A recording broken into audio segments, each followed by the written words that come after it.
Chapter 1, The Strange Jitterbug Who Can Predict the Future? Thank you for all the rockets that your brothers rewarded yo. A woman in a short black silk dress is writhing in the Shake Shack livestream. Gubei restrained his urge to swipe rockets and exited the live broadcast with satisfaction. Today's portion of nutrition is absorbed. It's time for a lunch break, a little more jitterbugging, and then it's time to go to work. Today's quick report. At 8 a.m.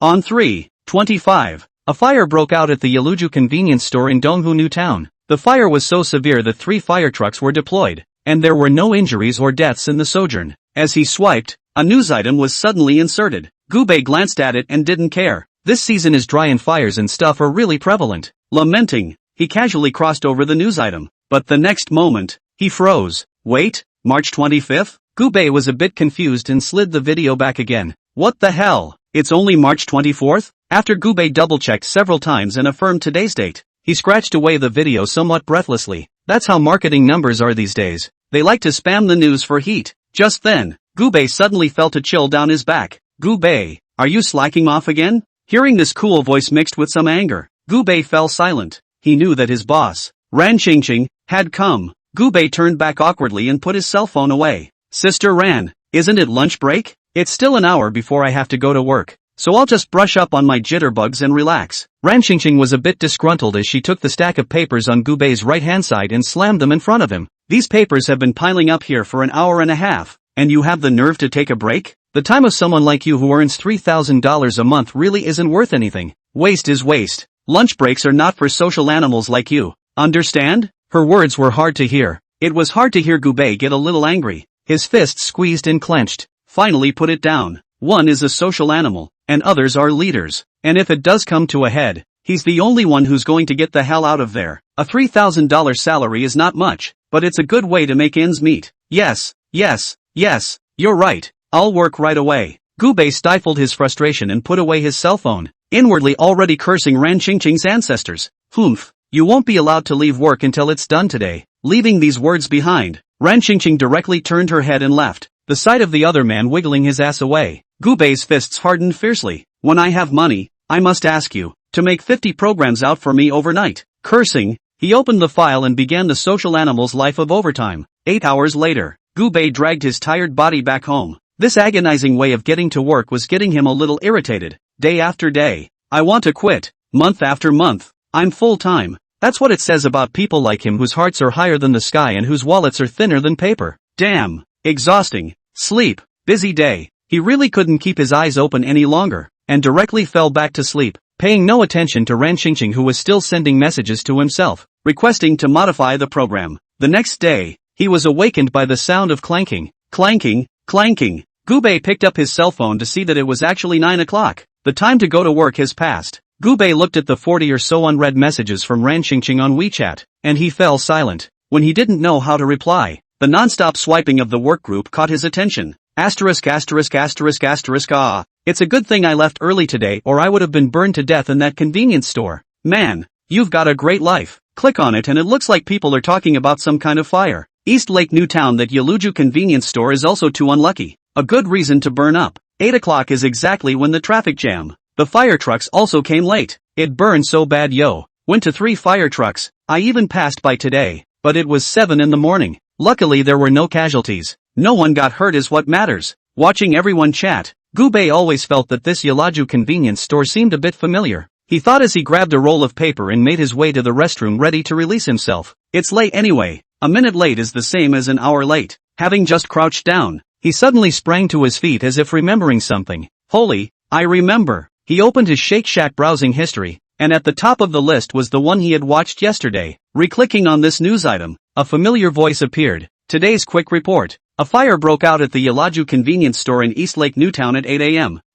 On 3/25. Sure enough, Gubei was silent. He is not a cutie pie. This video is proof enough that something is not right. He was actually able to brush up on the future jitterbugs? If so, could he make a fortune off of some financial news? Or news of bravery? Thinking of this, he threw away the rolling paper in his hand and began to frantically swipe the short video. Black silk? He swiped several in a row, all with various sexy thighs. In normal times, he'd be interested, but today is different. Without a woman in your heart, you can draw your sword naturally. All he wanted now was to brush up on some useful videos. It's natural to lean to the side when you're a beautiful woman or something. With the money, they'd go miles to show themselves in person. So why bother watching a video? Brushed for an hour straight. Gubei's phone rang. Ran ching ching. He took a deep breath and bravely hung up. Keep brushing. An hour and a half passed. Gubei finally swiped a different piece of news. Damn. Big data is scary. He lamented, watching the video reverently. Citizen Mr. Wang 3:25, 3 p.m., in the Qingfeng antique store to pick up the success of the leakage.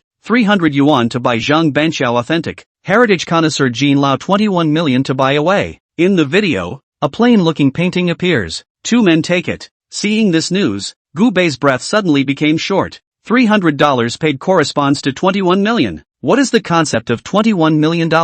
Even in Kyoto and Mordor, where prices are the highest. 100,000 ping to calculate. You can buy a large flat of 200 ping. If it's $200, 000 PSF to calculate. It's a normal 100 PSF. But those who have read the entertainment news know that many celebrities live in a place that is just a 70 or 80 square feet. And now, with $21 million within reach, it's right in front of you. Since the news has been swiped by himself, this Zhang Banxiao's real handwriting is his own thing. He ignored the leader who was still frantically phone bombing himself. The work is important, but the money is the most important thing. One is a mixed bag and the other is an overnight success. He's still very much in the clear, isn't he? So much so that Ran Qingqing? He swore, when he had $20 million, he would make sure that this arrogant and domineering woman changed her program for one night. Say it and do it. He drilled out of the toilet, changed his clothes, rode a small electric donkey, and madly rushed toward the antique street. Chapter 2 Selling Paintings and Calligraphy. $21 million in the bank. Speeding along,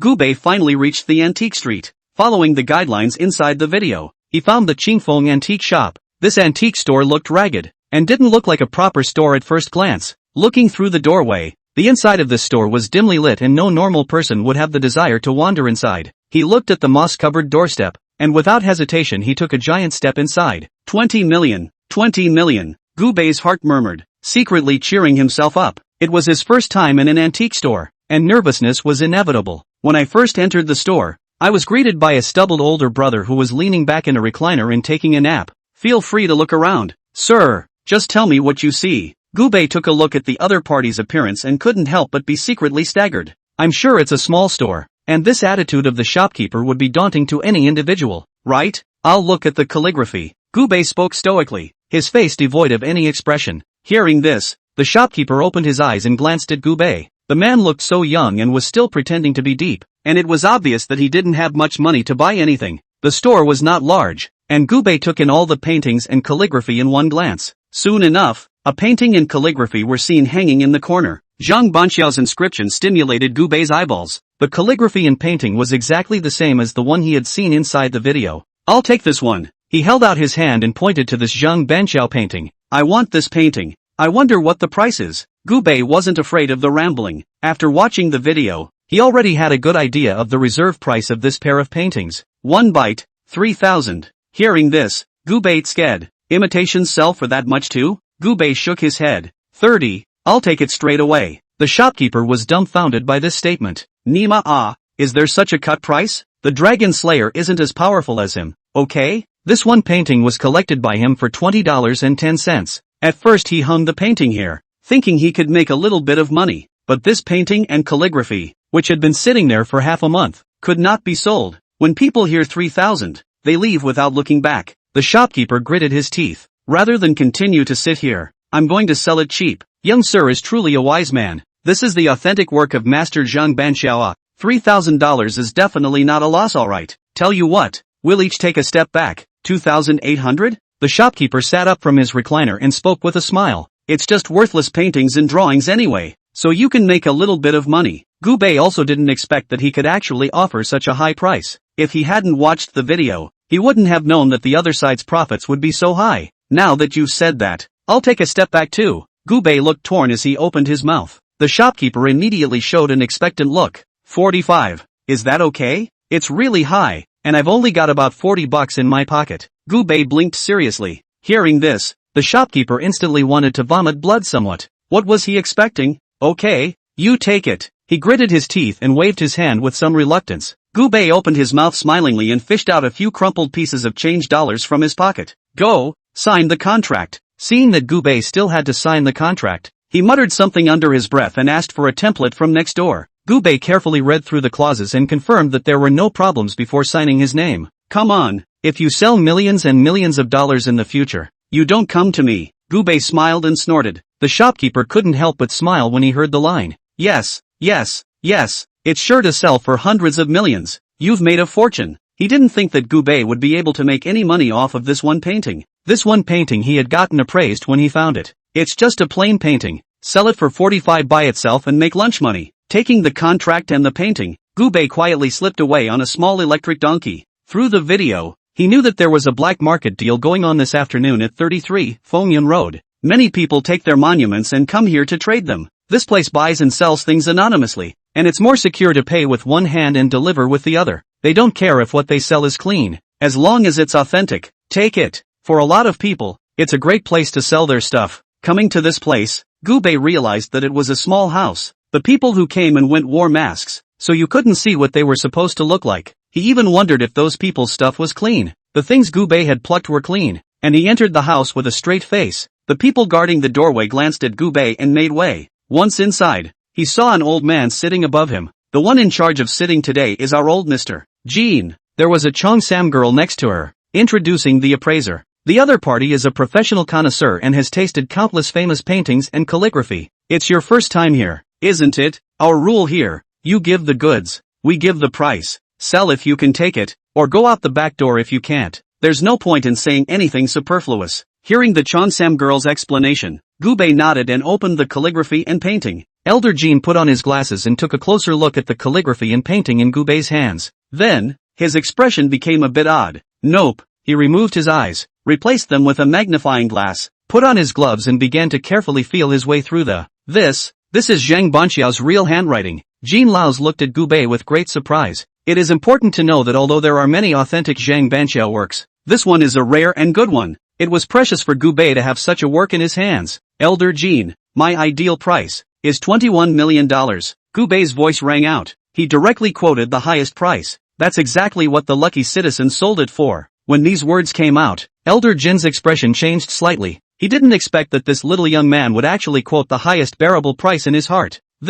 In fact, he's still somewhat trying to press the issue. If the person just makes a random offer. Elder Jean, this price is my lowest price. It can only be more but not less. If it doesn't work, then I'll just have to go. I'll have to sell the rest of the paintings to someone else. Gubei's attitude was decisive. When he finished, he added regretfully, as for the rest of the paintings, he didn't care. It was bragging anyway, so of course he had to blow it up. Hearing the other party's words, Elder Jean was a bit stunned. You have other paintings? This young man actually ate him to death. Well, it's settled. He really wanted the painting. Gubei's price was again just stuck at his point. Plus that other person's words. It's a deal that can't be done without it. Xiao Yun, you pour a cup of tea for the gentleman. Here, little brother, you give an account. Elder Jean opened his mouth quickly, fearing that Gubei would suddenly change his mind. By the way, your other paintings and calligraphy, can you show them to me? Chapter 3 I came back to quit my job. Elder Jin's words caused Gubei to stutter slightly. He smiled. Well, we'll have to ask my dad what he wants. A lot of things are close to his heart. I wouldn't be selling his baby if his hadn't frozen my bank card. Gubei casually snorted and rounded things off. Hearing this, Elder Jin's heart thumped. He looked at Gubei with some hesitation. The other wrapped his face so tightly that he couldn't see it, but it was clear to him that the man had an authentic local accent. Is it some little guy from a big family who doesn't know any better? At the thought, he gave a kind smile. Little brother, this is my business card. Keep it. Looking at the solid gold business card that the other party handed over, Gubei was a bit surprised. I didn't realize this old man valued himself so much. Although he was surprised inwardly, his face still wore a calm demeanor. Okay, Elder King. I'll get in touch with you if I need to. After saying that, he directly turned around and walked towards the main entrance. Gubei's mind was clear that he was nothing more than a fox in disguise. As for the rest of the antiques, just wait until you brush up on the news yourself sometime. Looking at Gubei's departing back, Elder Jean was silent for a long time.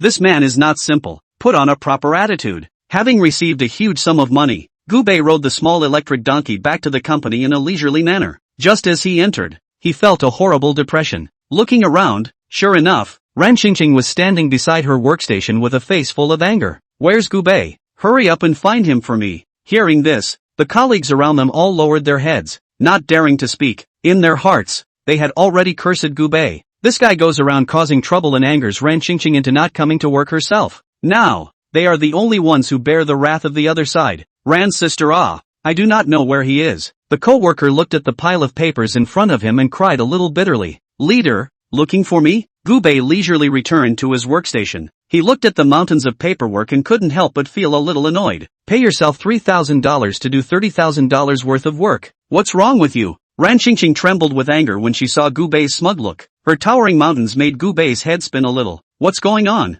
He sat calmly on his stool with one butt and pushed the papers away from his desk. Today, he was determined to leave. Why don't you answer your phone calls or tweet back? And even, to miss work for no reason. Your full attendance for the month. Gone. Half of your paycheck will be deducted. Hearing this, the colleagues around him shrunk their necks in some afterthought. This is a consequence that none of them can afford. You're not my girlfriend. Why should I reply to you? Gubei smiled. He fished out a piece of white paper from the side. Taking out a pen, he brushed 3 large words on the paper. Resignation letter. Okay, it's done. I can't believe it. I came back to quit my job. Come on, don't waste time. I've got girls to pick up. Gubei shoved the resignation letter into Ran Qingqing's hand and began to pack his things. Though his own stuff was worthless, he wouldn't even leave a pen cap for this dog company. Seeing Gubei's movements, Ran Qingqing's hands shook with anger. She slammed Gubei's resignation letter heavily onto the table. Gubei, what nonsense are you talking about? I want the program, and you better get it to me fast. Gubei had designed half of the previous program for her, and it was still dangling.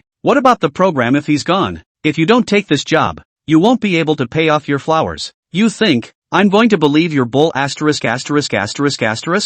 Qingqing thought that Gubei just wanted to flirt with herself for a few moments. Don't know where he got the nerve though, but she was certain that Gubei would never resign. Something's wrong. Gubei opened his mouth with some irritation. With that, he picked up his bits and pieces and headed for the front door. Bye you. He swaggered to the door. Throw all this worthless stuff in the trash in front of everyone. Seeing Gubei's appearance, everyone was envious. They've long since stopped wanting to do it here. The leader is mean and has a lot on his plate, but for that fractional paycheck, only bury your head in the sand. When have they all wanted to resign with the same arrogance as Gubei? Holy, Gubei is rich? Well, it had to be, or else he'd have dared to quit his job so suddenly like that? Not necessarily, I guess, in case he just can't stand Ren. None of their words had been finished, then he had already felt Ran Qingqing's eyes with killing intent. Ahem. Everyone bowed their heads and worked honestly, not daring to say another word. Gubei calmly left the company in big strides. Riding his little electric donkey, he went back to his little dump of a building that he rented for $500 a month. Just as he arrived downstairs, he saw countless piles of debris on the floor.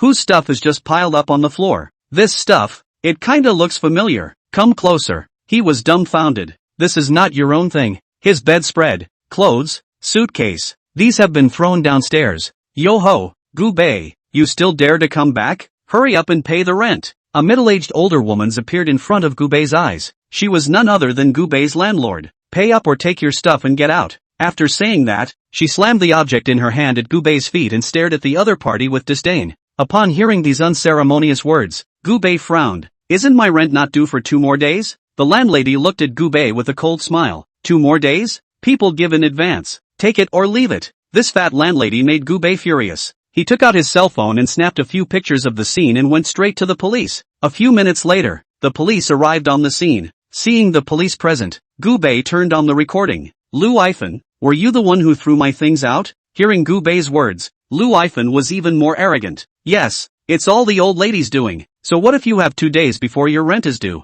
What can you do to me if I don't let you live? Lu Ifan shook her head proudly, not afraid of Gubei in the slightest. Seeing the scene and feeling the landlord's clamoring attitude, the police were somewhat helpless. Little comrade, this matter is not for us to resolve. I suggest you go through the legal process. The landlady was even more arrogant after this statement. She bobbed her head triumphantly. Hurry up and pay. And yeah, the rent goes up $200 a month. If you don't pay, pack up and get out. There are tons of people who want to live here. Gubei frowned. This kind of civil dispute, the police really cannot control. When the police saw Gubei's appearance, they also felt a little distressed for him. Reaching out a hand toward his shoulder, he tapped it. Little brother, take a step back. Hearing the other party's words, Gubei smiled gratefully. Thank you, comrade policeman. I know how to handle it. Gubei sent the two policemen away and then returned downstairs. Look at the landlady's fat face. He sneered. Yeah, take a step back. But in the face of such unreasonable people, why should one tolerate any more? You'd better pick up everything on the floor, or else, you're going to have to wait. Chapter 4 100,000 yen. Let her face the law. Hey, you're threatening me? What can a little guy like you do? I've got a lot of houses. What do you have? You've got a ball. A poor man like you can't even afford a wife. Beg me and I can reward you with a few more months at the original price. The landlady taunted Gubei madly. She extremely despises such poor people. Good-for-nothing social scum. If you're really capable, find someone to cut me. Hearing the other party speak so unknowingly, Gubei's brows furrowed. He glanced at the arrogant older woman and ignored the other. There was really no point in wasting time with this Amma. These things on the floor, he wasn't going to want them either. Glancing at Big Mama, Gubei only left behind one sentence. If you like my stuff so much, I'll leave it to you as a souvenir. After saying that, he turned around and left without looking back. Seeing Gubei leave, the landlady froze. She glanced at Gubei somewhat blankly. Hey, you? Gubei got himself into a cab and arrived at the Kaiyuan Hotel. This is an international chain hotel, the 6-star kind. Lying on the large soft bed, Gubei was somewhat intoxicated. It was clear in his mind that his good day was coming soon. A dreamless night. Gubei got up early the next day. With some excitement, he rushed straight to the lawyer's office where he had made an appointment in advance. This magnificent law firm is the #1 ranked law firm in the city. The lawyers are of a high standard. Their nickname is even more of a constant. Even if it's a small, ordinary case, they'll be scrupulous about it. As soon as he entered, Gubei saw several beautiful receptionists smiling towards him. Hello sir, do you have an appointment? Gubei reported his name. Okay, Mr. Gu, please follow me. The receptionist brought Gubei to an office at the end of the corridor. Sister Ling, the reservation has arrived. Soon, a cool invitation to enter came from inside. Gubei quickly entered the office. The receptionist thoughtfully poured a cup of hot tea for Gubei. Then he respectfully retreated. Just as he sat down, Gubei saw a female lawyer walking towards him. The other man was wearing a tight white shirt, and you could see a hint of black that was hidden. The shirt was not fully tied. He peered down the open button. 1, 2, 3. The other man's collar was also too open for him to resist the urge to get his hands on it himself. Button up for this lawyer. He's not colorful. It's mainly because it's cold and he's afraid people will catch cold. Looking down, the little black skirt with the fleshy silk. It's a perfect match. Hello, my name is Ling Lin. Ling Lin sat down in front of Gubei. She stared straight at Gubei and reached out to push her black-rimmed eyes. Easiest to wear. The most powerful aura. Seeing Ling Lin, Gubei actually felt like a student being criticized and educated by his teacher. He also didn't realize that in this day and age, there were such beautiful lawyers. Seeing Gubei staring at herself with unblinking eyes, Ling Lin calmly blocked the spring light on her chest with a document. Seeing the other party's movements, Gubei coughed awkwardly. He then drew his eyes back fondly. Ling Lin smiled slightly when she saw Gubei, who had regained his decency. Hello sir, what legal question are you seeking advice on? Gubei didn't waste any time and asked all the questions he was wondering about. Half an hour later, a tangled look appeared on Ling Lin's face. Mr. Gu, in fact, even if you win this lawsuit, the compensation you'll be able to receive won't be much. Also, it's a huge waste of time to fight this kind of lawsuit. Hearing this, Gubei smiled and shook his head. That doesn't matter. All I want is for that landlord to be uncomfortable. Let her know that the terms of the law are not for show. Hearing this, the lawyer was a little surprised. Mr. Gu, we are a high-end firm. Ling Lin looked Gubei up and down. The other guy is good-looking though, but the set worn on the body was indeed too ordinary. The outfit probably added up to less than $100. They, Lingyun Zhuangji Law Firm. The lawyer's fees are all based on the amount of the case to charge 20% of the fee. Even if this case of Gubei's wasn't complicated and didn't involve much money, there is also a $20,000 gate fee. That's a lot of money for the average person. One bite, $100,000. Deal. The moment Gubei's words fell, Ling Lin blurted out without hesitation. I'm going to show this landlord that I'm not short of money and that there are laws against her for making a mistake. Money or anything, it doesn't matter to me. I want you to toss her around. Run out of her time and money and show her where she's wrong. This amount of money was nothing to Gubei. Hearing this, Ling Lin was instantly in a good mood. She immediately fished out 2 contracts from inside the drawer. Come on, Mr. Gu, let's draw up the contract first now. This one is a big deal. This simple case is paired with high attorney fees. Simply a dream case for all lawyers. This little no-brainer case is a total windfall. It was money she didn't want to miss. Okay. He signed his name sharply and paid the fee. Remember, the better you do, the more money you can earn. The more money you can earn. Hearing Gu Bei's words, Ling Lin's heart was delighted. Okay, you don't worry, we have a good cooperation, take care of the lawyer's side of things. Gu Bei finally put down the stone in his heart, left the law firm and had a brief dinner. Immediately afterward, he rode a small electric donkey to the Wind Lake property. Now one naturally will not go back to live in the former civilian slums.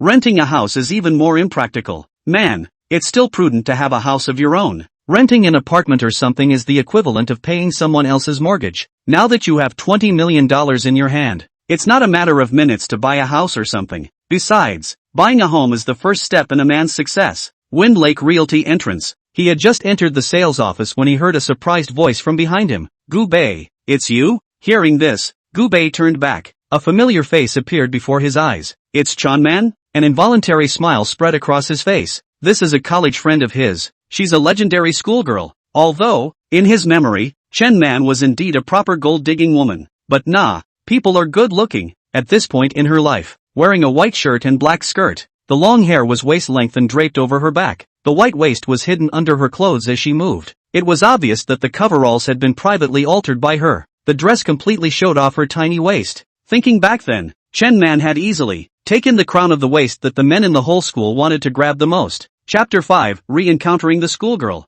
How come Gu Bei is so rich? You came to buy a house? Chen Man looked at Gu Bei with some surprise. At this time, Gu Bei also saw the sign hanging on the other party's chest, a sales uniform with a reflective chest plate. For a moment, Gu Bei didn't know that he should look at the name tag, or should I look at the jutting peaks. So the schoolgirl is a salesperson here? You're the salesman here. Why don't you tell me about the house? Gu Bei smiled and opened his mouth. Since he was a classmate, he still wanted to bring a performance to the other side. Gu Bei's words came out. The corner of Chen Man's mouth twitched. She was not too willing to introduce Gu Bei. There are so many people coming to see the house today. Wouldn't it be a big loss if I missed any big clients? Off to the side, two sales are whispering. But he's dressed in dirt. What's he wearing? Abidas? What the hell kind of brand is that? People who come to see the house on weekdays are scrutinized by them. If it doesn't look like there's much money in it, they don't receive it personally. Chen Man looked at Gu Bei and instinctively intended to refuse. But then I saw a timid sales intern standing next to her.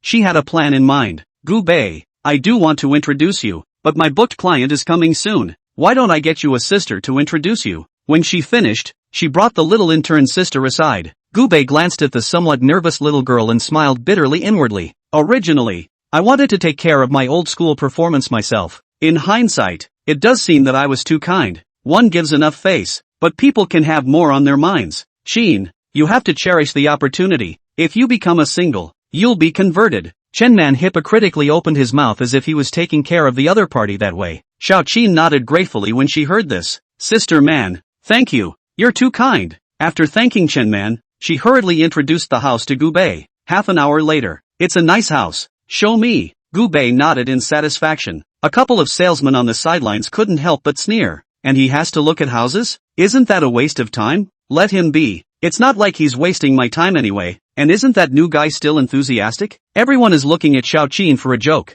Sir, why don't I take all the keys to the house you just visited? And you can take a look? Xiao Qin said enthusiastically, holding all these keys in her hands. Feel the other person's attitude and compare it to Chinman's. Gu Bei felt that it was up to people to make money. House after house was looked at. Koton's white shirt was wet with sweat. Gu Bei looked at the last set of Riverview large flat floors and finally revealed a satisfied smile. Yes, let's do this set, and sign the contract right away. Although Xiao Qin is a newcomer, she is not slow. She quickly ran back to the sales office, ready to get the paperwork ready. Qin, been there so long? It must have been a deal, right? Seeing Xiao Qin's appearance, Chen Man couldn't help but speak. In fact, she knew in her heart that Gu Bei absolutely couldn't afford a house. Xiao Qin excitedly hugged the documents and ran to Chen Man. Hearing Xiao Qin's words, Chen Man agreed with a smile. Yeah, I knew it. Huh? You mean it's a deal? Xiao Qin nodded seriously. Yeah, it's a deal. Chen Man suppressed the jealousy in her heart and half-heartedly opened her mouth to ask,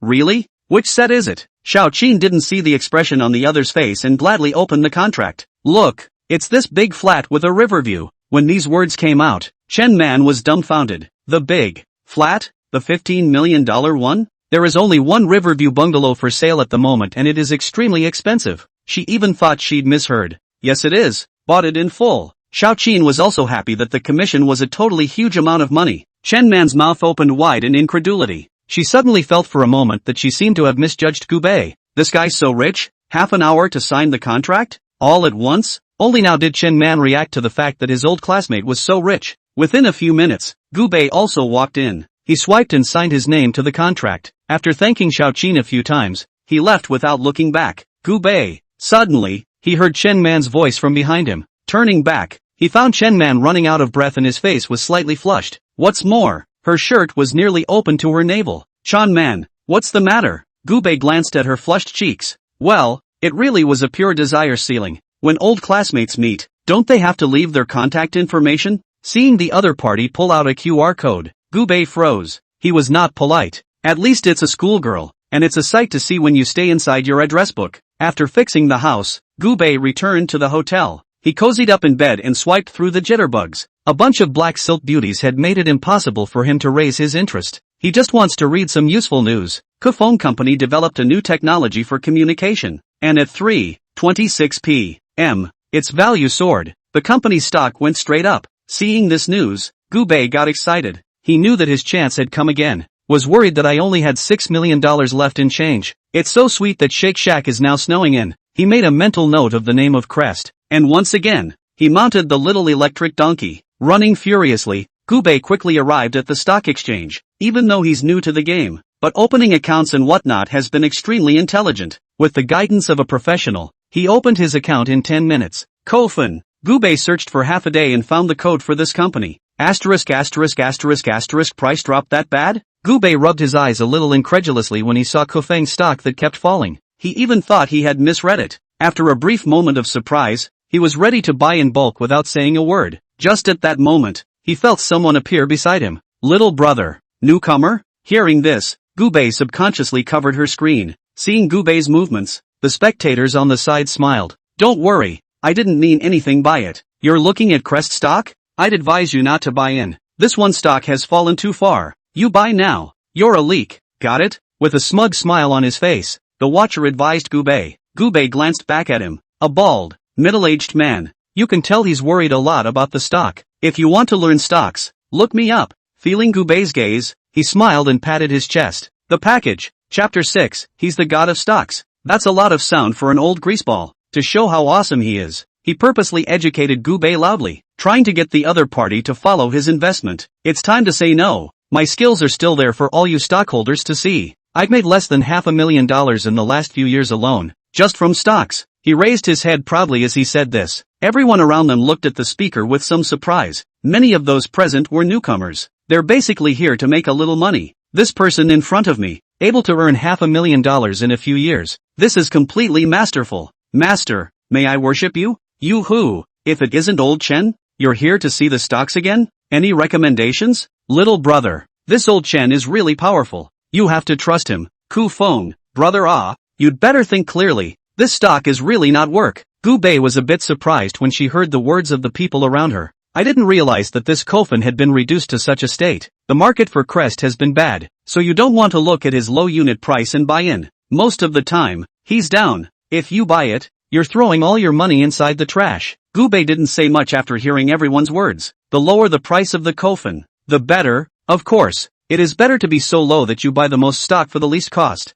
That old Chen, who had just opened his mouth to persuade Gubei, suddenly fell silent, though he paid lip service to how great he was. But in reality, his heartache is known only to himself. He appears to have made $500,000, but in reality, it's a loss of millions. If he didn't have enough money, he would have. Little brother. He lowered his voice and came up to Gubei's face. Do you have some inside information? Hearing this, Gubei looked back at him. This old man Chen can handle it. It's a bit raucous, but people are also here in earnest to remind themselves not to get their leaks cut. Think about it. Gubei couldn't help but mention it. Why don't you try buying after me? Seeing Gubei's extremely confident appearance, old Chen was silent. Bro, I'm with you. When he finished, he bought 50,000 shares straight away. Anyway, just try it. One has lost enough money over the years. This $50,000 is nothing. If you can really make a buck, then, old Chen's mind was very torn. It was clear to him that he was betting on it. Mainly, Gubei's confident look really made it hard not to trust him. A large number of shares of Kofun were bought. Gubei calmly bought a cup of coffee, sitting on the couch, calmly looking around at all the people of all shapes and sizes. These people all looked at Gubei with odd eyes. Some people are even starting to whisper about it. This young man is really something. Why does he look so confident? Geez, definitely another guy who doesn't know what he's talking about. Awesome. Actually bought 4 million shares? He's bought up all of Kufeng's shares, right? Old Chen, you're confused. Why are you following this young man to be confused as well? Everyone thought Old Chen was just ridiculous. He's an old stockbroker. Such an old fart can be fooled into getting into a car? An hour passed. Gubei glanced at the time with satisfaction, stood up, and looked calmly at the scrolling big screen. What's he looking at? Someone gave a curious look. Everyone followed Gubei's line of sight and looked at the big screen. This one stock, Kofen, instantly skyrocketed. Everyone was dumbfounded at the sight. Section peak? Holy, did you see it right? Kufeng is actually this powerful? This rise is just too good to be true. I'll go. A look of immense surprise appeared on everyone's faces. Of course, the one who was most surprised was Old Chen. He had never dreamed that Kofen would actually go up. And, moreover, he didn't expect Kofen to actually go up so much. My god, little brother, you're this? Old Chen became more and more convinced that Gubei was definitely a person with an inside track, and Gubei knew absolutely a lot of insiders. The crowd instantly changed their opinion of Gubei. Those old stockholders probably guessed something. Then they gathered around in excitement. Little brother, do you know anything else on the inside? Yeah, little brother, we'll pay your tuition, and you tell us what to buy next. Ega, I'm wrong. I don't dare to pretend to be better than that anymore. People are the serious masters. What do I count as? Everyone said one thing to each other. Gubei became more and more mysterious in their hearts. Awesome, awesome. Old Chen opened his mouth in ecstasy. Seeing the wildly rising stock, he moved to sell, and the people around them had other ideas. Little brother, this stock of yours has gone up so perversely, or else you'd better hurry up and sell it? That's right, this stock of yours has already risen to its limit. I guess there is no way for it to continue to rise any further. Hurry up and sell it. If you sell now, it's a blood profit. If you don't sell now, you'll lose a lot of money then. Some kind people opened their mouths to persuade Gubei. They all hoped that Gubei would stop in time. Old Chen hesitantly looked at Gubei. If Gubei made a move, then he would definitely throw it out after him. Not for sale. At least not right now. Gubei smiled, looking victorious. The other party's chesty look made Old Chen ruthless. Not for sale. Some saw this and chose to sneak up on the wave. There were also those who looked at Gubei indifferently. They know that a mediocre little stock is just that. Even if the price goes up again, it's also unlikely to rise to a daunting trend. At this price, it's already topped out. Most people in this world don't want others to be better off than they are. They are no different. Seeing this one stock of Gubei's rise wildly, many people's hearts were not in the right place. It would be nice to see this stock of Gubei's punt. Their hearts will feel much better. And it was at this time. Stocks are up. Gubei glanced at his cell phone. No news has been reported about Crest. They'll all surely be an afterthought when the news breaks. Closing time is up. Gubei glanced at Old Chen and patted his shoulder with a smile. Almost. With that, he turned around and walked away. Old Chen looked at Gubei's mysterious back. All of a sudden it froze. His nose flared sourly. He who hadn't shed a tear in so many years. I was actually moved to tears. This kind of pointing yourself in the middle of your own desperate situation. And people who don't charge anything in return. What else could it be if not a god? Chapter 7 The landlady begs for forgiveness. Gubei, you forgive me. Those who were originally unwilling to trust Gubei, all completely dumbfounded. The people who wanted to see Gubei's jokes were even more furious. Naya, it's really making that little guy earn his keep. Damn it. How good would it have been if I had followed through with the purchase? Even if I had only bought 10,000, it would have been a bloody good deal. I've decided to hold on to this place, and as soon as the market opens tomorrow, I'm going to rush to buy in and get on this one. Everyone was talking about it, and they all knew very well that it was a great opportunity. No matter what, you can't miss this one chance to get rich. And this time, Gubei had returned to the hotel. The new house he bought had just gone under contract and he had not yet purchased some of the essentials. These days, it's easier to stay in a hotel. Ding dong, Gubei's cell phone rang. He picked up his cell phone and saw that it was a WeChat from the beautiful lawyer Ling Lin. Mr. Gu, we've filed a lawsuit, and the court summons is already being dispatched, and is expected to be delivered to your landlord's hands tomorrow. We've already contacted the media side, and we'll definitely cover this story substantially when the time comes. In any case, the conditions for social death have been met. Hearing this, Gubei smiled. He knew that his purpose was about to be accomplished. Money, it's not everything. Every business has its own rules. Trying to trample the rules, there will be consequences. After taking a cozy bath, Gubei lay on the bed and swiped the jitterbug. Ever since he learned that he could get rich off of shakeology, Gubei had become bored with some beautiful women. Ling Lin, Chen Man, is that not better than these women who are scratching their heads? What's more, these women can't be seen or touched. With this effort, one might as well reply to the WeChat invitation for dinner sent by Chen Man. Gubei got up early the next day. I had just finished washing up when the landlady called. Ouch, so on time? Gubei smiled with some surprise. He casually hung up. Don't want to hear such a raucous noise in the morning. Just after hanging up, the call came again and again. Gubei felt that it was a bit troublesome, so he simply turned off the mute. Phone call after phone call. Gubei calmly ate his breakfast and returned to his room. Seeing hundreds of missed calls, Gubei also felt surprised. Perseverance is good. In addition to the phone calls, there were countless texts begging for mercy. Gubei, hurry up and drop the charges. Gubei, I'm wrong. I'm already a handful of years old. I hope you'll let me go. If I'm put on the internet and exposed at my age, then my whole life will be completely ruined. Please be a good person. Please, can you? I'll refund you 1/3 of the previous rent, okay? If you do that, I won't be able to rent out my house at all. Seeing the text message from the other party, Gubei sneered. This old woman, having come to this point, actually doesn't forget to threaten herself a few times.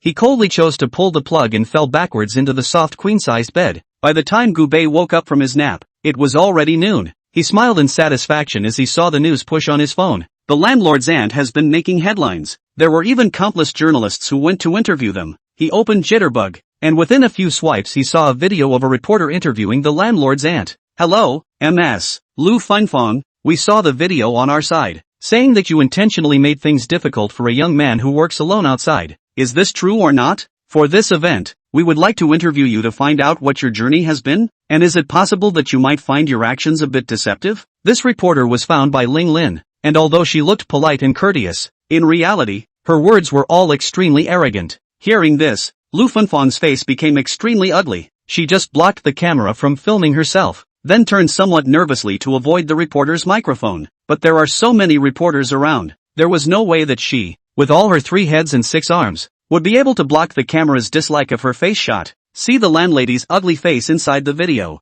Gubei felt satisfied, continuing to brush through the jitterbugs. There are a lot fewer black silk ladies today. Within a few swipes, he saw the news he was interested in. The enthusiastic citizen Zhang Mumu, having discovered the wanted criminal Wang Defa under the Dongshui Bridge, he is awarded a prize of $500,000 and a good citizen medal. Gubei watched the video carefully, memorizing the wanted man's address in his heart. At this time, Chen Man, who had just finished his overnight shift, also returned home. Their sales office was recently burglarized and they always have to have someone on overnight duty. She was unlucky enough to be scheduled for several days this month, and the old greasers, they don't even have to be on duty. Originally she was in a bad mood. When I got home, I saw a man lying on all fours on the couch, holding his cell phone and playing a game. The mood is even worse. She looked at the guy who had his voice on and kept yelling, instantly tired and unloved. It's her boyfriend. He was an outstanding officer in the university and the president of the student council, but after graduation, he not only didn't go looking for a job,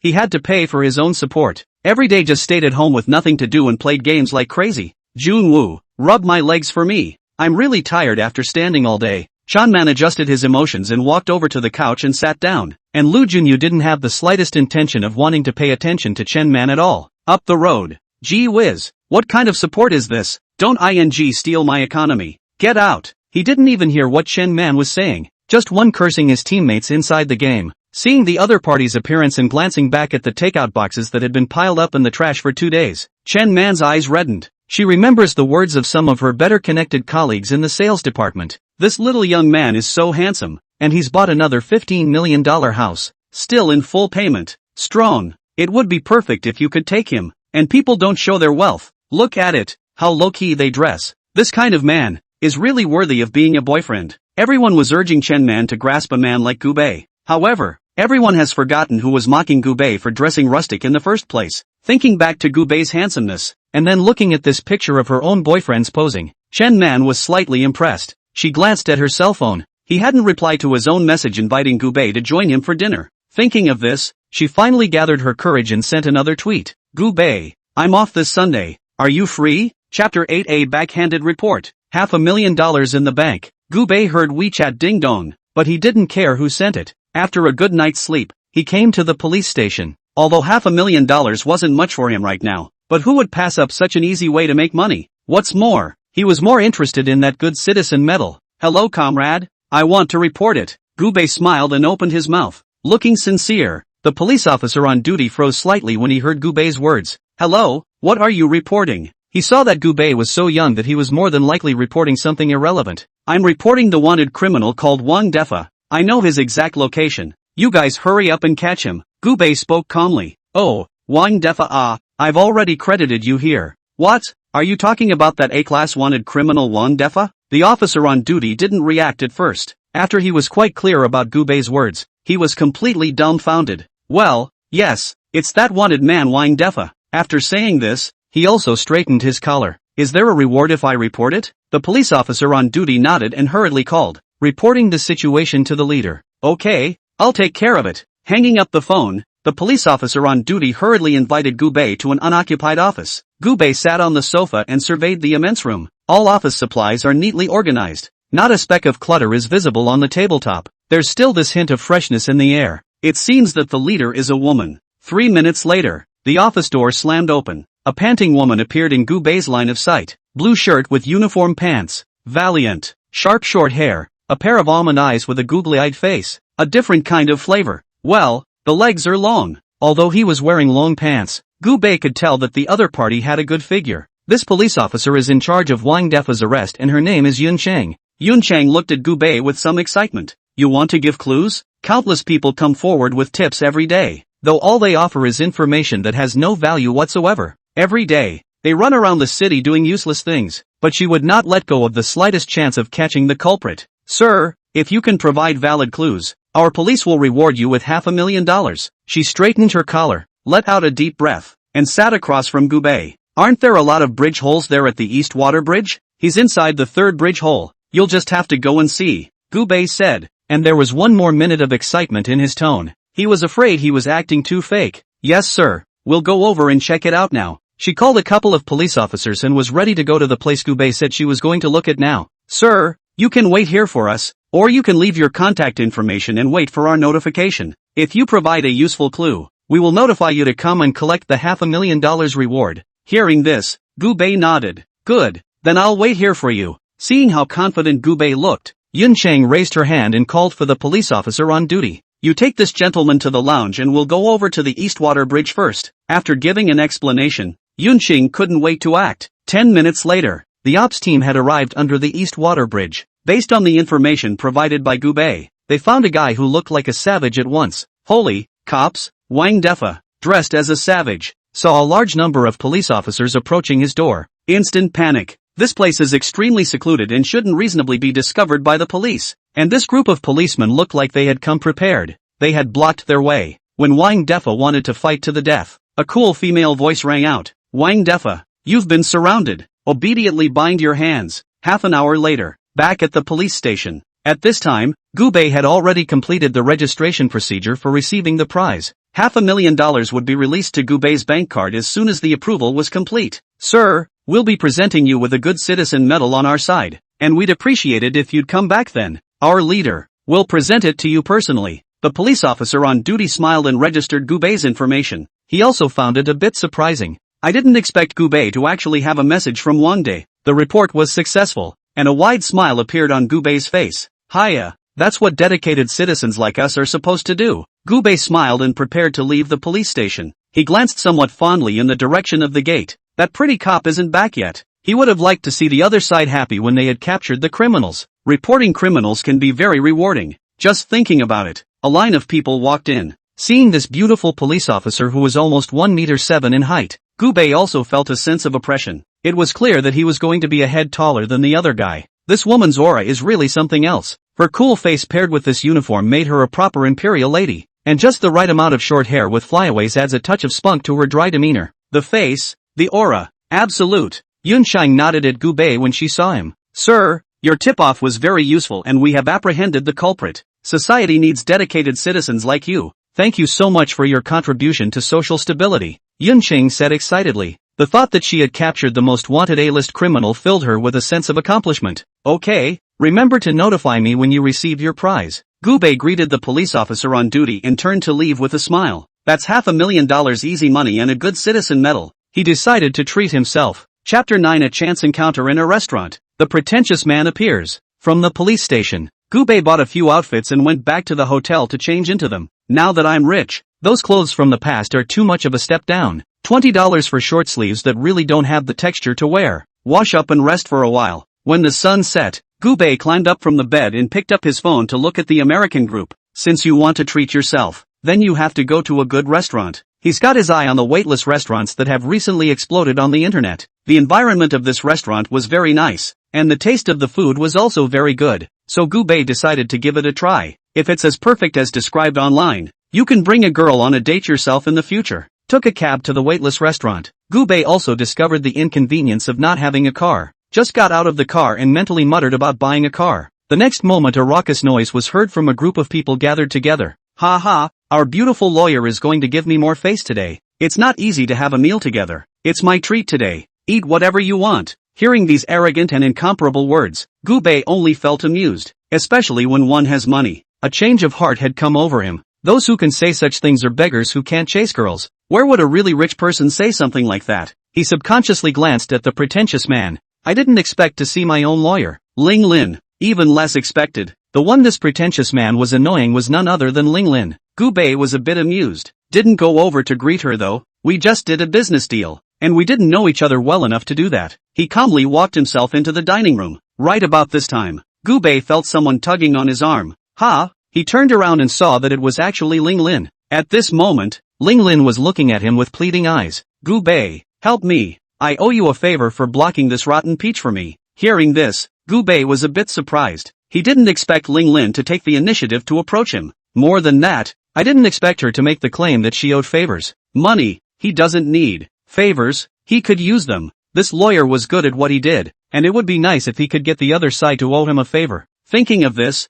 Gubei agreed. Seeing Gubei nod in agreement, Ling Lin immediately pulled Gubei into the crowd. Hello, let me introduce you all. This is my boyfriend, Gubei. After bringing Gubei to the crowd, Ling Lin introduced him with a smile. These are people they know from work. Though he didn't like to have contact with them, he was too embarrassed to turn down the invitation to dinner. Given Ling Lin's nature, she hated this kind of unnutritious socializing. After everyone unexpectedly glanced at Gubei, they didn't say much. Only, every now and then, they all glanced aside at the man in the suit. The man in the suit is the same guy who made the big offer. Zhang Meihan, this is my boyfriend. Ling Lin purposely took Gubei's hand and went to Zhang Yanhan's face to introduce him. Seeing Gubei, Zhang Meihan felt as bad as if he had eaten. Oh, ha, hello. Zhang Maritime Han's eyes scanned Gubei. The other party's dress was indeed ordinary. He even thought that Gubei was a gigolo wrapped up by Ling Lin. All of these people are still on good terms with Zhang Shanghan. Everyone is a sea turtle elite man, more or less looking down on Gubei.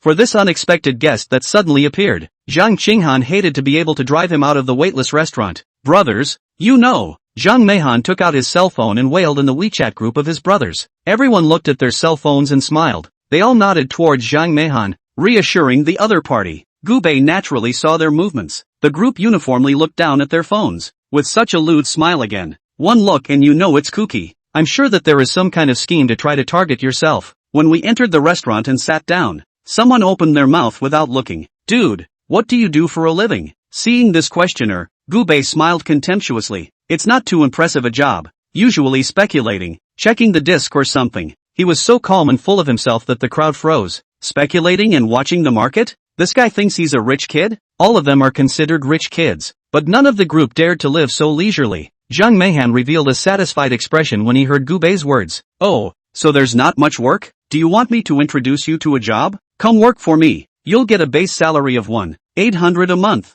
Work hard. $4,000 is still there. He opened his mouth with a smile, looking like he was eagerly planning to help Gubei. Ling Lin's face changed when she heard this. Who is this guy insulting? Thank you for your kind words. Ling Lin opened her mouth and spoke without any desire to continue this topic. If you have it, just listen to it casually and get over it. Gubei picked up the cup and sipped the water. Well, pretty good job. So you dared this, brother? You're $18,000 a month and you're still out spending money. Brother has a pretty good handle on money. Gubei acted as if he couldn't understand the other party's speech, deliberately playing dumb. This one sentence made Zhang Shanghan dumbfounded. He didn't expect Gubei to say that. No, I mean, I can recommend a job that pays $18,000 a month, Zhang Meihan explained. But the more he explained, the more idiotic he felt. He himself is a turtle who graduated from a top foreign university. Everywhere you go, you are a presence to be looked up to. Why is it so hard to talk to this guy? To add to the effort, he couldn't show his anger. Ha!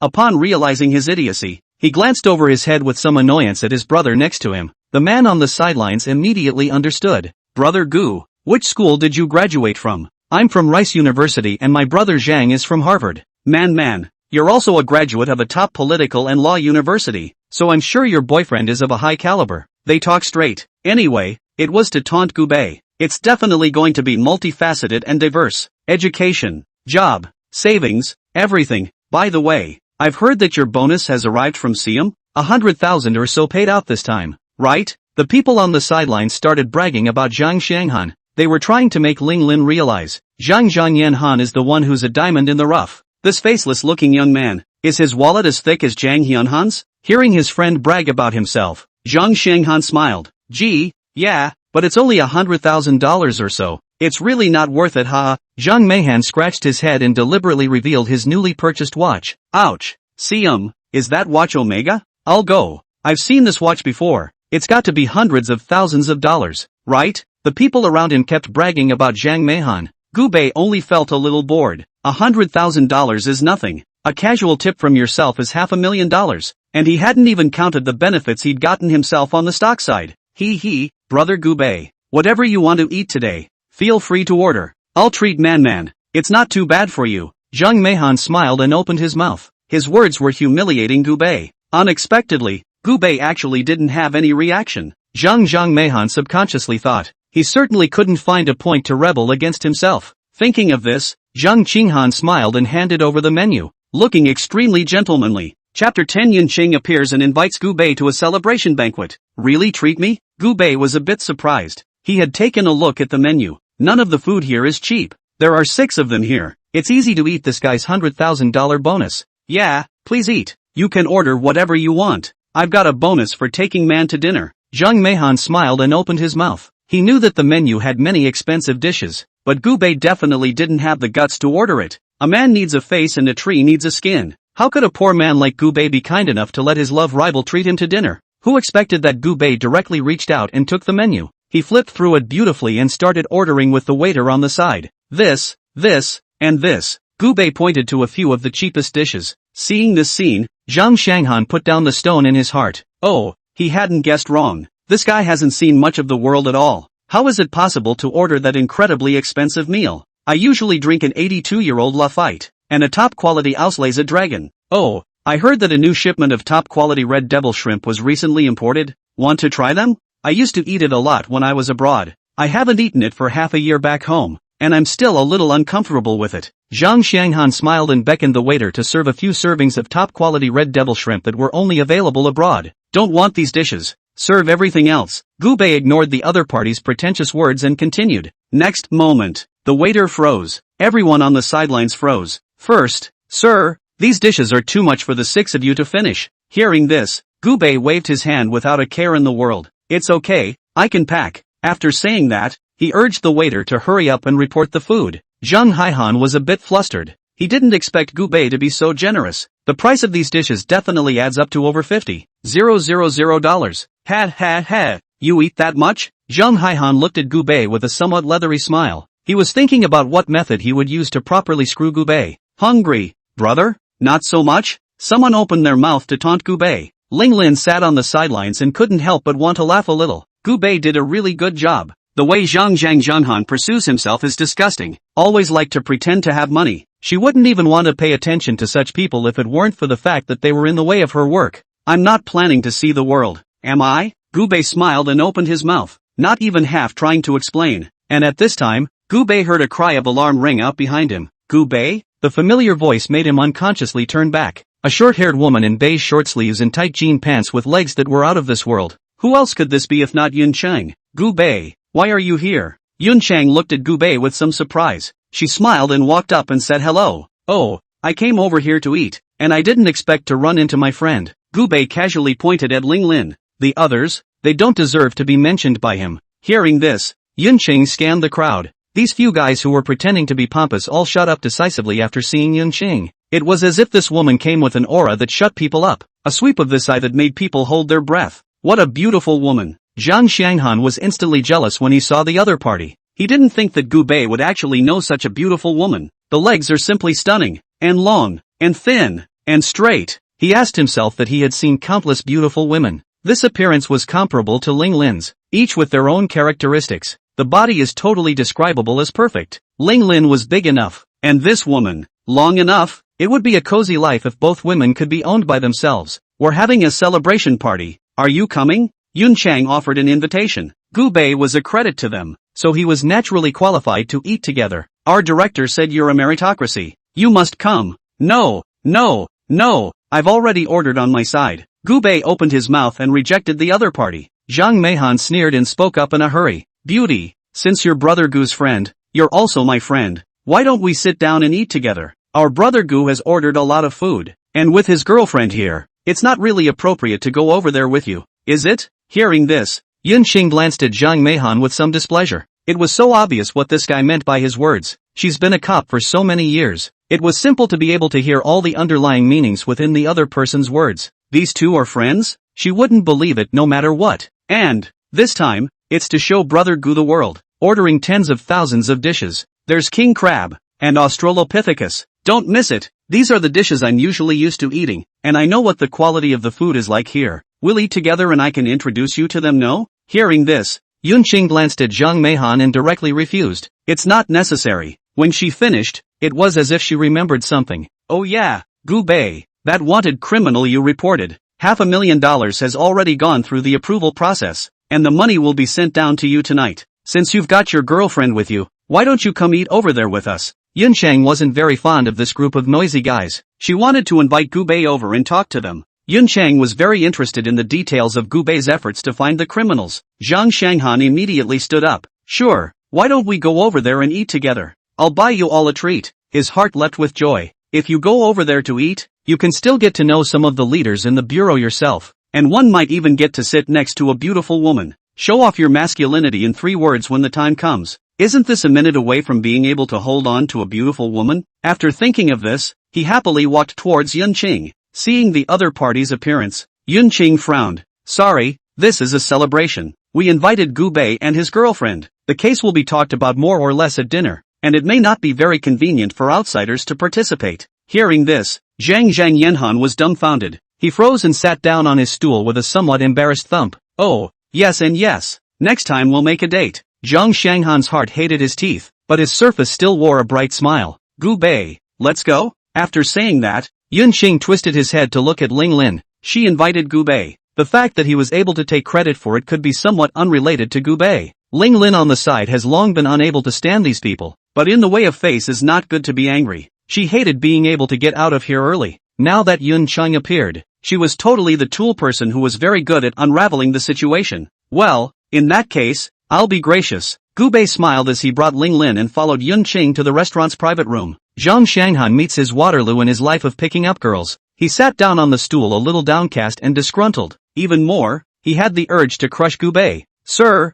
this is your king crab. The waiter's voice rang out. In the next moment, Zhang Shanghan immediately had a jolt. Ah, waiter, that what? None of my food. Don't even bother serving it. I'll reorder. It was only then that he remembered Gu Bei's mesmerizing operation. The waitress smiled a little apologetically. I'm sorry, oh sir, we're already doing it in the back kitchen. Chapter 11, The Young and Powerful Gu Bei. Gu Bei took Ling Lin and headed to the private room. When the crowd of police officers saw Gu Bei, they all immediately stood up. Their faces were beaming with excitement. Everyone knows that Gu Bei is a meritocracy. If it wasn't for Gu Bei, there was no way they could have solved the case so quickly. Little brother, your name is Gu Bei, right? A man around 50 stood up and shook Gu Bei's hand. With a wide smile on his face, he just patted Gu Bei's shoulder with such satisfaction. Sure enough, a young man with a lot to offer. Everyone exchanged pleasantries and sat down in turn. It was then that Gu Bei realized that the 50-year-old man was Director Chang Wankan. Before we arrested the suspect, we found out about his suspected plan of action. Yun Chang looked at Gu Bei seriously and spoke. Originally these were operationally classified, but now that the other party has been captured, then the so-called classified operation is completely over. All secrets are no longer secrets. This man is a serial killer, and if it wasn't for you, he'd probably kill quite a few more people. Yun Chang was a bit emotional. Originally they had pinpointed the suspect. I didn't think he'd run away, and it was so tightly hidden that no trace of it could be found. Hearing this, Gu Bei was a bit surprised. I didn't realize that my casual reporting had had such a good effect. Ling Lin sat on the sidelines, listening to the group of police officers, all feeling a bit surprised. She really didn't expect Gu Bei to be so powerful. Originally, she thought Gu Bei was just a rich man. Ling Lin knew a lot of rich people, and Gu Bei didn't have any outstanding features except for his good looks. But after what these police officers had said, Ling Lin also had a different view of the other side. I didn't realize that he was actually a man of honor. Seeing the man who was on the sidelines with a glass of wine and talking to everyone, for the first time, Ling Lin developed a curiosity within a man. The celebration continued with laughter, and not far away from the scattered tables, Zhang Haihan was eating with a collapsed face. You can't get a refund on your order. It made his mind more than a little uncomfortable. Money is not much of an issue though, but who can afford to be humiliated like that? Brother Yen Han, we can't endure this. The Turtle Alliance people were a little indignant. Zhang Yihan is the best developed of their group, and it's also the best in the family. I didn't expect to be humiliated by someone today, though none of them had a heartfelt desire to avenge his death. But the look that should be done is still there. Once you are able to get on good terms with Zhang Shanghan, so you'll still be eating and drinking with the other side in the future. Won't you, brother? If you say the word, all of us brothers will go together. Yes, that stinking beggar still dares to rob your woman. Really funny. Whatever Brother Maritime Han does, we're all for it. Hearing the words of the foxes, Zhang Maritime Han nodded in satisfaction. In fact, he had long had the idea of dealing with Gu Bei. Stinking beggar, isn't it just $500,000? His heart despised the other party for this $500,000, although the $500,000 for nothing made him more or less jealous, but that's all chump change to him.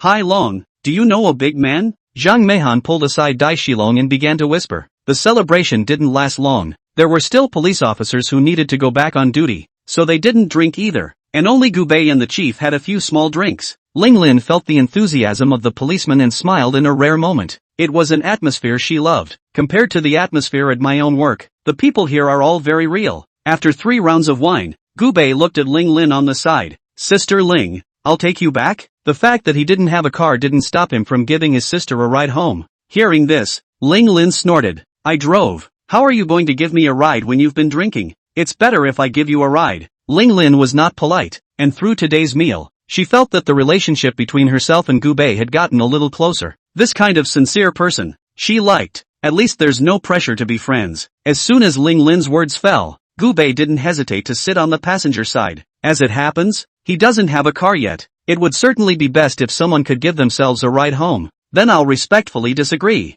Thank you, pretty lawyer sister, for taking me home. Gu Bei smirked and said with some oily openings of skin. Hearing this, Ling Lin snorted out a laugh. All the way, Gu Bei cocked his head and stared at Ling Lin's side face. The bumpy figure was hot to the nose to look at. What are you looking at? Feeling Gu Bei's eyes, Ling Lin's pretty face blushed. She knew the man was drunk. I was looking at the bright moon in the sky. Gu Bei didn't move his eyes away, but continued to tilt his head and stare at Ling Lin. The moon in the sky looks so pretty from your angle. This sentence left Ling Lin somewhat speechless. Gu Bei looking at the moon through his side of the window? Ling Lin glanced out the window as well. Sure enough, there was a bright moon over here. Don't tell me, it's really pretty. Along the way, Gu Bei looked at Ling Lin with blazing eyes. Ling Lin also blushed and continued driving. She felt a little strange. Follow your own nature. If someone was staring at her like that, she was definitely going to get mad. But today Gu Bei looked at himself like this. Surprisingly, she wasn't half as angry as she should have been. Gu Bei, this person actually made her unable to pick any faults as well. Back home, Gu Bei cozily took a shower and lay on the bed, brushing his jitterbugs. It is indeed a beautiful feeling to be sent home by a beautiful woman. After watching all night, he hadn't swiped any useful videos. After sending Ling Lin a thank you, he lay down on all fours on the bed and huffed and puffed. One night passed. Gu Bei was still sleeping and fighting soundly with a beautiful woman. Suddenly the WeChat alert sounded. He rubbed his eyes sleepily and brought his cell phone up to take a look. I can't believe it's a Weibo from Chen Man. Gu Bei, the formalities for your house have been taken care of. Xiao Qin has taken the past 2 days off. Let me bring it over for you. Are you free to have dinner together? Seeing the message sent by the other party, Gu Bei remembered that Xiao Qin had gone to apply for the relevant formalities for herself. I didn't expect all the paperwork to be done so quickly. Okay, you set the location. Gu Bei casually replied, and after a brief wash, he called room service to deliver breakfast. And at this time, Chen Man hugged his cell phone and sat at home with some delight. In fact, Xiao Qin did not take a leave of absence. Chapter 12 School Flower Invitation. Rich kid fake identity? Your rich kid status is fake? To put it bluntly, She had used a bit of trickery to coax the information from Xiaoqin's hands. This way, he himself had an excuse to be able to invite Gu Bei to dinner. The thought that she could take this opportunity to renew her bond with Gu Bei, she got a little shy. If I had known that Gu Bei was so rich, I shouldn't have been with that guy when I was in school. Chen Man got a little angry when she thought of her loser boyfriend. She found a sexy outfit, changed into it, and put on some serious makeup. If you want to take down Gu Bei, you have to be fully armed. Chen Man settled on a very atmospheric restaurant. This lover's restaurant is known as the best restaurant for couples on a date. She had booked the restaurant on purpose. Chen Man believed that once he heard the name of this restaurant, Gu Bei would understand what it meant. Anyway, Gu Bei didn't know she had a boyfriend. If it works out this way, she'll be right back to break it up. Gu Bei didn't really dress herself up on purpose. Casually, he found something reasonably presentable to wear, shaved, and headed out the door. Arriving at the lover's restaurant, Gu Bei felt an ambiguous atmosphere as soon as he entered. Young people these days sure know how to have fun. Gu Bei was a bit amused. He knew Chen Man was a gold digger. The opponent's intentions were already very clear when he did this. Gu Bei. When Chen Man saw Gu Bei, she immediately smiled and went up to greet him. Hurry over. The other woman was wearing a revealing dress that exposed her watery waist to the world. Even if the dining room is dimly lit, Gu Bei still saw her white glowing waist at a glance. He even wondered if he had no trouble wrapping his arms around the other man. Chen Man didn't know what Gu Bei was thinking. She brought Gu Bei into position. With that, a waiter came up who knew his way around. Sir, ma'am, would you like to try our couple's package over here? It's a new package we're offering, and it comes with a bouquet of roses. Hearing this, Chen Man somewhat shyly lowered her head. Seeing Chen Man's appearance, Gu Bei smiled. Want it? Chen Man did not answer, just blushed and lowered her head. Gu Bei smiled slightly. Okay then, it's going to be this package. When the waiter heard this, he immediately turned around and informed the back kitchen. This store is very efficient. In 20 minutes of work, the food had been served. Sir, here are your flowers. The waiter handed Gu Bei a large bouquet of roses. Afterwards, the beautiful melodic sound of the violin resounded inside the entire private room. Here, Chen Man, send you. Gu Bei handed the flowers to Chen Man. Hearing Gu Bei still calling his full name, Chen Man took the rose and lowered her voice. You can call me Man. By the way, here's your paperwork. I almost forgot to give it to you. After saying that, Chen Man handed a pink shopping bag to Gu Bei. Gu Bei casually took it. He could also smell the aroma of perfume on the shopping bags. I can see that the other party has put some effort into this little shopping bag. I didn't even realize that you were so rich. Chen Man cut off a piece of steak and put it on Gu Bei's plate. In the past, I've always buried my head in my studies. I didn't expect to be surrounded by such a low-profile tycoon. Actually, Chen Man's purpose was obvious. It was just to be able to get involved with Gu Bei. Hearing this, Gu Bei froze. Oh, you mean the house, do you? Gu Bei smiled. I didn't buy that house. My friend asked me to buy it for him. Isn't it a bad time to buy too many houses? My friend just asked me to buy it for him. Although the house is in my name. It's not really mine. This statement was made. Chen Man's hand shook slightly. She didn't expect the truth to be like that. Originally, she thought that Gu Bei was a rich man and that he bought the house in full because he was rich. But now it was answered by Gu Bei. She then realized that Gu Bei was still the same poor. The thought of being cheated by Gu Bei made Chen Man tremble with anger. Never in her wildest dreams did she think that she would ever miss a day. So it is. Chen Man's face had a look of disappointment that he couldn't hide. Oh yeah, I took the day off to come out to dinner and give you your stuff, and I have to get back. She deliberately pretended to glance down at the time. Oh crap, I'm going to be late soon. After saying that, she didn't hesitate to walk away with her bag. Miss, your flowers. The waiter saw Chen Man drop the flowers. Immediately, he opened his mouth and warned. Hearing this, Chen Man reached out and picked up the flowers. She smiled and opened her mouth towards Gu Bei. I'm really sorry about that. I do have to work today. I'll buy you dinner next time. Hearing this, Gu Bei smiled calmly. Why wouldn't he understand what the other man meant? As soon as he heard what he said, he instantly changed his face. The speed of this change of face is really so fast that it catches people off guard. That's okay, next time I'll treat you. Gu Bei spoke calmly, with no intention of leaving. Chen Man turned around and went out the door, throwing the flowers in his hand into the trash can in disgust. Chen Man deliberately took a vacation today in order to have dinner with Gu Bei. Go to work or something. It's all just an excuse for her bull asterisk. The thought of actually being tricked by a man. She was just in a terrible mood and went straight to her best friend's house. At the moment, her best friend, Lin Feng, was wearing a robe and applying a face mask. She was a bit surprised to see Chen Man walking over with his head hanging down. What's wrong with you? Lin Feng asked with a puzzled opening. This BFF of his was obviously happy yesterday. Why the sudden change today? didn't you go on a date with your rich kid today? Lin Feng couldn't help but snicker. She felt a little funny when she remembered her best friend's spirited attempt to take down the rich kid. As a plastic sister, her heart did not want Chin Man to have a better life than she did. The other party was already so pretty. If she found a rich family, then she would be completely outclassed. Don't mention it. This guy is cheating. I thought he bought the house, but it turns out his friend asked him to. This guy, he really is an abomination. Chen Man spilled the beans on everything he knew. After hearing this, Lin Feng was also a bit surprised. I didn't expect Chen Man to miss.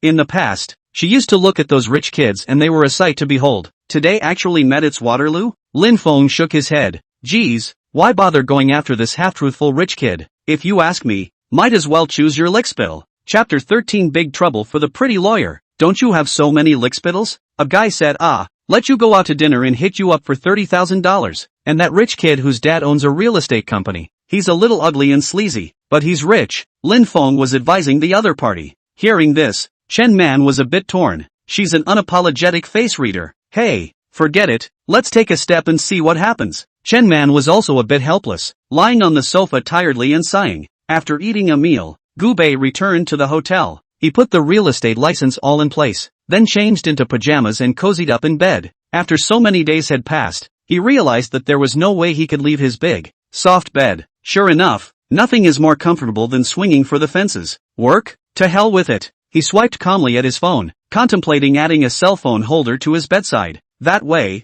you don't have to hold up your cell phone and swipe the jitterbug yourself. Countless beautiful women were mercilessly brushed over by him. Immediately after, he saw a somewhat familiar jitterbug. This isn't Ling Lin? Gu Bei was a bit surprised. On 3/29, Ling Lin, the ever-victorious general lawyer of a well-known law firm, finally met her Waterloo in her career. The reason being that her client hid the relevant clues. The inside of the video spells it all out. This incident had a very big impact on Ling Lin. Many of his peers even took this opportunity to frantically attack Ling Lin. It led to a sudden drop in their law firm's assignments. After learning about this, Gu Bei's mood was a bit heavy. His relationship with Ling Lin could not be said to be very good though, but the two are kind of friends. It's natural for a friend to mention something like this when it happens to him or her. March 29th. Gu Bei glanced at the day, and it was actually tomorrow. He felt that what he was saying ahead of time now was too deliberate. Keeping this in mind, he began to continue to brush his jitterbugs. Just then, his cell phone rang. Someone called him. Dude, where are you getting rich? As soon as the call was answered,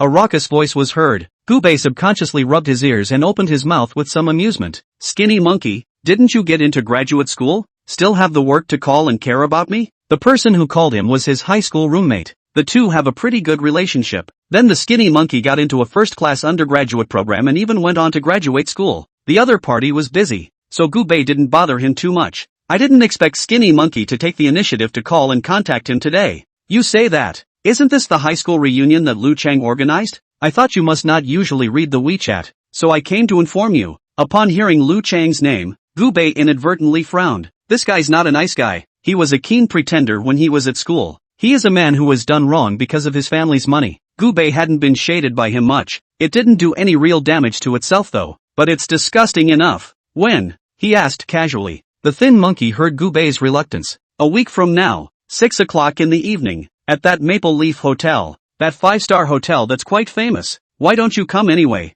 These classmates are all pretty well mixed up, and it's kind of a personal connection. You're just too much of a backbone. If you're willing to lick them a few times, won't the opportunity come? The thin monkey knew very well about Gu Bei's nature. He knew that Gu Bei was arrogant in his day and never compromised with these rotten people. But people do have cows. As social animals, they all had to bow down. Okay, I've been busy lately. I don't always have time. Let's see when the time comes. And come if it works. Gu Bei casually made a few perfunctory remarks. As much as he wanted to meet Skinny Monkey and a few of them, but Lu Chang really made him unable to lift his nature. That's no good. You have to come. Buddy, get together. It's a deal. See you there. After the Skinny Monkey finished speaking, as if he was afraid that Gu Bei would reject him, he immediately hung up the phone. Hearing a beeping sound coming from the phone, Gu Bei also smiled somewhat helplessly. The day went by with nothing to do. The next day Gu Bei got up early. He hadn't forgotten about Ling Lin's side of things. Casually, he found Ling Lin's phone and dialed.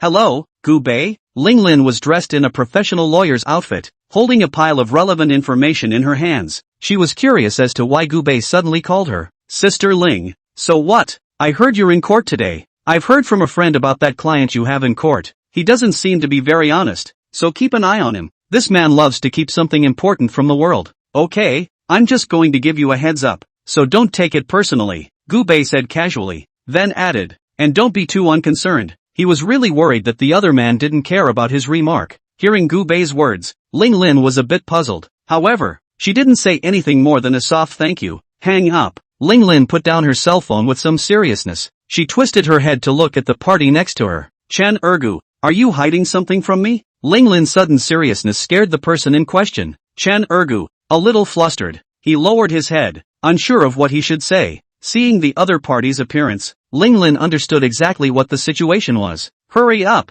Chen Ergu was startled by Ling Lin's appearance. He hurriedly lowered his head and told all the things he was hiding. Hearing the other party's words, Ling Lin trembled with anger. This is a vital clue. If the other person hides himself, and the other side's lawyers have that information, wouldn't that be the end of it? Having thought of this, Ling Lin hurriedly found the judge and applied for a retrial on a later date. Not a moment too soon, Ling Lin returned to the law firm with the documents. The case has been approved and is back in court this afternoon. She'd have to think of a new countermeasure in a hurry before she could do that. See a thick pile of papers. Ling Lin couldn't help but think of Gubei's glib reminder. A pang of fear washed over her. If Gubei hadn't reminded himself, then she's screwed. These clues are enough to convict one's client. More importantly, once convicted, all outside voices will come to blame themselves. It's rightfully the attorney's responsibility to not thoroughly figure out the clues. By mid-afternoon, the court was in regular session. Ling Lin got hold of all the evidence and took the case on cloud 9. The opposing counsel had been thoroughly confused. How come things aren't what they seem? Chapter 14. The case is a total victory, and Gubei is the one who gets the credit. The case ended in a victory for Ling Lin. She held the judgment in her hand with an uncontrollable excitement in her heart, though her surface seemed ancient, but in reality, a mixture of hindsight and joy had taken over her. Pulling out her cell phone, she dialed Gubei's number. At the moment, Gubei was primping himself.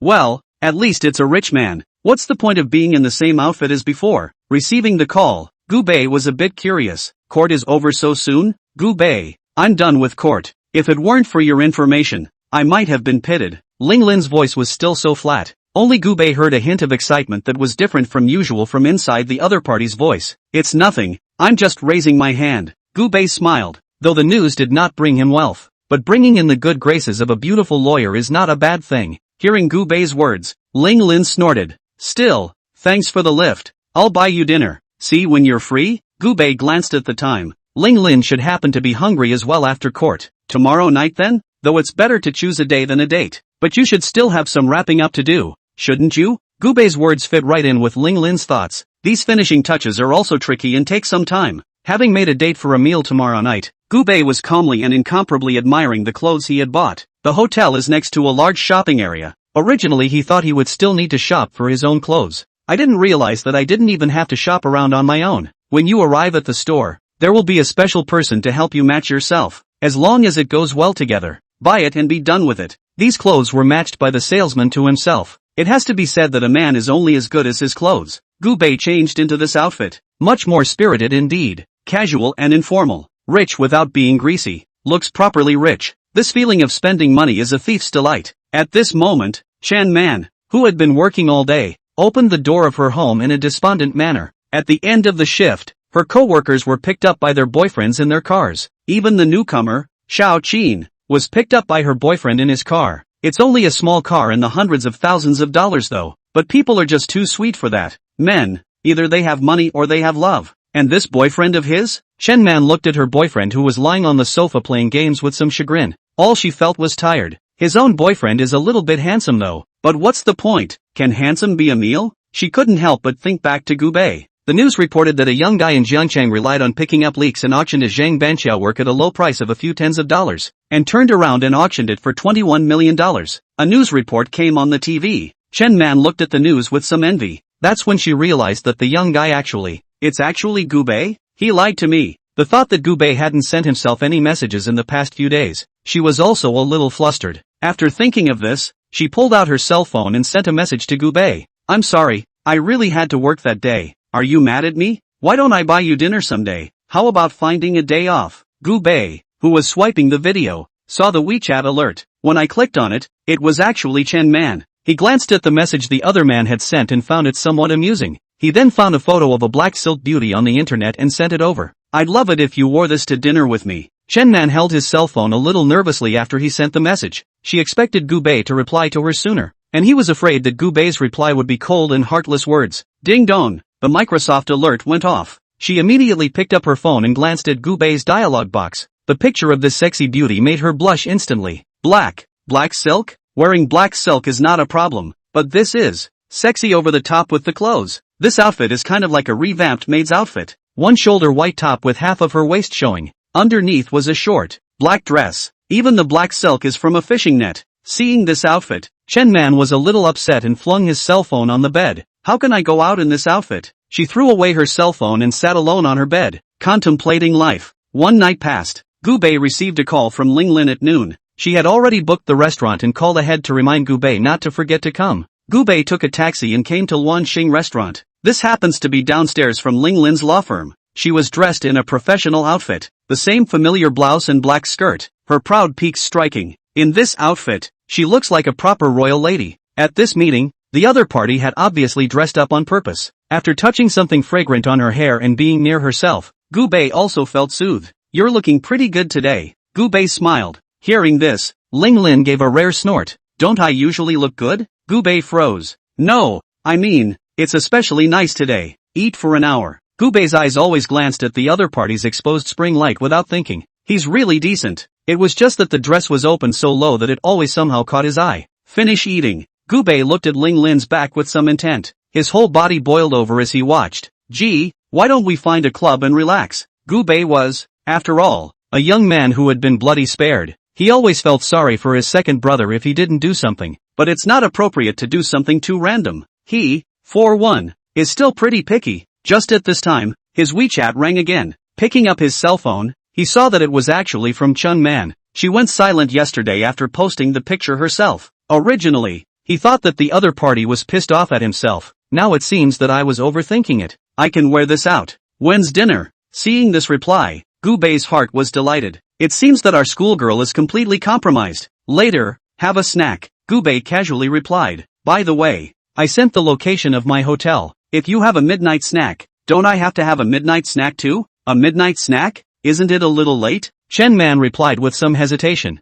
Seeing the other party's reply, Gubei smiled. Go or go as you please. After that, he took a cab back to the hotel. Chen Man's attitude was clearly that he was asking for something. Why should one's posture be too low? Being a lickspittle is not his cup of tea. Seeing such a cold sentence from Gubei, Chen Man gritted his teeth. Okay, then I'll pack up and come over in a few minutes. She had already gotten her hands on the outfit that Gubei wanted. Even more so, it was going to be even sexier than the picture Gubei had posted. Chapter 15. If you're having a late night snack, I'm having a late night snack, promising Gubei. Chen Man put down her cell phone. She let out a deep breath and grabbed her clothes, ready to go change into them. Passing through the bedroom, she saw her boyfriend who was playing a game. The other guy wasn't lying on the couch playing games today. Instead, he sat at his computer desk, playing a computer game, and with headphones on, yelling at the top of his lungs. Hey! Chen Man couldn't help but walk up and wave his hand in front of his face. I'm going out. Hearing this, the other frowned. Geez, don't get in the way of my game. If you're going to leave, hurry up. Sensing the other party's attitude, Chen Man was a bit angry.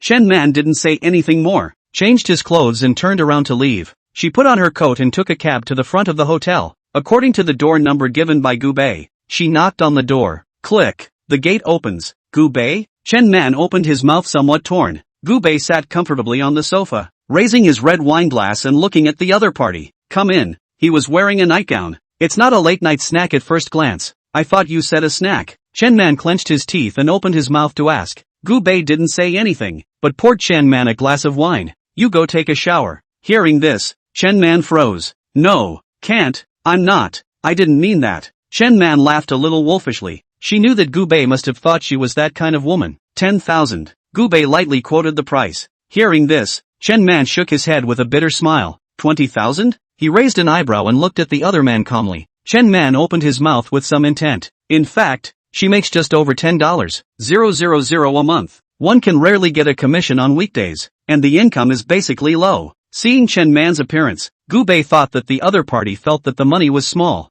30,000 then, at best, that's the price. Gubei indifferently took a sip of wine and waited for the other party to make a decision. In his mind, Chen Man was worth just that price, and that's the first time.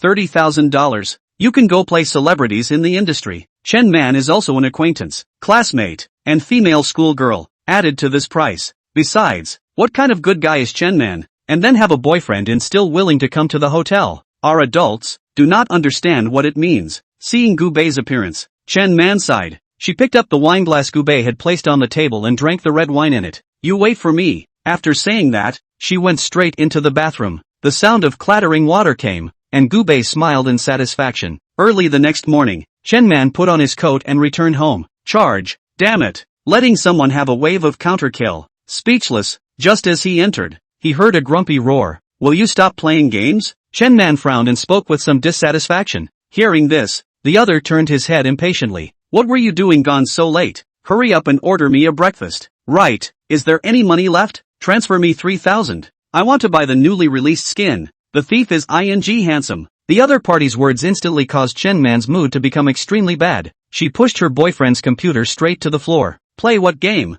All you do is play games all day long. After saying that, her eyes reddened and she rushed straight into the room, locking the door behind her. Chen Man changed her clothes and sat on the bed, fuming with some exhaustion. She thought back to last night and her mind was made up. Gubei was unaware of the fact that Chen Man had already left. He slept beautifully. By the time I woke up, it was afternoon. It was natural to rest and relax after being tired most of the night. I swiped through Shakeology for a while and found nothing useful in the way of videos. Stretching, he decided to go out for a walk. Just walked downstairs to the little noodle shop. He then saw someone familiar. Yun Chang. Gubei, why are you here? Yun Chang looked at Gubei with some surprise, not expecting the other party to actually eat noodles here. Why isn't your girlfriend with you? She asked with a smirk. Yun Chang was quite treating Gubei's girlfriend, knowledgeable and good-looking. The two are a match made in heaven. Hearing this, Gubei scratched his head awkwardly. Geez, don't tease me. Police sister, Ling Lin is not my girlfriend. At that time it was stick her to block those rotten peach blossoms. That's why I said that.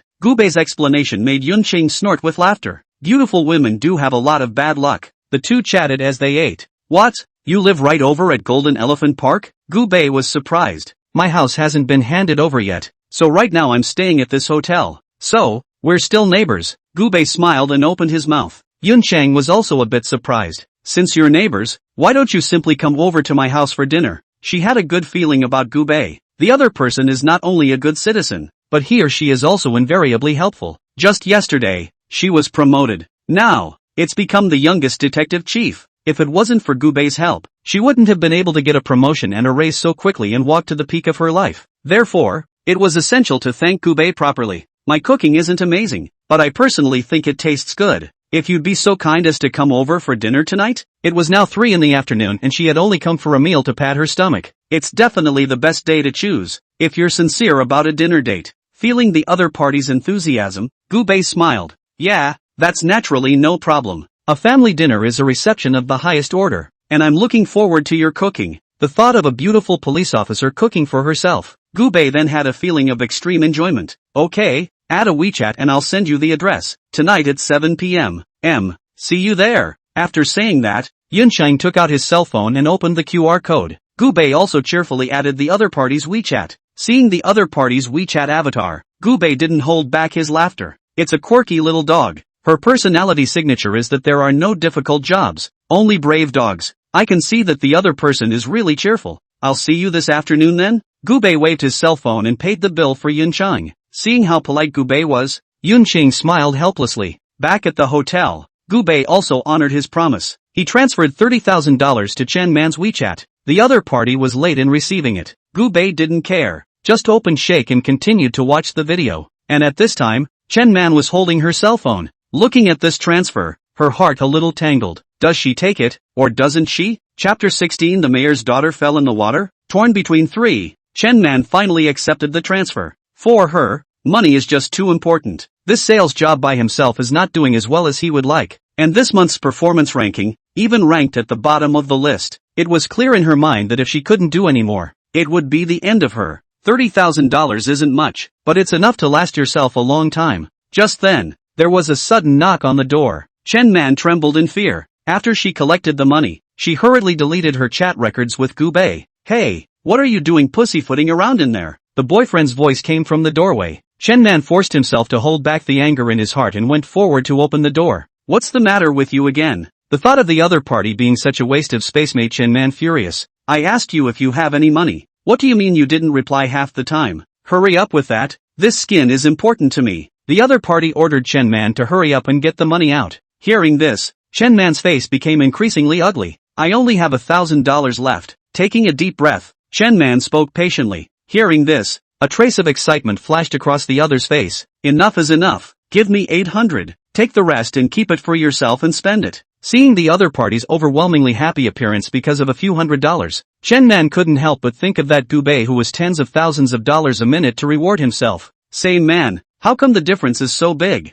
The moment Gubei returned to the hotel satisfied. In a few days, I'll be able to move into my new house myself. This hotel is nice, but it's still more comfortable to stay in your own home. Passing by the front desk, the girl on duty couldn't help but throw a wink towards Gubei. She helped Gubei check in at first, but hearing it with my own ears, this big handsome guy in front of me had chartered a luxurious presidential suite for a month. It should go without saying that the level of wealth is outrageous. Gubei, who had enjoyed the best school flowers, naturally had no interest in this kind of ordinary woman. He just smiled casually, followed by an unwavering step forward. Lying on the bed, Gubei cozily swiped through the videos. April 1st at 4 p.m.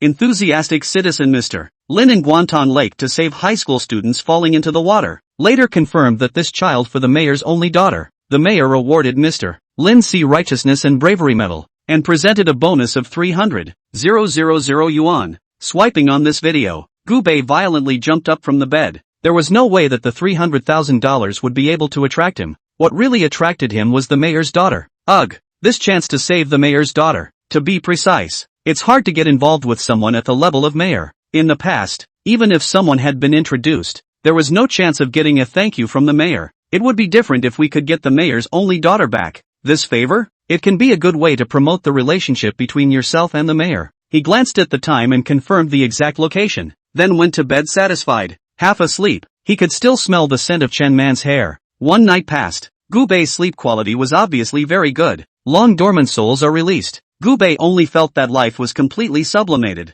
Glancing at the time, it was just noon. After a simple meal, he wandered over to Kanto Park. The most famous thing here in Kuntong Park is his lake. On weekdays, there are a lot of people taking pictures here. There are some pretty girls among them. So many JK girls? Gubei couldn't help but be staggered. These girls are really saving their energy. All of them were wearing very little. And not only that, they were always doing something very attractive. As Gubei walked, he almost fell into the lake. I remember. I think that high school girl was wearing that same what? Lo? Gubei recalled a bit and finally remembered the name of this type of clothing. Lolita. Walking all the way, he saw the drop zone. A couple of girls were taking pictures. A girl who looks like a doll is standing on the edge of the lake taking pictures. Come on. I've got this great look. Shoot it. Take advantage of the wind that's blowing my hair up. This girl was talking away, urging her friend to hurry up and take a picture. No way Mo. That's not a good position for you. You back up a bit. It looks better from this angle. A fellow traveler spoke up and asked her to work with her to find an angle. Gubei saw that his opponent kept retreating. Eyes are about to step on the air. He forcibly resisted the inner urge to remind a word, gritted his teeth, and stood aside, pretending to watch the scenery. Just as a group of young girls were laughing and joking around, there was a sudden, terrified scream from the lake. The onlookers on the sidelines panicked and ran away. I'll go. A girl fell in the water. Does anyone know how to swim? Hurry up and save someone. Damn. I'm a dry duck. I don't dare to get in the water. Which one of you dares to get in the water? A crowd of onlookers, all looking for someone who dared to go into the water for a swim. Lu Mengming's friends also panicked. None of them expected Lu Mengming to fall into the water. Even more so, I didn't realize that no one around dared to go to the rescue. Help! Can someone go save our Mo? Those girls were crying pear-shaped tears and looked extremely pitiful. When he heard the scream, Gubei knew his chance had come. Why are you so careless, little girl? Gubei shouted. Twice he plucked off his coat and dove straight into the water. The Lolita girl called Mo was flopping around. Help! Gollum Gollum! Ah! Lu Mengmeng kept raising her hands high in the air, trying to ask for help. Gubei's water is good. He arrived at Lu Mengming's side in 2 or 3 moves. Looking at this wretched little sister, he directly scooped her up with one hand. Relax. You've been saved. Yanamami is very light. After hearing Gubei's words, there wasn't much of a desperate struggle. All the way, like a well-behaved bunny, She clung to Gubei's waist. Even her legs had wrapped around her. Gubei easily brought her onto the shore. Phew, little sister, you can let go now. Climb ashore. Gubei felt a little amused when he saw this little sister who had bound herself like an octopus. Hearing this, Lu Mengmeng reacted. She nervously opened one eye and stole a glance at Gubei. Good looking. Chapter 17, find out who he is. At the moment, Gubei was naked. His hair was also wet. In the sunlight, it looked like a big star that had just gotten out of the shower. Little sister? Gubei reached out and patted the other party's shoulder, signaling her to hurry down. Even if one's stamina was good and supportive, then one couldn't keep it up like that. The image is, more or less than elegant. Besides, the reporters who were filming other contents on the side had already rushed towards here. If the mayor saw this scene, wouldn't he be crushed alive by the other party's mountainous paternal love? Hearing Gubei's words, Lu Mengmeng immediately reacted. She awkwardly jumped off Gubei's body. However, the feeling of having been robbed of her life made her a little weak in the knees. Ouch! She fell to the ground. Seeing the other party's wretched appearance, Gubei couldn't help but step forward and help her up. Here, sit down next to me and adjust yourself. Ryu Mume fell into the water though and her makeup was splattered, but that doesn't take away from her beauty. Even in this wretched posture, there was a feeling of pity for me. What a cute girl. Gubei couldn't help but sigh in admiration as well. What he came into contact with on a regular basis was basically a wide variety of imperial ladies. This was the first time he had encountered this cute type of adorable girl. Brother, thank you for saving me. Can you give me a contact? Lu Mengmeng opened her mouth with a smile. At this time, Lu Mengmeng's friend also ran over. They draped their coats over Lu Mengmeng's body. Pulling out a makeup remover tissue, she wiped her face clean of any makeup that had blown off. Could be. After leaving his cell phone number, Gubei glanced at the camera on the side. After making sure he was filmed, he laid low. Too high profile. Can be pretentious. He's not a man who likes to pretend. Lu Mengmeng's eyes were bubbling with little stars, just watching Gubei leave. At this point, mayor's office. Ryu was looking at the relevant material. His brow furrowed as he felt a bit of a headache at the material. On the TV, a cool female voice rang out. Now insert a news item. A high school girl fell into the water at 4 p.m. today at Lake Kwantlen. Hearing this, Lu Zhang subconsciously raised his head. He remembered that before his daughter left the house, she seemed to have said that she had gone to Kunton Lake to take pictures. Ryu was watching the TV nervously, wishing he could drag the progress bar to see what was going on. This is a female high school student from Yunfeng High School. The camera turned and broadcast all the images of Gubei's rescue. Seeing this scene, Lu Zhang almost fainted in shock. Who else could this person be if not his own daughter? The two of them had a daughter in their old age and were very precious to her. If anything happened to his daughter, he would be truly desperate. Little Feng, Ryu was shouting towards the door. Immediately afterward, a young man appeared in the doorway of the mayor's office. He's Lu Zhang's secretary. Hurry up and go investigate this man's identity for me. I'm going to thank him properly. Hearing this, Feng froze. He didn't understand exactly what kind of thank you this thank you was. The next moment, he saw the news broadcast on top of the TV. Got it. Okay, I'm on it. After saying that, he ran off in a huff. For her part, Lu Zhang was anxiously calling her daughter. Oops, the cell phone is in the water and turned off. He couldn't care about anything else, so he hurriedly packed up his things and went home to see his daughter. At this time, Gubei also returned to the hotel. He was soaking wet and still dripping as he walked. The hotel receptionist on duty was a bit surprised to see Gubei's appearance. She rushed over and handed the other woman a washcloth. Handsome, why are you wet? Hearing the odd words, Gubei picked up a bath towel and wiped his head, because there's too much water. After saying that, he handed the other party the bath towel in his hand. Order me a dinner to be sent up. Gubei's words caused the receptionist to blush. She looked at Gubei with some embarrassment. Yikes, is this handsome guy flirting with me? Back to the room. Gubei took a shower and changed his clothes. He waited cozily for dinner to be served. The food at this 5-star hotel tastes good. He enjoys the service here. Knock knock. There was a knock on the door. Swipe yourself in, he shouted. Knock knock. Mr. Gu, not room service. A man's voice came from the doorway. Hearing this, Gubei's expression was a bit odd. This receptionist, what kind of dinner did she order for herself? Should she? Gubei's expression gradually became strange. He popped up from the bed and buttoned up his shirt. I'd like to see what this front desk is up to. He got dressed and opened the door. A spry-looking man in a suit appeared in the doorway. The other person had some beautiful gift boxes in his hands and was looking at himself with a smile on his face. Hello, it's Mr. Gu, isn't it? Seeing the other party's appearance, Gubei nodded. You are? Looking at the other party in this dress, Gubei knew that the identity was definitely not ordinary. I'm the mayor's secretary. and this time I'm here to thank you on behalf of Mayor Liu. After saying that, he waved the object in his hand in front of Gu Bei's face. Don't worry, I can show you my work license. Hearing this, Gu Bei nodded. Out of respect, come in first. With that he made way. Feng Brown also didn't have the courtesy to directly enter inside the room. He's been following Lu Zheng for a long time. The other man's thoughts were clear to him.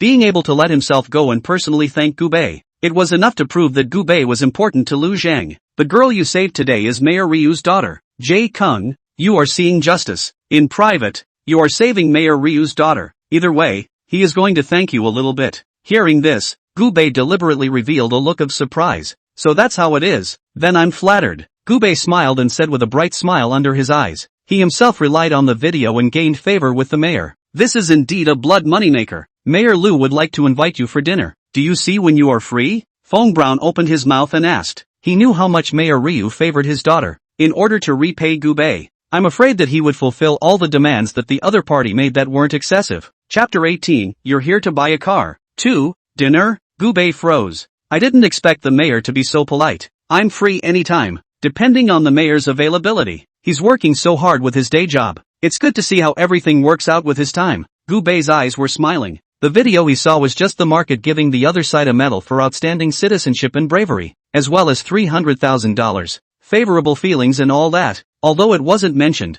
Gu Bei could guess it himself. It's just that, with the dinner and all, he was quite surprised. Okay, then I'll go back and inquire about the mayor's time, and contact you when it's confirmed. Here's my WeChat. You add one. Von Braun is very nice. Gu Bei saw that the other party was not much different from his own age. Couldn't help but speak up. Brother, I see that you and I are about the same age, so there's no need to be so polite between the two of us, is there? The identity of this mayor's secretary was not ordinary, and Gu Bei knew that if he could strike a good relationship with the other party, it would be equivalent to walking sideways. You're a year older than me, how about I teach you Gu? Feng Brown is very good at what he does, and he has his own exceptional skills to be able to become the mayor's secretary at a young age. Gu Bei was a bit surprised, not realizing that the other party was actually a year younger than himself. To be able to climb to heights that people couldn't even look up to in their entire lives at such a young age was enough to prove how strong he really was. Holler, Feng Laodi. After the two of them chatted cheekily for a while and added each other's WeChat,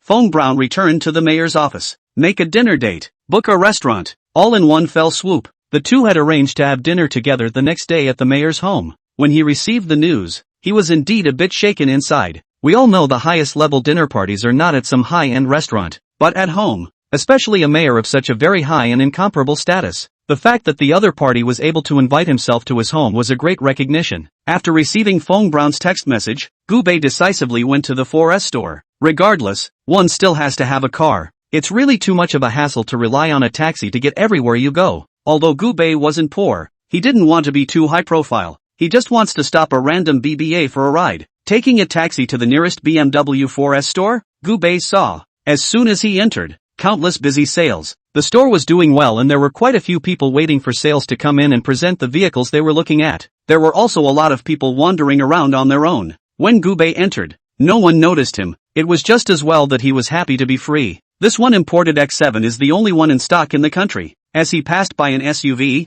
Gu Bei heard a salesman introduce it from the sidelines. He subconsciously looked away. Ouch, that's pretty good. He also listened to the presentation with great interest. He really doesn't know anything about vehicles or anything. This time, Chen Man and her boyfriend also walked into the BMW 4S store together. Jun Woo, what are you doing here? Seeing her boyfriend's excited appearance, Chen Man always felt something odd. What can I do when I come to a 4S store? To look at cars, of course. Chao Junyu looked at his girlfriend with some dissatisfaction. He was rarely in the mood to want to come out for a stroll, and this woman was always asking questions on the side, which seemed to be a real spoilsport. If it wasn't for the other guy's good looks, he wouldn't want to take it out of the house. This is a BMW. How can we have money to buy a BMW? We can't even afford the cheapest car from others. Chen Man frowned, unable to figure out what was going on in her boyfriend's head. Chao Junyu was a bit displeased when he heard this. The man's pride made him growl angrily. Who says I can't afford it? The surrounding people heard this commotion and all looked towards the side with some curiosity. Chen Man felt incredibly humiliated and had to awkwardly lower her head.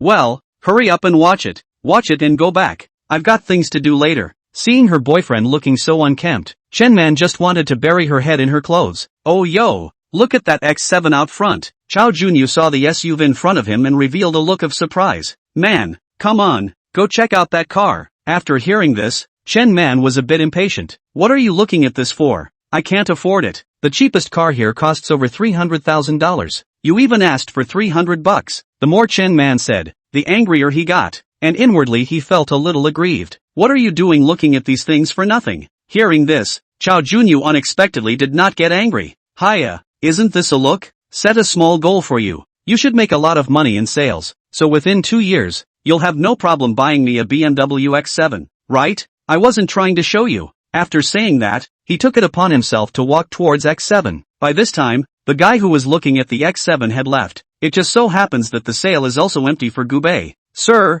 this car is really quite nice. Would you like to try it? You can sit on it and feel it. Hearing the sales words, Gubei nodded. Can I take a test drive? At this remark, Sales smiled somewhat regretfully. I'm sorry, there's only so much of the current car left, so we are not test driving it. Hearing this, Gubei was a bit regretful, but he didn't say anything more. People stores have their rules. It's impossible to somehow overstep them for yourself, right? Just as Gubei was planning to take a look at the interior, a conspiratorial voice rang out from the side. Where's the bumpkin from that doesn't even know that you don't test drive a high-end car like this? It's okay to give a normal car for you to try, but you still want to try this kind of high-class car. Aren't you dreaming? Hearing this voice, Gubei frowned. He looked back with some confusion, noticed a rather familiar-looking man standing next to him. He always felt like he had seen this man somewhere before. Don't look at the interior. I can tell by looking at you that you can't afford it. After saying this, Chao Junyu took it upon himself to want to get into the car and sit down. It's a car he's had his heart set on for a long time.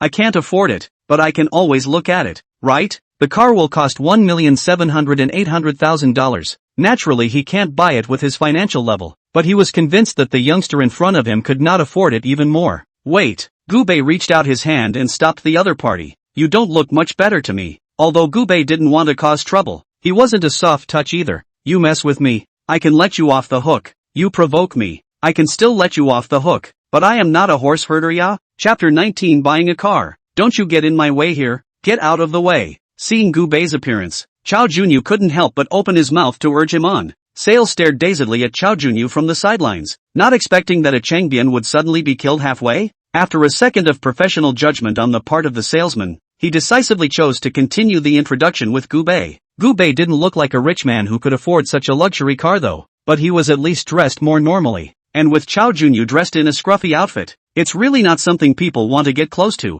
Just as Gubei wanted to utter a few words in return, he suddenly heard a familiar voice from behind him. What are you looking at again? When these words came out, Gubei and Chao Junyu turned back at the same time. Chao Junyu glanced at Chen Man, who was catching up, and frowned somewhat impatiently. Why are you moving so slowly? Seeing his girlfriend looking so unhappy, Chao Junyu also felt in a bad mood. Hurry up and come see this car. After saying this, Chao Junyu was ready to push Gubei away and get in the car to take a look. Gubei also didn't expect to see Chen Man here like this. Feelings didn't think that this obnoxious Chao Junyu was actually the other party's boyfriend?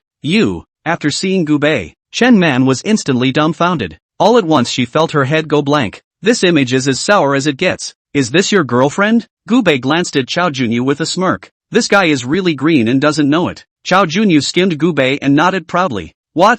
Are you jealous that I have such a pretty girlfriend? Hearing this, Gubei smiled. You can tell by looking at the other guy that he's faking it. The fact that they were boyfriend and girlfriend was definitely not true, but the man could tell at a glance that he definitely couldn't afford the car. Otherwise, it was unlikely that Chen Man would have compromised himself over these tens of thousands of dollars. Do you want this car? Gubei blocked the front of the car and asked with interest. Chao Junyu didn't understand what Gubei meant. I want this car is not a matter of minutes. Not just a broken car? It's just over $1 million.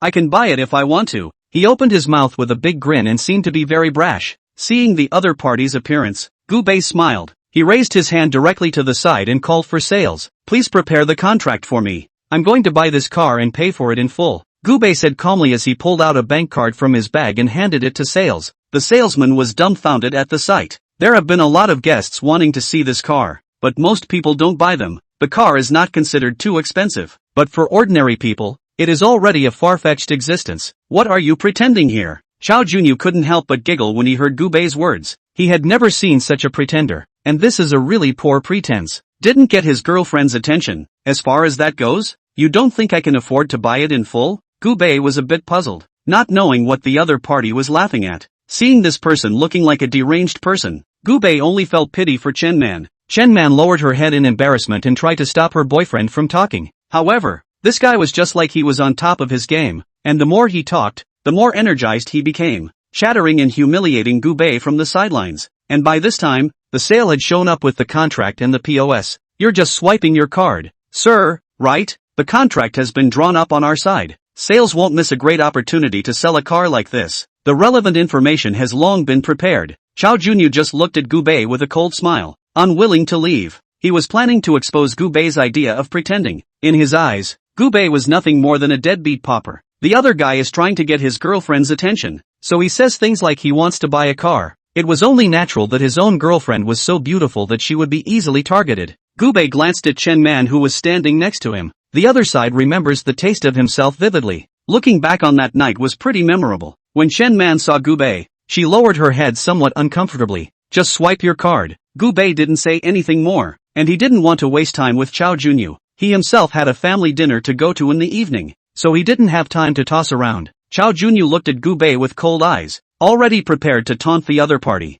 Looking at Gubei like this, I know that he is the same age as myself. How can a boy of the same age get close to $2 million in cash to buy a car? After thinking about it, he decided to be an eater. Off to the side, someone else also noticed what was going on over here. The gimmick of buying a car with full payment at a young age can be very appealing, and everyone comes over to watch what this rich second-generation rich guy really looks like. Chen Man was now in a sorry state and only wanted to run. But then there was some curiosity as to whether Gubei could really take this luxury car at full price. The sale didn't say anything more and skillfully picked up the POS and swiped the card. Swiped successful. A beautiful voice rang out, and more than $7 million were directly missing from Gubei's account. Gubei glanced at the text message and smiled calmly. A little money is not enough. I go to. This dude is really something. So much money, he doesn't even frown. Catch a rich man alive. I was thinking of buying an X1 in installments, and he bought an X7 in full. Everyone was talking and feeling a bit surprised. However, they were just surprised that Gubei had bought a car at full price at such a young age. We all know that there are a lot of rich people nowadays, although a car of more than $1 million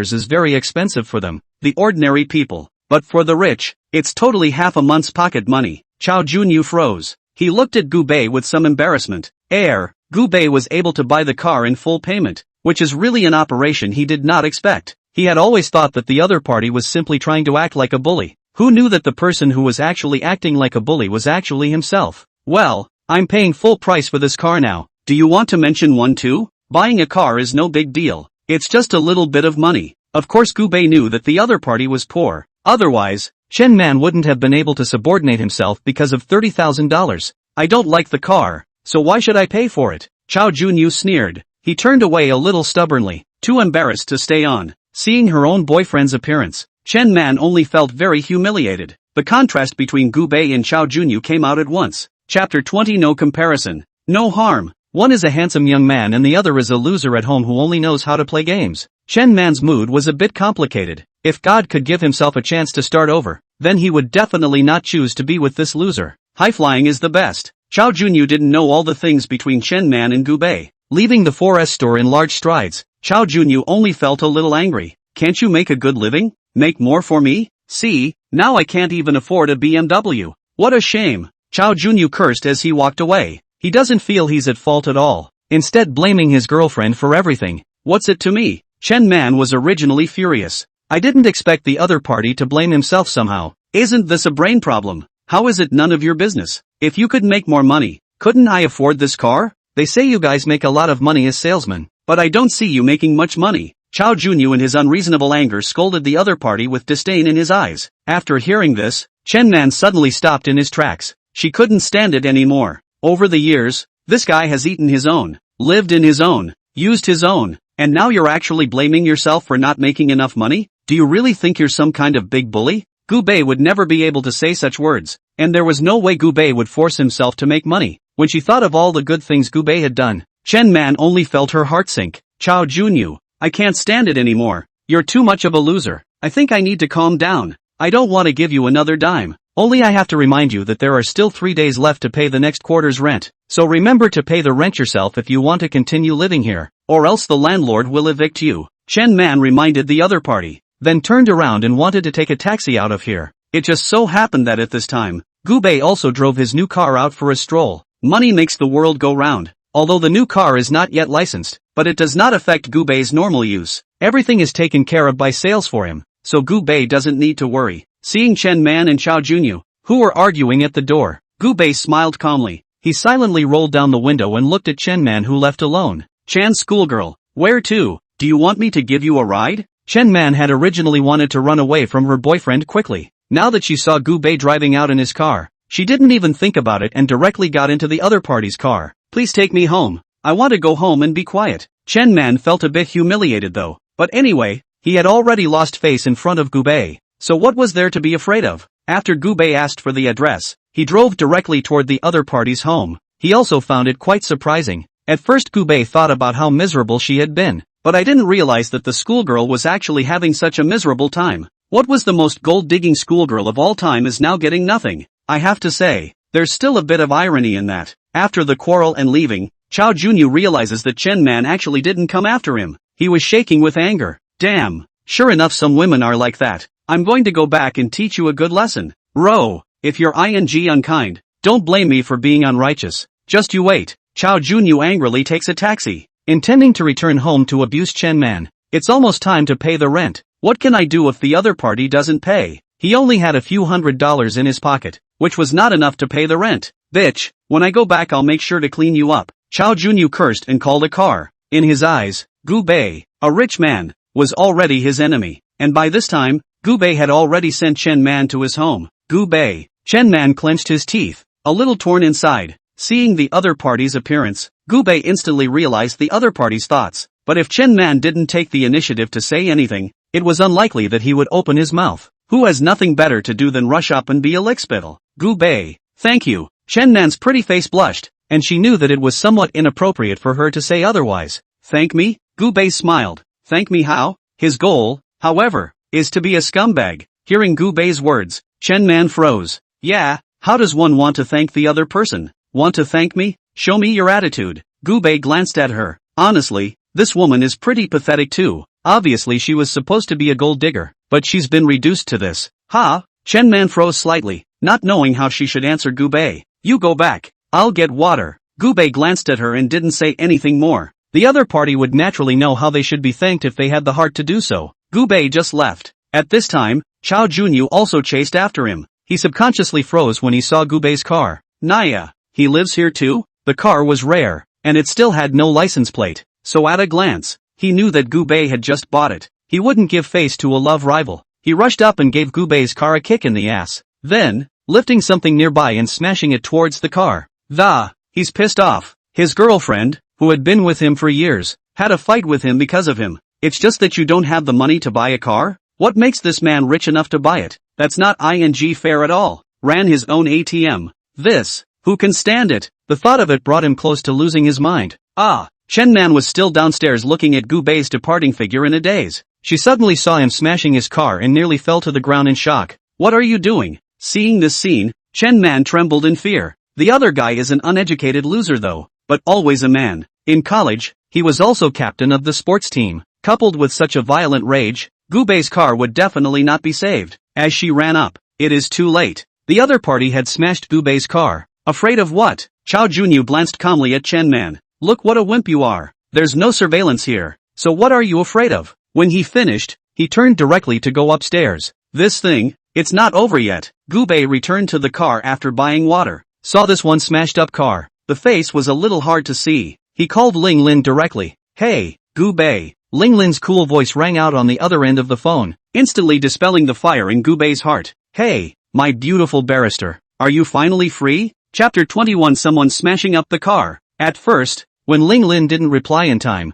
Gubei knew that the other party must be busy. Did something happen to you? Ling Lin is a smart person. The other party will take the initiative to contact themselves, but also matched up to live such a sentence. Certainly has a very important thing. I just bought a BMW and it turned around and got smashed up. My car recorder caught it all on tape. So watch and help me get it going. Remember, make sure he knows I'm not that easy to mess with. There is no doubt that the other party has broken the law. All Gubei had to do was add fuel to his fire. It's better to roll over your opponent with one blow. After hearing Gubei's simple description, Ling Lin was instantly filled with confidence. Don't worry, There's absolutely no problem leaving this matter to me. Based on your description, the other party is completely at fault. And with your vehicle being so expensive, it does seem unbelievable that he would do such a thing. Ling Lin had seen all sorts of oddballs, but not this kind of oddball. Knowing that people are bringing up $1 million luxury car, they have to go and smash it. What else could this be if not a brain fart? It's up to you next. Right, are you free now?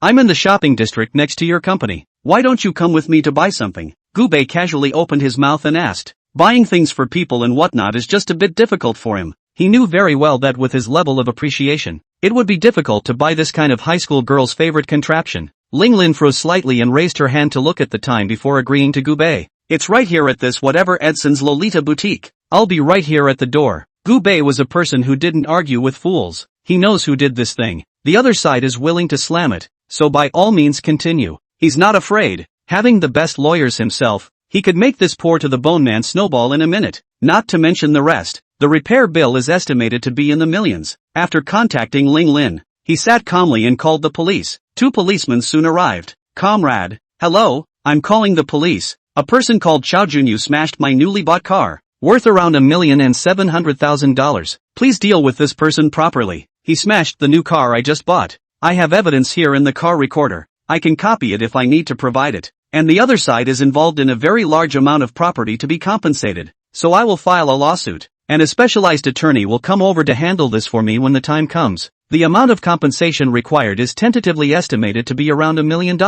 So I hope you'll take it seriously. The police panicked when they were called. Anyone who can own $1 million luxury car is not an ordinary person. They can't afford to be responsible for such a big shot's car being smashed. And whether it's a luxury car or a regular vehicle, they won't allow one of these lunatics inside their precinct. It's just that they have a lot of trouble when they mess with rich people. The car is wrecked and things are still going on. He reached for a cab and drove towards the nearest mall. That Lolita clothing boutique was still something he had searched out on purpose. Anymore, we're going to be guests at the mayor's house tonight, so we have to prepare something, more or less. There's no going away empty-handed. The car arrived at the front of the store. Ling Lin just happened to arrive here as well. She didn't move slowly. As a woman of thunder, she had always been known for her speed. Gubei, it's been a long time. After a few minutes had passed, Ling Lin appeared in front of Gubei. Gubei was a bit surprised, not expecting this woman to move so quickly. Originally, he thought that women went out with more than half an hour's effort to clean themselves up. Sure enough, beautiful women are different. What are you buying?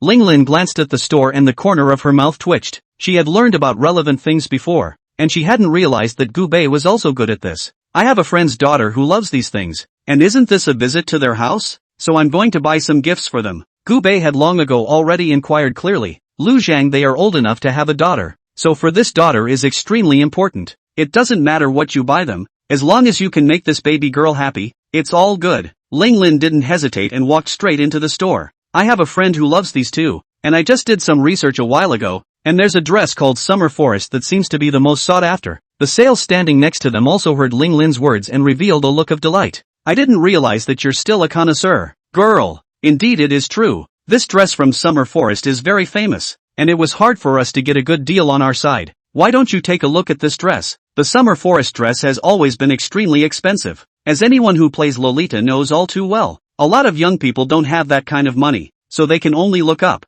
Originally this dress was for those with money. In the eyes of the sales, it looked as if Gubei and Ling Lin seemed to be quite rich as well. I don't care about anything else as long as it sells. We originally reserved this dress for a little girl, but if you want it, we can give it to you first in advance. Hearing the sales words, Gubei's mouth twitched. This was too unreliable. Gubei's expression was seen by sales. She knew that her words had caused Gubei's misunderstanding. I mean, the other party hasn't made a deposit yet, so this matter is negotiable. Hearing this, Gubei couldn't help but laugh. In that case, fine, just wrap it up for me. He didn't say much, just pulled out his bank card with a big wave of his hand. Yes sir, this dress is 130,000. I'll go pack your bags. Even Gubei, who was psychologically prepared, hadn't expected this dress to be that expensive. He coughed violently, a little surprised. Young people nowadays really know how to play. A dress can actually be sold for so much? Gubei stared in amazement and couldn't help but look at the dress a few more times. What was a mediocre outfit was made to look good by this dress. Not bad, the clothes are quite nice. Give me a good wrap. Gubei didn't say anything more, bought the stuff and paid for it and left. Seeing Gubei buy a skirt in such a generous manner, Ling Lin also felt very surprised. not expecting the other party to be so rich, although she had known that Gu Bei was rich and powerful when he approached her for business. Chapter 22. The police have been called. But, $100,000 or so for a dress that you still couldn't make for yourself. Just as he finished his purchases and was about to leave the store, Gu Bei saw a familiar figure. Who else could it be if not Zhang Yanhan? Zhang Yihan came to this store with a girl of about 1.5 meters. This girl was also wearing a Lolita dress and looked very sophisticated. Obviously they didn't see themselves. The girl leaned on Zhang Yanhan's body in a very intimate manner, pointing to the clothes on the side and said daintily, "Brother, buy me this?" The dress she pointed to had a tag price of $30,000. Seeing this dress, Zhang Yanhan's face became visibly unattractive. "This dress doesn't look good at all. Pick something else. Don't worry. When I say I'll buy you clothes, I will. You made brother very happy last night, and it's only right that you be rewarded with a dress." Zhang Yihan reluctantly smiled and comforted the other party. He was a man who had always felt that it was time to save and spend. Although he himself was not poor, he was not willing to spend money for such a common woman. Being able to spend $10,000 on each other is good enough. Wanting more is completely out of the question. Gu Bei smiled and didn't say anything more, and directly tried to leave with his things. It was also at this time that the salesman suddenly stopped Gu Bei. "Sir, here's your giveaway. I hope to take care of my business next time." The other party smiled sweetly towards Gu Bei. Looking quite cute, Gu Bei casually took the giveaway and didn't say much. But when he turned his head, he just happened to meet Zhang Maritime Han's gloomy face. Zhang Haihan didn't expect to actually see Gu Bei here. What's more, he didn't expect that the one who accompanied Gu Bei on his shopping trip would be the woman he longed for. Seeing Ling Lin standing so gently by Gu Bei's side made him feel like he had been severely irritated. "Lin, are you coming to this store too?" How could Zhang Yihan have never imagined that the other party would be hanging out in such a store? This cute style of dress is completely different from Ling Lin's temperament. His twisted inside suddenly began to imagine it all at once. What would Ling Lin look like if she wore this? "My boyfriend came with me to buy clothes." "No?" The woman next to Zhang Yanhan saw this scene and pouted with some dissatisfaction. "Brother, who is this woman?" "Hello, I'm my brother's girlfriend." This little girl opened her mouth unwillingly, as if to compete for favor. Seeing this scene, Gu Bei smiled. It's pretty funny that this little guy hasn't grown up to look like a turnip monster yet. "Say what?" Zhang Meishan was a bit anxious. He skimmed right over the other side. "This is my friend's sister. Don't get me wrong. Lin, what kind of clothes did you come here to buy? Do you have something you like? I'll buy it for you." The salesman came over with some food for thought and watched the scene with a sudden heartbeat. "This lady just bought our store pop-up, Summer Forest." The girl who had been skewered opened her mouth incredulously in an instant when she heard this. "What?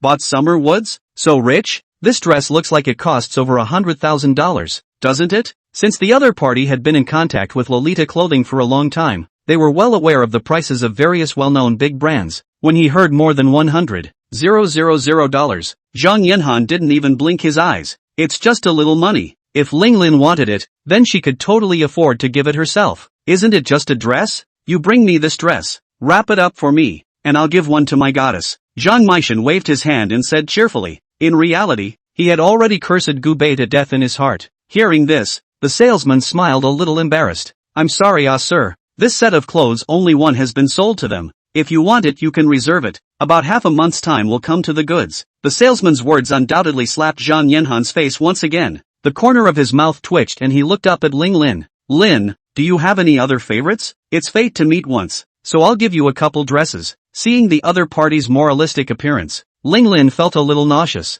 "I'm sorry, my boyfriend can buy me whatever clothes I want without you having to break the bank. I've got the dress I wanted. Bye." After saying this, Ling Lin intimately took Gu Bei's arm and walked towards the outside of the store. Zhang Qianhan just silently watched them leave, an angry look appearing under his eyes. A young girl on the sidelines came up very unseeing. "Brother, that girl doesn't want me to you buy it for me. I don't mind waiting for half a month." With Ling Lin not here, Zhang Yanhan had completely removed his disguise, and he was not willing to continue to put on the appearance of a moralistic good guy. "Get thee outta here." He wasn't in a very good mood to begin with. "It's been a couple days since I've had a hard time picking up a cute girl and wanting to vent my inner rage. I didn't expect that I would actually encounter the plague that was Gu Bei again." He was really angry. "Brother you." It was the first time for the young girl to see Zhang Yanhan being so fierce, and she was instantly too scared to speak. She craned her neck to take a few steps back. "Just go." This young girl, although it is true that she is trying to get money, but she is not willing to be subjected to this anger from the other side. "How dare you treat yourself with such an attitude when the money hasn't even arrived yet?"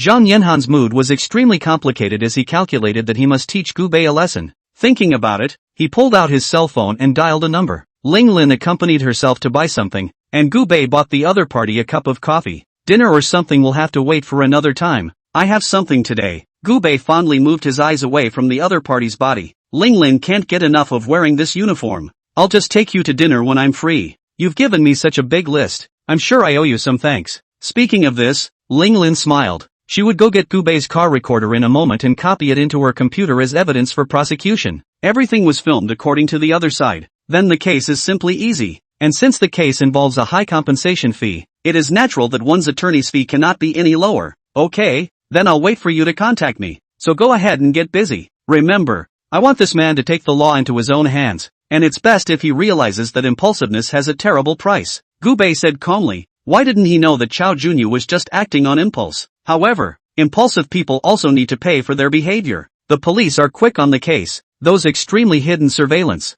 They found them too. Chapter 23. If a son doesn't teach, it's his father's fault. The killer is calling out. Chao Junyu. Into the night. Chao Junyu was playing a game at home. He scolded Chen Man a few times, and after taking a few $1,000s from the other party, he was in a good mood again. Thinking that Gu Bei couldn't help himself made him extremely happy. Chen Man is still at work, so no one can care about him at all. At this time, there was a knock on the door. Who is it? So annoying. He assumed it was Chen Man who didn't have his keys with him. Annoyed, he walked up and opened the door. At a glance, Chao Junyu saw a few people in navy blue. He froze. Chao Junyu, right? You are suspected of willfully destroying another person's property, and we are now summoning you in accordance with the law. The police officer's voice rang out, and Chao Junyu only felt as if it was a bolt from the blue. What? Are you guys kidding? Chao Junyu took a few nervous steps back. He didn't want to believe that this was true. Seeing the other guy trying to run, the police rushed forward. Chao Junyu finally came to his senses the moment he was held down dead against the wall and his hands were handcuffed. He felt like he was shaking all over. Today he's wearing striped pajamas with matching handcuffs. It is really very fitting. What for? I am innocent.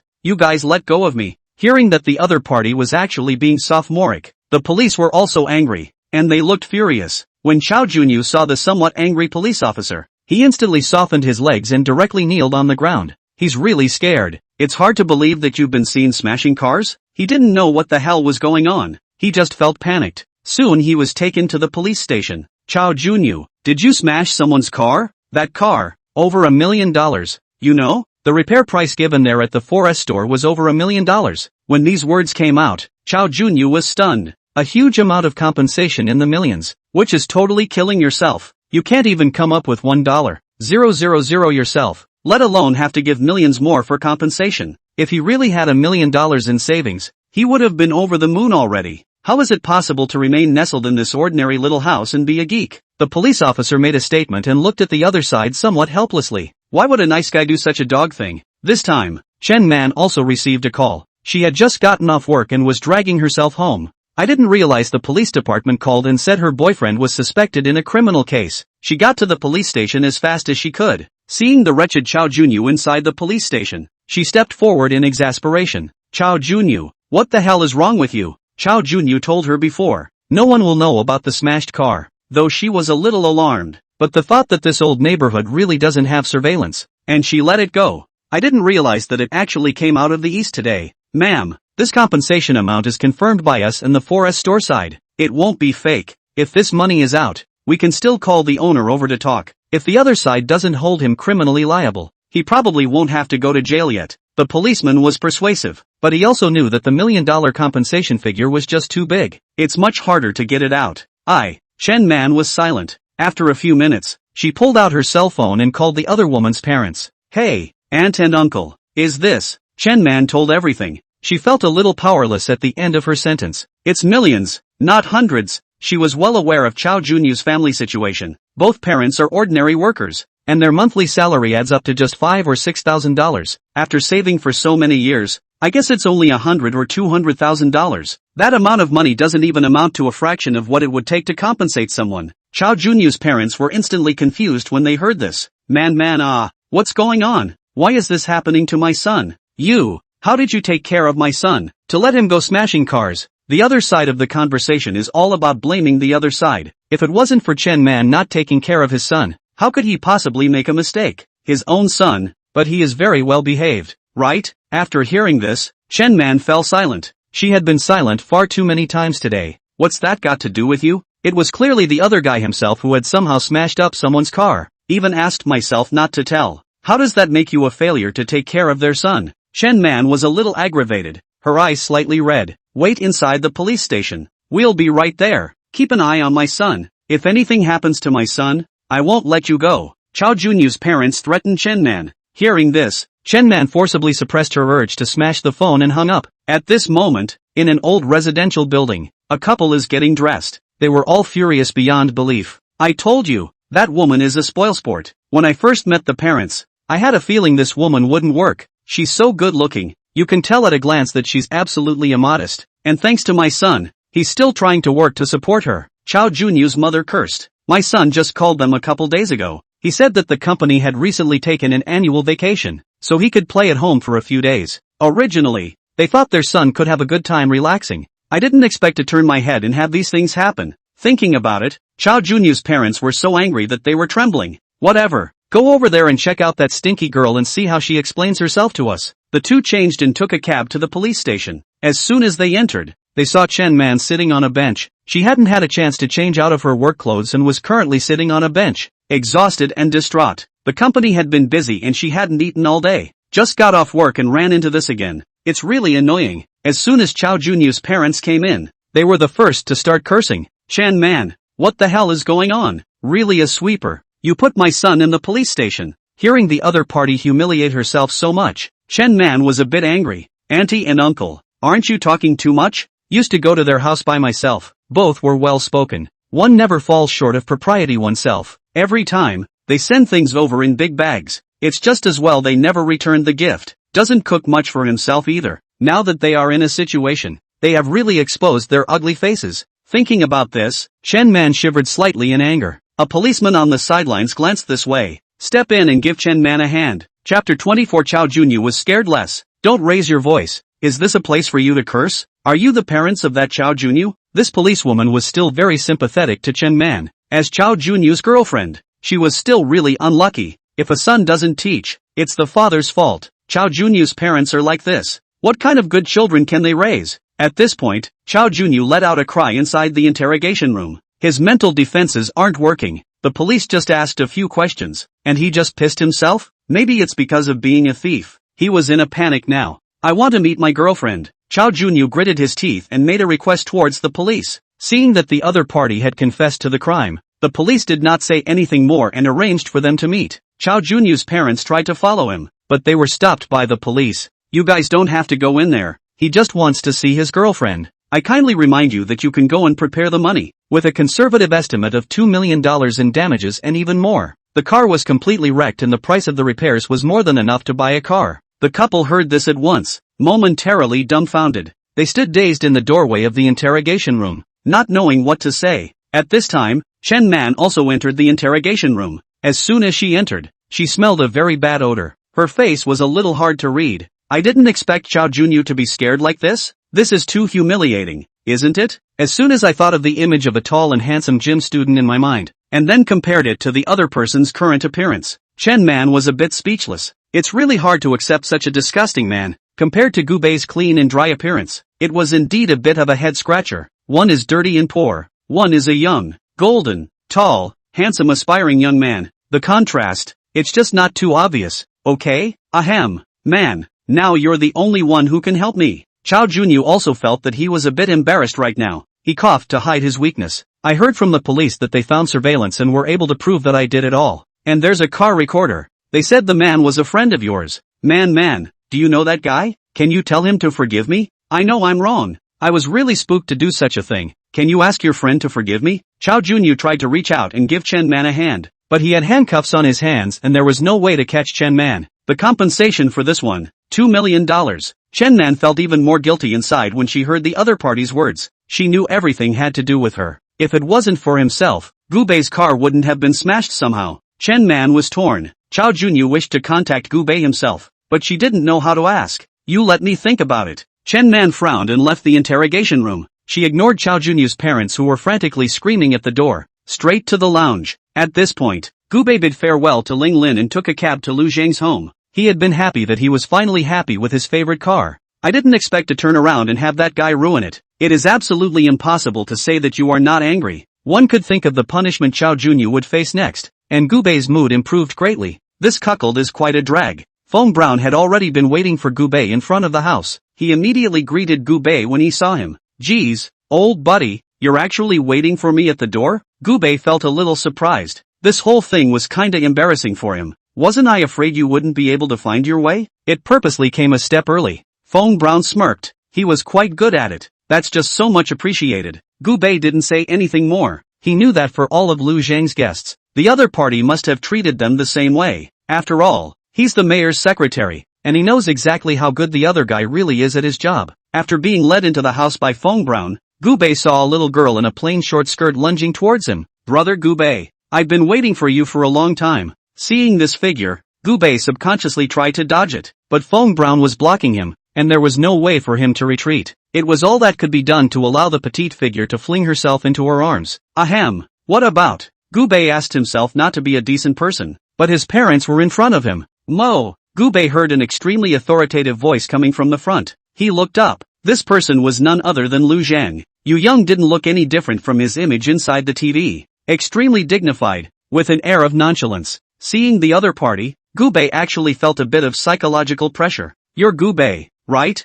Ryu Jung smiled, breaking the ice. Come on, have a seat. Lu Zhang's wife was busy inside the kitchen, and the aroma of the meal wafted over. You're my daughter's savior. I don't think it's enough to reward you anymore. He was very emotional. If it wasn't for Gubei, he and his daughter might have been separated by heaven. It was really just a show of hands. I happened to be walking there and saw your daughter fall into the water. Gubei spoke in an unassuming manner, but did not take credit for it. You could have just said what you wanted. Whatever I can do to satisfy you, I will do my best to do. Ryu was speaking seriously. He wanted to thank Gubei from the bottom of his heart. They don't give much, but as long as Gubei asked, then he wouldn't necessarily find a way to do it. Hearing this, Gubei just shook his head. That's not necessary. It's really just a show of hands. When Lu Mengmeng heard this, her eyes glowed. You're so handsome, brother. Seeing Lu Mengmeng's flamboyant appearance, Gubei smiled. He took out the prepared gifts from behind him and gave them to each of the people. The gifts from the two Ryu Youngs were a bit more modest. Nothing more than some cigarettes, alcohol, tea and skin care products. Brother, do I get a present? Lu Mengmeng looked towards the back with some anticipation. Wanted to see if Gubei had prepared anything for himself. Gubei smiled slightly. From behind him, he fished out a nice shopping bag. I don't understand what you kids like. See if this dress fills you up? Gubei was clearly in his early 20s, but he was posing as a mature big brother, causing Lu Mengmeng's small face to blush. She stepped forward to take the item in Gubei's hand and opened it to look at it. Ah, it's the summer forest. Chapter 25 The Rich Kid Who Won't Take Anything. Lu Mengmeng excitedly hugged Summer Forest and circled around the living room in extreme excitement. She had wanted this dress for a long time. She just could never afford it. Brother, you know me so well. This dress is $130,000.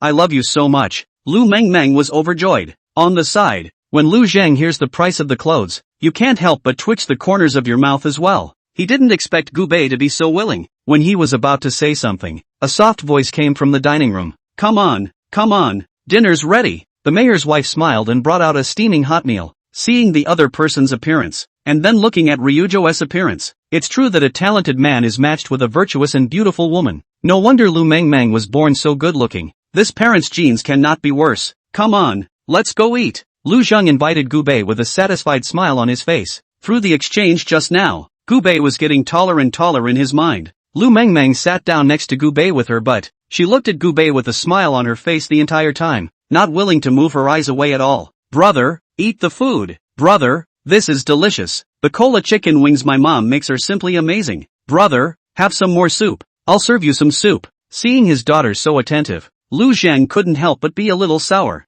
He's an unabashed slave to his daughter. Since the day his daughter was born, he had thought that one day the child would get married. A big man, holding his baby inside the delivery room, guarding his wife, crying into tears. Now the kids are grown. It's coming out more and more. The more he watched, the more heartbreaking it became. Beautiful daughter will leave herself one day. Gubei saw the mountains of food piled up in front of him. He was silent. This girl, she's overzealous, isn't she? He's not a pig. How can he eat so much? As soon as he turned around, Lu Mengmeng was looking at himself with an expectant face. Looking at the other party's eyes, Gubei let out an awkward laugh. Brother, why don't you eat? Lu Mengmeng glanced at the colorful meal with some nagging. Was the meal not to your liking? As soon as these words came out, Lu Zhang's two families also looked at Gubei. Gubei quickly waved his hand. No, no, no, it's delicious. This little girl has no idea how to speak. It would be bad if the mayor misunderstood himself. If it's good you can have more. Don't be polite. Lu Zhang looked at Gubei with a smile on his face as he picked up a chopstick of food for himself. Yes, Xiao Gu, if not for you, my daughter, Lu Zhang's wife, Lei Juan, said with some emotion. Her eyes reddened at the mention of her daughter's near accident. They had only one daughter in total, and if something happened to her, it would be a real disaster. Lu Zhang's eyes also reddened as he raised the wine glass in his hand high. Gu, let's drink one. You gave up your life to save my daughter, so naturally I won't treat you poorly. Lu Zhan was sincerely thanking Gubei. Hearing this, Lu Mengmeng pouted on the side. Dad, don't just talk about it. You give people something practical. It shouldn't be a problem to reward your brother with a little something nice. Give him some money or something. Hearing this, Riwan also looked puzzled. Yeah, it's really nice to give money. What young person feels like they have more money these days? Hearing this, Lu Zhang nodded his head. In addition to the bonus the city awarded you for bravery this time, I'll personally give you a heavy reward. Seeing how serious the other party looked, Gubei shook his head. No need. Uncle Willow, I'm a person who really doesn't value money. And actually I was originally not a bad person. I saved people for a very pure purpose. I won't take it even if you give me more money. Gubei is a person who is very clear. It's not like you're a poor person, so why do you have to chase people for that little bit of money? Besides, there must be a limit to the amount of money the mayor can give out. People are proper clean officials. Instead of asking for money, he could have made a spectacle of himself in front of the other guy. Gubei's words shocked Lu Zhang and Feng Brown. They are also considered to be people who have seen the world, but they have never seen such a young man who does not take money as a matter of course. In that case, Lu Zhang gritted his teeth and thought of another option. Where do you work now? Since the other party didn't want his money, it was naturally fine for him to give a recognition or something, right? Send the commendation for Gubei to his unit when the time comes. It is natural, then, that the leaders of Gubei will know what this means. After thinking about this, Lu Zhang looked at Gubei with some anticipation. Hearing the other party's words, Gubei scratched his head awkwardly. I'm a total hobo right now. I usually speculate on stocks and stuff to make a little money. With these words, Lu Zhan was completely enlightened. He knew what Gubei needed. I need to work. He had a good impression of Gubei. Moreover, Gubei spoke in a well-organized and logical manner. A total no-brainer. Little Feng, why don't you arrange something for Xiaogu? Wasn't that unit still hiring 2 days ago? After saying that, he twisted his head and looked at Gubei with some anticipation. Xiaogu, how about arranging a job for you at a state-owned enterprise? 9 to 5, or double time off, and the pay isn't bad. I'm sure you'll be able to handle it with your abilities. Hearing this, Gubei smiled. Thank you Uncle Willow for your kind words. I've only quit my job a short time ago and I still want to have some fun. I'm going to travel a bit when I'm free and take a nice break. Gubei politely declined the offer. Lu Zhang nodded. He knew what Gubei had in mind. The other guy was a young guy who didn't want to be tied down. Looking at the dress, it should be quite rich as well. The fact that the other party could afford clothes that cost more than $100,000 was enough to prove that he was a rich second generation. To have a rich kid go on a salary of a few $1,000s a month, he was ashamed to say it. Ryujung didn't continue the topic. He knew he owed Gubei a huge favor. Come on, drink, drink. Gubei didn't continue to dwell on it as he raised his glass and took the initiative to toast the other party. The two men pushed and drank. Lu Mengmeng looked at Gubei with glowing eyes from the side. It was obvious that she was a little nymphomaniac. 3 rounds of drinks later, Gubei was also feeling a little drunk. He seldom drank in the past. This time he drank with Lu Zhang, but he felt physically and mentally happy. Brother, I'll take you home. Lu Mengmeng volunteered to help. Gubei, however, directly put his hand on Feng Brown's shoulder on the side. Hey, my buddy here sent me. He opened his mouth with a grin, just afraid of making Ryu Zhang misunderstand something. Chapter 26, The Supreme Black Card. After Gubei was sent back to the hotel, he directly drifted off to sleep. Inside the dream, he continued to reminisce about the schoolgirl's wonderful curves. By the time I woke up the next day, it was noon. When I opened my phone, I realized that there were actually dozens of tweets. In addition to the daily bombardment of greetings from Chanman, it's the news about Meng Meng Lu. Brother, are you not up yet? You're too lazy. Brother, I'm already up. Are you free today? Brother, I want to ask you out for coffee. How about the Ritz-Carlton? Seeing the other party's frantic messages bombarding him, Gubei smiled helplessly. That little girl, He took out his cell phone and returned the other man's message. Okay, I'll see you at 3. Gubei stretched and went straight to the toilet to wash up. Then he waited for the hotel to deliver the food to his door. This cozy full life is just beautiful. The moment Lu Mengmeng, who was sitting on the bed, puffing and fuming, heard the cell phone ring and immediately pounced over. She grabbed her cell phone as soon as she could and looked at the content on it with great excitement. Badass brother, you've finally woken up. I've waited so hard. Lu Mengmeng sighed, but after seeing Gubei's reply, she spread a smile. He. I'll wear the summer forest that my brother bought me today, and I'll make sure to flash my brother's eyes. After saying that, she immediately rushed to the toilet. Wash up, apply the mask, make up, simple lunch. Gubei silently changed into a decent dress. He knew that Lu Mengmeng had always dressed very flamboyantly. If one dresses too much like a beggar, one is going to be mocked alright. Gubei arrived at the Ritz-Carlton Hotel early. This hotel is famous for its cafe. No one who can spend money here is too poor. Except, of course, the spellbinding celebrities. As soon as Gubei entered the hotel, he felt what it meant to be trenchant. The hotel was the most exquisite in existence that he had ever seen. Even the hotel where he was staying was not even a fraction of the size of this place. Cow.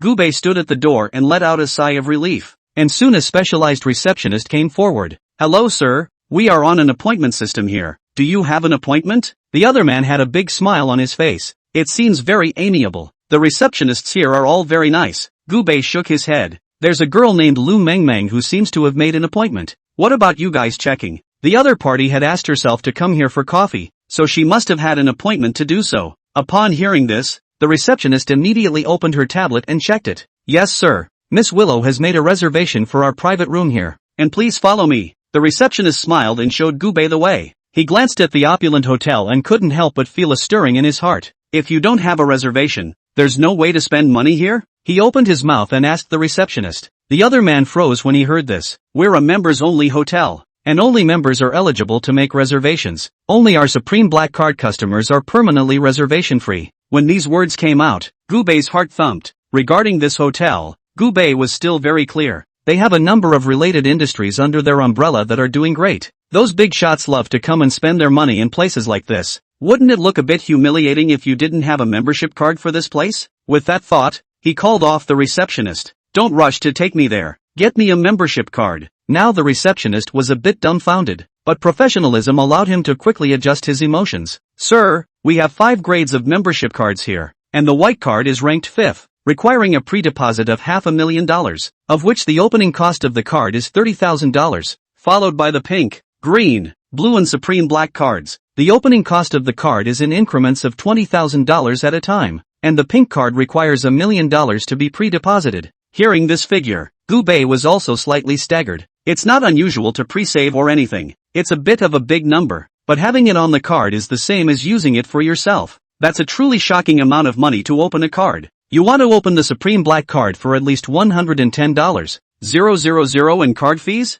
You get what you pay for. Gubei believed that there must be a corresponding reason for this card fee to be so expensive. What if it's the Supreme Black card? How much is enough? The receptionist blushed. After hearing the price, no ordinary person or other person would be so self-conscious as to directly inquire about the Supreme Black card. You still need to do asset verification to get the Supreme Black card. There are only a few hundred of this Supreme Black card in the whole country, so it's very precious. If you want to apply for it, then I'll take you over there right now, and let our VIP manager be in charge of greeting you. After hearing this, Gubei nodded. Anyway, it was still early in the day until the time Lu Mengmeng had agreed with himself. It's also entirely too late to get a card. Arriving at the specialized AP reception room, Gubei met a middle-aged man. He was a little disappointed. Originally, he had thought that the person in charge of VIP reception would be an extremely beautiful woman. This manager saw the look in Gubei's eyes and understood something. He smiled awkwardly and fished out the tablet from inside the drawer. Sir, are you looking for the Supreme Black card?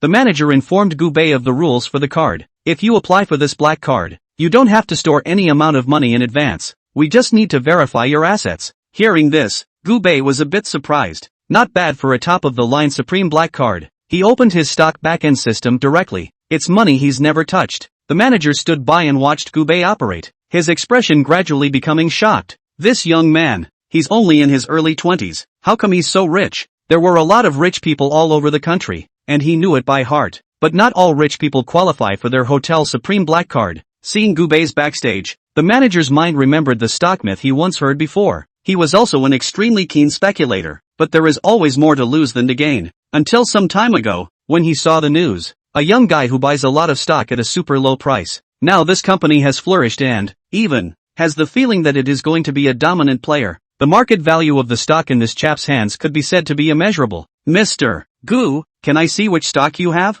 The manager asked as he opened his mouth trembling. A guess had already been made within him. No problem. Gu Bei knows how good his stock really is. Chapter 27, The Black Card Holder. This matter had been treated as a myth by those stockholders in the first place, and surely it could not be concealed. He casually opened his page to show the other man. Then he put away his cell phone. There are things to look at and things not to look at. That's something he still understands. The manager just glanced at Gu Bei's cell phone and was instantly too shocked to speak. Sure enough, it was that stock. Is the man in front of you the legendary new god of stocks? Thinking about this, the manager's attitude towards Gu Bei became better. They have to qualify, and not just by looking at the other person's wealth index. It also depends on the status of the other person, etc. So they're all over the country, and the total number of black cards adds up to just a couple hundred chapters. Originally, if Gu Bei had just shown the other party the deposits in his account, he wouldn't necessarily have the qualifications to be able to handle a black card. But who are the people? People are the new small stock gods.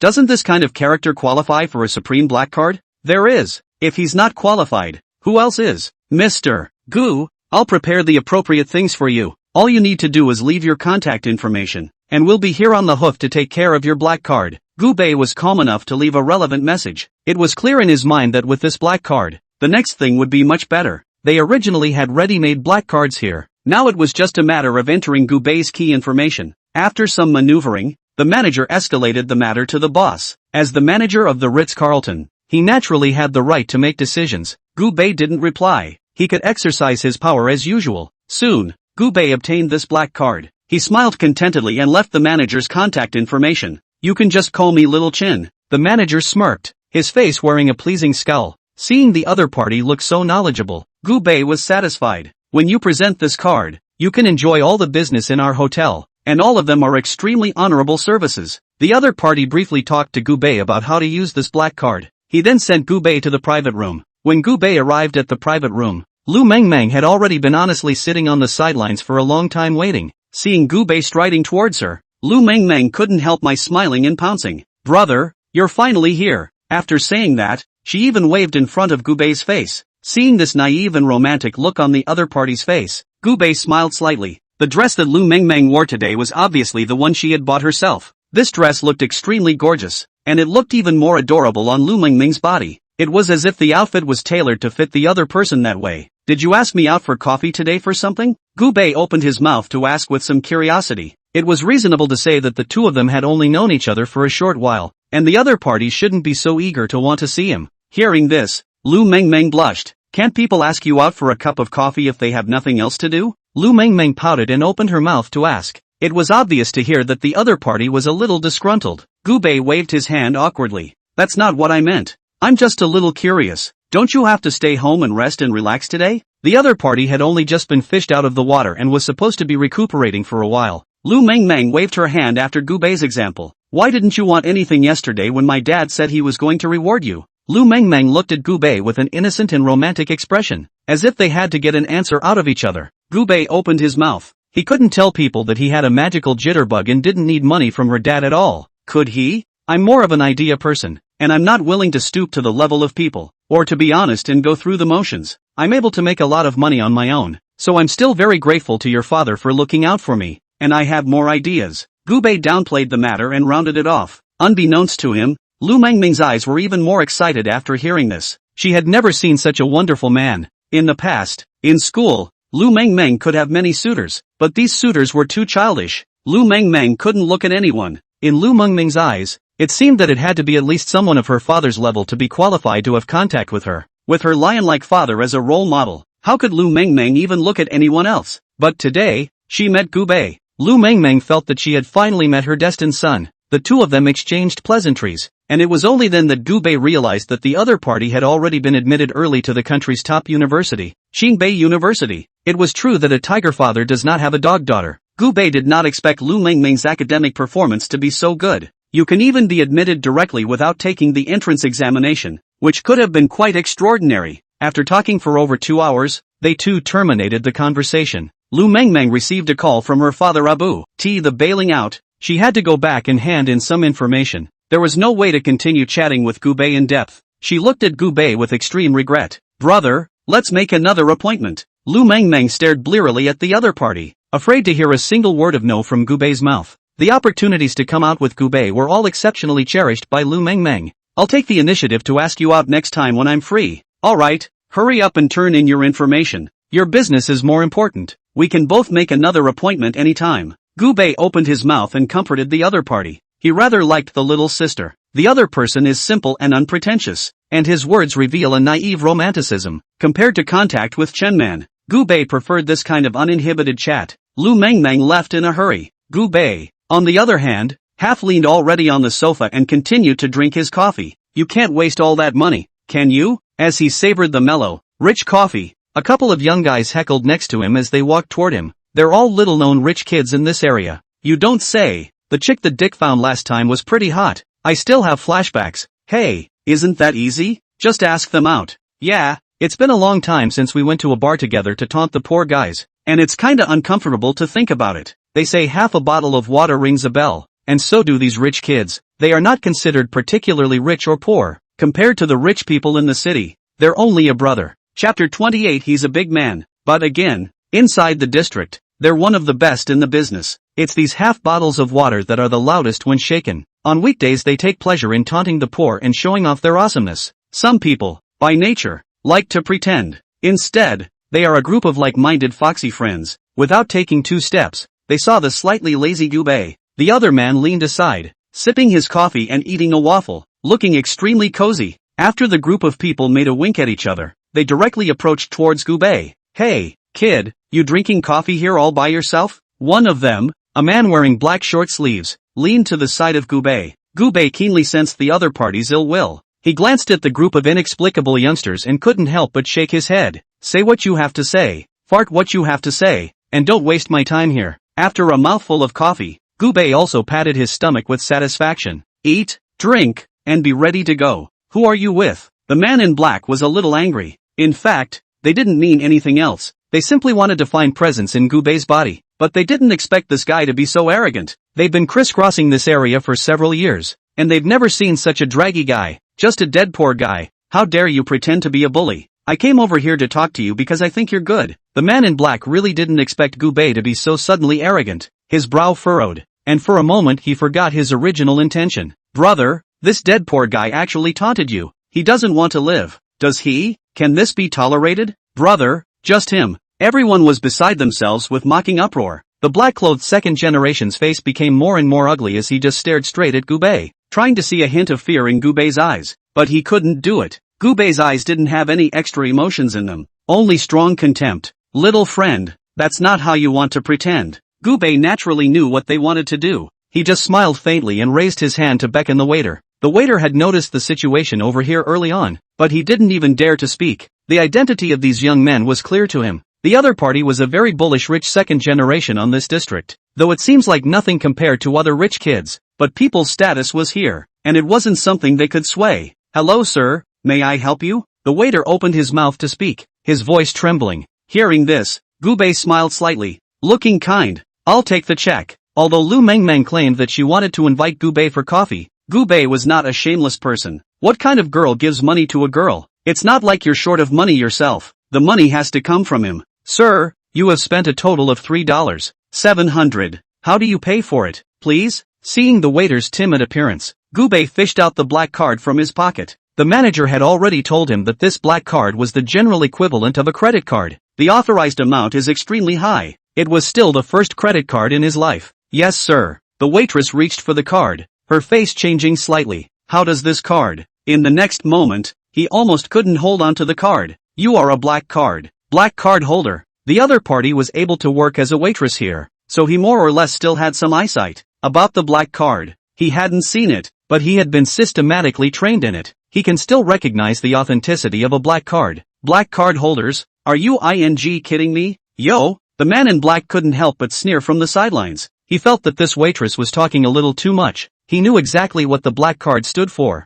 It represents supremacy. representing untold riches, represents an extremely bullish development prospect. How could this mediocre-looking guy in front of him be the holder of a black card? He was just about to ask the waiter on the sidelines to screen it properly. I didn't expect the next moment. The other party then bowed respectfully towards Gubei, and this attitude was simply too good to be true. I'm sorry, Mr. Gu, it's really because of my poor hospitality. It couldn't be heard. The waiter's voice was shaking. He was positively terrified. This kind of non-rich big brother was not something an ordinary person like him could afford to mess with. What an awesome identity people have. People's daily wages can be worth several years of their own hard work. Would he dare to mess with such a person? Sir, due to my negligence, I'll give you a free bill this time, and I hope you won't take it personally. The waiter was in pain beyond belief. The money will have to be deducted from his wallet. When Gubei saw that the other party was dead set on swiping his card, he couldn't help but sigh. A handful of change was then drawn from the bag. He didn't really count it, but it was probably around $4,000.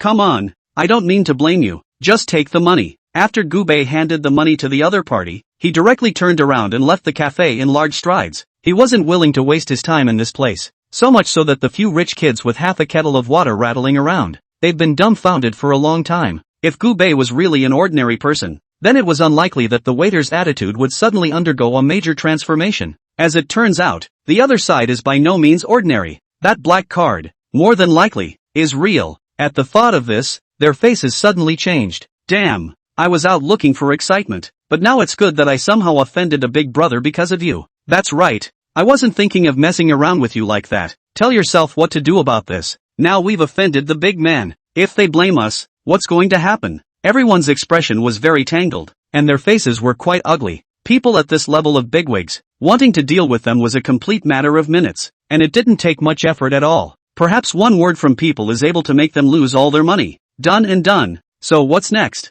Why don't we just find that big guy and beg him? I think I heard that waiter call the other party Mr. Gu, so they should be able to find out the identity of this big man, right? A few people hunkered down in shock and fear and discussed it. They all began to worry about the future of their families. Gubei didn't have the time to pay any attention to them whatsoever. This group of people was nothing more than a blip for Gubei. He didn't have to get mad at the little guys. The pattern, it's not up. Back at the hotel, Gubei compared the room he was staying in. Chapter 29, Marseille. Sure enough, it was still that so-called 6-star hotel that was more luxurious. Those who are satisfied are always happy. He shuffled around and lay calmly on his bed, swiping through his jitterbugs. All the black silk beauties all crossed by him. The women were all red herrings to him now. After a few hours of continuous scrubbing, he finally saw a useful piece of news. It's true that hard work makes up for hard work. Gubei looked at the video in his cell phone with satisfaction. On April 7th at 3 p.m., in the tinfoil stakes, there is a dark horse whose wind has overcome him, named Warlord. Gubei took a closer look at this news video. There is a lot in it. One of the least favored Warlord ponies actually won the championship and made $100 million?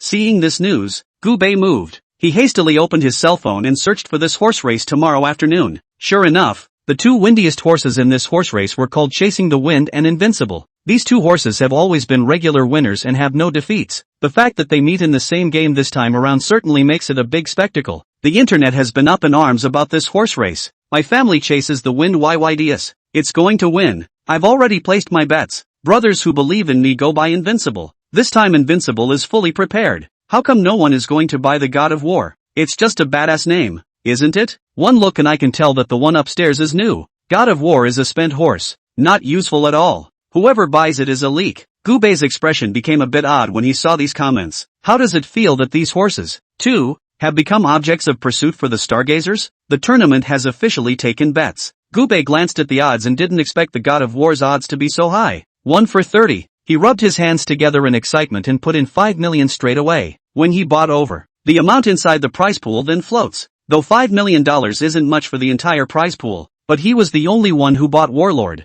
Yoo-hoo! That amount actually went down to 1 to 21? Gubei saw the ratio change slightly. He knew the final odds would stop at 120. Proof that there are still some lucky retail investors out there who are buying into Battlestar Galactica. After throwing $5 million out, Gubei was in a great mood. He put down his phone and closed his eyes beautifully, ready to sleep. He slept well this night. The inside of the dream was filled with the group of horses called Warlord. Mediocre and underappreciated. When it came down to it, it stood out and directly lit up their eyes. Isn't that yourself? The next afternoon, Gubei bought a ticket online and calmly entered the venue. The security personnel at the door felt a bit uncomfortable when they saw Gubei's clouded look. None of the people who come here to watch the horse race are excited old gamblers. Gubei looked so normal that it was really hard not to notice. You look pretty calm too. A flicker of contemptuous mockery flashed across security's face. He spoke in a conspiratorial voice. This time he went out and bought one too. So at the moment he was tense inside. Didn't you buy it? Security guessed his sentence. It doesn't make sense.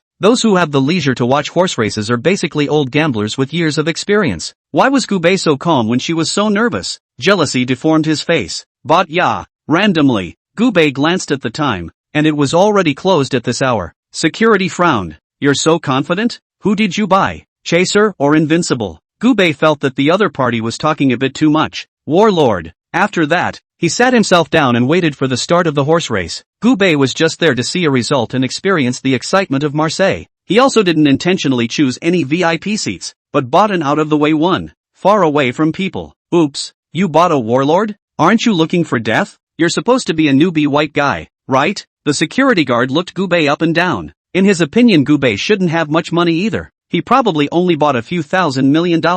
That's all there is to it or more to it. The other side could only afford this kind of location which was far away from the racecourse, so I guess they only bet $100 or $80. And Bao was chattering away, trying to tell Gubei how awesome he was as a person who had been there. Took one look at the raucous security. Gubei directly raised his hand to beckon the busy staff. Hello, are there any VIP seats left? The place was indeed too far away to even see the horses by itself. Plus someone has been blathering around. He also felt distracted. Sir, we still have one VIP seat. The current selling price is 38,000. Do you want to swipe your card or? If Gubei wanted to temporarily upgrade his VIP, that was naturally no problem. Regular seats 380. VIP wants 38k. The price span in this is just too great. And Bao just wanted to open his mouth to taunt a couple of sentences, but he did not expect Gubei to directly and decisively transfer money on WeChat. Please take me there. After saying that, he walked straight away without looking back, leaving Amber alone and fuming. What the hell?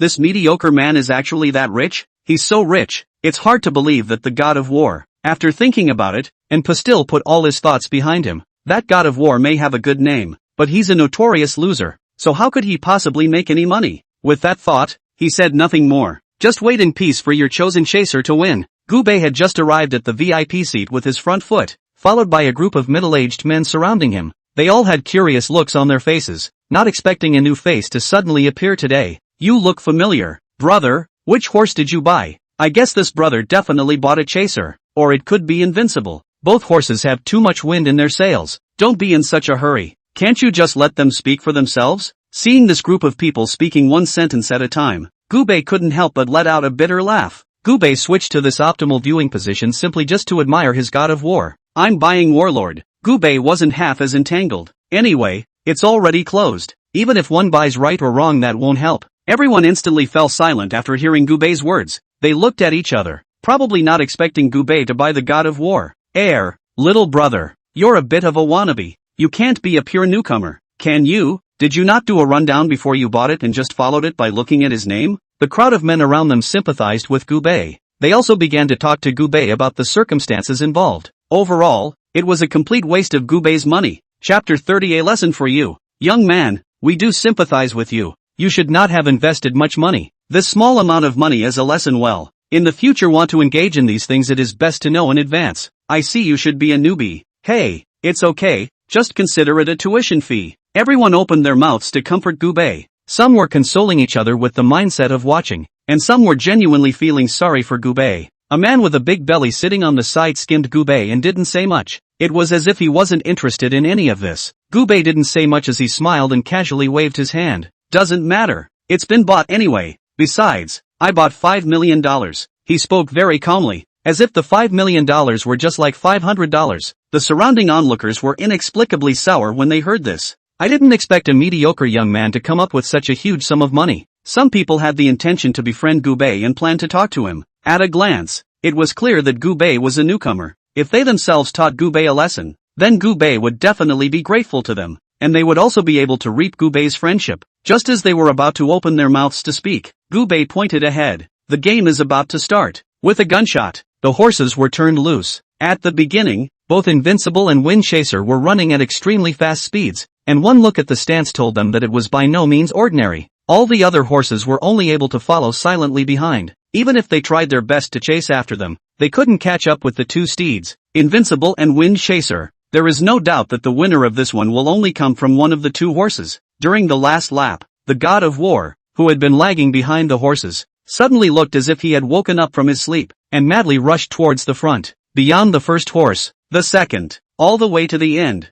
the God of War had surpassed Wind Chaser and Invincible. It was all done in an instant, and the group of watchers didn't even react. The next second, Warlord Sprint gained first place. Everyone was dumbfounded at this scene. They felt they had created an illusion. Holy, what the is going on here? No way. I've invested over $100,000 in chasing the wind, and this all of a sudden gives me such a big oops? What is this horse? Can someone explain it to me? All of them had a hard look on their faces. They even thought they were crazy. Gee, a small profit. Gubei glanced at the 120 odds on the big screen and silently smiled. It's not as simple as making a small profit. He didn't say much, and after reading the results, he stood up and turned to leave. And at that moment, the man sitting on the sidelines with the big belly stood up. He came to Gubei's side and fished out a business card from his pocket and handed it to the other party. This young gentleman, would you like to make a friend? Gubei glanced at him with some surprise, then reached out and took the business card handed by the other party. I'd love to be your friend, but I don't have a business card. He smiled awkwardly. He really didn't have a business card.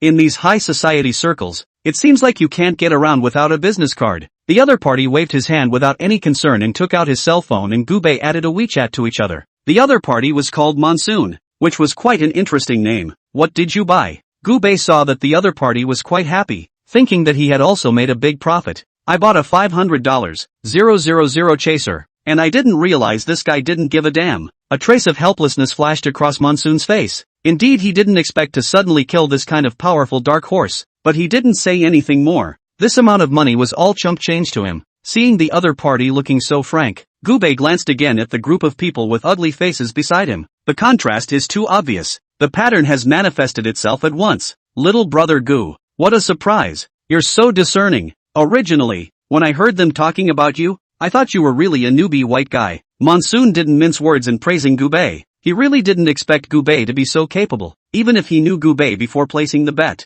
I guess I wouldn't have followed Gubei to bravely by the God of War. The two of them talked to each other, and slowly Gubei learned about each other's occupations. Monsoon is the one who runs the company, and a professional investor with an extremely long-term vision. For Gubei's vision and ability, Monsoon was quite appreciative. The spectators on the sidelines also somewhat leapt towards Gubei. They all had looks of anticipation on their faces, wanting to get acquainted with Gubei. The man was able to buy a $5 million bet so decisively, enough to prove that he must have some inside information, but any time you can mention them, it's a big moneymaker. Seeing this group of people, Gubei fell silent. He certainly knew what these people were thinking. Mr. G, I still have something to do, so I'll go first. We'll talk when it's empty. Gubei smiled. He didn't say anything more. He didn't bother wasting his time with this bunch. Those who wanted to come up and strike up a conversation with Gubei were somewhat reluctant to speak. With a tangled look on their faces, they ultimately failed to step forward. There is no wall under the sky that doesn't leak. The fact that Gubei had made money went straight to the public. All of a sudden, everyone knew that a young guy had made a fortune. According to the odds, it wasn't hard for them to analyze just how much Gubei had earned. That's a whole $1 billion.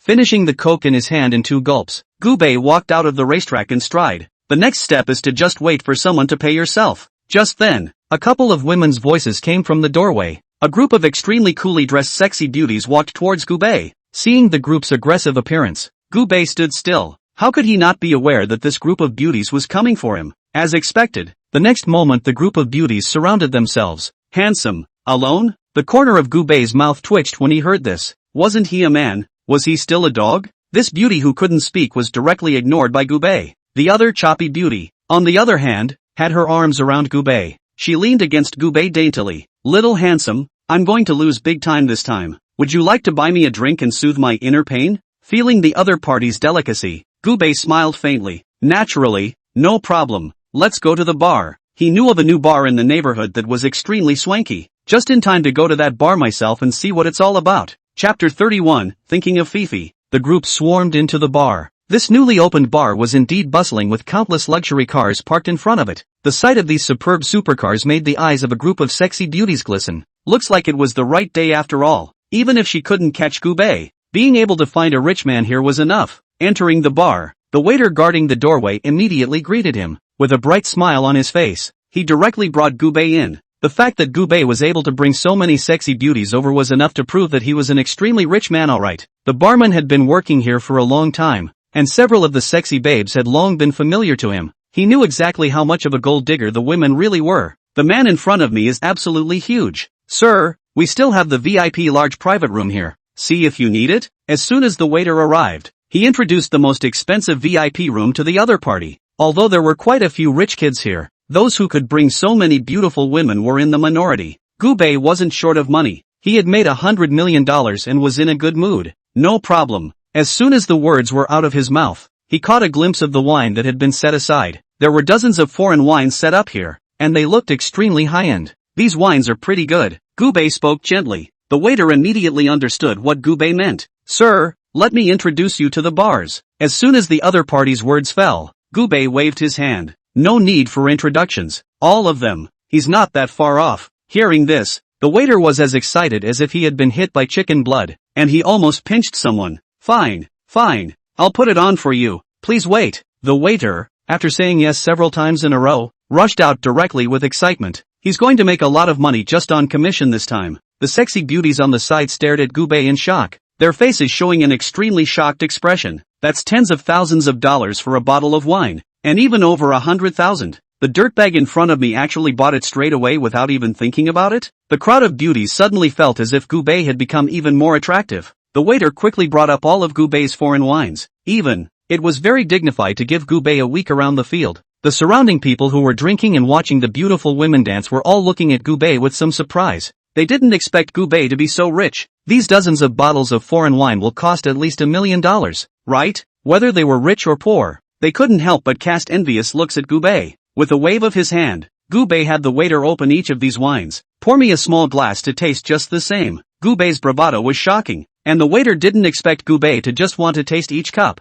None of these wines have been drunk yet. Gubei laughed. He really hadn't drank these drinks before. Where did he get the money to come to the bar in the past? But the words didn't sound that way to other people's ears. Worthy of a rich man. He hasn't even drunk this kind of low-end wine. Surely he usually drinks tens of millions of dollars of good wine? Which male is so powerful? Can someone go and inquire about this male's identity? The chick following next to that rich guy is my ex-girlfriend. I'll ask around right away. There was strength in numbers, and all of them got together with each other and actually inquired about Gubei's identity. Brothers, I have inquired. The ex-boyfriend of one of the hotties mysteriously wanders back. He had a look of excitement on his face. The people around them immediately came over, their faces wearing a curious look, wanting to know what the situation was. Guess what? Everyone was a little pissed off to see this guy still selling out. Come on, don't hold us up. That's right. Hurry up and tell us who this man really is. Everyone was thinking about whether or not to flatter Gubei. After hearing this, the man smiled smugly. That young man is awesome. He just went betting on the horses and won $100 million at once. A simple sentence directly frightened the crowd and they began to exclaim loudly.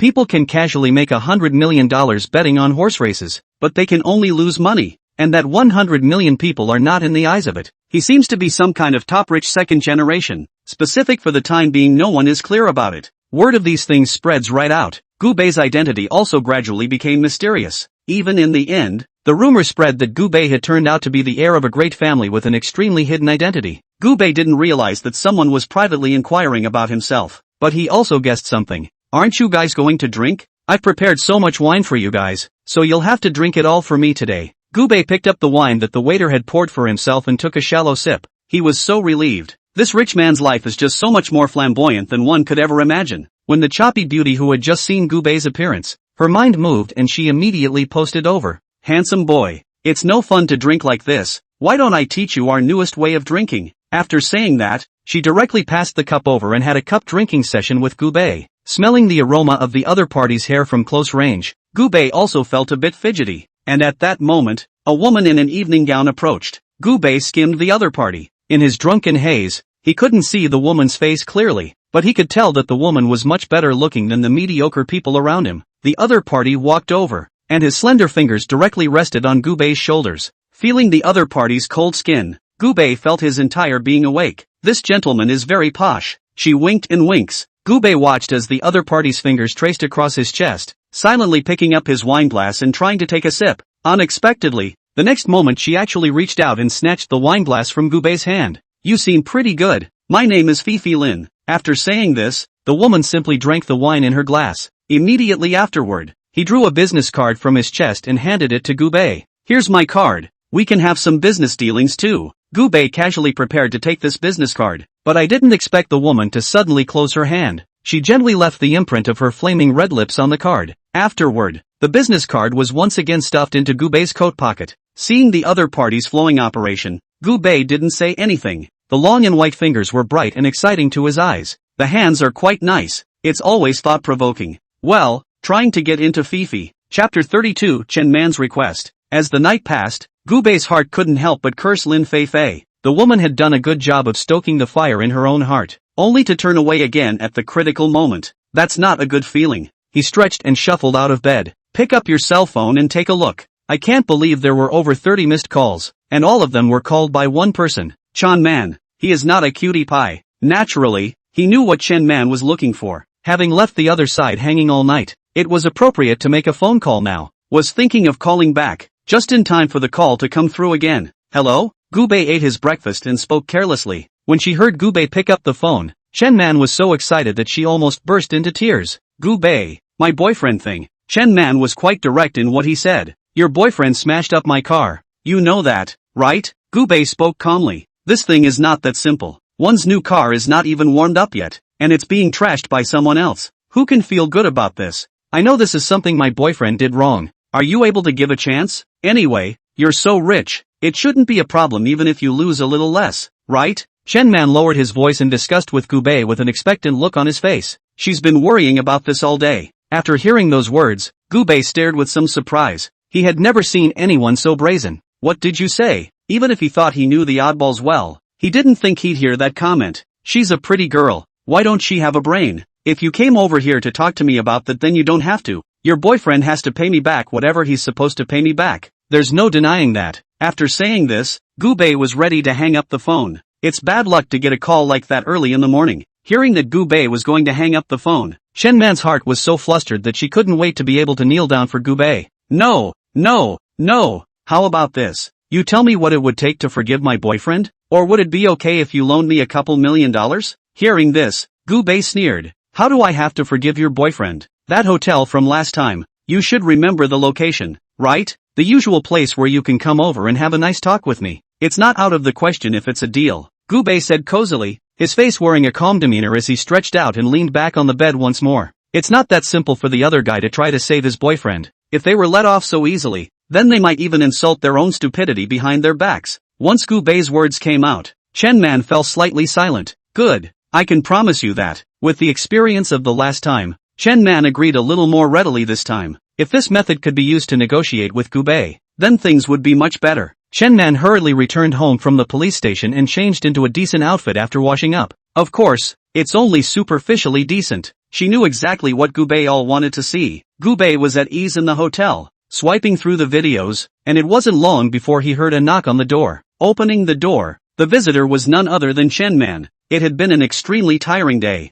By the time Gubei woke up, it was already the next day. He lay on his bed swiping through short videos, watching Chen Man leave the room alone. This ruthless look actually looked a bit more spontaneous and uninhibited. Chen Man dragged his tired body back home. She washed up briefly and lay down on the bed. The king bed at home just isn't as soft as the one at the hotel. At this moment, Chen Man was lying on the bed, always feeling as uncomfortable as a man's back. Tinkerbell. Chen Man's WeChat alert tone sounded. She picked up her phone and realized that it was actually from Gubei. Gubei transferred $3,000 to himself? Seeing the details, Chen Man was completely stunned. She had agreed with Gubei last night to borrow $3 million from the other party for this debt. But how come Gubei only transferred $3,000 to himself? Gubei, did you turn the wrong way? Chen Man asked cautiously. Gubei smiled and sent a direct voice. I didn't say I was going to lend you all the money at once. You do understand the reasoning behind installments, don't you? I'll take my time paying you the rest of the money, except you'll have to be on call. After sending this voice,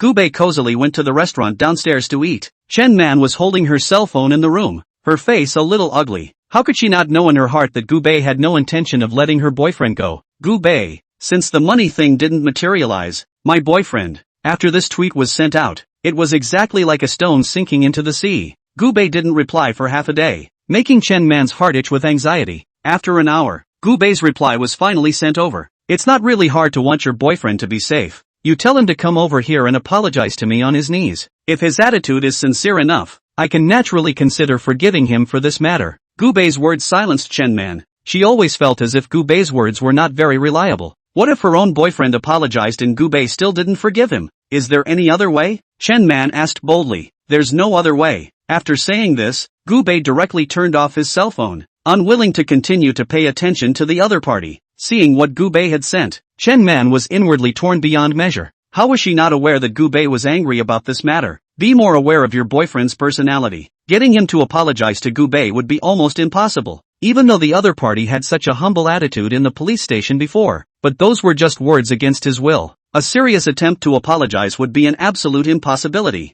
Thinking about this, Chen Man was also in a tangle. At this time, Ling Lin also found Gu Bei. This car smashing went very well, although in the beginning the criminals were very cunning and refused to admit it all. But when the surveillance records were shown, the other side wimped out. He confessed to all that he had done. The next thing to do is to keep aggravating the other side's charges. Mr. Gu, what do you think of the results of the processing arranged on our side? Do we need to hold off on the prosecution for a while to give you the free time to deal with it privately? Ling Lin's voice rang over the phone. Chapter 33, Making Me Kneel. Delusion. Hearing the extremely formulaic voice of the other party, Gu Bei didn't say anything. When you work, you have to work. He didn't really think it was a big deal. There's no need for a deferred prosecution. Just go right along with your progress. There's no way I'm going to settle with this guy. Gu Bei spoke gently. If Chen Man had heard this, he would have been furious and questioned Gu Bei. Okay, so I'll just submit the paperwork on my end. And the amount of compensation we're requesting is $3.07 million. Do you think it's convenient for you now? I'll come over to talk to you in detail about the relevant matters. The amount Ling Lin quoted made Gu Bei feel very satisfied, and he couldn't help but be greatly impressed. As expected, the other party was indeed extremely stable and reliable. Gu Bei's side was beautifully discussing how much money to make the other party pay. And at this moment, Chen Man also re-arrived at the police station. With a torn look on her face, she hovered in the doorway for half a day, wondering if she should go in. In the end, Chen Man gritted his teeth and still entered the police station. As a family member, Chen Man is entitled to meet with the criminal. Interrogation room. Chao Junyu and his parents, as well as Chen Man, all sat quietly on the sidelines. The other parents' man-eating eyes made Chen Man a little scared in her heart. Why don't you tell us how things are going? What are you selling here? When Mother Chao saw Chen Man's appearance, she couldn't help but let out an angry rebuke. This little vixen is really annoying. I spoke to Gu Bei, and he demanded that you apologize. And on your knees, he may consider forgiving you if you apologize to him. Those were his exact words. Chen Man expressionlessly said all of the other party's words. He had gone to all the trouble of opening up for them, but he hadn't expected the group to treat him so poorly. It's really chilling. When these words came out, the other three people present were instantly confused. Chao's father slammed towards the table with an angry look on his face. Do you TND know what the hell you're talking about? The commotion was so great that the police at the door walked in with some impatience. What for? You weren't given a chance to chat to make a lot of noise and fuss around here. If you dare to make any more noise, get out. The cops are a little mean and scary looking. After hearing these words, the few people present immediately quieted down. The originally arrogant and incomparable family of three didn't dare to say more than half a word now. Don't worry, comrade. We won't raise our voices again. Chao's mother instantly changed her attitude and groveled to ensure that she would never make a mistake. The police officer warned the other man twice and simply left the interrogation room, leaving a few of them free. When Chao's mother saw that the police had left, she immediately resumed that arrogant and incomparable demeanor. There's no way to talk about this matter. Don't presume to make my baby boy go out and apologize.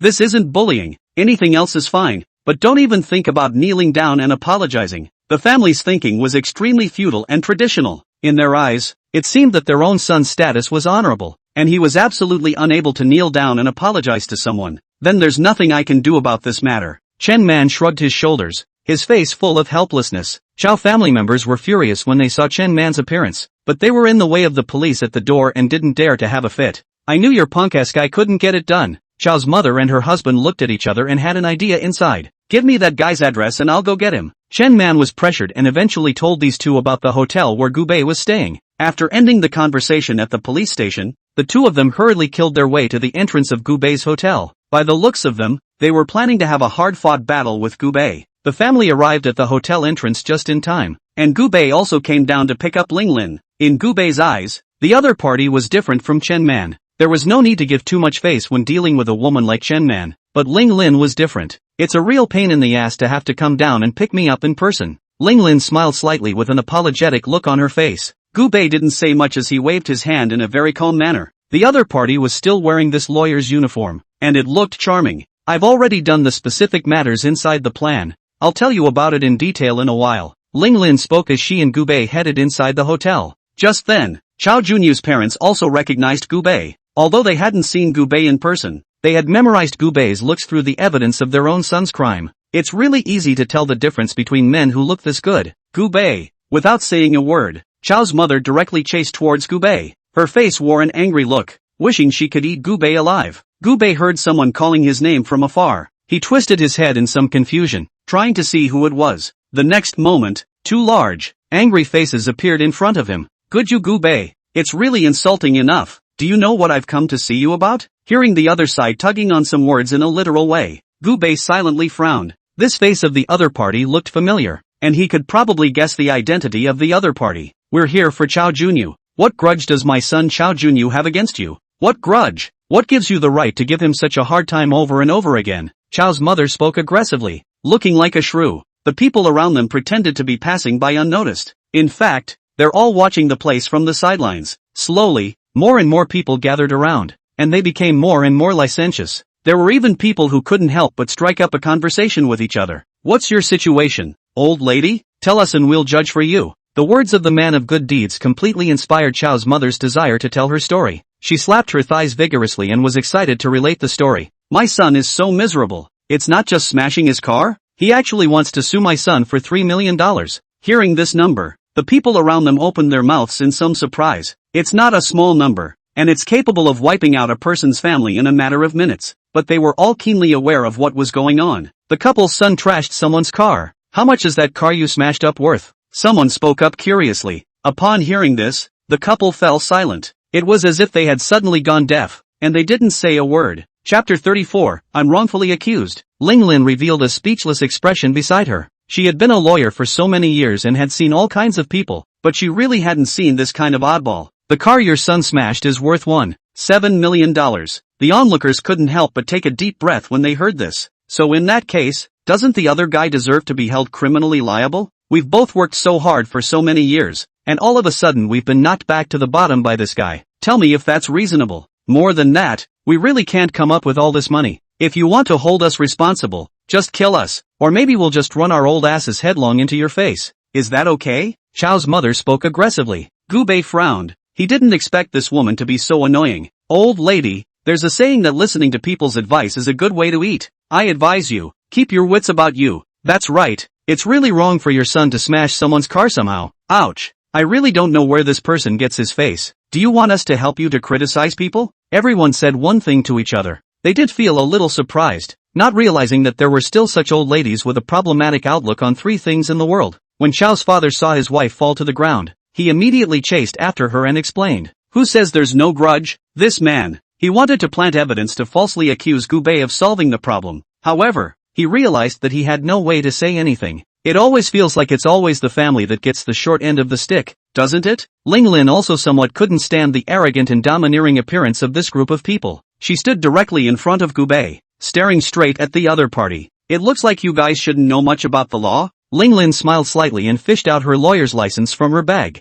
I can talk to you guys about science. You have willfully damaged another person's property, and you are supposedly required to pay for the expenses incurred by the other person, and you will also be sentenced to 3 to 7 years imprisonment. Linglin was very professional with the other side of the science. Gubei couldn't help but sigh when he saw how these people looked. I'm sure there's still a long way to go for legal education. How would Chao's father care if the other guy was a lawyer? In his opinion, this woman was just in league with Gubei. Neither of them were any good. Seeing that the other party was still cursing here, Gubei sighed helplessly. Call the police. It was just as well that he could take the opportunity to brush up on the evidence himself. When the time comes, the evidence will be presented to the court, and it will surely be able to discuss the other side properly. It didn't take long for the police to arrive after calling the police. They were originally on a mission over here, heard a ruckus going on here and rushed over. What's most coincidental is that Chao Junyu was the one they captured with their own hands. What's all the noise about? Have a word. What's the situation? Hurry up and make it clear. As soon as the police arrived,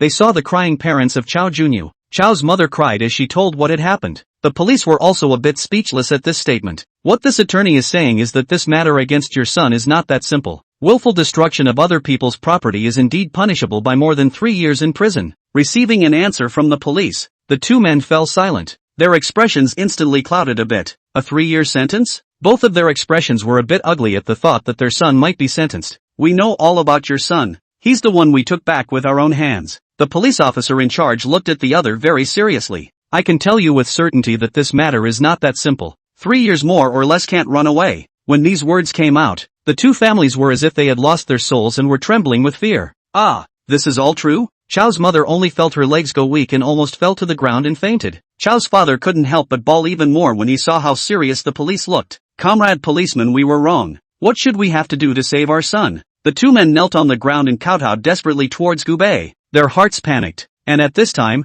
Chen Man also rushed over with Chao Junyu, who had been released on bail. As soon as Chao Junyu arrived, he saw his parents kneeling on the ground, frantically begging for mercy from Gubei. At the sight, he was so angry that his mind was blown. Gubei, you actually bullied my parents. He rushed forward and cursed angrily towards Gubei. Chen Man frantically tried to cover his opponent's mouth, but it was too late. After cursing, Chao Junyu saw that there was a police officer next to him. His face gradually became ugly, and he quietly took 2 steps back, trying to avoid the police officer's eye interrogation. When Chao's mother saw her son coming, she hurriedly dragged him to her. Hurry up and apologize to Gubei on your knees. Hearing this, Chao Junyu was puzzled. What's this about your own parents? Wasn't everyone a united front against Gubei? How did the picture change all of a sudden? You stupid bastard. If you don't apologize, you'll go to jail for 3 years. That's not going to be true when it comes from a police officer. So hurry up and apologize. Chao's mother spoke with hatred. As soon as these words came out, Chao Junyu instantly felt his legs go limp and flopped down in front of Gubei.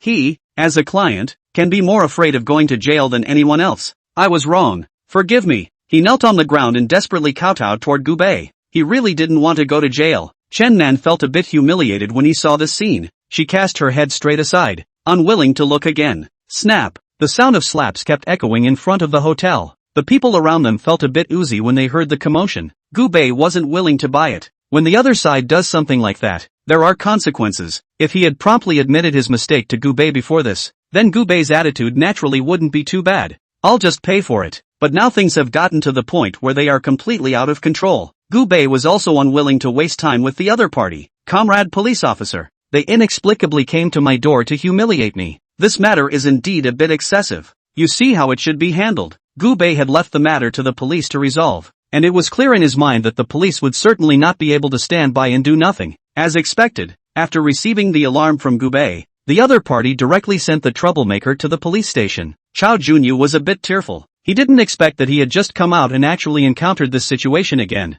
Comrade policeman, I'm wrongly accused. It was my dad, my mom who messed up. It's totally none of my business. Give me a break, guys. Chapter 35, invest $30 million. He was in extreme inner pain and wanted a chance to clear his name. The police officer revealed a look of contempt after hearing the other's words. None of them expected that there would be such shameless guys in the world. Mother Chow and the others had already been escorted to the car, so they naturally didn't know what their own son was talking about. Watching a group of people being escorted away, Ling Lin's expression was a bit heavy. Don't worry, I'll work hard toward the highest number of years. Make sure he's reformed in there for 7 years. Hearing Ling Lin's words, Gubei smiled. Then this matter is in your hands. There are people who are very prone to stomping on their noses if you don't dispose of them properly. Gubei also realized that there were things that there was no way to talk nicely about. The two met and went back to the hotel to talk at length about their next plans. Listening to the other party report on the next arrangements, Gubei felt very satisfied. Just carry on as you said you would. I have a lot of trust in you. Getting everything done. Gubei returned to the hotel. He cozied up to the bed halfway. Swiping the video, Gubei unconsciously recalled the events of today. These black silk beauties in front of her couldn't compare to Ling Lin half as much. It's not even remotely attractive. Newscast, on the morning of April 10th, a corporate deal was completed in which film and television injected $30,000,000,000,000 in investment, with subsequent market capitalization growth of over $100,000,000. The whole news was about this company, and Gubei found it surprising. I didn't really think about it, to the point that I let myself invest in the company again next. He opened the computer on the side and searched for something relevant, not realizing that this company was quite famous. It's a company that specializes in live streaming, with a high market value, but due to some recent crises, it's had to pull investment from everywhere. Many people who work in this industry know that this company, although it has grown a lot, is not always able to go public successfully. Moreover, the other party is asking for a huge investment of $30 million. If the other side fails, won't the $30 million all go down the drain? Gubei sighed silently after seeing the relevant information about the company. 30 million isn't a small number yet. He skimmed the uncountable zeros on his bank card and couldn't help but feel emotional. As soon as he said he would do it, while it was still too early, Gubei went directly to this company. Now he drives a car, or the hotel has arranged a substitute car for him. Gubei hadn't picked out a new car style yet, and this mobility scooter was barely usable. This company owns a small separate building. I can see that Tiger's old boss has put a lot of money into it. If he hadn't suddenly encountered a crisis, he probably wouldn't have wanted to pull investment. The security guard on duty at the door was immediately on guard when he saw Gubei appear. The only people left in this company of theirs on weekdays, other than the employees who commute to work, are the bigwigs who do business with them. Every one of these people is driving a top-of-the-line luxury sports car. Although this man looks like a talented and well-mannered man, however, there is so much less of a thuggish temperament. What are you here for? The security guard directly blocked in front of Gubei,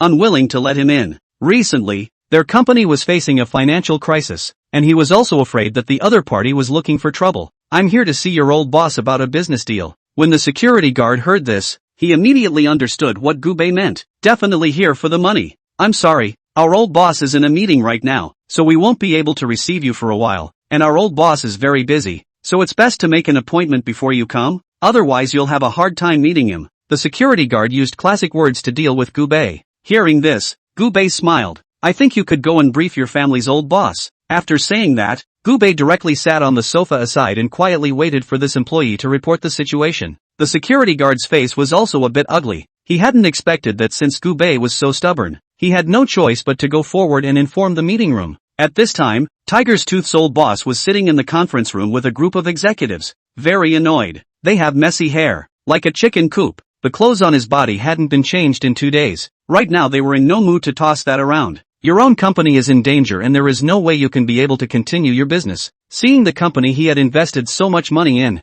completely cool, the old boss's face also showed a look of pain. Has everyone found good investors in the meantime? Hearing this, the crowd shook their heads. They have searched long and hard for an investor and none of them are willing to spend money to invest in them. $30 million is not too much for a businessman, but it is definitely not a small figure either. The richer you are, the more refined you are. They're not going to take a huge amount of money down the drain. Knock knock. The sound of a knock on the door rang out, and Tiger's Tooth's old boss Wang Defa's expression became ugly to the extreme. We're in the middle of a meeting. Who's being so inconsiderate? Wang Defa was very angry and yelled loudly towards the door. Now that he was already in a bad mood, he was even more speechless after encountering this kind of thing. Hearing the other party's roar, the security guard at the door also panicked. He's simply here to pass on a message. That man says he wants to buy your company. He said he's here to pay. The security guard was passing the word around, and he was panicking on the inside. If Gubei caused him to be expelled because of Gubei, he would be screwed. After Wang Defa, who was originally furious, heard this, he suddenly fell silent. He froze with a somewhat incredulous twist of his head and rushed straight forward to open the door to the room. Someone is planning to come and buy this company of ours. Are you kidding me? They went out looking for investments so hard, but they weren't able to pull in half a dozen clients. All of a sudden someone came to him of their own accord, and how to say he didn't believe it. That's what the man said. Why don't you go out and take a look? I can see that he looks like he's desperate to come and invest in our company. The security guard is more or less aware of the situation. If the company goes out of business, then he won't have a job. Either way, it's death across the board. You get that man in here so I can take a look. Wang Defa was truly unwilling to believe this. The other executives also revealed incredulous looks on the sidelines, and they felt that there was something mysterious about this matter. Mr. Wang, why do I feel that there is something wrong with this matter? That's right. How come somehow a guy comes over to us and chooses to invest? This person couldn't be a spy sent over by another live company, deliberately trying to play us, right? Chapter 36, The Investors Are Coming. After hearing this, Wang Defa's expression gradually became embarrassed. He felt as if he had been really screwed. The security guard didn't expect Wang Defa to actually agree to Gubei going in. Somewhat disgruntled, He returned to his post and opened the gate directly. But the security guard didn't have any extra expressions, and he also knew that there was a possibility that Gubei would actually be their new investor. Gubei smiled, didn't say anything more, and directly walked in the direction that the other party pointed out. Getting the contract signed is the priority. There's really no point in bothering with a security guard. The pattern has to open up. Gubei quickly entered the conference room. The crowd of people looked at Gubei with puzzled eyes. They wanted to know what exactly Gubei was planning. I hear you want to invest in us? Wang Defa opened his mouth to ask with some confusion. He was a bit puzzled by this strange man's actions. I know you guys have been having trouble lately, and I happen to want to acquire a live streaming company. It seems to me that you have a pretty good company. For $30, 000, I'll buy out 100% of your shares. Gubei entered directly into the conference room and sat on the sofa very calmly. He carried himself with the aura of a strategist, giving people a sense of oppression that made them almost breathless. Wang Defa felt Gubei's aura, and he was also a bit surprised. But seeing that Gubei's age was too young, Wang Defa hesitated after all. I can accept your investment if you can really come up with 30,000 shares, but I can't manage to give you that many shares. This company is my heart and soul, and I don't want him to give it away just like that. Wang Defa has put a lot of effort into his company. He's not willing to just pack up the company and sell it to someone else. And how many shares do you want? Gubei raised an eyebrow. He had heard of Wang Defa's name before and knew that the other party was a good businessman. It's not just money that a company needs, it's also good management. With the other party helping to look after the company, Gubei was very relieved. Based on the jittery video, Gubei also knew that the other party's bottom line was 80%. In that case, it would be good for him to just give the other side the bottom line price. I'll invest $30, 000 in you, but I must have 80% of the shares. You continue to be the oldest president of this company, and the salary that should be paid to you will still be paid. Gubei spoke very calmly. He didn't seem to care about the huge amount of tens of millions of dollars. Wang Defa was only slightly torn, and he finally agreed to Gubei's cooperation. This money is life-saving for him. Apart from this $30, 000 from Gubei, he can't get any financial support either. Yes, then we'll sign the contract now. After he had negotiated a cooperation with Gubei, he busily took out the contract from the side, knowing in his heart that Gubei was now his only salvation. The faces of the executives on the sidelines also showed excitement. Everyone knew that they had this job completely saved. Originally, they were worried about where they should go after the company closed down. Now it doesn't seem like there will be any such problem at all. The company has an investment and they don't have to be fired anymore. Gubei quickly completed the transfer to the other party. A few minutes later the contract was signed and the money was already in hand. Done. Gubei clapped his hands easily. This matter is finally closed. In the envious and worshipful looks of the crowd, Gubei left the film company. As I walked to the door, I happened to run into a woman who had finished her interview. The other person looked familiar and was quite good looking. To top it off, her gash was really deep. Gubei was in a bit of a trance for even a moment. Handsome, are you here to apply for a job too? The other party saw that Gubei was quite handsome and couldn't help but try to strike up a conversation. Are you planning to apply for a job as a movie actor? Gubei smiled, and based on the other party's figure and temperament, he could actually tell at a glance that it was an anchor. That's right, I was a Tiger Tooth live anchor handsome before. Add a WeChat chant. Do you want to go back to see me live? This woman knows that she may not be able to apply for the job, so she has to find herself some big brother beforehand. For her, Gubei is a very good choice. Gubei said this to the other party all the way towards the direction of the garage, and in 3 words he was already in the car and ready to leave. My name is Dreaming Rain. Where are you going next? Handsome? Why don't you give me a ride? Gubei glanced at the other party and finally nodded. After sending the anchor woman back home, Gubei cozily laid down on the hotel bed. He glanced at the Tiger Live app, casually opened and clicked on the live stream of the little white fish. Welcome stingy man to my live stream. Mengyu frowned and read out Gubei's name. The name is decidedly quirky, but you invited me to come see you live. Mustn't you sing a song to welcome me? Gubei smiled and typed down the pop-up. Hearing this, Dream Rain froze slightly, but it quickly reacted to what Gubei was saying. So it's you. She was pulled into the company's group in the afternoon, and after some inquiries probably guessed Gubei's identity. It turned out that the other party was not even to apply for the job. People are the company's new boss, and it's still an 80% shareholding kind of thing. In order to curry favor with the old boss, Mengyu spared no effort. Then I'll sing a song for this brother. After saying that, a beautiful song rang out in the live broadcast. Those old fans were instantly a little displeased. They had swiped so many gifts, and they hadn't seen the other person so forthcoming with a song to listen to. Many of the viewers of the live broadcast unconsciously became hostile to Gubei. Dreamy, who is this man? Didn't even give you a gift of half a cent, and actually managed to get you to sing a song for him. So I guess this person's status should be quite extraordinary, right? Yeah, you're really giving a bunch of us old fans chills. Everyone spoke one sentence after another, and they all really wanted to inquire about Gubei's identity. Gubei wasn't a blind man. He naturally saw the pop-ups in the live broadcast. The fact that the other party had taken such an initiative to sing to him was indeed something he hadn't expected. Feeling the other party's enthusiasm, Gubei didn't say much as he casually rewarded the other party with a carnival. This passionate, fiery and straightforward girl is a real crowd pleaser. At this time, Mingyu's computer also lit up. She glanced at the screen and her eyes widened in some surprise. Oh my gosh, did you guys see the news? Someone paid $30,000 for 80% of the shares of a movie and TV company that has skyrocketed in value since it went live. It's already $100 million. Monumental rain. Read the news out. Chapter 37, $100 million. Immediately, the water boys in the livestream were excited and went to glance at the news. Fruity, holy, this is too awesome. How is it that this news hides so much information about the exact company that was able to buy it? What kind of identity does that young man have? That's it. This news is not powerful at all. It doesn't even show what it should. Everyone is complaining about the news. Dream Rain suddenly frowned as if she had remembered something. Wait a minute. Doesn't seem right. When Gubei saw that everyone was discussing the news, he couldn't help but smile as well. You don't have to guess. This mystery man is me. He sent out a pop-up straight away, watching the reaction of the group of people on the air with great equanimity. Regarding Gubei's words, these people didn't believe them in a million ways.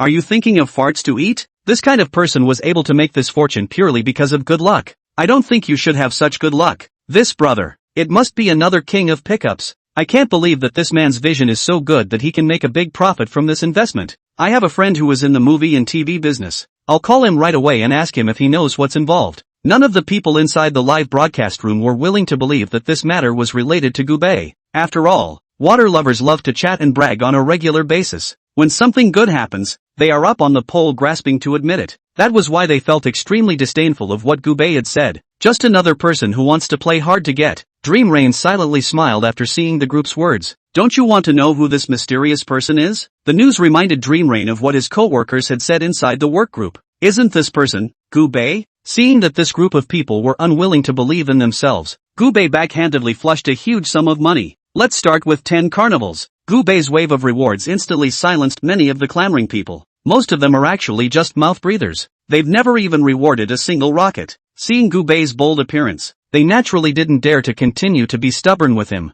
But there were still quite a few people who were skeptical of Gubei's identity. Isn't it just a couple carnivals? Make it sound like who can't take it. You want to judge a few carnivals to prove you're worth hundreds of millions of dollars? It's not that easy, is it? That's right. The gifts I've rewarded Dreaming Rain BB with over this period of time have already exceeded this amount of money of yours. The big brothers of the gold masters who had spent the money were still a bit disgruntled. And they definitely wouldn't rest if they didn't figure out Gubei's identity today. I'll put in a bounty of 20. A man called a sword through the throat directly rewarded 20 carnival without saying a word. Looking broad-minded, this one sword through the throat is none other than the opponent's top one big brother. At this point, everyone cheered. They all want to see a financial contest between two rich men. Here comes our big brother Pani. There's nowhere for this fake rich man to hide next. I knew it. There's absolutely no way that Big Brother Pungjai would miss his own sister's live broadcast. And here it is. Reporting to Big Brother. Someone wants to compete with you for the first position on the list. Do you think you can rob it?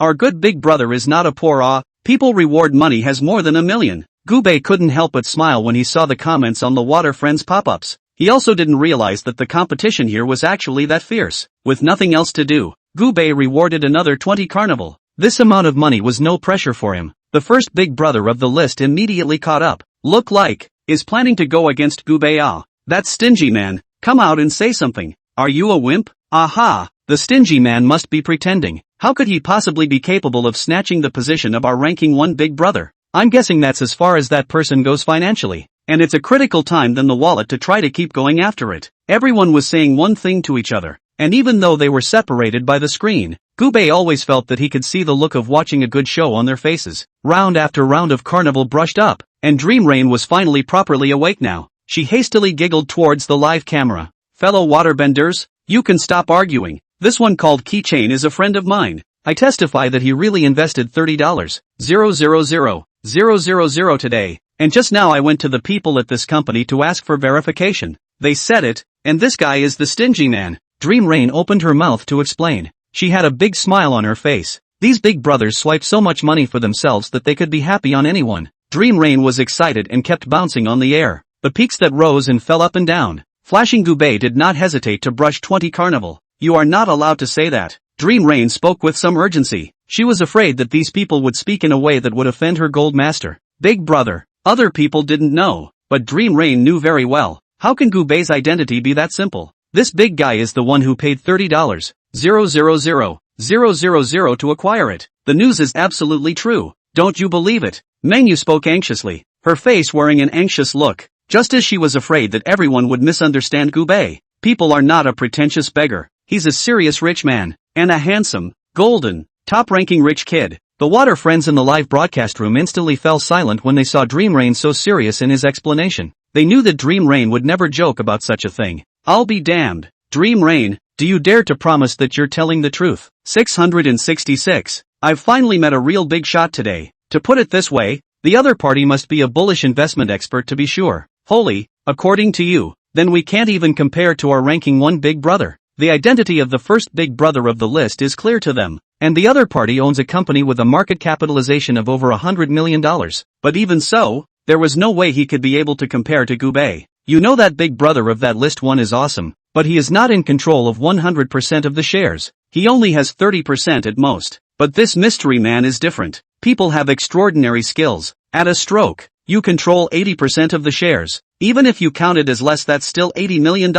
It's a total contrast. Of course, there were many people who didn't want to believe Gubei. Gubei was a bit surprised, not expecting Mengyu to actually do right by himself. Dreaming Rain is indeed right. Gubei laughed and directly knocked out the pop-up. Chapter 38, Carnival swipes the screen. I don't believe it until you prove it to us. Yeah, well, if you want us to believe you, don't you have to prove yourself? Believe it or not, I believe it anyway. Seeing the pop-ups that kept brushing the screen, Gubei was also favorably disposed towards Mengyu. The girl. He swiped 100 Carnival straight away without saying a word. This big deal instantly shocked the crowd. Those who had originally clamored that Gubei was a false identity also fell silent. Even the first big brother on the list had rewarded less than 1 million in total. Since Dream Rain was a new anchor, this achievement was already considered very good. Gubei glanced at the screen and couldn't help but smile when he realized that he had instantly become number one on the list. Want it or not, there's more when you call out to your brother. Gubei's pop-up appeared on the public screen. Instantly Dream Rain was thrilled.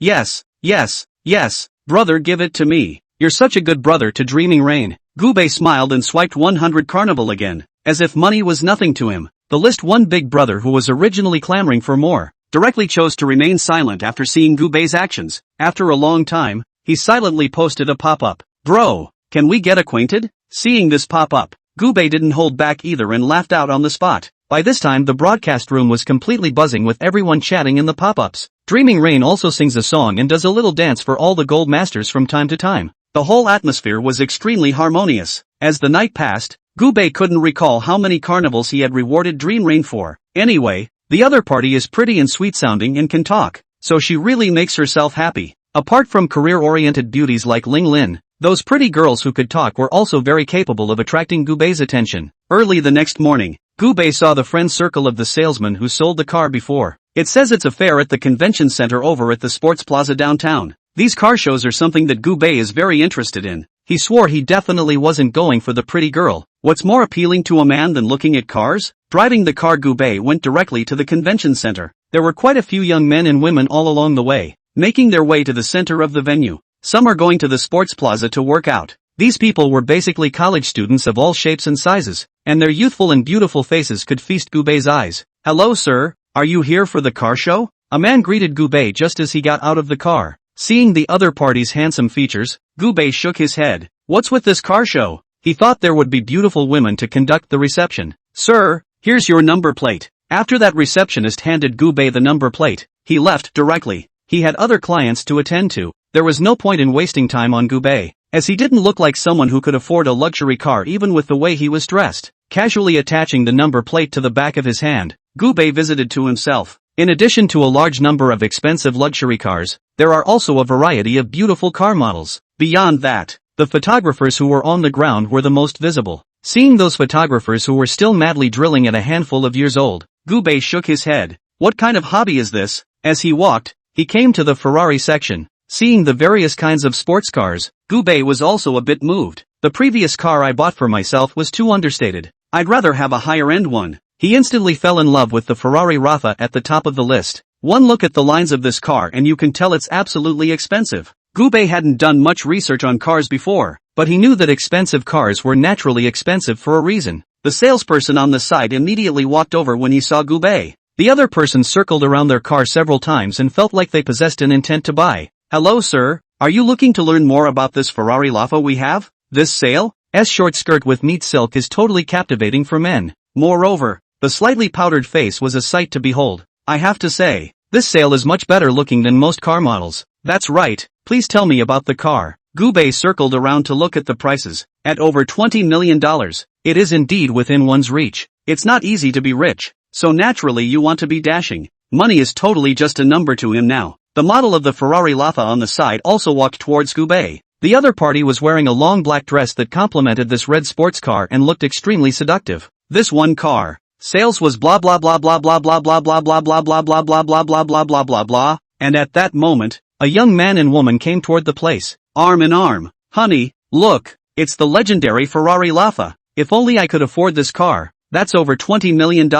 If we landed it would probably be 2,500. The woman crumbled to the side, a look of envy in her eyes. Hearing this, the man next to him smiled. This car is not expensive at all. Isn't it just over $20 million? It's not like you're buying it with your eyes closed? The other man spoke with a big grin, looking disdainful of the price of the car. After hearing this, the female looked bright, and at this time, the sales also gave Gubei a general introduction of the car. That's about it for this car. Sir, is there anything else you want to know? The talking couple just happened to be walking next to the sale as well. The woman glanced at Gubei, who was surrounded by sales, and instantly widened her eyes. Gubei, why are you here? This woman was none other than Ran Qingqing. Ran Qingqing never dreamed that she would actually meet Gubei here, and a very surprised look appeared on her face. Are you here to buy a car? Seeing that Gubei was standing next to the Ferrari Rafa, Ran Qingqing felt even more incredulous. Gubei didn't want to say anything more to the other party. He just nodded calmly. Unexpectedly, Ran Qingqing giggled out loud after hearing the other party's words. You're not kidding, are you? Oh, my god. You're actually going to let sales introduce you to this Ferrari Rafa? Don't you forget that you were fired from my job just a while ago. Okay, you can't even afford to pay for gas on your couple $1,000 a month salary. Ran Qingqing will not hide her contempt for Gubei,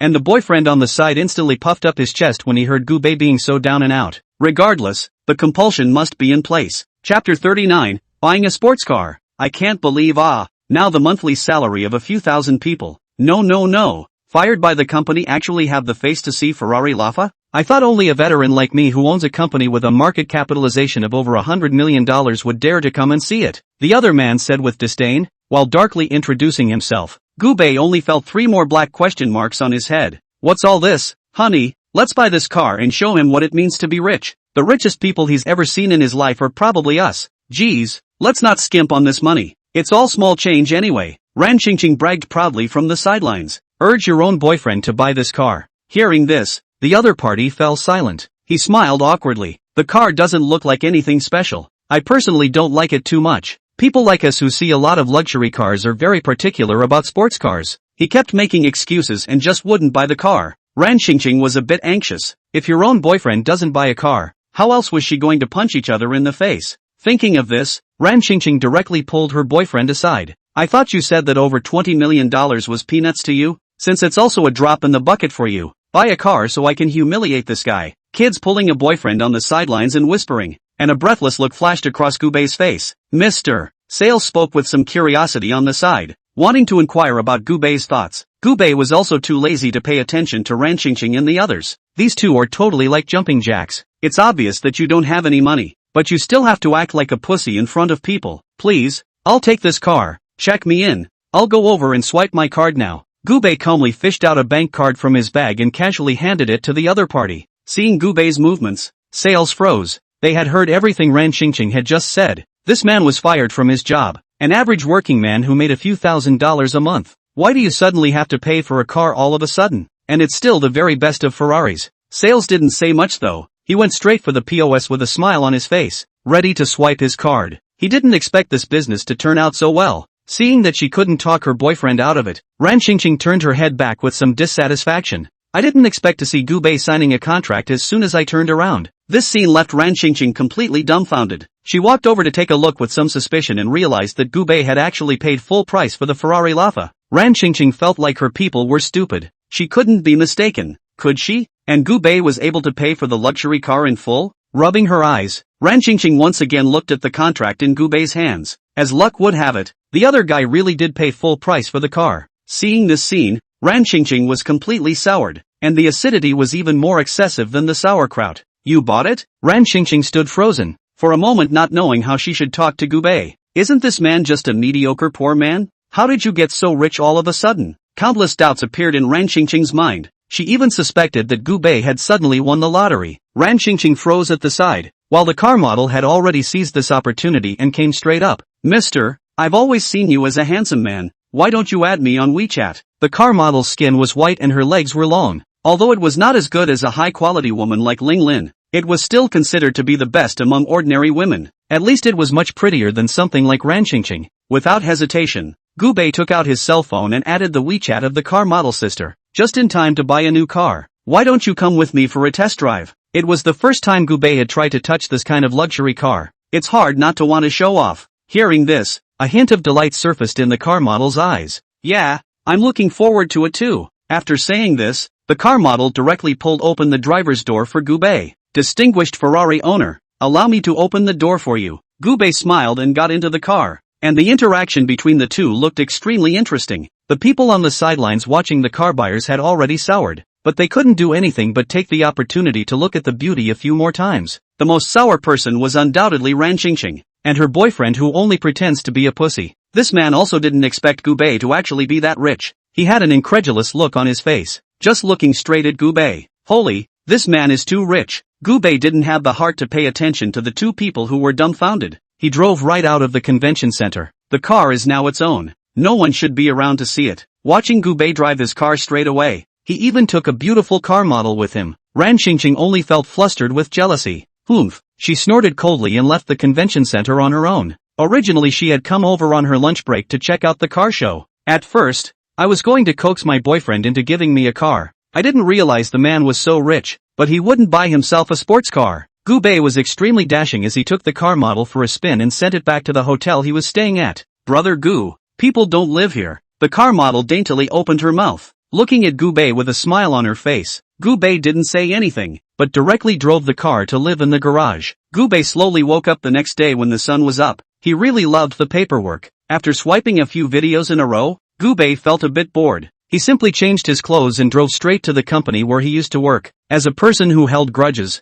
he hadn't forgotten how Ran Qingqing had treated him in the first place. All the humiliation and abuse from the other side. He was going to return it one by one. Lightly traveling to the company, Gu Bei calmly returned to his former large office. It was mealtime at the moment, and a group of colleagues were gathering in twos and threes to eat. They all felt a bit surprised when they saw Gu Bei, who had suddenly appeared. Everyone knew that Gu Bei was in a bad mood when he left his job. Now that he's suddenly back, I don't know what the hell he's up to. Have the brothers ever heard that if a wolf turns back, it will either repay a favor or take revenge? If you ask me, Gu Bei is most likely here for revenge this time. Don't forget how much Ran Qingqing bullied him back then. A lean man, somewhat bemused, analyzed. His face held a look of excitement as he just looked straight at Gu Bei coming from that end. Chapter 40, Gu Bei's play. It was as if he smelled a big show. The other co-workers looked at him somewhat breathlessly. That's a little too non-mainstream. Don't you guys believe me yet? Gu Bei is definitely here with a purpose. The lean man couldn't help but emphasize when he saw everyone's expressions. Moreover,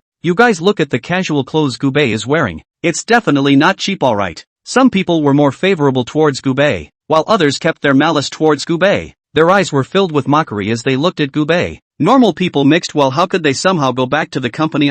Gu Bei this time back is definitely trying to ask Ran Qingqing to take him in. I go. This is also too humiliating. I think it's mostly because he can't make it outside either. That's why he's looking for it back. I didn't expect he's actually this spineless. Isn't he tough? Trying to get tough with Ran Qingqing. I guess Ran Qingqing won't agree to him coming back to join the team. There are people who say all kinds of things. Gubei watched the crowd whispering from the sidelines. He wasn't a cutie either. Naturally guessed what was going on in the group's heads. Since they are willing to watch the show, let them have a good time. Not more than a few minutes later, Ran Qingqing also heard the news that Gubei had found his way over. She walked out of the office a little puzzled. Gubei? Ran Qingqing always felt something odd. She had only seen Gubei at the car show yesterday. Why did he come to her door today? You guys carry on. I'm simply going back to my former company for a sit-down. Gubei ignored the others and just calmly sat on the sofa playing with his cell phone. Hearing this, Ran Qingqing smiled. She thought about it all last night and sort of figured out what happened during the day. How could Gubei afford a car? He must have been inducted into an awesome company and got paid to help people buy them.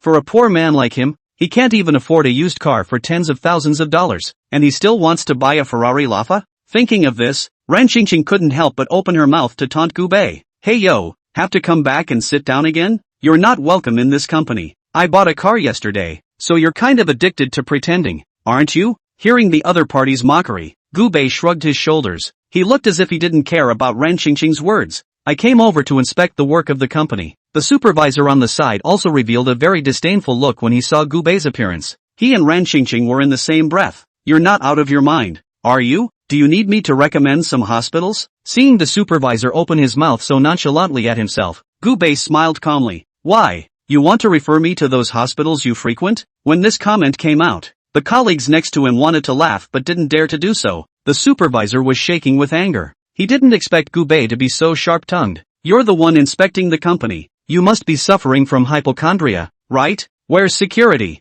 Hurry up and get security over here to get this man out. Ran Qingqing didn't want to dwell on Gubei's many entanglements. She just wanted to find security and hurry to expel Gubei. The supervisor also stepped forward and tried to yank Gubei's arm, but it was dodged very deftly by Gubei, and instead, he himself fell on his face. Seeing the other party's appearance, Gubei's patience was lost. Just get your chairman over here. There's no use telling you if there is. Gubei was clearly running out of patience. With a helpless look on his face, he just turned his head away from looking at the other man. Sure enough, there's no point in talking to someone as stupid as this. A security guard soon approached. They all had puzzled looks on their faces, wondering what the other side was up to, but Ran Qingqing didn't say anything either, so they didn't dare to act rashly. Seeing Gubei so calm and smug, Ran Qingqing fell silent. Inside she actually hated to believe it. To himself, Gubei was nothing more than a poor man and a piece of trash without any skills. What makes him able to afford a top-of-the-line luxury car like this? Even he was able to come to the company so arrogantly to find the chairman. Ran Qingqing was already a bit torn. She didn't know exactly what kind of identity Gubei possessed. Right about this time, Gubei's cell phone rang. He looked away, then picked up the phone. Have the business lawyers who took over the company and the rest of the staff arrived yet? I'm already here. Although everyone didn't hear what was being said on the other end of the phone, they were able to feel Gubei's sudden aura of oppression. Scary as hell. Ran Qingqing stood aside, suddenly silent. She knew that something was not right. Gubei's sudden dominance instantly made her feel wrong. Could it be that Gubei was really developed? The security guards, who were standing around, suddenly heard the voice coming from the headset and covered it to whisper a conversation. Then two security guards came. They are the head and deputy head of the security team. The supervisor was also a little angry when the two came over. Hey, what's going on with you guys? Are your men freeloaders who do nothing? A couple of security guards have been here for such a long time and they don't even fart. The supervisor's face was hard. He didn't expect these guards to disobey him, and as soon as he arrived, he covered his ears and listened to the inside of his headphones, and wouldn't listen to himself. You've come at the right time. Hurry up and expel Gubei. The words just fell. A bunch of security guards then took the field, but they didn't take Gubei away. Instead, they just took the incredibly arrogant supervisor away. The supervisor struggled with a bewildered look on his face. He really wasn't sure why this was happening. What are you doing? You guys let go of me. Don't you know who I am? After hearing this, the security guards immediately let go of their hands. They didn't continue to grab the supervisor. The supervisor lost his center of gravity for a moment and fell to the ground in an instant, looking very disheveled. This time, another group of men in suits and ties arrived. They were followed by a whole bunch of bodyguards who looked extremely professional. When the crowd of people saw this scene, they were instantly stunned. All of them are ordinary wage earners. Where have they seen such a scene? Holy, what's going on here? Just by looking at this group of people I can tell that they're not ordinary people, alright. This is really going to be a good show. I feel as if something's not right, and seriously suspect that they're all Gubei's people. It can't be. How could Gubei be so capable? Everyone chose to watch from the sidelines, and it was clear in their minds that the sky had changed. Chapter 41, the chairman comes in person. At that moment, a man ran over in a panic. His face wore an anxious look. After a few steps in a row, he was out of breath. Dong, chairman? Ran Qingqing looked at the other party dumbfounded. She had an incredulous look on her face. How could the high and mighty chairman of the board suddenly appear in this place? And look at the other guy in such a sorry state. Can't it be that it's because of what happened to Gubei? Thinking about this, Ran Qingqing fell silent. Phew, sorry I'm late. The chairman arrived in a panic, and the fat on his face kept quivering with the violent movement. He'd known what this was going to be like before he'd gotten here. Ran Qingqing and that punk of a supervisor had actually offended their new boss. In fact, this company has always been in a situation where it was going to collapse, except that the chairman has been hanging on for dear life. And the secrecy was so good that no one even knew that the company was on the verge of being finished. Gubei also learned about this matter by chance, inside the chat group of some rich businessmen. Now that he was in a different position and had been pulled into a high-end chat group, he was able to get hold of a lot of information. That's exactly why he contacted his old boss from before. Whether this company made money or not was actually not important to Gubei at all. He simply wanted to acquire the company and properly humiliate Ran Qingqing. Chairman, what the hell is going on here? The supervisor rolled and crawled to the side of the chairman, looking at the other party's fat body with a terrified look on his face. He was dead set against believing that Gubei was really that powerful. It's alright if the other side doesn't mention it. At the mention of this matter, the chairman became furious. I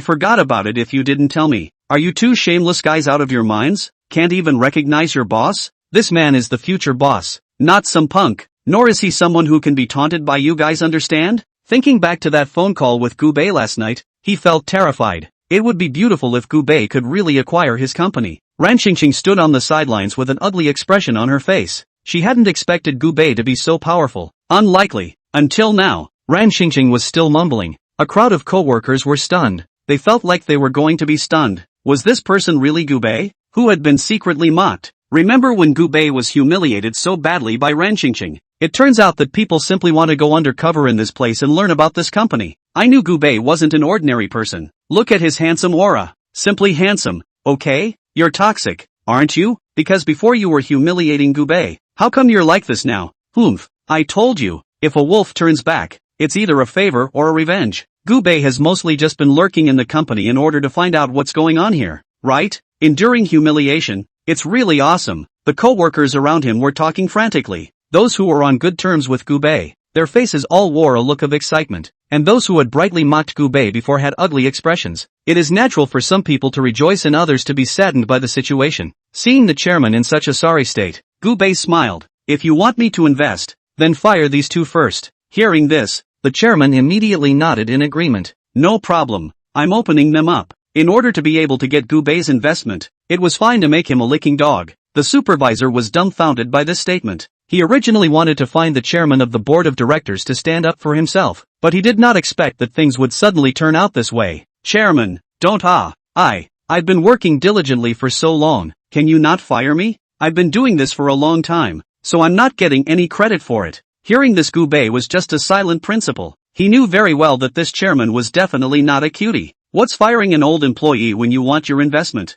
The chairman gave him a disdainful look. It's useless for you to admit your mistake now. Your attitude is just too arrogant. We don't need such arrogant people in our company. You'd better find another company. After hearing this, the supervisor had completely collapsed, and he flopped down and directly knelt to the ground. Chairman, you mustn't fire me. I just bought a house. If you fire me, I can't even pay the loan. I'll be honest from now on, so give me a break. After saying this, he rolled and crawled to Gubei's face. Gubei, it's all my fault. Please spare me. I swear, I'll never dare to do that again. After hearing what the other party said, Gubei just sneered. This person is really arrogant. Moreover, the other party was of no use to him at all. So why should he condescend to keep the other party behind? Which was not to seek his own punishment? After Ran Qingqing heard this, she also revealed an extremely helpless expression. She wanted to apologize to Gubei, but then again, you can't save face in front of the other side. Seeing Gubei's indifferent appearance, Ran Qingqing eventually plopped down and knelt on the ground.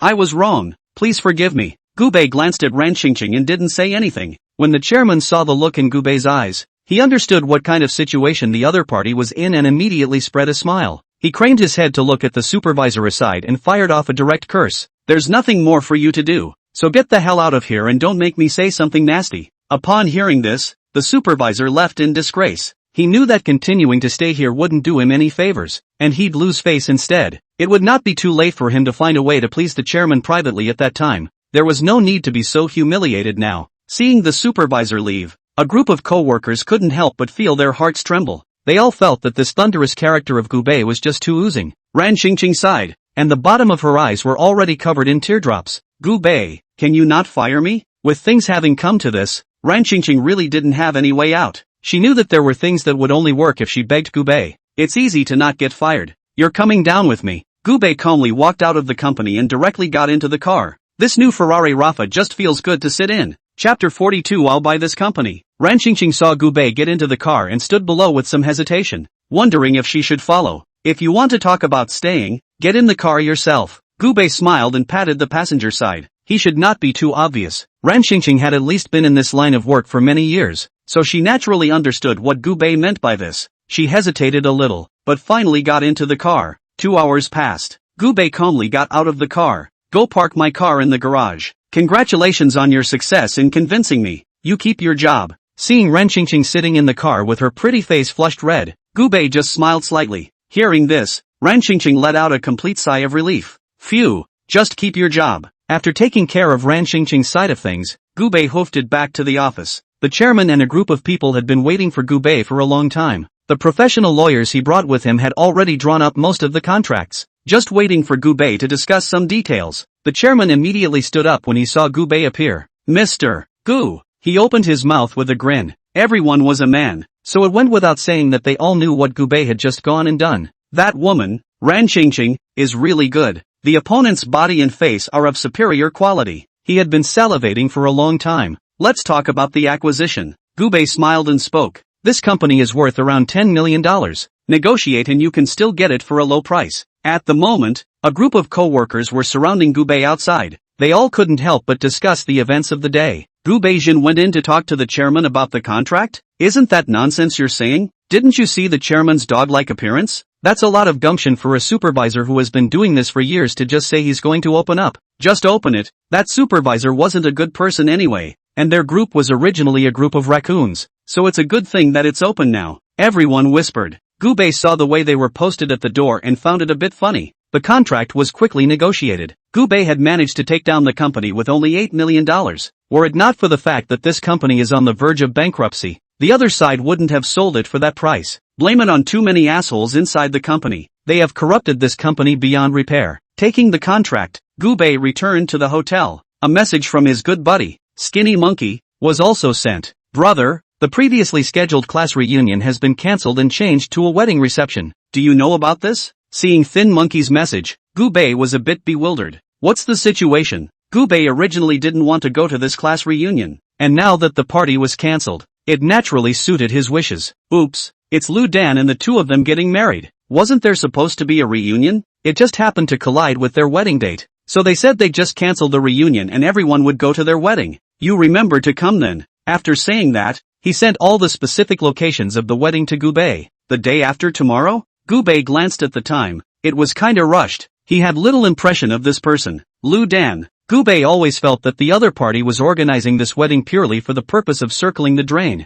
There were some cuties at the original reunion. The landlord gave money. Now he'll have to pay for it. However, Gubei's heart was quite looking forward to this class reunion. He himself had long since changed, and it was naturally good to let this group of people see his trenchant spirit. It's kind of a raised eyebrow wave. Okay, I'll be on time. Gubei took out his cell phone and replied to the Thin Monkey with a WeChat. He then drove to the largest of the light fantasy shopping districts. This shopping area is extremely luxurious with all the major brands. People depended on their clothes, and this truth was clear to Gubei, although he did buy some high-end clothes on a regular basis. However, since he was going to pretend this time, he definitely couldn't dress too cheaply. After looking around outside the shopping district, Gubei casually entered a watch store, Patek Philippe. It was a brand he'd heard before. It's a bullseye watch brand. I used to watch TV and all the rich people in it had a watch of this brand. Gubei naturally couldn't afford to fall behind. Enter the watch store. Soon a sale came up on one side. This is a short-haired girl with bangs.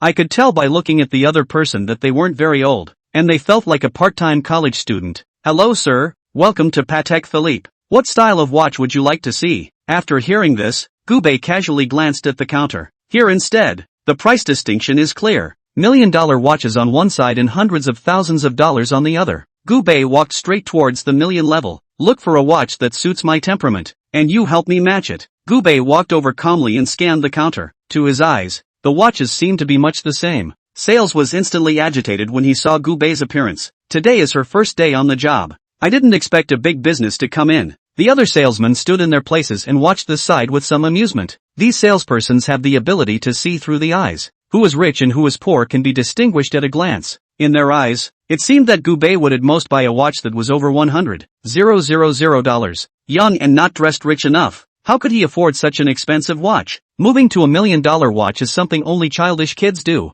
Gubei didn't realize that he had already been despised, but even if he did, it didn't matter. He bought the watch and the commission naturally went to the sale. This salesgirl was not bad, and Gubei didn't mind bringing some performance to the other party himself. The salesman was very enthusiastic about matching Gubei with a few watches and introduced the differences in detail. Sir, I actually think this one would suit you best. It's great for both formal occasions and slightly more casual ones, without having to make a special effort to change your watch. What do you think? Hearing the other party's words, Gubei glanced at the watch she had taken out. It was just as the other person had said. The style of the watch was new. Okay, that's it. Just wrap it up for me. Gubei fished out the bank card from his pocket and handed it to the other party. Sales flinched slightly. It was as if she thought she had misheard. Are you sure, mister? After saying this, she directly exploded the price of the watch. The price of this watch is $1,730,000, and since it's the latest model, there's no discount. Chapter 43, $1,700,000 for a watch? Gubei waved his hand indifferently.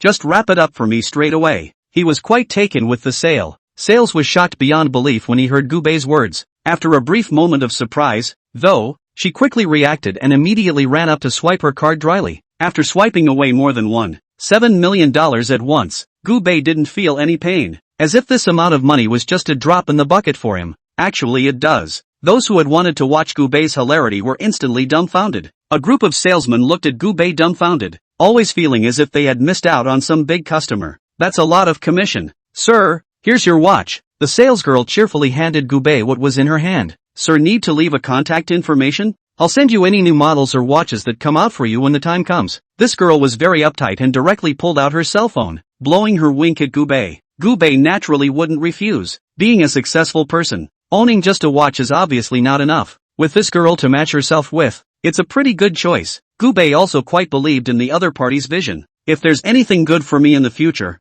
you can just keep it. Price is not an issue. After saying this, Gubei calmly carried this shopping bag away. It's just $1 million watch. It's not worth it. This shopping bag he had in his hand, as if it were a plastic pocket for groceries, and just carried it around. The fake celebrities would be furious if they saw that. Casual stroll. Gubei went straight to a clothing store. Armani. From what he remembered, it was an awesome big name store. Just as he walked in, the clerk had greeted him. The other party saw the pocket Gubei was carrying in his hand at a glance. They people have very sharp eyes. They could see clearly whether this watch in Gubei's hand was real or not. Although the other party's dress was ordinary, someone who could afford such a watch was definitely not poor. Sir, may I ask what kind of customized clothing you need? Hearing this, Gubei froze as he felt that what this man said was different from what he had imagined. Normally, shouldn't the other person ask what kind of clothes they want to buy? How did the words become customized? Customized? How long will it take to get the dress if say I want it customized? Gubei asked with some curiosity. It's time to attend a classmate's wedding reception. There's no point in having this customized if you don't get the clothes in time.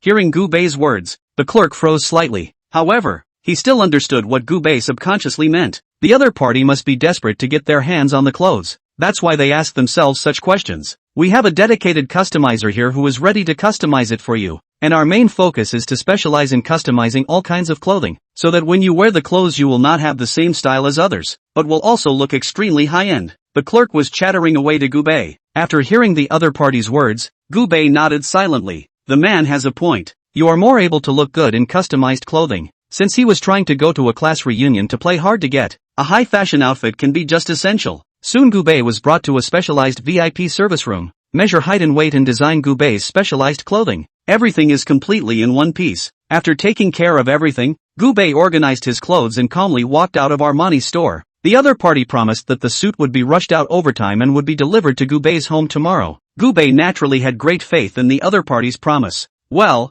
at least he's a large client. There's no way the other side would lie to themselves over this. After strolling around, Gubei also felt tasteless. Passing a Prada store, he casually glanced inside. The next moment, two familiar figures were seen. One of these two was a rich kid from high school back in the day, and the other was the class girl he had once professed his love for. When Gubei was young and saw that the class flower was good-looking, he bravely confessed to each other. But it turned out to be rejected harshly by the people because they were poor and beggars. This incident was mocked by many for a long time, including this rich kid, Zhang Qiong. Gubei saw them, and they naturally saw Gubei passing through the doorway. Zhang Qiong reached out and tugged on Luo Feng, contempt surfacing on both of their faces. They were originally here to buy new clothing and bags. As a result, I did not expect that I would actually see the poor when I was in school.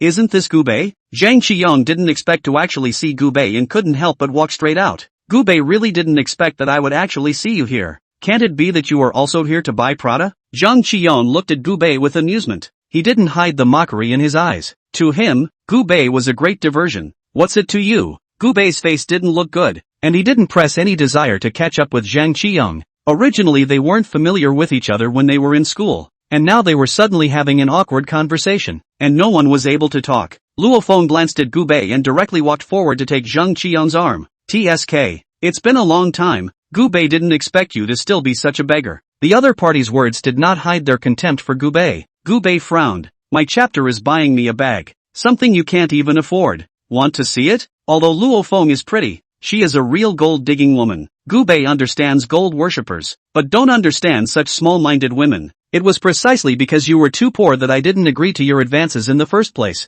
Can you afford one of these tens of thousands of dollar bags? My chapter brother is able to buy me several of them in a minute. Now you know the gap between you guys, don't you? Luo Feng showed off the bag she was carrying, then daintily shook Zhang Qiong's hand. Brother Zhang, I also have my eye on a bag. Are you willing to buy it for me? Zhang Qiong's desire to win was also aroused. Baby, give me a kiss and I'll buy you one. Hearing the disgusting conversation between these two, Gubei frowned. To be honest, he personally didn't resent the act of spreading dog food, but that's a little too gross, isn't it? He glanced at the style of Prada's dress and realized it was quite nice. Chapter 44, I'll take care of it all. So he directly bypassed the two pretenders and walked straight into the store. Please introduce me to these clothes. Gubei's attitude was pretty good. The clerk also saw Gubei walking out of the Armani store. The store clerk on the other side sent Gubei out as if he was sending his own father. He wasn't a cutie either. We were all peers, and he knew very well that Gubei was definitely a rich man. Thinking of this, he enthusiastically introduced this new style of clothes with Gubei. Not only clothes, but also a variety of bags suitable for guys to carry. Zhang Qiong walked in with his arm around Luo Feng as well. Lately, Luo Feng had been doing well and had pleased him every night. That's why he was willing to reward Luo Feng with a Prada bag. Although he was a little rich, this one bag was tens of thousands of dollars, and it was enough to make his heart ache for a while. And you have the nerve to let people introduce you? This brother, don't introduce yourself. You'll only be doing nothing when the time comes. Zhang Qiong smiled and persuaded the other side. He was sure Gubei had simply come in to put on a show. You can't afford it, that's a fact. There's no need to pretend. Gubei was somewhat speechless. These new models are pretty nice. Put them up for me. He pulled out his bank card and handed it directly to the other man. These outfits are on the more casual side and can be worn by yourself on a daily basis. Hearing Gubei's words, Zhang Qiong and Luo Feng puffed and laughed out loud. They laughed and laughed as if they had heard something very funny. Seeing the other party's appearance, Gubei only felt a little helpless. He had never seen such an idiot. The clerk had known that Gubei was rich, so he didn't hesitate for a second, swiping his card directly without saying a word and loading up all the clothes. Zhang Qiong was originally still laughing at Gubei. I didn't expect Gubei to actually buy these clothes. These dozen new sets must add up to at least $500,000 to $600,000, right? Prada's clothes have never been cheap. He claimed to be a rich kid though, but in reality, the monthly pocket money is only $100,000 or $200,000. The money wasn't even enough for him to spend on himself, and he had to spend it for a woman, so he was really a bit reluctant to part with it. But compared to the previous Gubei, he was still confident. It's better than the top, it's better than the bottom. He must be a proper winner than a poor man like Gubei. But I didn't realize that people actually bought $500,000 to $600,000 of clothes though? What the hell is this? Can Gubei really be that powerful? Too silent at the thought, Luo Feng on the side revealed a puzzled expression. She rubbed her eyes incredulously and even secretly pinched herself. Luo Feng truly thought he was dreaming. Take these clothes to this location in a few minutes. Gubei casually sent a locator to the clerk. Immediately afterward he strides away. And at this time, the clerk also glanced at the location Gubei had sent. I'll go. Isn't this a top rich neighborhood? This clerk has seen the world. He knew that this location Gubei sent was full of houses with a market value of $10 million or more. It's known as a high-end, wealthy neighborhood. The average rich person can't afford to live in such a fancy house. Champ's Manor. This is a proper rich man. Hearing the clerk's sentiments, Zhang Qian was completely dumbfounded. Champ's Manor was his dream house. He'd been hoping to scam a fortune out of his own dad's hands and buy the house here. But even his dad doesn't have that much liquidity to buy a house here. Luo Feng felt the gap all of a sudden. She really didn't expect Gubei to be so rich. At this moment, Luo Feng only felt an overwhelming sense of regret. 2 days passed quickly. Gubei's customized clothes were also delivered. The next day he got up early and changed into a high-fashion Armani suit as he stood in front of the floor-to-ceiling mirror admiring himself. The suit was specially modified. It's better for those semi-formal occasions. He calmly put on his watch and straightened his suit jacket. WeChat. It's been buzzing for a long time. Students are arriving one after another. Guys, you're too slow to get here, aren't you? I was here first thing in the morning. You're a positive guy. You went to do a favor for your host family, didn't you? You don't say. A lot of students have already come, and they look really developed. That's right. All of our classmates are driving Mercedes-Benz BMWs. Too rich. Harm. Am I the only one still driving a Toyota Camry? You at least have a car. I haven't even bought one until now. Gubei looked at the chat inside the group and didn't say anything. It's amazing how well these classmates are mixing it up. Gubei drove his Ferrari Laffa to this Heartland hotel. It's a 5-star hotel, though, and it's a nice place. Just as Gubei's car drove in, an attendant had already come forward to help Gubei park the car. Feeling the service attitude of the place, Gubei nodded silently. After he got out of the car, he walked straight into the venue. The students felt a little surprised when they saw Gubei walking over. Everyone didn't hear the roar of a car, so everyone rightfully treated Gubei as if he didn't have a car. At the moment, everyone is gathered around, discussing their careers. Dude, hurry up and get over here. After the thin monkey saw Gubei, he immediately became excited. He directly dragged Gubei into the crowd. Everyone looked at Gubei with some surprise. In fact, none of them had expected that Gubei would actually come to this class reunion. Although it was ostensibly someone else's wedding, what was actually going on was clear in everyone's mind. Gubei used to be the best in their group, but now it seems that he should be the one who is the worst in the mix. Oops, I'm just average in my mix. Bought a small Mercedes, and now I'm working as a manager in a public company. Yo ho, brother mixed well I opened my own store. Every day can only earn a few $1,000s it. Really not much screw. My wife just had a baby in the last 2 days, so it's a real joyous occasion. Everyone is talking about you and me, even though they look like they're saying they're miserable. But practically everyone is in Versailles. By the way, what are you doing now, Gubei? You were so good at school in the first place. You should have been very promising. Do you have a girlfriend now? What kind of work? The salary must be higher than mine. I'm only tens of thousands of dollars a month. Everyone said one thing to each other, but in reality, they all knew that Gubei's monthly salary was just a few $1,000s, and it seems to have been fired. Chapter 45, it's her? Although these were all little rumors, everyone felt that there must be a reason for the empty cave. On the side, a lean man looked at Gubei with some curiosity. Gubei, I remember you came empty-handed, didn't you? Like you didn't even give a red envelope? Are you so poor that you can't afford to give a red envelope? The other party mocked Gubei from the sidelines, and he just smiled indifferently, not hiding his inner contempt for Gubei. Gubei didn't say anything. He didn't even bother to explain anything to this group. A few other students also looked at Gubei with some curiosity. Yeah, Gubei, what are you doing now? Some of them wanted to see Gubei's hilarity, while others simply wanted to care about their old classmates. Seeing people so curious about their careers, Gubei didn't say much either. I started a company. He also didn't say that he understood what kind of company he was running, and explaining it in too much detail with this group really wasn't necessary.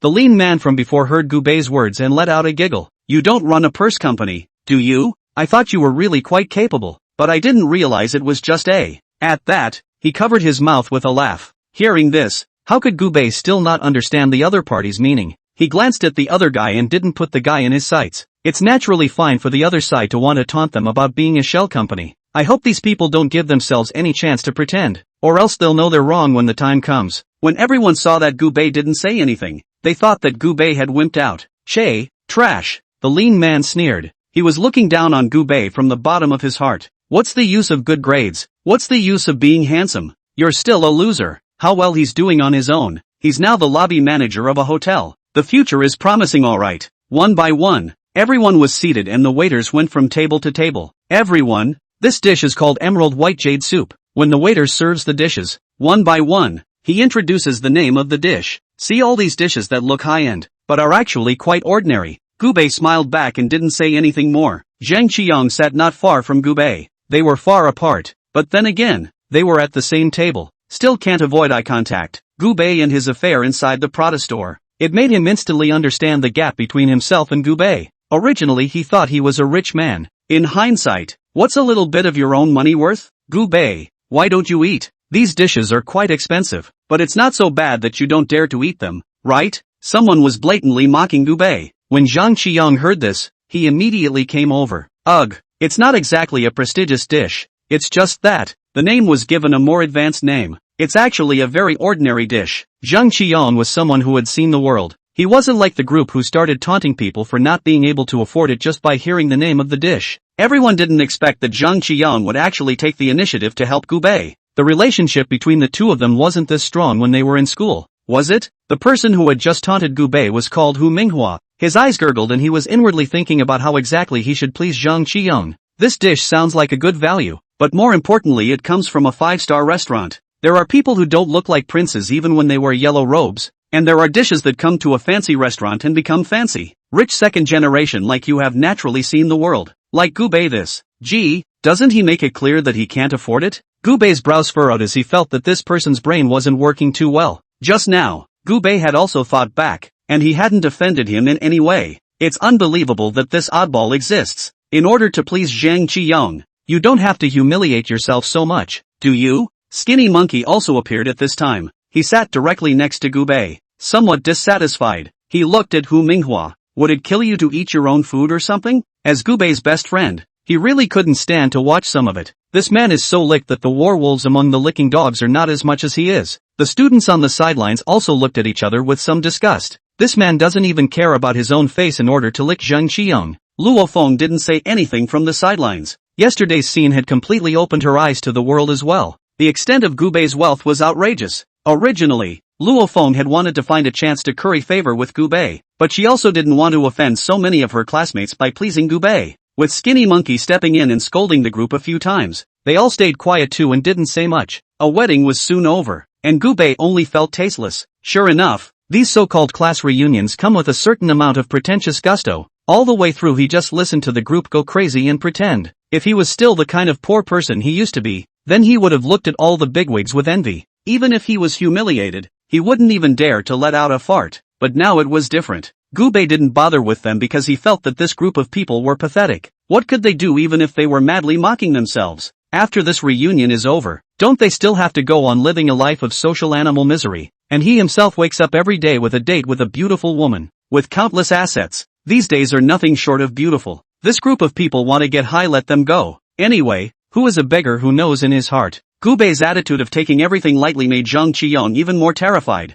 He knew that this was Gubei's unwillingness to bother with this group of people yet. A class reunion in disguise ended quickly. Everyone felt a bit sorry for this matter of Gubei not speaking. Originally, many people were still trying to find presents in Gubei's body. It all feels a bit sad now. Most of the students left right after the dispersal. There were still some students with a little heart, still surrounding those old bosses left and right. At this time, a woman burst into the wedding hall in some distress. The woman looked from side to side in a bit of a panic as she barged in. In the next moment, he saw Gubei sitting on the side. Gubei finished eating and prepared to leave. Unexpectedly, the next moment he heard a cry of delight begging to be heard in his ear. "Handsome, help me." Hearing this, Gubei lifted his head to look. It's actually White Dream. This woman, this is the previous Ferrari model. Gubei didn't expect to actually see the other party here. "What's wrong with you?" Her clothes were also disheveled and she looked a bit of a mess. "Help me." After hearing this, Gubei's expression became serious. Chapter 46 Protecting beautiful women is incumbent upon you. He knew exactly what his mission was. It is incumbent upon us to protect beautiful women. What's the deal? Gubei hadn't finished his words.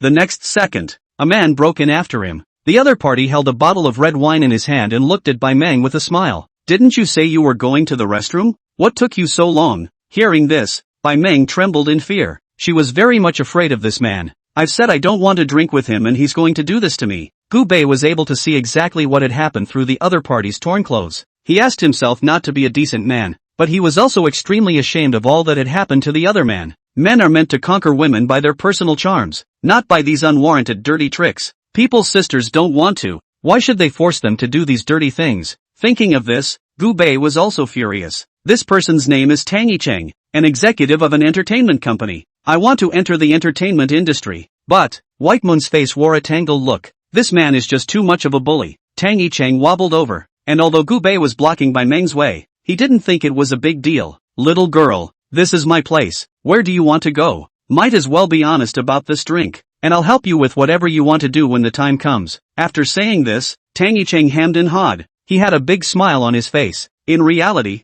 his heart knew very well that a beautiful woman like Bai Meng, who had little background, could only compromise if she wanted to become a star. Seeing the way the other party had drunk his way to the top, Gu Bei couldn't help but persuade him. I say this, brother. You don't have to do this. Gu Bei reached out to stop Tangy Cheng's salty hands. The other guy's every move looked dishonest. Tangy Cheng didn't expect Gu Bei to be that annoying. He directly reached out towards Gu Bei's hand. This kind of flunky who wanted to heroically save a woman was something he disdained greatly. Lad, I'd like to advise you a few things as well. As someone who's been there, nothing to watch, less TV. Don't believe in those so-called heroes saving the bridge. Want to help people that you better figure out your niche. The other party was disdainful of Gu Bei and his disdain. A young man like this he would clean up once. Bai Meng looked at Gu Bei very nervously, afraid that Gu Bei would suddenly leave her alone. Fortunately, Gu Bei didn't have the slightest intention of leaving the other party behind. The other students stood and looked at Gu Bei. They knew that Gu Bei was planning to heroically save her, but this person called Tangy Cheng knew at first glance that he was worth a lot of money,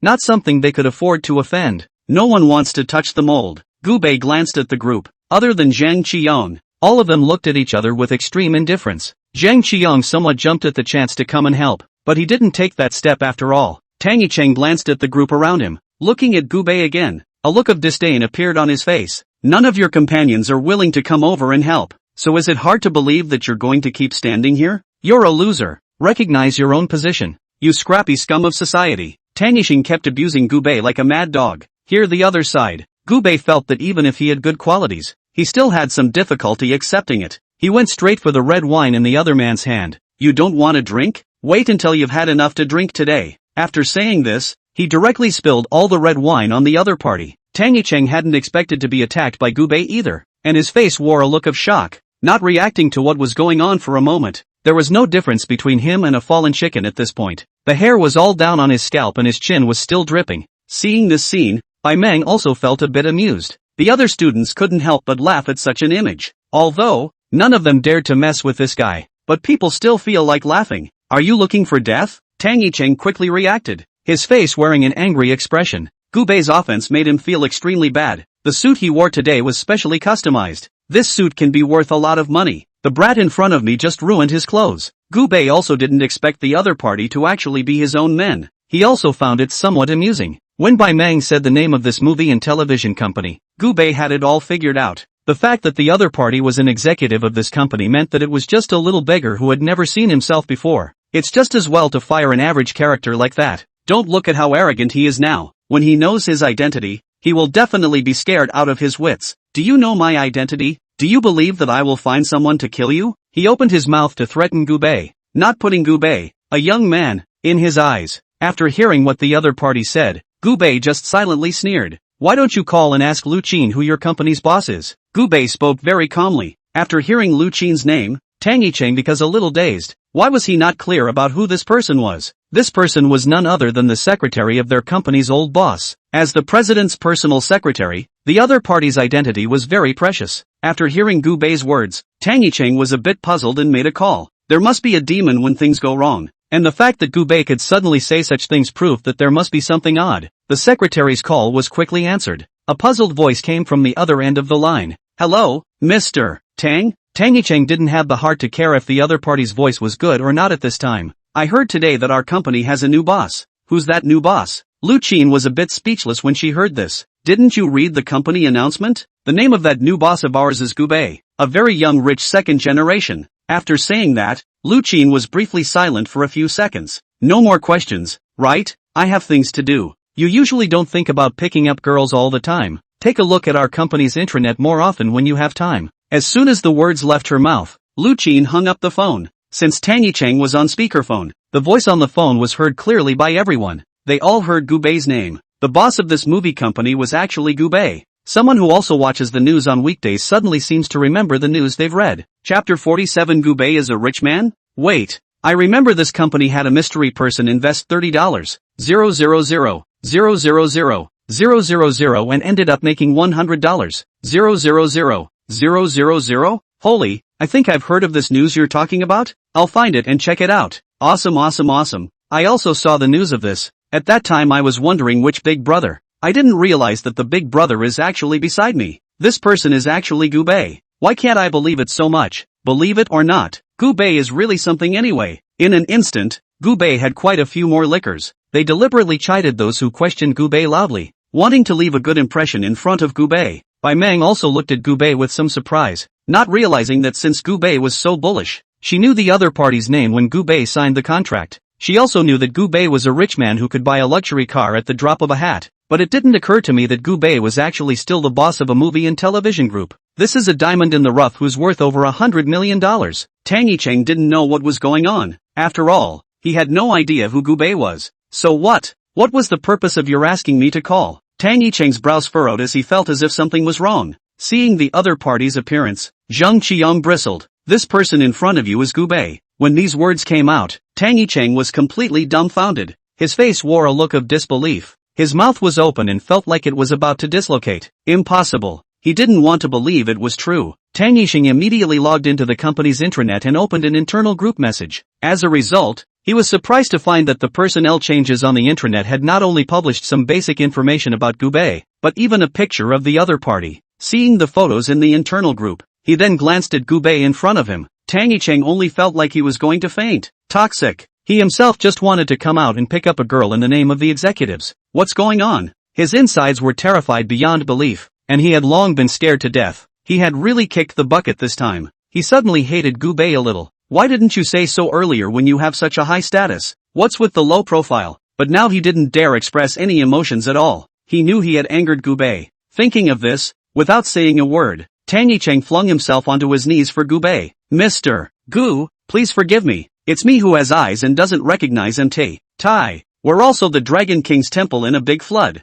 We're all family. If you let me off the hook, I'll definitely work hard and create more results for our company. Don't worry, I'll never be so spiteful and bossy again. After hearing this, the corner of Gu Bei's mouth hooked into a shallow smile. You know you're arrogant and bossy, too. Except there's no turning back from the bow. I regret to inform you that you have been dismissed. You'd better disappear from my sight within 3 breaths, or else I'm going to take a closer look at your finances. Gu Bei spoke gently. He looked extremely calm. When these words came out, Tang Yicheng instantly panicked a bunch. He rolled and ran toward the outside, not daring to say another word to Gu Bei. Fired. He just doesn't have a job. But once Gu Bei conducts a financial investigation, he's done for himself. That's a minute to jail. Seeing the other party fleeing in a roll, Gu Bei felt out his cell phone and sent a message to Lu Qin. Fire Tang Yicheng, tell the company's team of lawyers to sue the other party, and look into the financial issues. Although the other party quickly escaped within Gu Bei's line of sight, but that didn't mean Gu Bei was going to let him go. You have to cut the grass to get rid of the roots. He's not an indecisive man. The surrounding students were dumbfounded as they watched the scene, and they could no longer speak. Everyone thought it was a bit unbelievable. I didn't expect Gu Bei to be so bullish. A lot of people moved a little bit. In any case, the person is the president of a company with a market capitalization of over $100 million. With that status, all of them could crush the crowd. With the matter settled, Gu Bei glanced back at the group of students who were frothing. Gentlemen, I'll take my leave. Gu Bei didn't say anything more and directly took big steps towards the door. And at this time, the parking boy also drove Gu Bei's car over. A red Ferrari Laffa appeared in front of the crowd. Bai Meng followed behind Gu Bei all the way. She eyed Gu Bei, wanting to please the other party. Gu Bei naturally understood what the other party meant. Get in the car and talk. Gu Bei took the initiative to open the car door for the other party. Without hesitation, Paimon got right into the car. Seeing the eyes of the group of students, Gu Bei just raised his hand and greeted the thin monkey. Saying goodbye to the other man, he hit the gas and blasted off. The quick-eyed students had already photographed this one car and sent it to the group. Those students who had dispersed early had no idea of Gu Bei's identity. They were all a bit surprised to see Gu Bei sitting in this car. Gu Bei is really a real person. I thought he was poor. but I didn't realize he could actually afford to drive a Ferrari Lafa? It must be because Gubei knew that he was going to attend the wedding banquet today, so he specially paid to rent a car. The landed price of this car must be more than $25 million, right? My god, this car is so awesome. It's totally worth my lifetime salary. Gubei is really the owner of this car? Why do I not believe it so? I know, he is trying to pretend. Don't you all see the point? The woman in the driver's seat of Gubei Pei is so pretty. I feel like she's even prettier than our class flower. Luo Feng. There are luxury cars and beautiful women. TSK TSK TSK. This is a comfortable life. Everyone kept talking about it. They were all envious of Gubei's kind of day, and by this time, Gubei had also reached his destination. He stopped the car and subconsciously glanced at his phone to find the group chatting about his car. I'm just a driver, Gubei casually replied. He didn't have so much heart to talk nonsense with this group of people. Gubei's words instantly stirred up a furor, especially the one called who Manhwa was jumping with excitement. He went after the rich old boss, so he left very early. Didn't even see Gubei's great performance. That's why he's dancing the most at the moment. I told you, Gubei is absolutely poor. He's really just a driver for others. I told you before, either he rented this car to pretend it was his, or it was someone else's. It proved to be true. He was beside himself with conviction and analysis, but he forgot one very important thing. Chapter 48, I want to be a star. In order to lease such a $20+ million car, you must have an equivalent asset to pledge. Gubei glanced at it. The time was still early now. I remember you living in this place, right? Gubei glanced at the other party. It was only yesterday that he sent this sister home. That's a memory he still has. Hearing this, Bai Meng nodded, but in the next second, Bai Meng revealed a somewhat expectant look at Gubei. Her eyes were slightly red and she just stared at Gubei pitifully. Actually, I'm a very open-minded person, only that I've been missing some chances. If you can hold me up, Mr. Gu. Seeing the other party crying with pearly blossoms, Gubei was always a little bit unable to bear it. He was the person who couldn't see a woman cry the most, and seeing the other party looking so pitiful,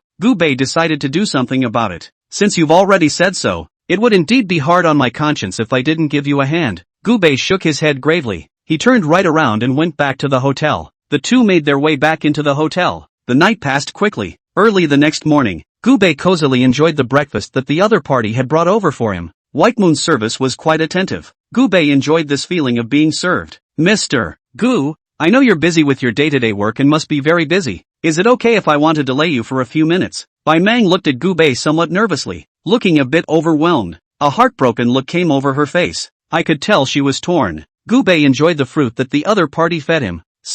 He was able to guess what White wanted to do. I'm a car model, but I've always struggled inside the entertainment industry. No matter how hard I've worked over the years, I'm still just a 4th or 5th tier starlet. I want to grow up and make a fortune. I wonder if you could help me. Gubei slowly and methodically transferred $20,000 directly to the other party. You've done quite well for yourself. Great service. Here's your pocket money. Seeing Gubei's slow and methodical demeanor, Bai Meng's heart fluttered a bit. These were words that Bai Meng had summoned up the courage to say to Gubei. If Gubei ignored himself, then her road to stardom is completely over. Mr. Gu, can you give me some resources? White Moon eyed the other man. She really hoped that Gubei would be able to help herself, and even if there was a glimmer of hope, then she definitely couldn't let it go. Seeing how pious the other party looked, Gubei couldn't help but shake his head. He pulled out his cell phone and directly sent a message to Luchin. Give White Moon a little resource tilt. Gubei's message had just been sent out and immediately received a reply from Luchin. Roger, Mr.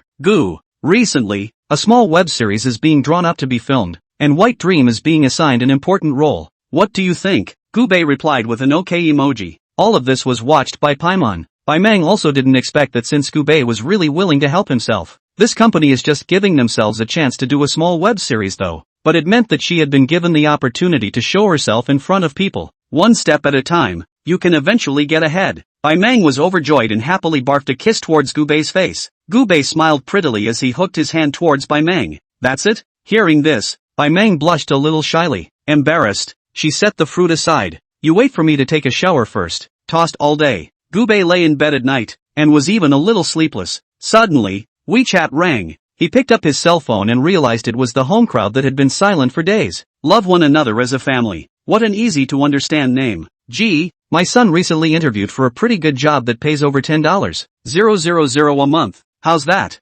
Not bad. Ha, Gu. This great nephew of mine is awesome. It's just as well that he graduated from a prestigious school, but he was also able to find such an awesome job. How am I awesome? To be truly awesome, it's actually my cousin. Didn't he graduate from a prestigious school? But there doesn't seem to be much news lately. The group was talking to you and me. Look at these entrenched words. Gubei was a bit amused. Originally, he didn't want to bother. I didn't realize that this group of people were frantically etching themselves and their father inside the group. He felt a little annoyed. Families, I'm running a small business now. Small business doesn't make much. After saying that, he casually sent out a red envelope. It's just a shame that WeChat red envelopes can only send $200 at a time. He swiped 10 red envelopes in a row. Let everyone loot as they please. Originally, people were still bragging about this and that within the group. That stopped everyone from talking. They just want to grab the red bag. The 10 red envelopes were quickly snatched up. Everyone was still waiting for Gubei to continue. After a few minutes, Gubei didn't say anything. The people inside the group were getting a little anxious. At Gubei, bro, how about some more red envelope rain? At Gubei, can't see it, you kid is quite rich. Ha ha, our Xiaobei is really rich. Send out a few more red envelopes. Let's all be happy together. Those who had previously been pretending to be in the family group couldn't hold back. They blow a lot of awesome inside the group. Something about making over $10,000 a month. Something about easy positions. Something about being surrounded by beautiful women. It's fake through and through. A lot of people are getting paid $2,000 or $3,000 to work on screws inside the factory. Gubei sent out their 1 month's salary all at once. Definitely a proper rich man, alright. And this time, Gu's father sat on the couch staring at his cell phone with false eyes. Why does this red packet keep reminding me that my hands are slow? Gubei sent out 10 red envelopes in a row, and he didn't grab any of them. Just then, a text message rang on his cell phone. Gubei transferred $2 million to you. Your balance is $173,000. When he saw the message, his hands trembled with fear. $2 million.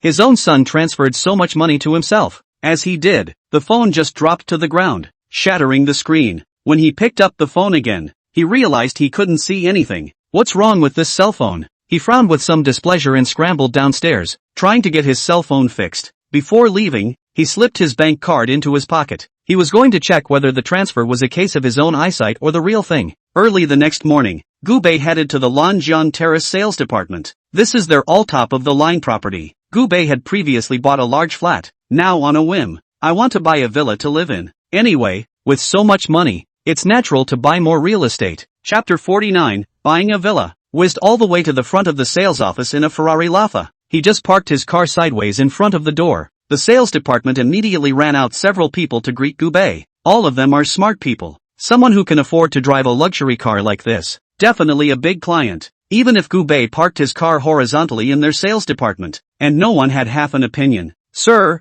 are you here to see the house? Everyone flanked Gubei all the way into the sales department. A salesgirl with a beautiful appearance and excellent figure pretended to lift the hem of her skirt inadvertently. She sneakily shortened her skirt by a hair. Let me show you the house, and you come with me. This is our sandbox. It's all a villa neighborhood and very widely spaced with plenty of privacy. The other chattered on about the old, and the board was looking seriously at the house. I have to say, this realtor's house is really nice. Gubei looked at a few sets of model apartments and found them all satisfactory. The set looks good. Gubei reached out and pointed to one of the suites. This villa covers a large area. The sets all have over 1,000 square feet of space. Not only that, but there is a great pool and garden. This house is the ultimate in king of the building. Yes sir, do you need to see it? This home is finely decorated and comes fully furnished with all appliances. All in a top-of-the-line decorating scheme. Gubei looked at the decorative drawings that were shown to him inside the tablet, and he felt quite satisfied. Don't bother going to see it. Just book it. Gubei didn't even ask the price. This suite, say buy it. Okay sir, this suite is $13 million. I'll make a discount for you. 50 million whole. The other party's face showed a look of excitement, and he hastily took out the POS machine from the side. Are you using a check or? With such a large sum of money, she really didn't know how Gubei would pay for it. Just swipe your card. I have open access on this one. The salesgirl didn't hesitate and just swiped her card. Sign the contract and go through the process in one fell swoop. Gubei quickly got the villa's access card. He left the sales lady's contact information and then got into his car and blasted the gas to leave quickly. Looking at Gubei's whistling back, the sales lady couldn't help but be greatly impressed. Alas, it is true that now the drought is dying and the flood is dying. People with money buy houses like cabbages. They don't even ask the price. Hearing this, the colleagues on the sidelines rushed over. After the other party took over Gubei, they had been hiding in whispers, wanting to know what kind of house Gubei had actually bought. The salesgirl pointed directly to the king of the property right in the center of the sandbox. That's the one. Full price. When these words came out, the entire room was appalled. Everyone didn't expect Gubei since he was so rich. It's a $50+ million house. He didn't even ask the price and said buy it? They had been working at this luxury property for a long time, but they had never seen such rich clients. A crowd of women with stars in their eyes, regretting that he hadn't been able to dress up and leave Gubei's contact information. They all wished that they could take up some semblance of a relationship with Gubei. But whenever Gubei was willing to shed some goodies from his fingers, it would be enough for them to enjoy themselves for the rest of their lives. Gubei didn't have the heart to pay attention to this group of warblers. He went straight to the villa. He had already notified the store of those previously customized clothes. The company side has assigned him a personal butler, and I've heard that he's been heavily screened and identified. This butler is coming towards the villa, and have already gone about preparing the home for it. Gubei was quite surprised by all this. Not bad for a professional secretary who really does have it all together. Gubei secretly praised Lu Qin in his heart, then calmly enjoyed the luxurious life inside the villa. The large swimming pool was filled with water. He was lying on a lounge chair enjoying the sun. It didn't take long for the beautiful housekeeper to arrive at the villa. Gubei just raised his head calmly and glanced at the other party. This maid's outfit is absolutely stunning. The other party was completely like a porcelain doll that had stepped out of an anime. This black and white maid outfit with a double ponytail. It even came with a cat ear hairband. Seeing that the other party was unharmed, Gubei only felt adorable. Honorable master, would you like me to rub some oil on you? The pretty housekeeper pulled out the sunscreen from the side, thoughtfully kneeling beside Gubei. She wiped every inch of his body. I am your personal butler and my name is Fishy. Hearing the other party's baby voice, Gubei felt tingly. Extra money. Must give Lu Qin a raise. Just as Gubei was enjoying little Fish's massage, his phone rang. It was Lu Qin who called. Mr. Gu, the Oriental Clubhouse is inviting you to a luxurious dinner. I wonder if you have the intention to attend. Only big shots can receive invitations from the Oriental Club. This opportunity is quite rare. Lu Qin opened her mouth and Gubei explained. Hearing this, Gubei didn't hesitate. Being able to go and meet some awesome people is naturally the best too. He already had a certain amount of wealth, but the connections and stuff are still missing. If you can get to know more high-powered people, then your life will certainly have a different development. Negotiated the next few days of the trip. Gubei calmly lay on the bed and swiped the jitterbug. The movie The Greatest Years, which opens at 9 a.m. on April 15th, was a box office hit, netting 50 crores. Without a glamorous star-studded cast, The Greatest Generation was an underappreciated box office hit because of its excellent plot, a low investment with a high return. Seeing the content inside the news, Gubei was a bit surprised. The production company for this movie is very small. Gubei believed that they were still eager for investment and whatnot. Thinking about it, he directly looked for Lu Qin to ask for the contact information of the person in charge of this company. He's not going to invest in the name of the company. The only way to make a killing is to make it on a personal basis. Although Lu Qin didn't know what Gubei meant by this, she still sent over the cell phone number of the person in charge of the other company. However, she was also a little curious inside. It's just a mediocre little company. Though it seems like there's a recent plan to make a movie called The Greatest Years, but this small, low-budget production really doesn't make the grade. Not to mention that he was able to take most of the money to hire the stars, and the other aspects of the costuming certainly didn't work. Although she didn't know what Gubei meant, Lu Qin knew very well that she should ask and shut up if she shouldn't. Chapter 50, I'm here to invest in you. After getting the other party's contact information, Gubei calmly slept. The next days got up early in the morning and went straight to the other company. You're the head of Changmeng Pictures, right? Gubei contacted the other party downstairs. Hearing Gubei's words, a tired answering voice came from the other end of the phone. What's the matter with you? Feel the other person's distraction. Gubei smiled. I'm here to invest in you. At these words, the opposite side froze a bit. He felt it was a scam call. I'm downstairs from you right now. If there's any interest in talking. The person in charge on the other end of the phone was the director of the movie. He's fretting bitterly about not having enough money. This time the bulk of the fee went entirely to the stars, and all to a star. For that matter, he was somewhat helpless. This homegrown movie is not bad, but it won't work in the end without a star to back it up. If you don't have a star to stand up for yourself, there's no way that audience would buy that. He's even less inclined to cut back on funding for Hattori just because he doesn't have the money. Now, the cost becomes a big issue. Then please come up and talk to me. My office is on the 28th floor. Director Li Liang's attitude is sincere. He couldn't wait to be able to go down and pick Gubei up himself. Hanging up the phone, Gubei went straight up to the 28th floor. Li Liang had already been waiting nervously at the door for Gubei. Are you our investor? seeing Gu Bei walk out of the elevator. A smile spread across his face. Hello. After Li Liang heard Gu Bei's words, he immediately came over excitedly. His face had an expectant look on it, and he just stared straight at Gu Bei. Are you investing in us? Seeing him in such a monkey mood, Gu Bei nodded. I can see that the other side is in a bit of a dire financial situation. Otherwise there was no way he would have been so anxious to beg to invest in himself. The other side is beating a dead horse. Go inside and talk. Gu Bei left these words behind and took big steps toward the office, acting as if this was his turf. Li Liang didn't feel anything wrong and directly followed with a big stride. With an expectant look on his face, he followed Gu Bei all the way back to the office. The two men sat down. Li Liang hurriedly gave all the plans for the shoot and the specific project plan with both hands. If it's going to go the way our normal storyline is going to go, this one needs at least another $30. 000 investment. We're all very skimpy with our costuming right now, giving most of it all to the actor's side. And we even owe quite a bit. The most prominent actor is the male lead. They hired a male traffic star specifically to be able to have a good ratings. A good chunk of that $30 million investment goes into the other side's pockets. To be honest, he was heartbroken. Hearing this, Gu Bei smiled. I'll give you a $50 million investment to make all the costuming all a little more elaborate. I want a pretty perfect work. Gu Bei spoke straight away, voicing his inner thoughts. He still knew something about the director. The other person is positively in love with this one business of filming. He genuinely wanted to create his own work. Gu Bei was still very optimistic about this kind of person. Li Liang was so excited that he couldn't wait to draw up the contract. How about I give you 80% of the shares for $50 million?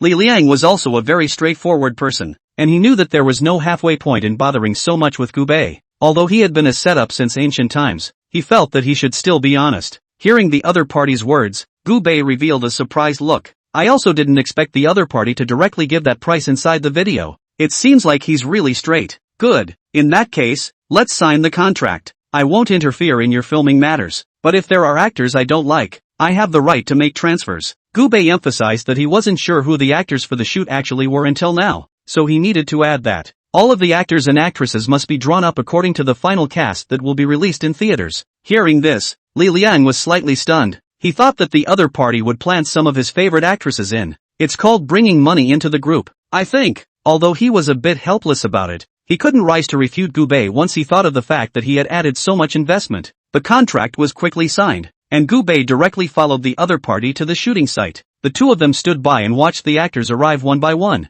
We've only just started shooting, and this is the initial size of the cast. After hearing this, Gu Bei nodded silently. In fact, his mind was calculating who he should replace. Right about this time, a nanny van appeared. The car was nonchalantly single-handedly arriving on the scene. The cameramen around them panicked and carried things to hide. They even think the other guy is crazy. What kind of person drives a car straight to the scene like that? From the nanny van came an arrogant-looking man. The other guy looks like a gigolo. He wasn't very tall, just about 1.7 meters.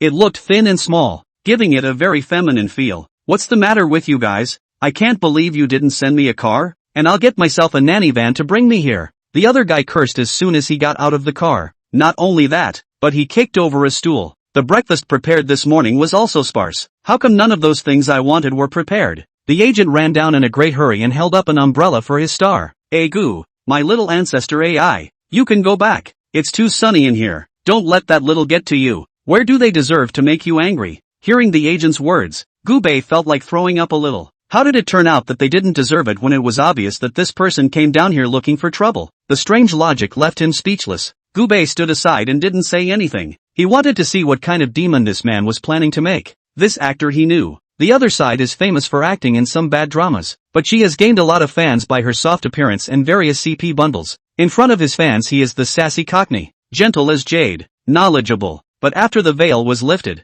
the other side could be really disgusting. Although Gu Bei didn't speak, his expression was still captured by the agent. The other rushed up with some displeasure. What's that look on your face? Chapter 51. You don't have to do it. Seeing the agent's arrogant and domineering appearance, Gu Bei froze. Why do you care so much? Originally he was going to see what the man was going to do. I didn't expect the other party to come over so aggressively and proactively looking for trouble. Although he didn't like to actively seek trouble from others, he wasn't afraid of trouble either. There was absolutely no way he would let go of a guy who caused trouble like this. My expression is mocking you too. Can't you see that? Hearing this, the agent froze. He had never dreamed that Gu Bei would say such blunt words. They're used to being arrogant and bossy on set. Those ordinary actors on a normal day wouldn't dare to take them seriously. And the director has to sell them short. So this place is totally their home turf. A young man came today. And so handsome. Actor Kai-soo naturally has some sense of crisis. He subconsciously took Gubei as his opponent. Oh, you're so expressive. Why don't you come and be an actor? Kai-soo taunted Gubei,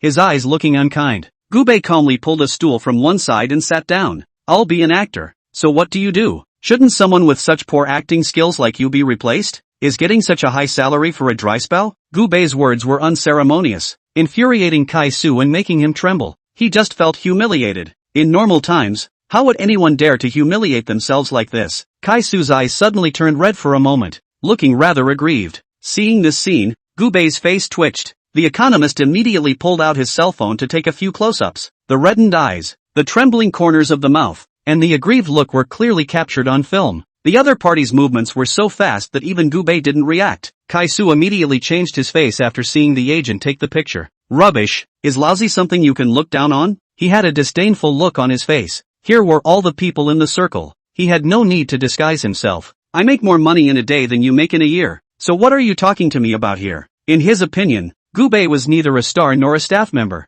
and was most likely here to see the world or wanted to come as an extra. In that case, one could taunt the other as much as one wanted. I've just taken the picture, and when I post it on Twitter, do you know how many people will come to attack you? I have tens of millions of fans, not thousands. The actors on the sidelines were shooting shivers, and none of them dared to come out and help Gubei. Li Liang stood by the side and kept trying to interject, but he couldn't do so for half a day. It's a really hard feeling. Peng Fei, who is this man? Kai-soo glanced at Gubei and asked with some dissatisfaction. The agent Tao Pengfei also didn't know who Gubei really was. He stared at Gubei with some disdain. Who knows who this guy is? I trouble you to open your doggy eyes to see clearly, okay? This person is a potential stock in the entertainment industry. He has a bright future ahead of him. Do you have any idea how many fans are looking forward to their brother's masterpiece? Tao Pengfei's words made Gubei roll his eyes. Indeed, the future is bright. But you don't even have to come after that. Gubei sneered. There is no longer any need for your existence. The other guy's paychecks aren't cheap. No point in wasting a ton of money on such an inept little white boy.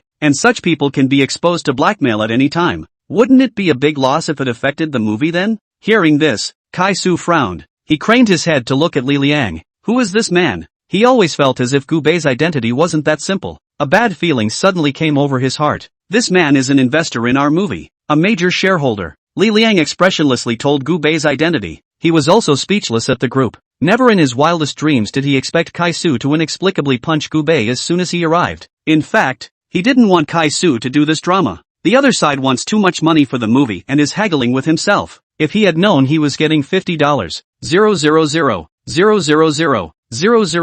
in investment, then he would have asked for a big chunk of it to go away. The thought of it made him a little irritable. He won't, but for the sake of face, he couldn't bring himself to offer to let the other man go. But not anymore. The biggest boss behind them spoke up, with Gubei backing him up. There was no need for him to be so obsequious. Everything about our show is up to the major shareholders. I'm just the one in charge of making the show. He shrugged his shoulders, indicating that I should never be asked to plead for mercy. Immediately afterward, Li Liang calmly sat on the sidelines and began to watch the fun. It was cool to finally be able to finish off the other side. When Kai-soo heard this, he suddenly fell silent. His insides beat wildly. In his heart, he didn't expect things to turn out this way. You pulled in the investment? Kai-soo's heart was more or less unwilling to believe it. When he talked about the honorarium before, Li Liang clearly mouthed that this drama couldn't pull in any investment. How come things have changed all of a sudden now? His legs involuntarily weakened a little at the thought. So you're a major shareholder. Kai-soo adjusted his emotions and shamelessly leaned in again. His face wore a sobbing expression as he looked pleasingly at Gubei. We're really in deep water.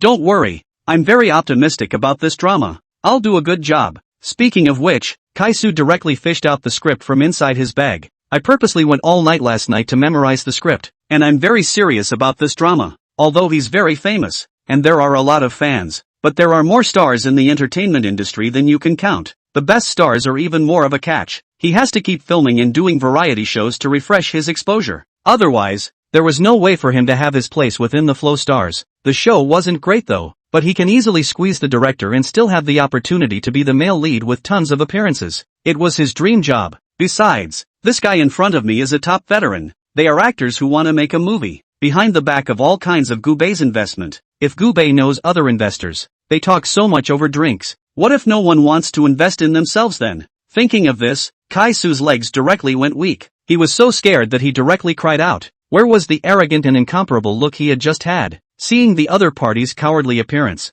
Gubei frowned. After learning about Gubei's identity, Tao Pengfei was also dumbfounded. Chapter 52, Someone Borrowed Money? He had always thought that Gubei was a supporting role that some agency had shoved in. Originally, he was thinking that such a handsome face appearing on the movie screen would definitely steal the limelight from his own Kai-Su. Now where does it seem like there's any chance of making a splash? They can't even make this movie okay. I'm sorry, Mr. President, I don't know what your name is? It's because we were blind to the fact that we didn't recognize you from our own family before. Don't worry, we don't mean anything else, and Kai-Su will reform next. After hearing this, everyone was silent. The co-stars were definitely very supportive of Gubei's actions. They all hoped that Gubei would find a way to drive Kai-Su away. With this guy wreaking havoc on the set, there's no way they can film properly. Also, the man is always NG in his scenes. This leads to a waste of time for all of them. It's quite possible to go days and nights without getting a good shot. Originally, the actors' time was precious and their schedules were packed because of these moves by the other side.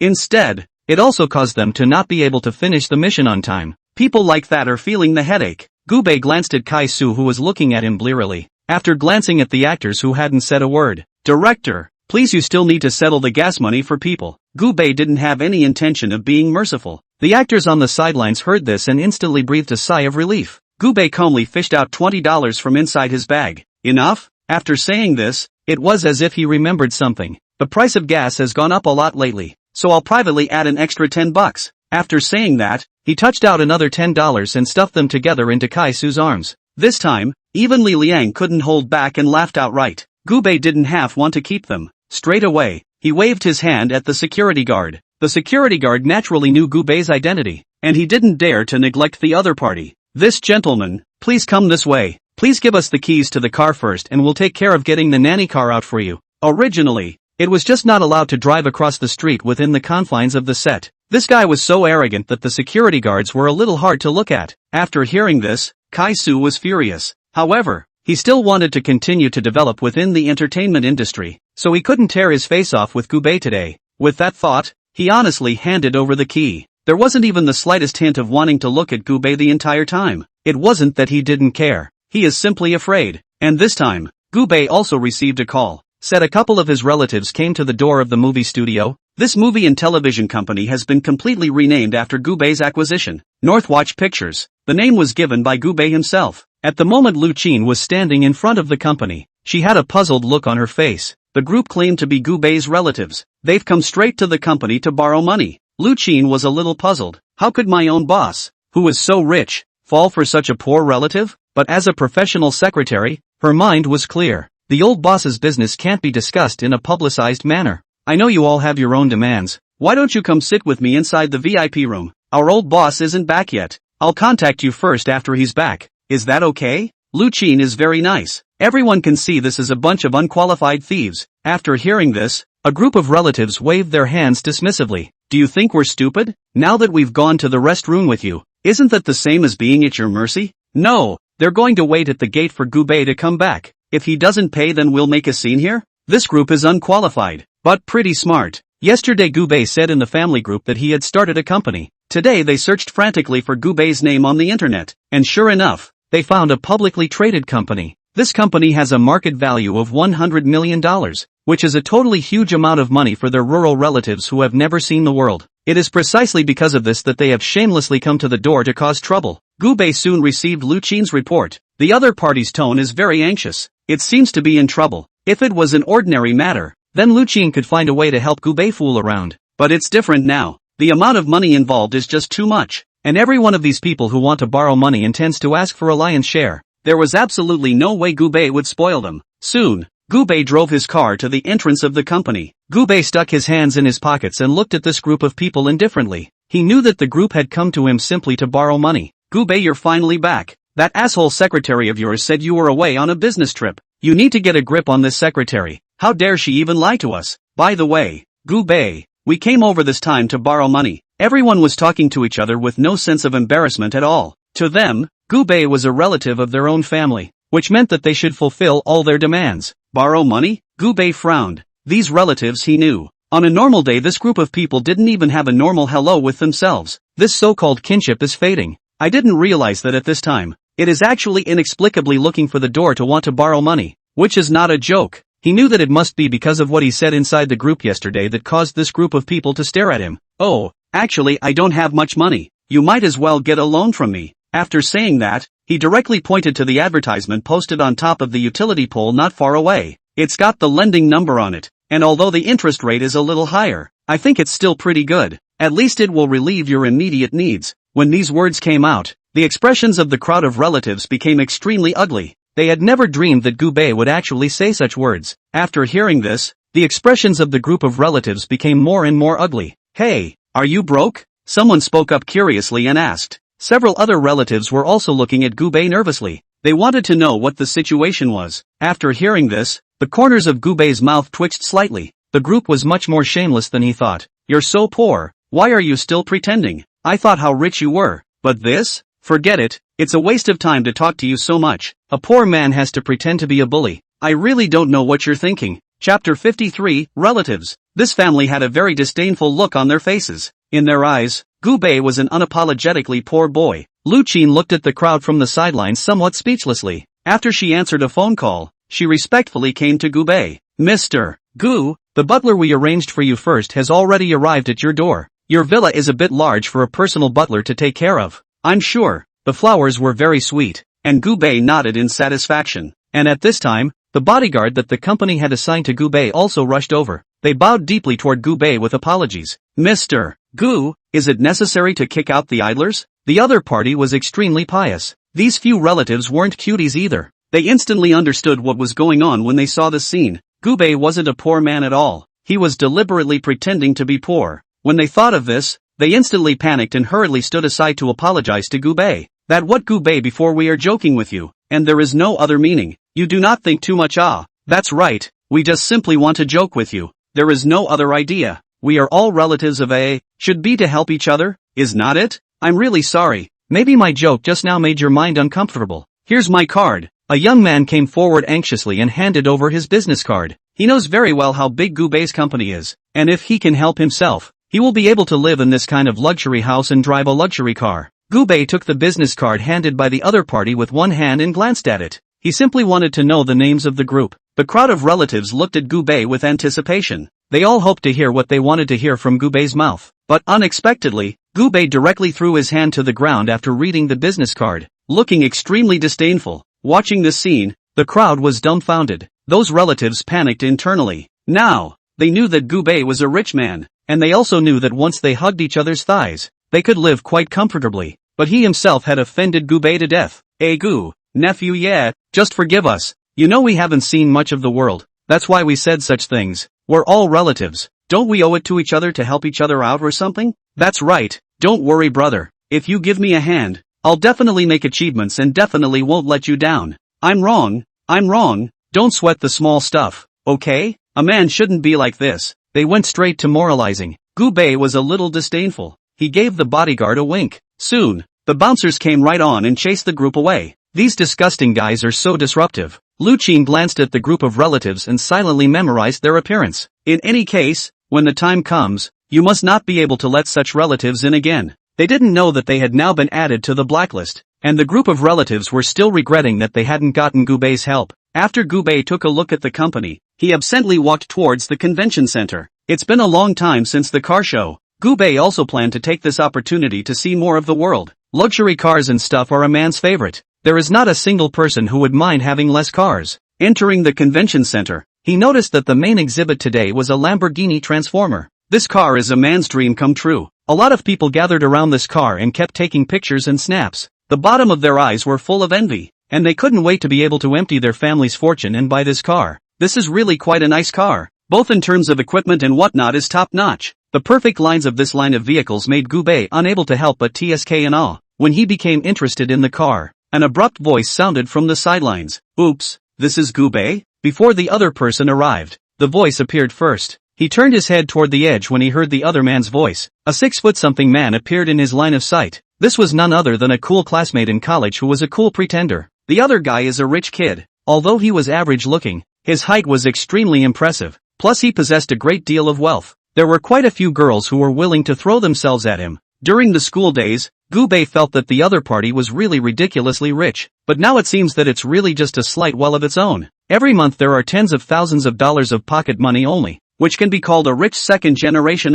Can only be called a little bit of money, people? This person's name was Long Chinxiang, and as his name suggests, he was just a little bit of a show-off. Seeing Gubei admiring the car, a somewhat disdainful smile appeared on Long Chinxiang's face. What a surprise! You actually came to see the car show. I thought only rich people would be interested in this kind of stuff. Long Chinxiang smiled smugly, and just looking at this appearance, it gave off a very pleasing feeling. I came over to see if any of the big boys could afford this top-of-the-line luxury car. Gubei smiled and spoke somewhat undeniably. After hearing Gubei's words, he raised his head somewhat triumphantly. Yoo-hoo! Isn't that just a Lamborghini Transformer? That's the car I was planning on coming to buy. He could tell that this dress on Gubei was worth a lot of money, although somewhat surprised that Gubei actually had money. But is that money comparable to yourself? Long Chinxiang took a look at this Lamborghini and couldn't help but show a greedy look as well. Take another look at the price. And to be honest, he was a little turned off, but glanced at Gubei. He decided to fake it no matter what. What is this price? How come it says an imaginary price?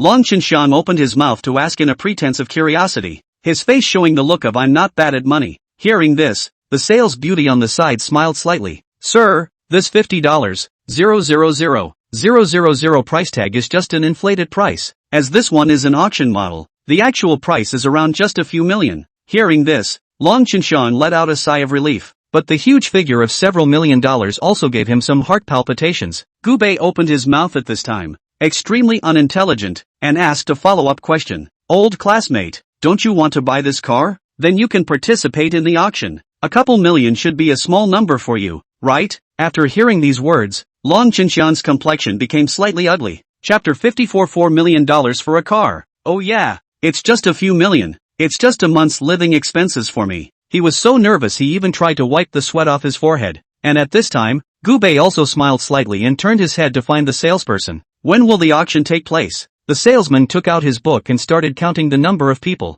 We're scheduled to have the auction at 3 p.m.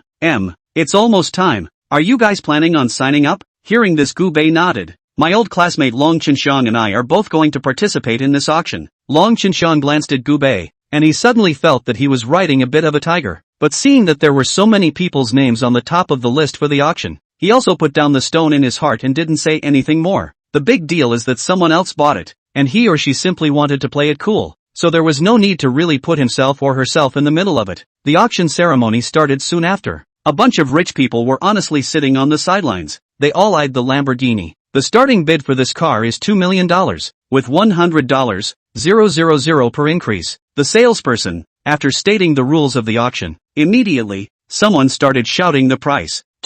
1 million. Gubei raised the sign in his hand. Seeing Gubei looking so pretentious, Long Chinxiang smiled. He didn't think that this person would actually dare to pretend so much. After reading Gubei's thoughts, he didn't say anything more and just calmly raised his card. $2.5 million.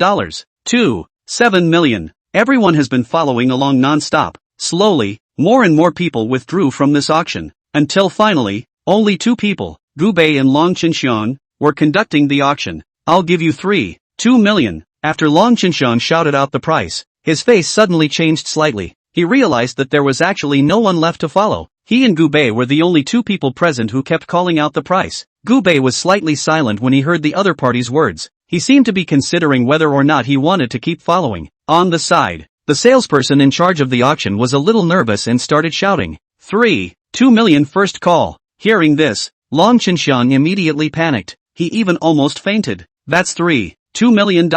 When will you be able to pay that back? When he thought about it, his face became ugly to the extreme. 2 million second call. Seeing that the other party was about to open his mouth and shout for the 3rd time, Gubei directly raised his sign. 4 million. This statement was made. Long Chinxiang instantly put down the stone in his heart. He let out a long breath, feeling that he had completely panicked. It's not a small amount of money. It's just a couple $1 million. If Gubei hadn't kept up with this $4 million shout, then he would have only been able to sell all of his house and car, and he would have had to cheat his old man out of his savings. Long Chinxiang knew that he absolutely could not casually continue to follow the price. If Gubei saw that the price was too high and didn't want to buy it, wouldn't he be finished? Soon the salesman knocked down the hammer. and with a satisfied look on his face and a smile on his face, he announced the car outright. "This gentleman, please come with us over here and pay the bill." The salesman had a big smile on his face. He directly took out a POS and looked at Gubei expectantly. Gubei took out his bank card and swiped it directly. His face wore a look of calmness that was beyond compare, as if these millions didn't matter to him at all. The onlookers on the sidelines were a bit surprised to see Gubei looking so relaxed and at ease. The rich people in this city basically know each other. They had never seen Gubei, the rich second generation. Everyone couldn't help but go up and take pictures. Some people even tried to chat with Gubei and leave each other's contact information. Long Chinxiang stood aside. He didn't know what he should say. It's as if anything one says at this point in time is pretty much powerless. It didn't take long for the surrounding onlookers to disperse. Gubei managed to lift a car. Long Chinxiang gathered his courage and took a big step forward.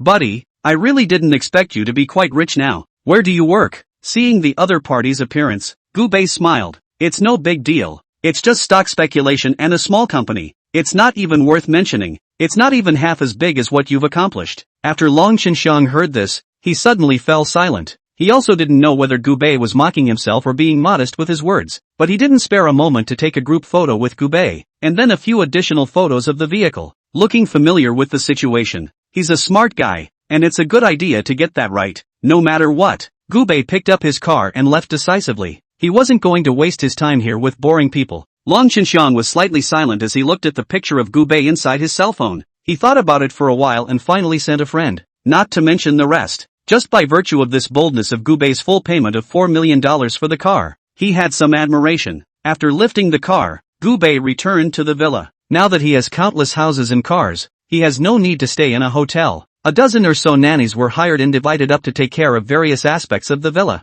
Even Lu Qin had thoughtfully prepared a Michelin chef for himself. For this chef, it doesn't matter what the dish is, he will make it. Not only does he eat big meals, but even street food he can cook very well. Gubei was extremely satisfied with Lu Qin's arrangement. This service is simply spot on. Time passes day by day. The movie that Gubei invested in has also finally scheduled a slot. Today is the day the movie comes out. He directly chartered a movie theater and contributed some box office to himself. And at this time, Long Chinxiang also happened to see the friend circle that Gubei sent. He was curious what this kind of movie that Gubei was raving about was like. Thinking of this, he directly chatted privately with Gubei. "Man, this movie looks great." Seeing the awkward chat sent by Long Chinxiang, Gubei smiled. "I invested in this movie." He just said that back without another half-assed comment. Gubei's news instantly made Long Chinxiang's heart tremble. He knew what he had to do. He immediately wrapped up a movie, and it was posted directly to a friend with a picture. "My good buddy's movie is out. Pack a theater and support it." Gubei naturally saw this friend's circle. He smiled and clicked a like. This one compliment instantly made Long Chinxiang ecstatic. He knew his move had worked. He was succeeding in pleasing Gubei. Kaisu naturally saw the news of the movie's release. He couldn't help but sneer. "Oh, I can tell by looking at this cast that there's absolutely nothing going on. How does this movie want to catch fire without me?" Chapter 55 Jincheng Duke? There's one thing to be said for such a handsome man and so discerning. Surely he must have a girlfriend. Boing boing. A few defocused pictures and you can tell that the man is good looking. So you're really something, aren't you? Some people are able to tell the difference just by looking at their temperament well. This billionaire bigwig is one of a kind in terms of both money and face value. Not to mention anything else, just because of Gubei's wealth, it was worth holding on to. Day by day, Gubei is the veteran behind Chang Meng Company. Lu Qin directly arranged a lavish dinner for him. The location of the dinner is located on the Rinchen River. This is a large private marina. Those who were able to come to this dinner party were all either rich or noble, with a fortune of at least $10 million or more. It was the first time for Gubei to participate in this kind of dinner, and he didn't show off his wealth too much, and drove a small car with a few $1 million to the venue. Parking the car to the side, Gubei walked towards the pier. Down the pier is a sandy beach. Everyone's here to chat and brag. Looking at them, they seemed to be well acquainted. Everyone had a glass of wine in their hand and were dressed in either a high-end tailored suit or a sexy tuxedo. Gubei glanced at the luxurious suit he was wearing. Well, it would blend in well with the atmosphere of the place. After Gubei arrived at this place, all of them pretended to glance in Gubei's direction without thinking. Some were even bolder, and he directly turned his head and started poking around Gubei. There was not the slightest attempt to hide his eyes. Gubei looked at the crowd very calmly. He didn't recognize any of the group. Similarly, they were also struggling with Gubei's identity. I haven't heard of any new big families lately? Who could this guy be? I haven't heard of any great big families either, so I guess it's just the lucky ones who got the chance to attend the dinner by chance. You're probably quite poor looking at him. Probably even Martell. Black Pearl, such a famous wine, has never heard of. Who says it isn't? I don't know if he's used to drinking this high-end foreign wine. Their voices did not have the slightest intention of being concealed, and all of them were clearly heard by Gubei. Gubei frowned. The suit he was wearing, no matter what, was a several $100,000 of high-fashion suits. That multi-million-dollar Lamborghini Transformer is kind of okay. How did it become worthless in the eyes of these people? I don't know what on earth this group of people is thinking, that they can be so xenophobic. At that moment a man in a light blue suit took a dismissive sip of his drink. Yoo-hoo! He must be wondering why we're looking down on him. With a few $1,000,000, he thinks he's somebody? Which one of us here isn't worth millions to start with? In my Jincheng, there are plenty of families with $10 million at the bottom, okay? Gubei glanced at the other party. Pretty ugly looking. He didn't want to look at it a second time. The surrounding men and women looked at Gubei with some disdain. We all know what these dinners are all about. Such parties are supposed to be used to curry favor with all sorts of bigots. Gubei didn't have any need to be ingratiated at all. So why should they waste this time on each other? Gubei didn't care about their offense. He just calmly picked up his glass from the side and leaned aside to examine the group indifferently. The others were also unwilling to have too much interaction with Gubei. In their eyes, it seemed that conversing with Gubei was a complete waste of time, and there was no need for it at all. Feeling ostracized, Gubei's heart was at peace. It was also at this time. The big screen suddenly started broadcasting today's entertainment news. Everyone dropped what they were busy doing and started watching the news. Today, a movie opens. The man inside the news was gushing about the movie that was a box office hit. Everyone who saw the news felt a little bit greedy. They were positively envious. I'll be damned. This movie is too good. It made so much money in one go. I heard that this movie is getting a good hand of investment. Otherwise, no one would be able to make such a huge amount of money. Alright. If I had known that this movie was so hot, I would have gone ahead and made an investment. Damn. This is blood money. Alright. I see that the movie industry is going to be hot again lately. Why don't a few of our brothers team up and make that wave again? Everyone was talking very excitedly on the sidelines. Their faces were wearing big smiles, and in their hearts they each had different little plans. Soon, a bunch of people were coming together to talk about it. Gubei also felt a little surprised when he saw the news, not realizing that the news would actually broadcast this content, and by the looks of it, they seemed to know the identity of the investor behind this. As the news continued, Gubei's picture suddenly appeared on the big screen. This movie is tentatively estimated to make 50 crores, which is a footwalk in the movie industry. The identity of this wisecracking investor has been made clear to us. We'll try to get an interview with this awesome investor to see if he has any relevant know-how he can pass on to us. As the news coverage ended, the entire party scene fell silent. Everyone suddenly for a moment didn't know what they were supposed to say, especially those who had just taunted Gubei. They had all been completely dumbfounded. What's going on here? He's the investor in this movie? Everyone looked at Gubei with unbelievable eyes. They felt as if they had been completely slapped in the face. The group of women on the sidelines gave a thoughtful expression. After a brief hesitation, they immediately pulled out their makeup and started frantically applying it. It was rare to have a big brother in front of them. They would have to hold on to each other's thighs this time. And the men's expressions grew wider. They were originally still taunting Gubei with your words. Even in their eyes, it seems that Gubei is an unabashedly poor man. But this man they treated as a poor man can actually be so awesome? Xian Duo, who had just taunted Gubei, was frowning tightly at the moment, and he didn't know what he should say. The taunts he had made to Gubei before were just too vicious, so vicious that there was no halfway point that could be redeemed now. He wanted to go up and apologize to Gubei, but he's more or less wiped out. He really didn't want to do something so humiliating again. All of the people present had evil intentions, and it was clear in their minds that if they wanted to get rich they had to be the first to please Gubei. Chapter 56, Licking Dogs. Gubei's investment standard was so high, if he was willing to give them some pointers, it would be a huge profit. Soon a bunch of people couldn't wait to go up and greet Gubei, their faces with a pleasing look, wanting to raise their cups to clink with Gubei. Shen Duo was also a bit flustered inside when he saw the scene. He didn't expect the group to go so far. The level of dog licking was a little too high. At the moment he was positively flustered. The arrogant celebrities in the venue all raised their glasses and came over to apologize to Gubei. Looking at them, they do seem to be quite open-minded. The crowd were not cuties, and they were well aware of how bullish Gubei's identity really was. And everyone was glad they didn't mindlessly taunt people like Chandler did. As long as you haven't torn your face off, anything is possible. Gubei looked calmly at the crowd of people and others who were toasting toward him. He knew he was going to be harassed by this group for sure when the news came on, but we're all businessmen, so it's no big deal to get to know each other. Besides, this group of people might even be able to bring some business opportunities to themselves. He had always been a believer in the idea of many friends,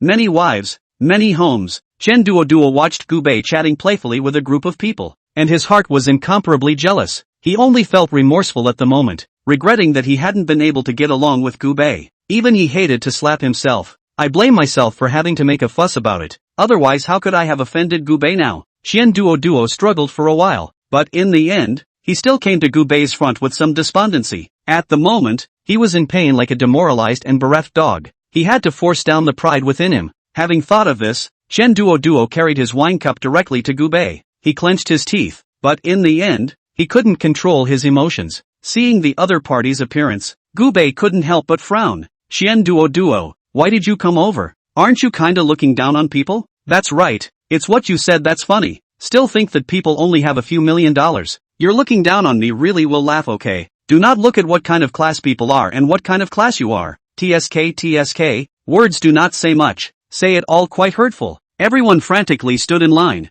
Their hearts are very clear. Chen Duoduo, this is completely cool ah. After hearing these words, Chen Duoduo's brows tightly furrowed, and he couldn't wait for himself to be able to beat up this group of people. Originally they didn't have such an attitude when they were licking themselves like crazy, but now they suddenly talk like this. It's really disgusting. When these words came out, Gubei also looked at them thoughtfully. He felt nothing but amusement at the group. A bunch of wallflowers, without their own ideas and positions. Whoever is bullish they have to follow blindly. Feeling the attitude of this group of people, Chen Duoduo realized even more clearly how disgusting this group of people really was. His brow furrowed and he glanced around at the people around him in a rather disgusted manner. Afterward, carrying a wine glass, he came directly to Gubei's front. Gubei is really sorry. It's because I had the eyes to recognize Tai. I didn't expect you to be so powerful. I'm ashamed of what I said at the beginning. After hearing this, Gubei also revealed a rather surprised expression. He originally thought that the other party would still be stubborn with himself in a mouth, but he didn't expect that he would actually choose to compromise so honestly.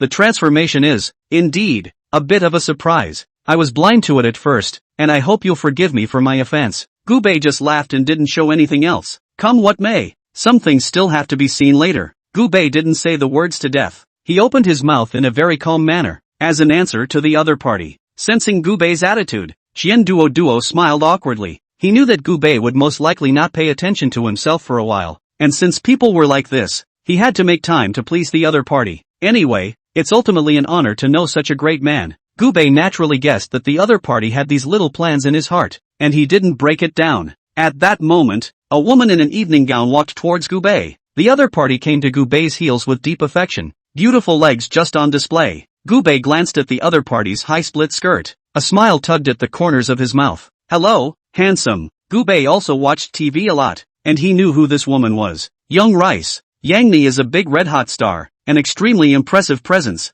I didn't expect you to be so capable. Mr. Gu, I thought you weren't an annoyance at first, and now it turns out that you really are much more powerful than I thought. Yang Mi was already pretty, and with her good speech, she was indeed quite pleasing to the eyes. Gubei didn't say anything more. He just looked at the other party with a smile on his face and waited for Yang Mi to continue. Seeing that Gubei didn't react for half a day, Yang Mi's heart was a bit flustered, not knowing what she should have to do to get Gubei's attention. She had been in the entertainment industry for so long that she knew very well how she should be able to rip off men, but the Gubei in front of her always gave her a very mysterious feeling. It's as if he's not someone he can easily rip off. Gubei didn't know what was going on in the other party's mind. At the moment he was sizing up Yang Mi. Stars are different. This temperament is really extraordinary. Those women around them were a complete contrast to Yang Mi. No comparison hurts, and that's very true. After looking at Yang Mi, Gubei didn't feel any interest at all in the mediocre girls around him. Mr. Gu, I'm just starting out. I still hope that you'll be able to lift me up a bit more.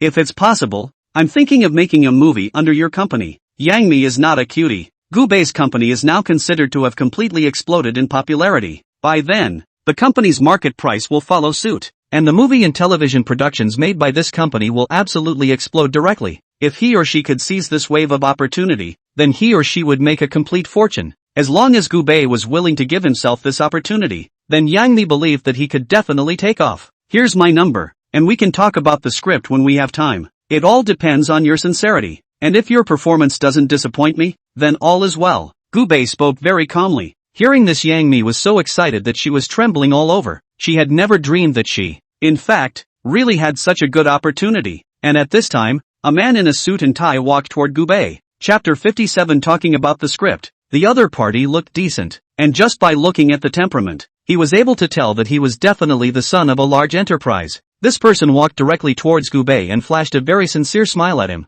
"Hello, my name is Manhwa. Nice to meet you." After hearing this, Gubei smiled slightly. He had some impression of this person. The man hadn't said anything uncomfortable when everyone had taunted him in the first place. Gubei's heart was still quite satisfied with this person. "Mr. Gu, your vision is very good, and I didn't expect your investment standards to be so high." Long Inhua lamented from the bottom of his heart. He was a serious admirer of Gubei's investment vision. Gubei smiled and snorted. "Everyone who was able to come here for the party is a hero of the community, and no one is less than awesome." Gubei's words held the crowd in a happy mood, and they all felt cheerful. Xian Duo looked at Gubei somewhat nervously from the side. He scowled and eavesdropped on Gubei from the side, wanting to find a chance to interject and ease the awkward atmosphere between himself and Gubei. "I'm in real estate. You have a good eye. We can work together if there's a good project. Recently we have plans to do an investment project. If you are interested, why don't I send you some relevant information tomorrow?" After hearing this, Gubei nodded. There's nothing happier than making money.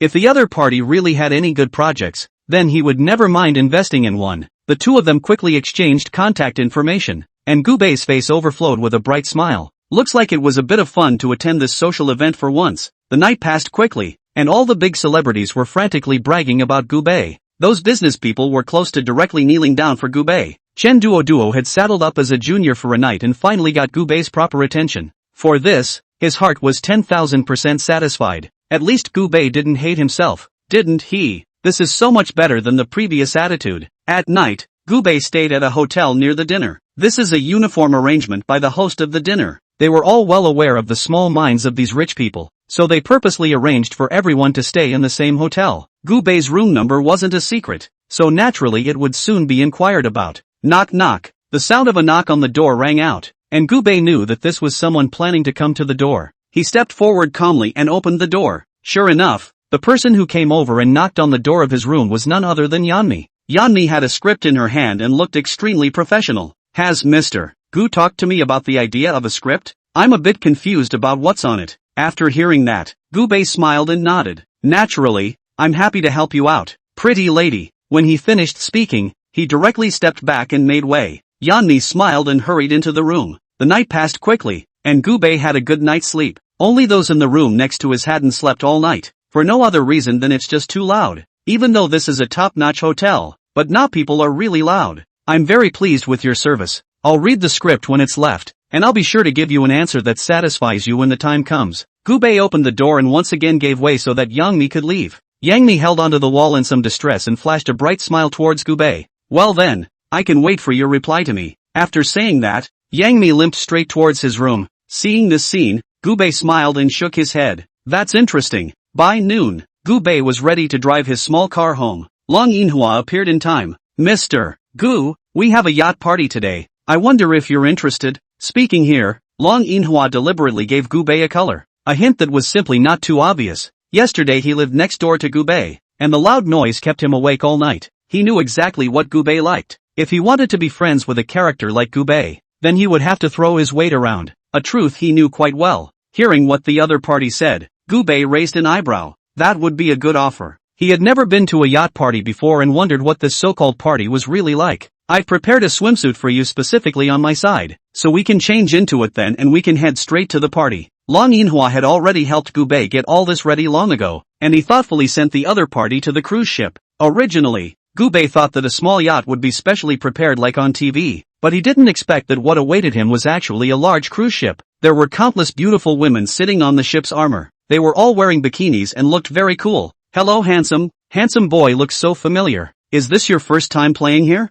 Aha, this handsome guy is too handsome. Oh my god, this is totally my type." Everyone's face carried a surprised body, not expecting to see such a handsome little brother today. Anyone who could come to these parties was either rich or famous, and they didn't need to bother identifying each other. Everyone couldn't help but hook their hands at Gubei. They were all looking forward to having a one-night stand with such a man. Gubei glanced at them with a smile and didn't say anything more. This group is really quite inadequate. Gubei's demands are not low. After boarding the cruise ship, Gubei wandered around aimlessly. Soon it was time to come to the side of the dessert table. Just then, it was as if he heard someone talking. "You little hoof, but you really are shameless. Who allowed you to come to such a high-end private banquet?" That's right, I think you're planning to find a chance to hug someone's thigh and want to soar. Ha, I think you're simply dreaming. It's a good thing you're here today, and it saves me the trouble of having to go after you. Gubei couldn't help but turn his head towards the side even as he heard these extremely arrogant words. On this look, he was surprised to find a group of women who looked big and strong, bullying a little girl. The women weren't actually too fat,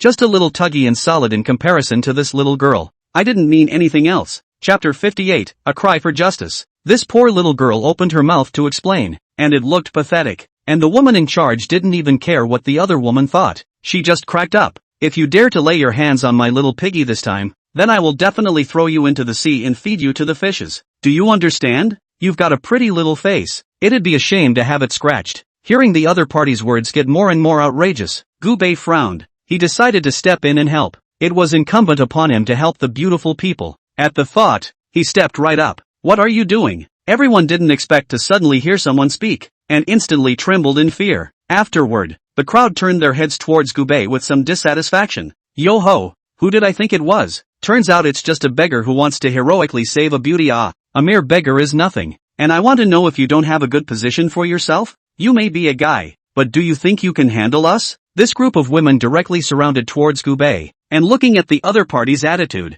it was obvious that it wasn't very good. Gubei looked at the women in front of him, and he recognized these people as well. He had seen these women on TV before. If I'm not mistaken, they would be the extras. Gubei couldn't help but sneer as he looked at the group of people who had come over to threaten him. Slowly and methodically, he picked up a glass of wine on the side and shook it gently. I actually used to pity you people. Unattractive, no acting skills, and even likes to knife herself in the face. But now I feel that the poor must have their own hatred. You have made so many disgusting actions. Have this kind of result, as if it is also deserved. Gubei looked like he was talking to himself. The little girl who had been bullied by them stood up from the ground in some distress after seeing Gubei appear. Are you looking for death? Do you even know what you're talking about? This woman standing at the front was named Lu Chunmei. She was arrogant and bossy, and she didn't put Gubei in her eyes at all. Although the man Gubei looked quite intimidating. But so what? What can Gubei do in this acre of land? Today was a crucial day for her to please brother Chen Duoduo, and for this day, Lu Chunmei had made countless preparations, but things have changed a bit after all, and that change is Yin Xiaoxiao.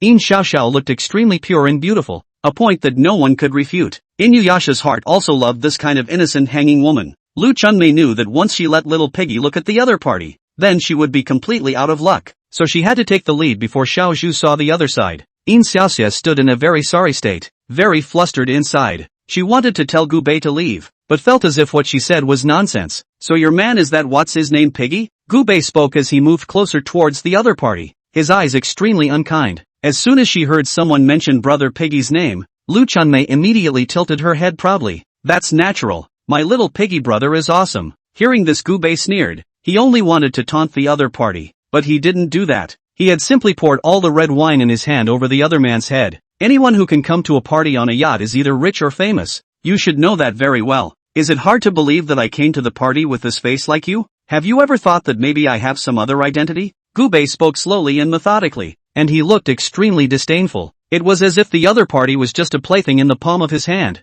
Hearing Gubei's words, Lu Chunmei's anger instantly disappeared. She was silent. What Gubei said made perfect sense. The other party could not have come to this place with a face like his own. Is it hard to believe that he's some kind of gold master big shot? With this thought, Lu Chunmei's heart was also slightly moved. She didn't care about her dampened hair, but instead twisted her head to stare at Gubei with extremely eager eyes. Did you? Gubei glanced at her. Get out if you don't want to die. Lu Chunmei was scared by Gubei's appearance and didn't dare to say anything more. She just sighed silently and then left with big steps. She had a different little plan in mind that she just wasn't quite ready to carry out right now. After the group of women figured out Gubei's identity, they didn't dare to make a scene, and they quickly left the place. Yin Xiaoxiao was directly dumped here by them. As she watched the crowd leave in stride, Yin Xiaoxiao also couldn't help but let out a long sigh. It's really scary. In fact, Yin Xiaoxiao was tricked into coming here by her own co-workers. She didn't even want to attend such an unwarranted meal, and her co-worker tricked herself into thinking it was a formal party. Otherwise, Yin Xiaoxiao wouldn't have been able to come here. As for Yin Xiaoxiao, she was also an 18th line starlet who had only done a few web series on weekdays. Although she was pretty, she could not become popular at all because she was not willing to accept subterfuge. This gentleman, thank you. If it wasn't for you, I would have been bullied to death by them. Yin Xiaoxiao thanked Gubei very sincerely. with a very frightened look under her eyes. Hearing this, Gubei just smiled faintly. It sure feels good to be a hero or something. Right at this moment, In Xiaoxiao suddenly looked as if she had remembered something and raised her head to stare at Gubei somewhat seriously for a few seconds. Ah, you're that investor of Changmeng? In Xiaoxiao also frequently surfed the internet, so she naturally knew Gubei's identity. Specific information about the opponent has been revealed by netizens, including some handsome frontal photos. She said why Gubei looked so familiar, so it was the legendary top investor Gubei. And I heard he also invested in that breakout movie that netted 50 crores. This time In Xiaoxiao was even more terrified. Thank you. In Xiaoxiao thanked him again and again before fleeing. Gubei couldn't help but smile helplessly when he saw the other party's fearful appearance. Am I that scary? As soon as the words left his mouth, he turned around and ran into a woman holding a cell phone. Ouch! The woman fell to the ground at once, looking a little worse for wear. Gubei also didn't expect to be so strong that he would actually knock someone to the ground. Miss, are you okay? Gubei opened his mouth with concern and asked. The woman who fell to the ground didn't care about Gubei at all, but hurriedly stood up and checked her cell phone. Scared me. Just have no problem with the eating utensils. Chapter 59 Anchor PK. The woman's name is Fish Pendulum. It's one of Shark's little anchors. I'm really sorry. Your cell phone isn't broken. Gubei could see that the other party's dress was rather ordinary, and he shouldn't be a rich man either. If he broke the other guy's cell phone, then he'd feel a little guilty too. Fish waved his hand without getting in the way. It's fine, as long as it doesn't affect my live broadcast. Hearing this, Gubei was a bit surprised. So what platform are you an anchor for? The other guy is good looking and has an ethereal voice,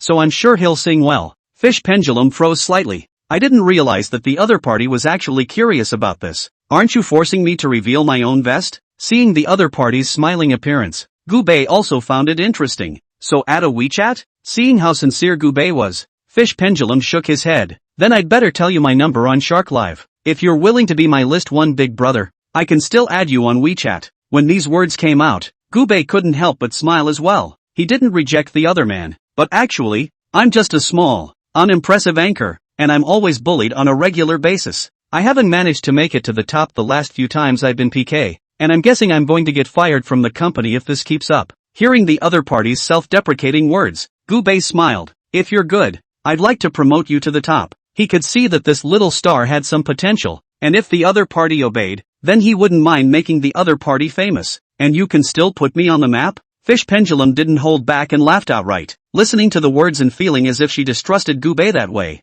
Gubei raised an eyebrow, and he didn't explain anything. Alright, no more joking with you. I'm serious about participating in a PK. If you can help me win, then I'll definitely thank you properly and treat you to dinner then. In Xiaoxiao didn't want to miss a big brother either. I don't know the identity of the other party, but looking at the other party's dress, he should also be a rich man. Whether or not you can make a name for yourself is another story. It's kind of nice to be willing to reward yourself a little bit. When the time comes, you'll know to cry and beg. Hearing this, Fish Pendulum also stomped his foot a bit unhappily. What a rascal. Seeing the other party's very shy appearance, Gubei laughed. There's nothing like teasing these little girls. I have a live broadcast later, so I'm not going to mess around with you here. If you're free, come check out my live stream and give me a rocket or something. Fish Pendulum left in stride after chatting with Gubei for a few moments. She's still busy working on the live stream. Of course Gubei knew that Fish Swing was the other party's stage name. He didn't say much, and after strolling around for a while, he returned to his room on his own.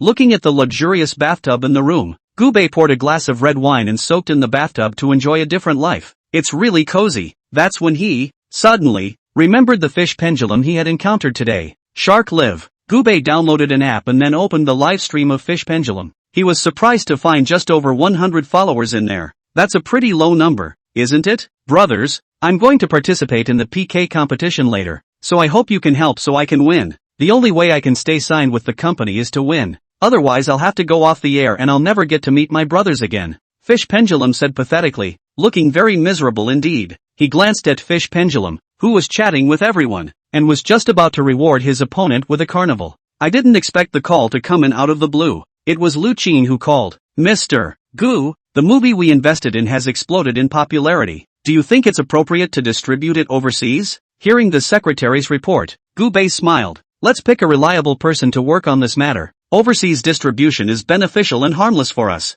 and we can still make a profit. I just don't know if our drama is to the liking of these foreigners. Had a brief chat with Lu Qin about the release. After the phone hung up, Gubei realized that they had actually talked for half an hour. That's when he remembered something important. Fish Pendulum is still on PK. When he reopened the live broadcast, he found that Fish Pendulum's face had taken on more of an anxious look. She looked at the live camera in panic. Give me a little swipe. Brothers, I'm on the verge of losing this one. Fish Pendulum has only received some very ordinary small gifts so far, which don't even add up to $100 yet. The pop-ups in the live stream were lively, but not many people were rewarding them. Anchor, I owe you $1,000. I'll reward you when I'm working. I want a reward too. But my daughter-in-law keeps the economy so tightly under control that I can't even get money for a pack of cigarettes. Woohoo! I'm a college student. I'll take out 3 days of my living expenses to reward you. After seeing the pop-ups, Fish Pendulum also felt desperate. It seems that he is bound to lose. The female anchor of PK Link on the side couldn't help but laugh when she saw this scene. Holy, what's going on here? Aren't I laying down to win? How could any anchor be so miserable, receiving all these several dollars of rewards? After saying this, she pulled at her collar and said daintily, is there any brother who would like to give me a reward? The next moment, rockets flew in the sky. Seeing this scene, Fish Pendulum fell silent. She was also a little teary-eyed. This time he piked himself to a great big internet star. One would have been bound to lose, but I didn't expect the numbers to be this bad just. Gubei looked at the last few minutes of PK time left. Without saying a word, he charged $1 million directly into it. He said himself that he would reward the Fish Pendulum. Naturally, you can't go back on your word. The female anchor on the opposite side of the street had gotten a reward amount of just over $300,000. Her arrogant attitude was really off-putting. Fish Swing Sister, brother is here. Gubei sent a direct message. Seeing this content, Fish Pendulum froze slightly. I just got a call from the secretary, and I'm late. After saying that, 50 super rockets appeared brightly on the public screen.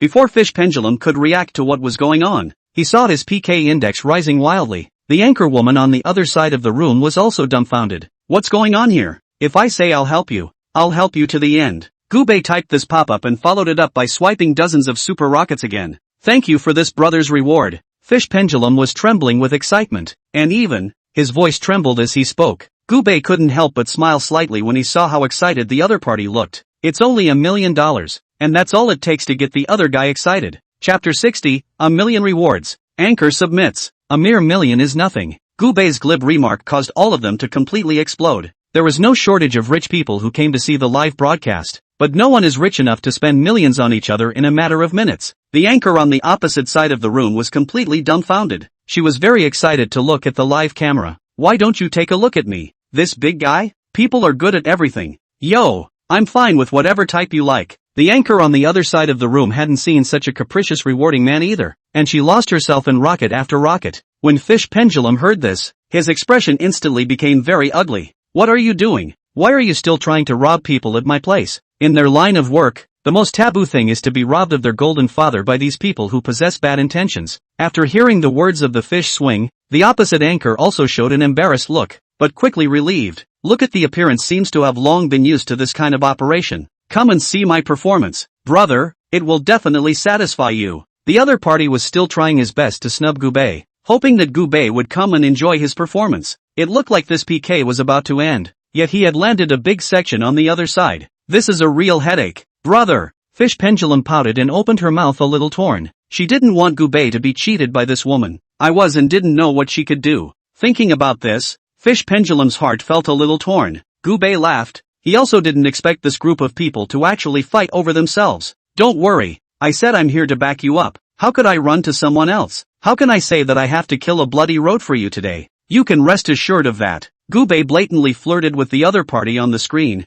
a bright smile under his eyes. Fish Pendulum blushed a little shyly after hearing Gubei's words. Thank you brother for thinking so highly of me. Don't worry, I'll definitely work hard to express myself and definitely won't let you down brother. As the countdown began, the PK ended. Gubei just managed to lead his opponent to victory. At this moment, Fish Pendulum felt a bit unbelievable, always feeling like he was dreaming. Holy, this is too wacky. Anchor, are you sure you didn't get a trust? Where is this kind of sudden takeoff at the door? I don't feel very right. That's right. I can't help but want to file a complaint on behalf of this anchor. This is too weird. Isn't it treating others like little cuties? Is he treating others like a little cutie? I'm an old fan. I can prove that Fish Pendulum definitely didn't look for a trust, because this little ninny is so poor she can't even get out of bed. Those old fans knew how poor Fish Bye Bye really was. and it was clear in their minds that the other party simply couldn't possibly come up with millions of huge sums of money to pretend to be a pimp. Not to mention the fact that a large portion of this money is being charged as a processing fee. So how could anyone be so stupid as to take their money down the drain? The opposite anchor's screen instantly went black, and it was clear that this was eliminated. Gubei couldn't help but shake his head as he watched this scene. This woman had indeed been overly arrogant before, and originally Gubei had not wanted to count so much, but as soon as he entered the live room, he heard the other side mocking Fish Pendulum in a frenzy. Who could stand that? Oh, needless to say, it's definitely ATO. I just went and checked this person's account, and he's a completely new number. Tell me, what else can this newcomer number be if not a trust? But whoever can give me an explanation, I'll believe him. That's right, this kind of recharge a few million, and then how to say it must be an emperor number it. This is really too fake. I said anchor you and how to pretend. Also have to pretend to reel it? The group's questioning and mocking made Fish Pendulum's heart flutter a bit. It wasn't that she cared about how this group of people were talking about her. After all, these people couldn't hurt her in the slightest no matter what they said. It's normal to face questions and controversies as an anchor, and Fish Pendulum was able to calmly ignore their opinions. But it would be bad if they were allowed to offend their own gold masters. Gubei naturally saw their comments as well, and it was only then that he reacted to the fact that he did seem to still be a new number.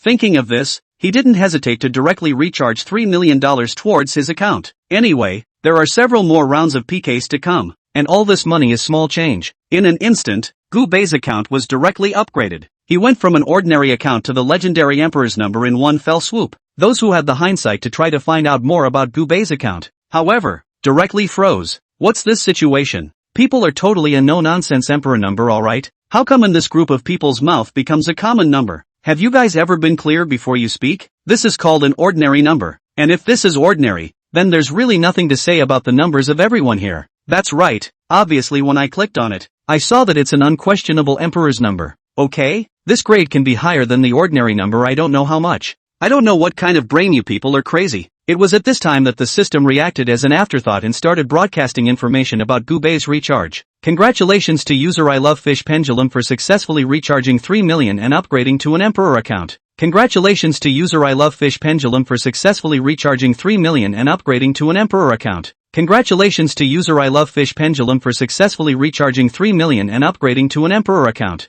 The same message was butchered over and over again, and all those who saw it had been completely shocked. They are not cuties. Naturally, they know very well that Gubei is directly charging $3 million on the spot. This boldness is simply absolute. None of their group of people can have Gubei this kind of top charisma when they say charging money. Okay, those who had originally clamored for Gubei directly shut up, knowing full well that they were being slapped in the face. Fish Pendulum was even more excited and trembling, almost thinking that he had heard wrong. I told you, our brother is a proper rich man. You are not allowed to humiliate my brother like this. Gubei also found it pleasing to the eyes when he heard the other party call out with a mouthful of brother. Without hesitation, he once again rewarded the other party with a huge sum of money. Rocket swipes wildly and shines for all to see. Seeing this image, all those pretentious people in the live broadcast silently shut up, and the Fish Pendulum's livestream was topped on the hot list. More and more people followed Gubei's swipes and looked straight over. Chapter 61, Anchor Part begins. They wanted to see just how much money the owner of the Emperor would drop into it for Fish Swing. The second round of PK started right away, and Gubei saw that Fish Pendulum had connected to a female anchor wearing a JK uniform. After the opponent came online, Gubei directly brushed 50 rockets without saying a word to flash the screen invisible people. Seeing this scene, the female anchor on the opposite side fell silent, and the rank 1 big brothers on the opposite side of the table who were ambitious enough to want to PK a game didn't say anything. In the face of this situation, they really couldn't say a word. Alright, how can you play like this? It's totally driving them straight to their deaths. Alright, who can afford to play such an operation? It's not 5 rockets, that's 50. It's a huge amount of money that makes people feel desperate. Okay? Sensing Gubei's domineering aura, the opposite side's list 1 directly chose to concede. He decisively exited the live broadcast, not daring to give Gubei any more chances to engage in a head-on battle. The anchor instantly felt a bit of panic in his heart when he saw his top 1 big brother slipping away straight away. She didn't know what she was supposed to do, and after much agonizing she just quit the live broadcast. Her own big brother Pungjai had already slipped away, so what was she waiting for by staying here? Gubei and Fish Pendulum were directly dumbfounded after seeing this scene. They also didn't expect the other party to admit defeat so quickly. This speed is simply absolute. Right, I haven't even started yet. How come I'm already out of the fight? It's just too pointless. isn't it? Gubei muttered. Had the water friends in the live broadcast room been shocked by Gubei's tawdry maneuvers? They even wanted to worship Gubei a bit. Holy, is this the power of money? I finally get it. These anchors instantly wimped out when they saw our top one big brother. Okay, I declare that our big brother is officially sealed as a god starting today. Everyone started bragging about Gubei, even to the point where they forgot that they were here to watch the live broadcast. So we're getting more and more under their frantic screen swiping operation, with the fish swinging all the way to the top of the heat scale. Soon, more and more people came over to see what was going on, but whenever an audience came in, Gubei would give Fish Pendulum a wave of heat. Everyone was lamenting how there could be such a rich and caring one big brother in this world. Fish Pendulum only felt so happy at the moment that she was about to faint. She recalled all the things she had known with Gubei, and suddenly all of a sudden her heart fluttered a little. As a person who was sensitive to all information, Fish Pendulum guessed that perhaps Gubei was the protagonist of this dinner party, that legendary big brother level? Just as Fish Pendulum lowered his head in thought, a new PK opponent was welcomed to the broadcast room. Gubei made the same routine and directly shocked the other party into speechlessness. Fish Pendulum just rocketed all the way to the top and managed to get Shark Live's first female anchor to win at the fastest rate. Gubei smiled, and he didn't wait for the other party to thank him, but he silently exited the live broadcast room, hiding his achievements deeply. Fish Pendulum had just wanted to talk to Gubei, but he didn't realize that Gubei had actually disappeared into his live broadcast. Ah, my one big brother gone? Seeing the disappearing Gubei, the other party's eyes also flashed a trace of regret. She never dreamed that Gubei would actually leave so dryly, not even wanting to leave her contact information. Fish Pendulum is now extremely regretful that she didn't add Gubei's WeChat in the first place. If he hadn't been overly stupid, then he would have definitely gotten into a private chat with Gubei by now,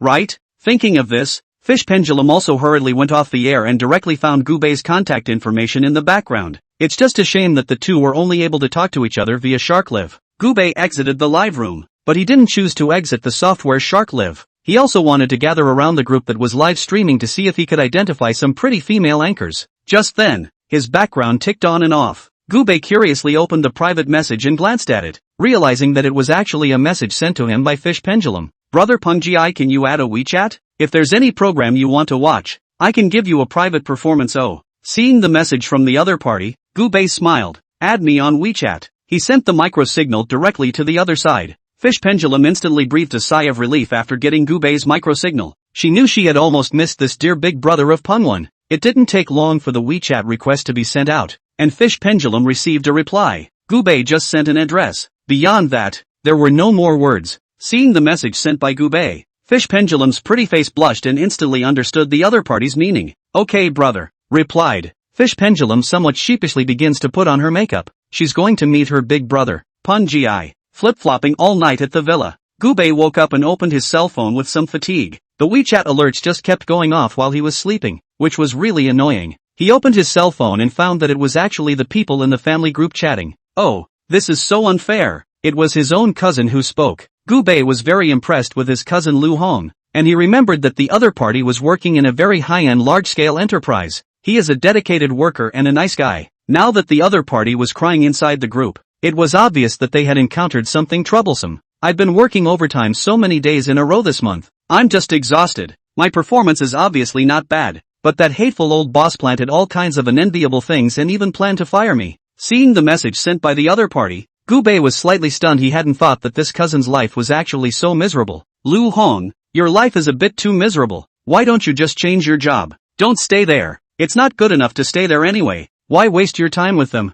That's right, don't stay in that place. It's a part-time job anyway. Isn't it the same where you fight? This supervisor is really too deceitful. Or else I'll go and find this person to have a good theory about it. Everyone was helping each other inside the group, and they comforted Lu Hong with your words, which made the other party feel a lot better. Seeing how miserable his cousin's life was, Gubei was also moved with compassion. It was clear in his mind that this cousin was quite close to his own family. Now that the other party was being bullied, it would be more or less inappropriate if he, as a cousin, did not take a stand. Cousin, what company are you working for now? Gubei spoke rather seriously. Amway Group. Seeing the other party's reply, Gubei searched for this company. Chapter 62. Don't be afraid, I'll help you out. After seeing the situation related to the company, Gubei's face revealed an extremely calm look. Cousin, don't be in a hurry. I'll stand up for you. Cousin Lu Hong was also a bit puzzled inwardly when she saw the message sent by Gubei. It was really unclear what exactly Gubei meant by that. Cousin wants to stand up for himself? Is it hard to believe that this cousin is a character with some powerful status? Lu Hong recalled the rumors she knew about her cousin. It's like the other person doesn't have too much of an identity, right?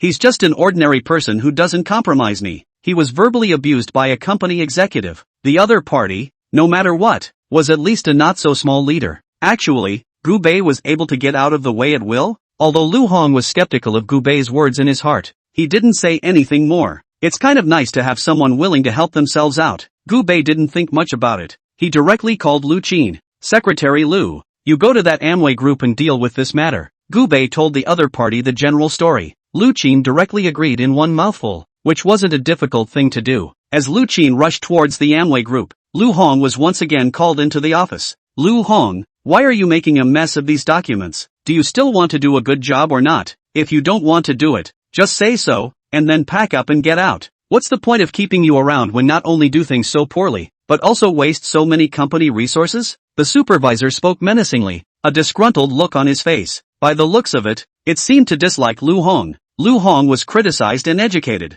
trembling with fear, and did not dare to say anything more. Just then, Supervisor He's internal phone rang. Supervisor Ho, a secretary came to see you, but I don't know what it's about. The man at the door passed on, reporting the situation. Hearing this, Supervisor He frowned as he spoke with some displeasure. What's with the secretaries and the appointments? Hearing the other party's words, Lu Hong's heart trembled, always feeling that this secretary could be her own cousin. You ask him what's up, and if you have an ass, just let it go. I don't see anyone without an appointment. Having heard the other party's arrogant words, the receptionist at the door was also somewhat speechless. How can they convey that? This lady, are you looking for our supervisor He for something? Lu Qin didn't expect that she would actually be stopped at the door, and this arrogant attitude of the other party was really displeasing. I'm Mr. Gu's secretary, about Lu Hong's matter. Lu Qin's words went straight to the other party's ears. After hearing this, Supervisor He directly burst into laughter. What kind of a thing is he? How come any cat or dog has to come over and climb up to me? I don't even know the so-called Mr. Gu, just kick him out. A cocky look appeared on Supervisor He's face as he continued to open his mouth to humiliate Lu Hong. The receptionist's expression also became a bit ugly. She smiled awkwardly. Sorry, this beautiful woman. Our supervisor seems to be very busy. Recently there should be no time to be able to receive you. How about you make an appointment first? When the supervisor is free I will. Hearing this, Lu Qin shook her head somewhat helplessly. She also didn't expect the other party to have such an attitude. It was really arrogant to the extreme. Okay. Lu Qin didn't say more than half a sentence of nonsense, but directly called Gu Bei. Mr. Gu, this supervisor's attitude is arrogant. He doesn't have you in his sights at all. There's not much they can do about this kind of greaser. Gu Bei was somewhat helpless. Then just buy out the company. When Gu Bei's words came out, the secretary was instantly agitated. He didn't expect Gu Bei to be so bold. Lu Qin didn't hang up the phone and ignored the receptionist who was waiting at the door. She had inquired early in the morning where the other's office was, and went straight in. This human edge also didn't expect the other party to force their way into this place, and was a bit terrified inside. He chased it all the way in the back, but Lu Qin wasn't slow. He froze and couldn't catch up with the others. While the supervisor was still enjoying the pleasure of berating his men, Lu Qin barged right into the office. Asterisk. Who allowed this woman in here? Seeing Lu Qin barge in, a trace of anger flashed across Supervisor He's face. This woman has some nerve. Just because you do have a few good looks doesn't mean you can do whatever you want. To introduce myself, I'm the secretary of the president of Changmeng Group. This is also the time our president intends to come and talk to you. Supervisor He glanced at the other party, then at Lu Hong, who was standing next to him, trembling. He couldn't resist the urge to load up. Oh, you're a company I've never heard of. What is your company involved in? How come it's so unknown? Hearing Supervisor He's words, Lu Qin was directly exasperated and laughed. Changmeng Group, now the hottest group. This man naturally had never heard of it, but it was really lonely. Our president is the cousin of this MS, Lu Hong, and this time we are planning to talk to you about Lu Hong. At these words, Supervisor He sneered. Before he could finish his words, he was directly interrupted by Lu Qin. Our old boss said that if you're not willing to cooperate, then we'll just buy out this company. After hearing this, Supervisor He instantly burst out laughing, and he even suspected that he had misheard. Are you okay? If you're so capable, then just buy the company. Do you still need to waste time with me here? It's really ridiculous. When Gu Bei heard the arrogant attitude on the other end of the phone, he sneered. Lu Qin, operate. Let my cousin be the supervisor of this when the time comes. Lu Qin nodded seriously when she heard Gu Bei's words. She never felt that Gubei was joking, took the phone and operated it. Lu Qin's mood was also overwhelmed with excitement. She knew that her entire being had become much more imposing since she had followed Gubei. Since you're so cocky, we'll just have to buy out this Amway company. One pass operation. Lu Qin's face showed a satisfied look. Well, this company of yours is now a successful table, so you might want to think about stepping aside, Lu Qin said with a smile. Lu Hong looked at the crowd with a puzzled face, really not sure what this was all about. Ha, really sick in the head. Have you guys read too many domineering novels? So now you really think you're some kind of a big deal? Chapter 63 Kneel for Gubei. If you don't have money for your brain, why don't I lend you some? It's not a lot of money, but it's better than getting sick and not having the money to treat it. Lu Qin looked at the other party with a cold smile. She didn't care about Supervisor He's mockery. Just at that moment, the door to the supervisor's office was kicked open. A fat man, panicked, burst in. With an anxious look on his face, he glanced left and right in a panic, before placing his eyes on Lu Qin's body. You are Secretary Lu, right? The other party's attitude was extremely humble. Looking at this, it was as if they could kneel down for Lu Qin at any time. Supervisor He froze in place. Lin Dong, what brings you here? On weekdays this chairman had always disliked getting involved in the company's affairs, so he would almost never appear in the company. It was because of this that he was arrogant to the point of treating the company as if it were his own. Now things are getting a little bit less right. Chairman Lin, who was usually high and mighty, was now as humble as a dog. The other party was gasping for air and looking blearily at the woman called Lu Qin. You shut the up. Chairman Lin directly slammed the document in his hand onto Supervisor He Ocean, you, shut your mouth. After saying this, he carefully came to Lu Qin's side. Secretary Lu, that's, on the phone. Lu Qin glanced at the other. That's your new boss on the phone. When these words came out, Chairman Lin's plump body trembled slightly and rubbed his hands in panic. Mr. Gu is really sorry. It's me who didn't control my men well. I hereby offer you my sincerest apologies, and I hope you will forgive me for my foolishness. I don't know when you're free. Let me be your host and treat you to a meal as an apology. Is that okay? You're a generous man, so don't bother with this kind of small person who can't make it to the top. Chairman Lin's name is Lin Xiang. He's just an ordinary rich kid who eats and drinks all day and doesn't learn anything. Relying on his family's energy, he started a company. This company doesn't make much money, but at least it's still making a profit every month. There's one to say, he genuinely didn't want this company to be bought out. If it's the company that's gone, he'll be scolded by his own old master. What kind of treatment do you want? I promise to complete the task on my side. I also beg you not to acquire our little Thai company. Lin Xiang pouted and spoke fearfully at Gubei on the phone. When Supervisor He saw the other party's appearance, a puzzled look appeared on his face. Chairman Lin, who is this man? Supervisor Ho doesn't usually like to read the news at all. I've been so immersed in the world of girls lately that I can't help myself, and it's even less likely that I'll be able to keep up with all the hotspots. For the name Gubei, he had never even heard of it. This man is Gubei. It's a popular figure on the news lately. What are you doing as a supervisor if you don't even know that? As soon as he heard Supervisor He speak, Lin Xiang became furious. He hated being able to just tear this guy apart. Feeling for the party and its humble attitude, Gubei didn't say much either. It's not so hard to keep me from acquiring you. Lu Hong should still be in the office, right? That's my cousin. And since you want to keep your company, let my cousin be the supervisor. Gubei spoke lightly, as if it was a very ordinary thing. Lin Jing agreed after a little hesitation. No problem, Mr. Gu, I'll set your cousin up. Hearing this, Supervisor He panicked. He came forward somewhat anxiously. Chairman Lin, having Lu Hong as a supervisor. What about me? Hearing this, Lin Xiang directly raised his hand and slapped towards the ocean's face. Can't you understand the words? You're ing fired. At that moment, the whole office was dumbfounded. A group of colleagues eavesdropping on the intelligence outside the office were dumbfounded. None of them had expected the whole thing to take such a turn for the worse. Lu Hong stood dumbfounded, completely at a loss as to what he should say. A group of colleagues spoke up to congratulate her after hearing this. Lu Hong, congratulations on your success in the supervisor's position. You're so capable. You should have been in this position a long time ago. I've always thought that only you could handle this position, and now it seems to be true. It's really great that we finally don't have to suffer from that guy's anger. Sister Hong, congratulations on your promotion. You need to have 2 drinks to celebrate tonight at least. The congratulations of his co-workers were loud and clear.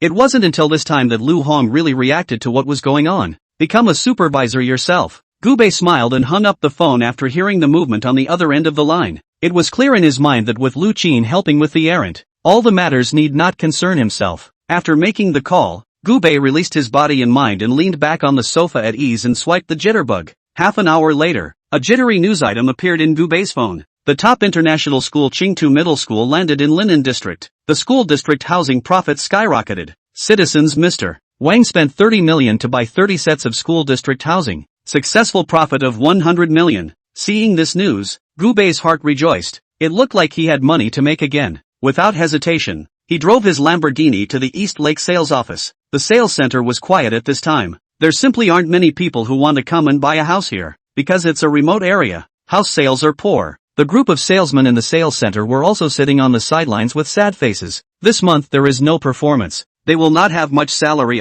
This day is really quite difficult to go on. You guys figure out how we can increase our sales so that more people will want to buy the houses we have here. With a serious look on his face, the sales executive just stares straight at such people, hoping they will think of a way to increase their sales. But the people underneath are ahead of two. They can't think of any way to drive sales at all. Supervisor, you also know the situation here. How can we somehow sell the house?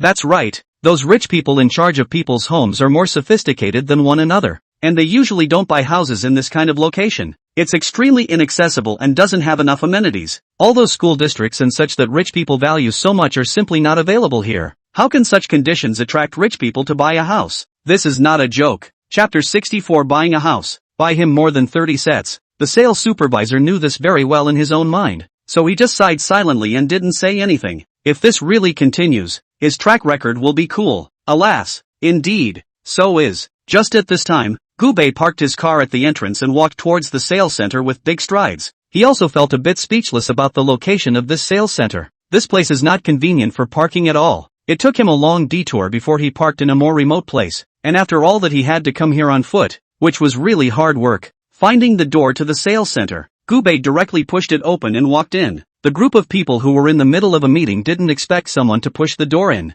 The supervisor gave one of his men a wink and told him to go over and receive the other man. The person who was drawn to receive the client was called Chen Qin, and he was a proper fish finder. Being suddenly called on by the leader, he was naturally in a somewhat bad mood. Handsome, we're not hiring here anymore. Go somewhere else if you want to apply. When he walked up to Gubei, he mocked him breathlessly. Hearing this, Gubei frowned slightly. I'm not here to apply for a job. I'm here to see the house. 3. When these words came out, Chen Qin almost burst out laughing. He almost thought he'd misheard. What did you say? You're here to buy a house here. Are you kidding me? Chen Qin looked around and confirmed that Gubei didn't even have a car. Don't you look at this location in general, but it's not cheap to sell, and ordinary people can't afford it. You want to buy a house? You'd better weigh the thickness of your wallet again. Gubei also didn't expect someone to taunt him out of the blue. His face gradually became a bit ugly. We don't have a house here that you can afford, so please go back. Gubei just stared at him coldly. I'm going to buy 30 houses. Chen Qin was stunned. He had seen pretenders, but he had never seen one that pretentious.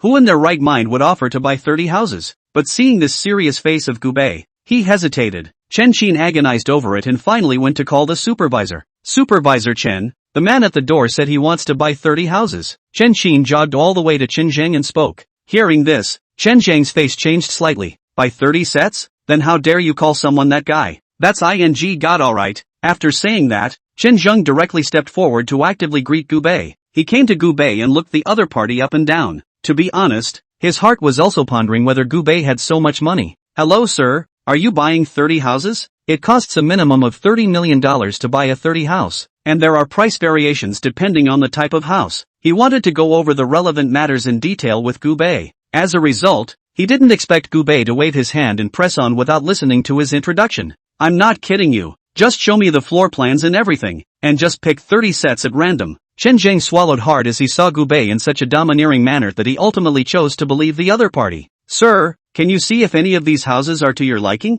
He directly took out the floor plan and placed it in front of Gubei, waiting for Gubei to look at it before going to see the model room. These are nice sets, and these. Gubei reached out and pointed at the house in the picture. It's as if he's not buying a house. He's ordering food. Understatement. Extremely casual. Okay. Chen Zheng recorded all of these houses. Gubei looked rather like a money-spinning tycoon. After a flurry of choices, Gubei realized that he had actually bought 35 sets. Sir, you have selected a total of 35 suites. Chen Zheng swallowed violently, as if he thought he had miscounted. Hearing this, Gubei had this surprise. Oh, that's 5 more sets than I thought I'd have. I'm buying this much. Are you giving me a discount? Gubei raised an eyebrow. Chen Zheng hurriedly nodded his head from the side. If you can take all 35 sets, then naturally I can give you a discount on my side. After saying that, he directly pulled out a calculator from the side and began to calculate the sum. I'll give you a 10% discount on my side. 35 houses works out to $2 million.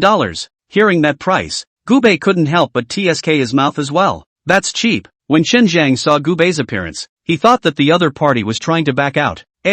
When he was about to say something, he only saw Gubei fumble out a bank card from inside his bag. Just swipe the card. When can we get the real estate license? Gubei looked calm. Spending $30,000 felt like spending $3. At that moment, a girl in jeans pants, plain shirt and high ponytail came out from the manager's office. She naturally saw this move of Gubei's and was a bit surprised inside. Sir, our efficiency is very fast. Please leave your contact information. We will take the initiative to send it to your door after we have done it on our side. Chen Zhang said in surprise. Swipe your card and sign the contract in one fell swoop. Everything is going well. Everyone's faces showed a look of incredulity. They all thought that Gubei was joking. But I didn't expect people to actually give the money. Literally bought over 30 houses. That's buying a house faster than they can buy cabbage. I'll go. That's so over the top. Is this how rich people buy houses? First time I've seen a landlord buy a house and it's so exaggerated. Love it, love it. I used to think that this kind of thing only existed inside movies, but I didn't expect to see it for real today.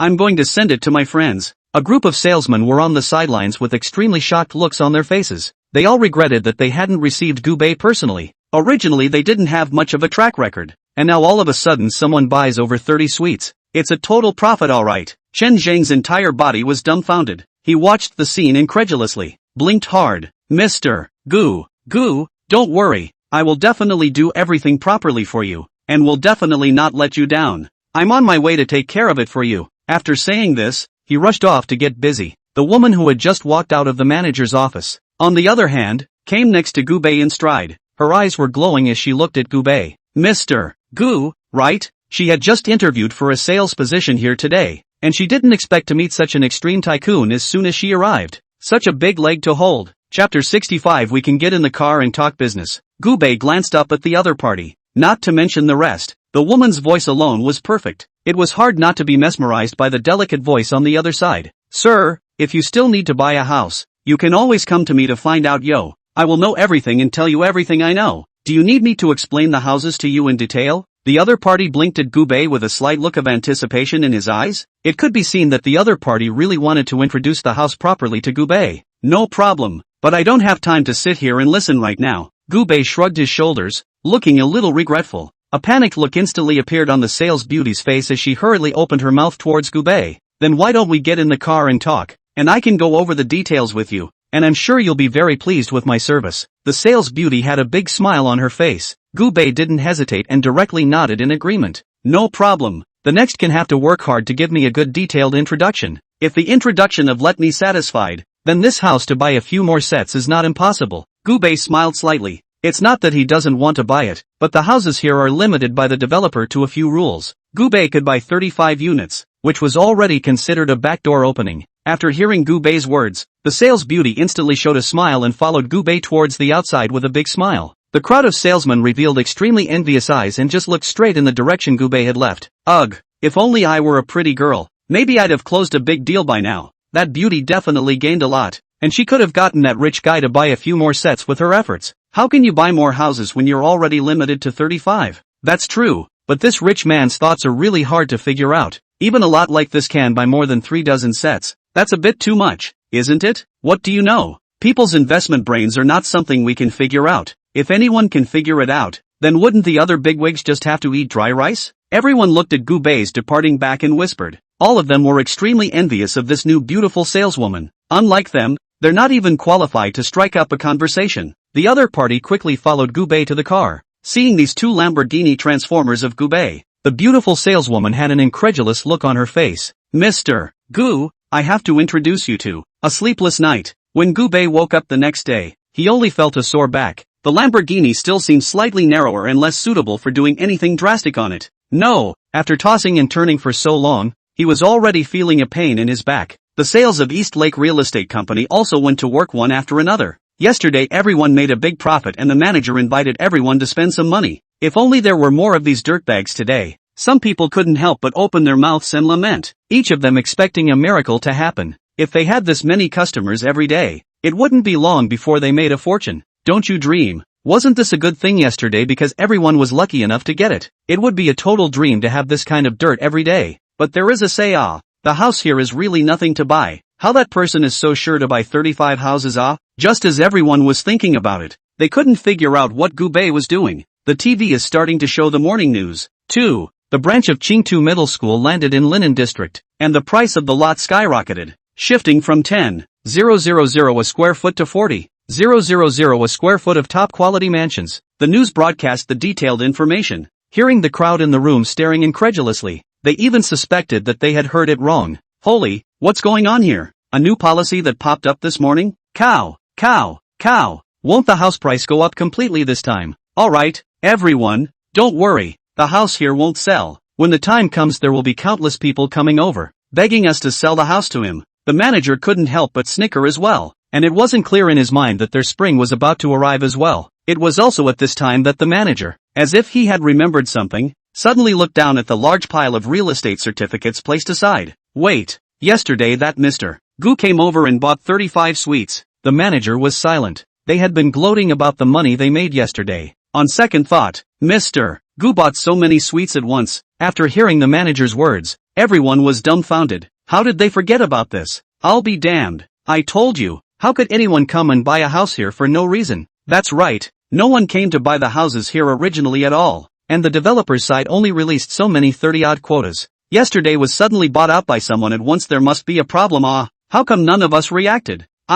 It can't be helped. Isn't this also someone's chance? If I were to take so much money to buy a house, I really couldn't. So it's all fate. Let's just resign ourselves to it. There's one way to put it. That bigot is really making a killing alright. Everyone revealed envious looks from the sidelines. And it wasn't clear in their hearts that Gubei was indeed earning a fortune this time. And Gubei was lying in bed watching the news on TV. The developer's move is right up his alley. It's a little tricky to get your hands on so many houses at once. Gubei's face wore a tangled look. He was also thinking about how he should want to offer these houses out. No, still have to start my own company. It's more or less unworkable to get rid of these houses without a specialized company under your own command. Thinking of this, Gubei drove directly to and from the sales department. The sales office is packed at the moment and has long been surrounded by parents who have come to buy a house. Even if Gubei had prepared himself mentally in advance, he hadn't expected the houses here to suddenly become this popular. The scene does seem a bit exaggerated.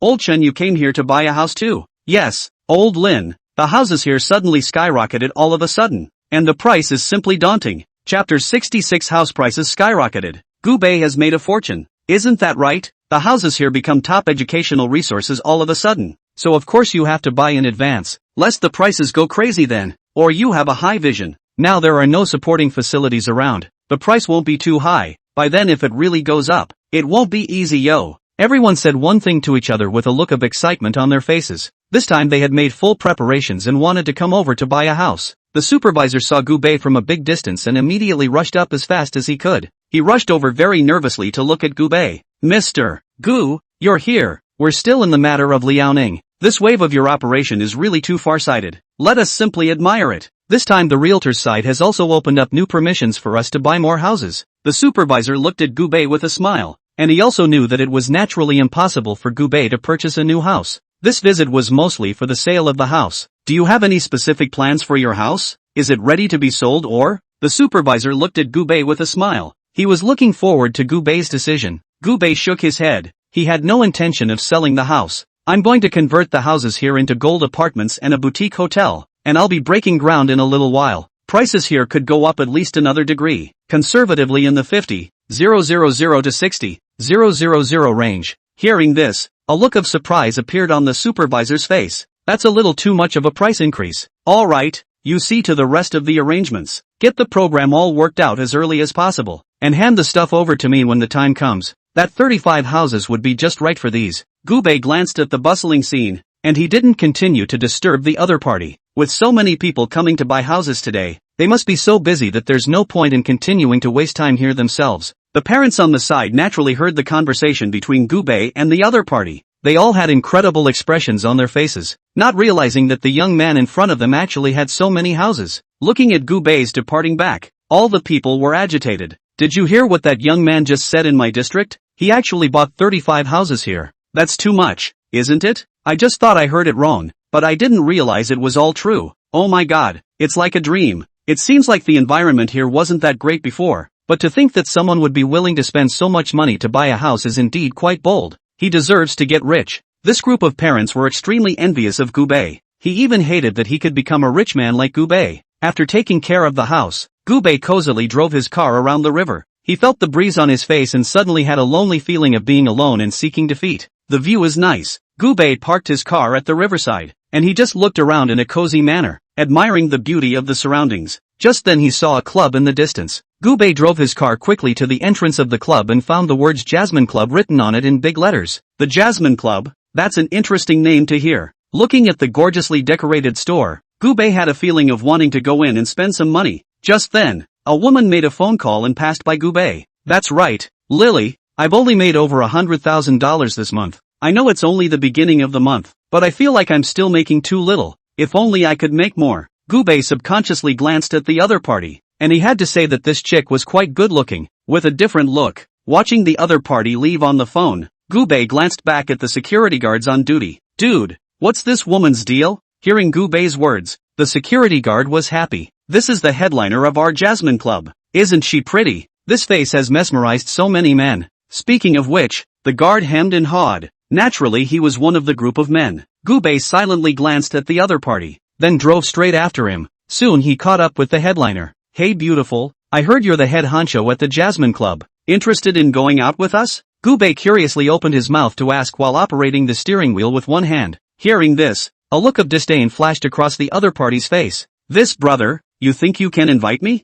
The other party's attitude was extremely arrogant, not putting Gubei in his eyes at all. Hearing such arrogant words from the other party, Gubei couldn't help but laugh. He also didn't expect that someone would actually talk to him like that to this day. Seeing that Gubei didn't say anything for half a day, this beauty decided that Gubei must be just an ordinary rich man. This kind of ordinary people can't really look at themselves. If you want to chase me, it's easy. Just go to the Jasmine Club and charge a gold VIP. How about that? It's easy, isn't it? I see that you drive a pretty expensive car, so you shouldn't even be able to afford to charge a VIP. Gubei didn't really know what this VIP was that the other party was talking about. The Jasmine Club was also just the first time he'd heard of it. How much does it cost for you to get a gold VIP for this Jasmine Club? Gubei didn't put this small amount of money in his eyes. Even if the other party named a sky-high price, it all kinda didn't matter to him. You don't even know how much to charge for gold VIP? This beauty stared at Gubei with a look of a bumpkin, and didn't expect the other party to be so unseen. It's not a lot of money. You'll be able to become a gold VIP by charging 1,000,000,000,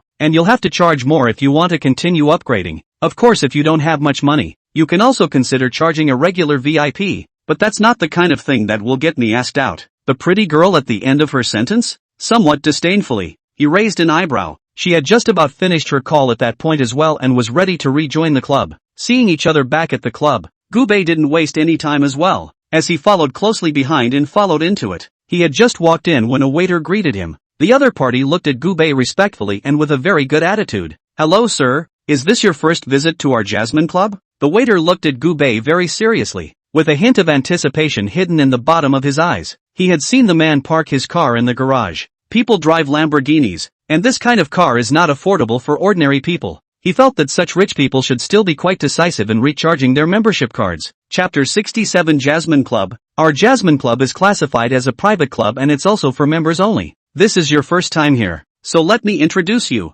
It was also the first time for Gubei to learn about this kind of club, and before this he hadn't known that these rich people turned out to be playing at such a high end. We have a bar, a Western restaurant, and KTV here. Anything you can imagine, we have at the Jasmine Club. We will provide our members with the highest quality service and everything is wrapped up in your satisfaction. Gubei looked at the price of the recharge, and it actually couldn't be said to be too expensive. 1,000,000 recharge a gold VIP. Top VIP requires a recharge of 50,000,000. Gubei didn't say much about the price, but instead thought it was quite cheap. That's a pretty reasonable price. Just charge me a 50,000,000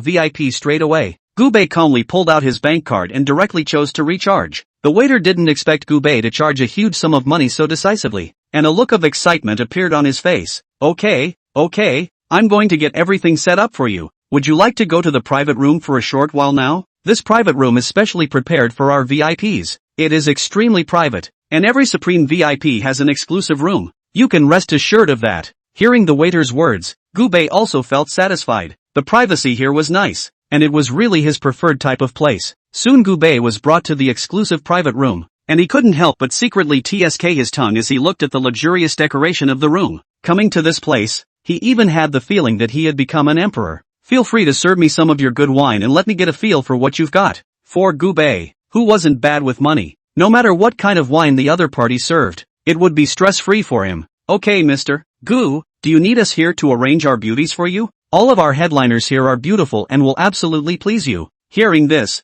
Gubei smiled slightly. Get your head honcho here. He didn't know the name of the woman just now, only that the other was the head honcho here. Yes sir, I'll contact the head honcho for you. The waiter immediately set about arranging things on Gubei's side. Not more than 2 minutes later, a group of extremely coolly dressed beauties appeared in front of Gubei. Seeing the group's flamboyant appearance, Gubei frowned slightly. They're here to deliver the wine. The waiter served Gubei a portion of all the club's fine wines, and that's when a woman with a nice demeanor also pushed open the door and walked in. At a glance, she saw Gubei sitting on the sofa. It's you? A look of surprise crossed the head honcho's face. She really didn't expect to actually see Gubei here. Why can't it be me? Gubei smiled and opened his mouth. Don't you kinda despise me? You should have seen the sign above this booth of mine, right? Upon hearing Gubei's words, the head honcho twisted his head to look at the logo on the door sign. Supreme VIP. Those big words stung the head honcho's eyes. Why wasn't she aware of how much money she needed to top up to become this kind of VIP? That's 50 million. She also didn't expect the man in front of her to be so rich. As you can see, I'm now a Supreme VIP at your Jasmine Club. Then I'm in a position to decide whether you stay or go. Now I can give you two choices. Gubei spoke slowly and methodically, unable to see any expression from his face. The head honcho's heart trembled when he heard this, and he always felt that Gubei's words were threatening. Actually it does. What choice? The head honcho spoke tremblingly, a cautious look in his eyes. It's simple. Either that or you drink the dozen or so bottles of wine. Or you can just leave honestly. There was no semblance of expression on Gubei's face, and it was impossible to tell how he was feeling. But the head honcho could keenly sense that Gubei wasn't to be messed with. Mr. Gu, my name is Jasmine. The head honcho gritted his teeth and introduced himself. Hearing this, Gubei nodded with a cold expression. He had been aware of the situation when the waiter had introduced him earlier. The name of the headliner here is not fixed. Whoever is elected headliner will be able to be called Molly. Gubei just looked at Jasmine calmly, waiting for the other party to make a choice. Mr. Gu, it was indeed my fault before. I still hope that you can be generous enough to let me off the hook. I, Molly, have made amends to you. After saying this, Jasmine picked up her glass of wine directly and drank it down. Gubei sat on the sofa in silence. It was as if the other man's actions could not earn him forgiveness at all. Jasmine glanced at Gubei, hardened her head, and once again picked up the wine on the table. I apologize to you. Glass after glass of wine from the table went into Molly's stomach. It is important to emphasize that the other person is a very good drinker and would find it difficult to resist such a drink. 10 glasses of wine. Molly was already a little giddy. A blush rose to her pretty face. Drunkenness looks even more appealing. I hope Mr. Gu can forgive Jasmine for what she did wrong, Jasmine said as she took a big gulp of her drink. The club's veteran president was also informed of this side of the story. He rushed over in a hurry. Mr. Gu, the old boss's name was Walnut. He is an extremely wealthy being. Being able to open such a store was also enough to prove how powerful the forces behind him really were. He also knew that Gubei was by no means an ordinary person. Gubei also didn't expect that the president of this club would personally come to his door. Seeing the fawning smile on the other's face, Gubei didn't want to get too involved with it. He had simply wanted to teach Molly a lesson. Now that the other party had been duly punished, there was no need for one to be unreasonable. I'm really sorry. It's me who didn't control the people under my hand. I'm sending you a few bottles of good wine. Brother, let's just get this over with. See if that's okay. Walnut smiled as he looked at Gubei and opened his mouth to speak. Of course he knew that Gubei was no ordinary person. For such large and awesome clients, they need to be pampered no matter what. Having heard the other party's words, Gubei also knew that there was no point in continuing to dwell on it now. Might as well give the other guy a break and go down the steps. Looking good on your face, old boss. I can naturally disregard this, but whether or not this matter can be accomplished specifically depends on whether or not this little ninny has enough sincerity. Gubei raised an eyebrow, looking full of indifference about it. Alright Lou, I'll go and arrange it on for you. Don't worry, all of our staff here are extremely beautiful. Chapter 68. The old boss apologizes. Jasmine is convinced. Walnut obediently slipped right in. Only Gubei and Jasmine were left at the scene. the two of them wide-eyed. Brother, just forgive me. I know I'm wrong. Jasmine's face wore a pleasing expression as she kept wiggling Gubei's arm. Gubei's expression eased slightly. I was also simply forgiving you before to give your old boss face. Whether or not you are to be spared specifically depends on what you do next. If your performance satisfies me, then I don't mind giving you a hand so that you can successfully rise in this position. Anyway, everything is based on your performance, and if you do well, then you will be rewarded a lot naturally. Gubei spoke calmly. He glanced at these wines on the table. The amount was indeed too much, making Gubei feel a bit soft as well. Actually, words like that make sense after all. The saying that you have to be forgiving is also very true. For your sake, old boss, I'll let the matter drop? Gubei smiled slightly. He then turned his head to look at Jasmine. What should we do next? I'm sure you have a number in your own mind,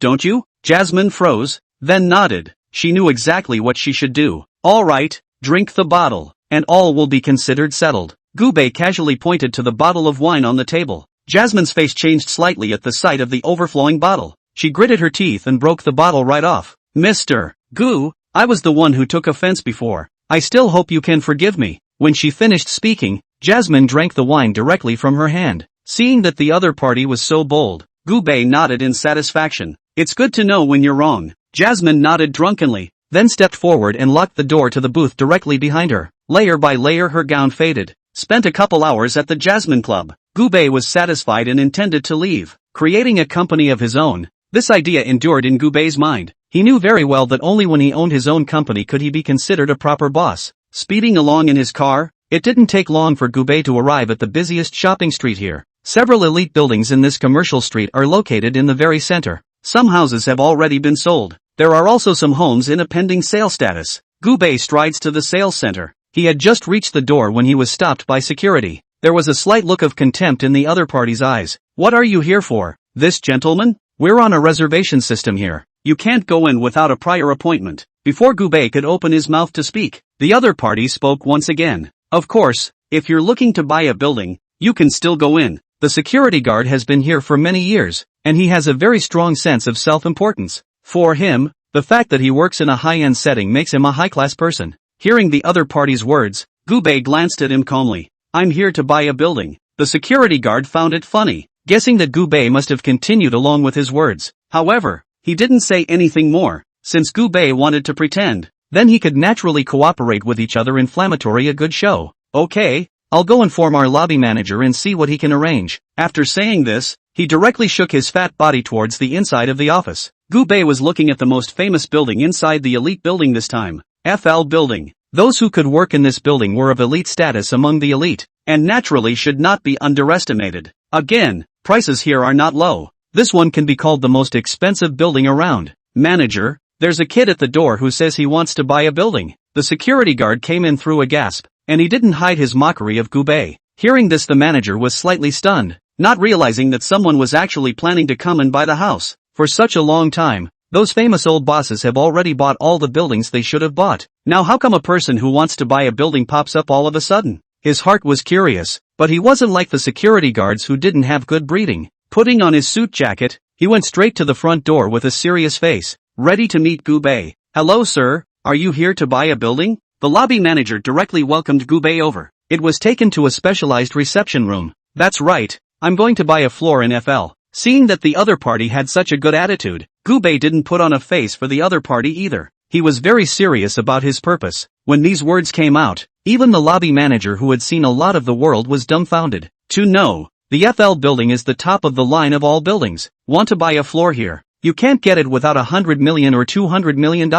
Okay? I know it's not a cheap house here, but it can't hurt. I'm going to buy a floor for my company, so just show me around. Gubei spoke lightly, as if this amount of money was all chump change to him. The lobby manager gave Gubei a serious look. He could sense that the other was not joking. Since this was the case, he was happy to show Gubei around the house. Sir, if you'll follow me, I'll give you a tour of the place. The lobby manager led Gubei, after taking the key, to the FL building. It's a 5A rated building, and the developer used to do feng shui calculations when he was working on the house. With the mountains in the back and the water in the front, it's a great place to do business. And there's an apron on top of the building. Perfect for your business here. The manager enthusiastically introduced himself, and his heart was expecting Gubei to give himself a surprise. Gubei admired the facilities here. I have to say, this place is really built for the rich. A wide variety of equipment is available. Gubei even somewhat regretted himself, how he hadn't discovered this kind of treasure place earlier. Not bad. This floor is great. Gubei gave a heartfelt sigh of admiration. The lobby manager smiled with satisfaction. He knew this floor would be a crowd pleaser. Originally, when the building was sold, this floor was not developed, and the old bosses are trying to get a head start on purchasing buildings here. There is also no waiting for this floor to be developed down the road. The building is now complete, but the demand is saturated. That's why it's been empty. Gubei could be considered to have picked up the slack this time. Come on, go back and pay. Gubei clapped his hands contentedly. He was also afraid that someone would snatch up the floor first. The security guard at the door quickly saw the manager return with Gubei. Chapter 69, $100 million for a huge sum of money. Just say buy it. His insides snickered. He looked down on Gubei's behavior of pretending to be a pussy even though he had no money. Mr. Gu, I'll go get the stuff and let's sign the contract. The lobby manager brought Gubei to the reception room and spoke respectfully. He then turned his head and called the security guard next door. Shaolin, help me bring over those contracts I prepared earlier for a moment. When the guard heard this, he handed the item over with a bewildered look on his face. After handing the item to Gubei, he didn't leave at the first opportunity, but chose to stand on the sidelines and watch. Mr. Gu, these contracts were already drawn up by me a long time ago, so take a look and see if there are any problems. I've done some math on this floor, and it's about $170 million.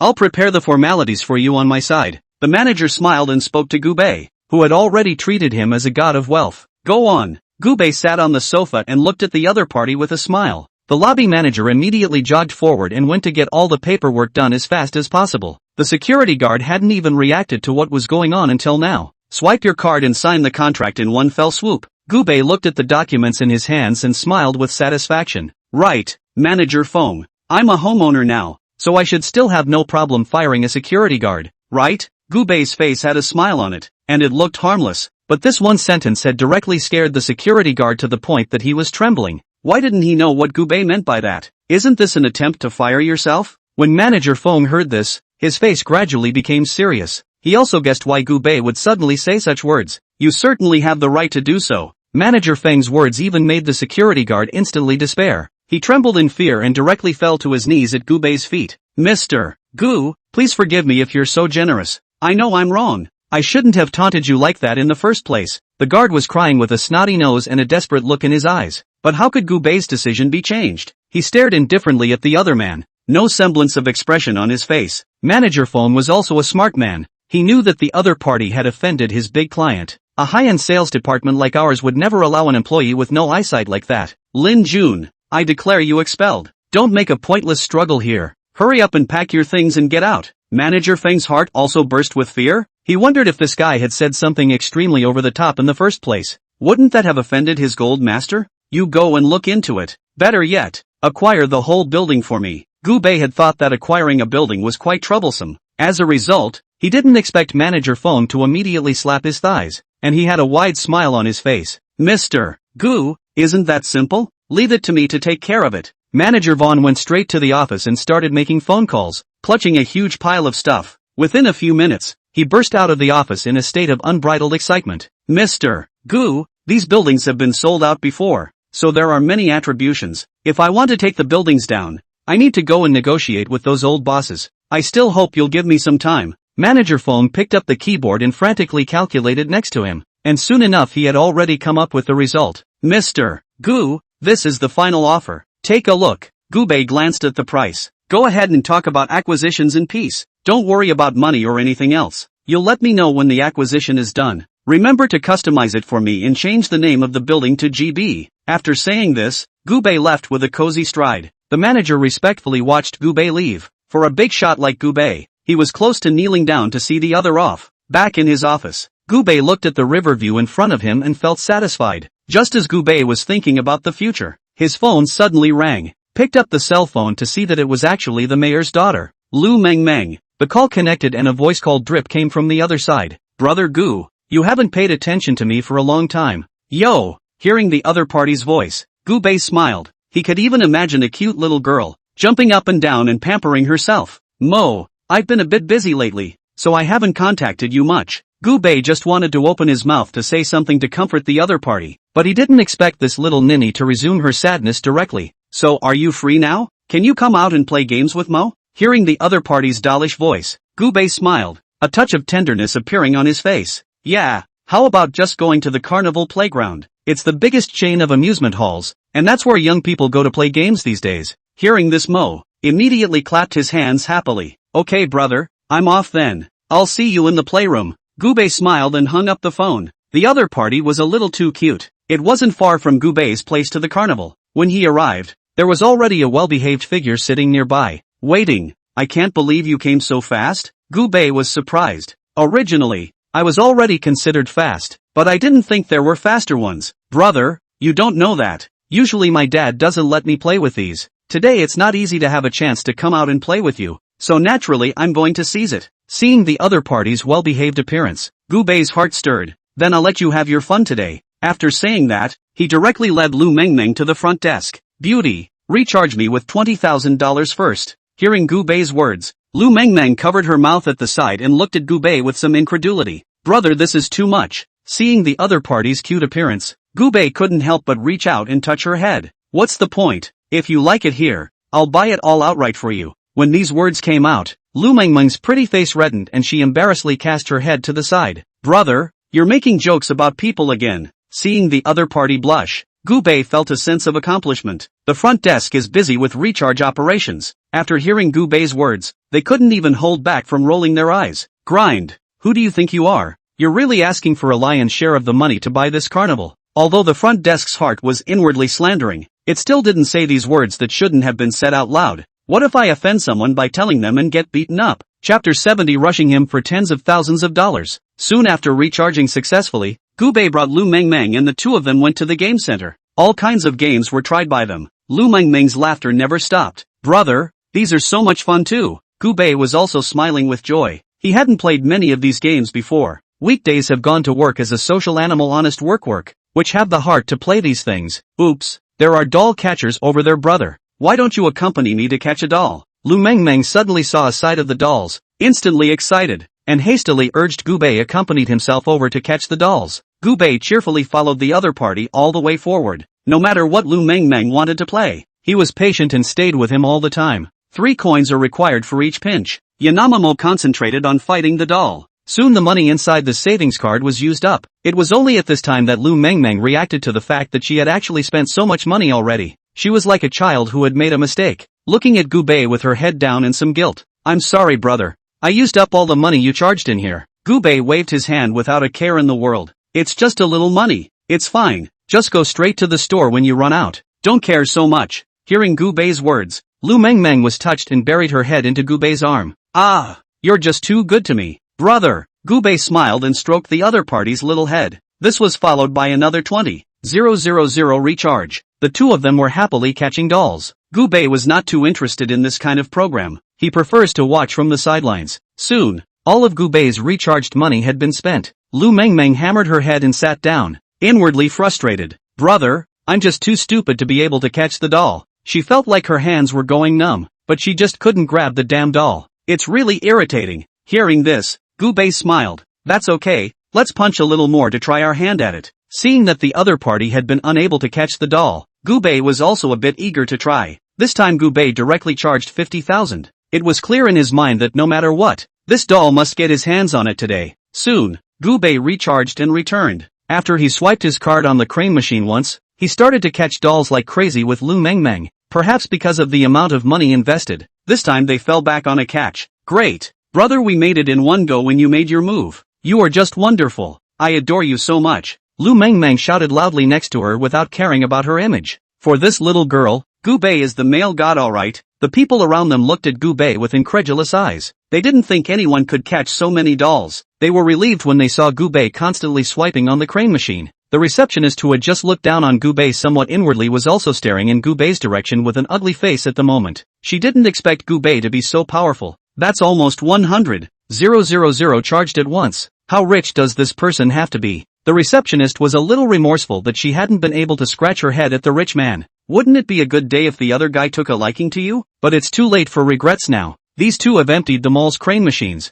The receptionist took it upon herself to show herself off a bit by pushing the cart with the dolls over. Dudes, you can put the dolls in the car. Yo! Hearing this, Gubei smiled and didn't reject the other party's kind words. he just threw a stream of captured dolls straight into this little car. Lu Mengmeng took the initiative to push the cart and left contentedly. Looking at the cart piled high, Lu Mengmeng rubbed her small hands together in excitement. Today was just so much fun. Brother, can we come out to play again next time? Gubei couldn't help but nod when he saw the other party's innocent smiling face. Okay, call me ahead of time when you wanna hang out. Such a cute little girl, how could he bear to refuse each other? After sending Lu Mengmeng home, Gubei also drove back to the villa. Just as he arrived home, his phone rang. Pick up your cell phone and it's an unknown caller. Hello? He picked up the phone with some confusion. Gubei, it's me, He Feng Ting. When these words came out, Gubei was thrilled. The man was his elementary school classmate. The two used to be so close that they could be described as wearing the same pants, this kind of brotherhood. Only later, He Feng Ting's parents divorced. Just had to follow my mom out of the city. Communication was not convenient at that time, and Gubei was not able to leave each other's contact information. This matter had once become Gubei's regret. Feng Ting, how did you kid find my number? It's just great that we two brothers are connected again. Gubei also didn't expect that he and He Feng Ting would be able to reunite again, and he was in a great mood. But I have contacted a lot of classmates in the middle to find your phone number. You guys are hiding too hidden. A lot of people do not have your contact information. Are you free? When do you want to come out and talk to some brothers? Hearing the other party's voice, Gubei was in an incredibly excited mood. Why don't we pick a day and come out for a late lunch together? The two of them soon had a dinner date, and Gubei was in an excited mood. How could he sleep at the thought of being able to reunite with his good brother? The two were meeting at a barbecue stand under the East Watergate Bridge. The barbecue here is outstanding. Gubei drove here, asked the store for a more out-of-the-way spot and got the barbecue set up ahead of time. After a while, He Feng Ting arrived late.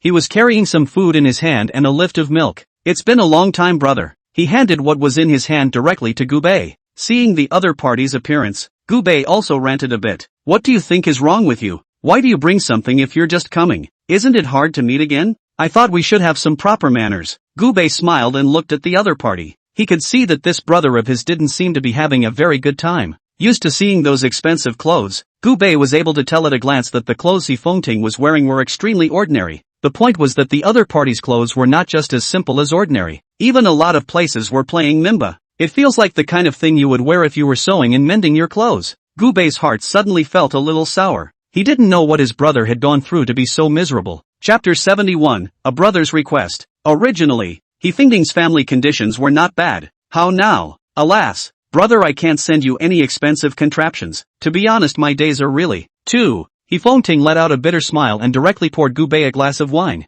Forget it, we're all brothers meeting, so let's not talk about these unhappy words. The two of them ate barbecue and pushed their glasses. Seeing the other party's appearance, Gubei had the heart to help. Brother, what the hell is going on with you? Tell brother. He Feng Ting was a few months younger than him, and they used to be brothers when they were in school, and had a good relationship. Brother. Hearing Gubei's words, He Feng Ting didn't hold back and shed hot tears. I'm having a pretty bad day. With the recent layoffs, I've been fired, not to mention that I can barely pay my loans. This is a really miserable day, especially my old boss, who is as sick in the head as they come. As soon as the sad past was brought up, the other party became extremely emotional, hating to be able to tear that old boss directly into pieces. Gubei also felt pity when he saw his own brother's wistful appearance. You at least graduated from a top university. How come your life is so miserable? Gubei's heart was somewhat touched. There was still some desire in his heart for a professional like his own brother. Tell you what, why don't you just come straight to my office and take a look around?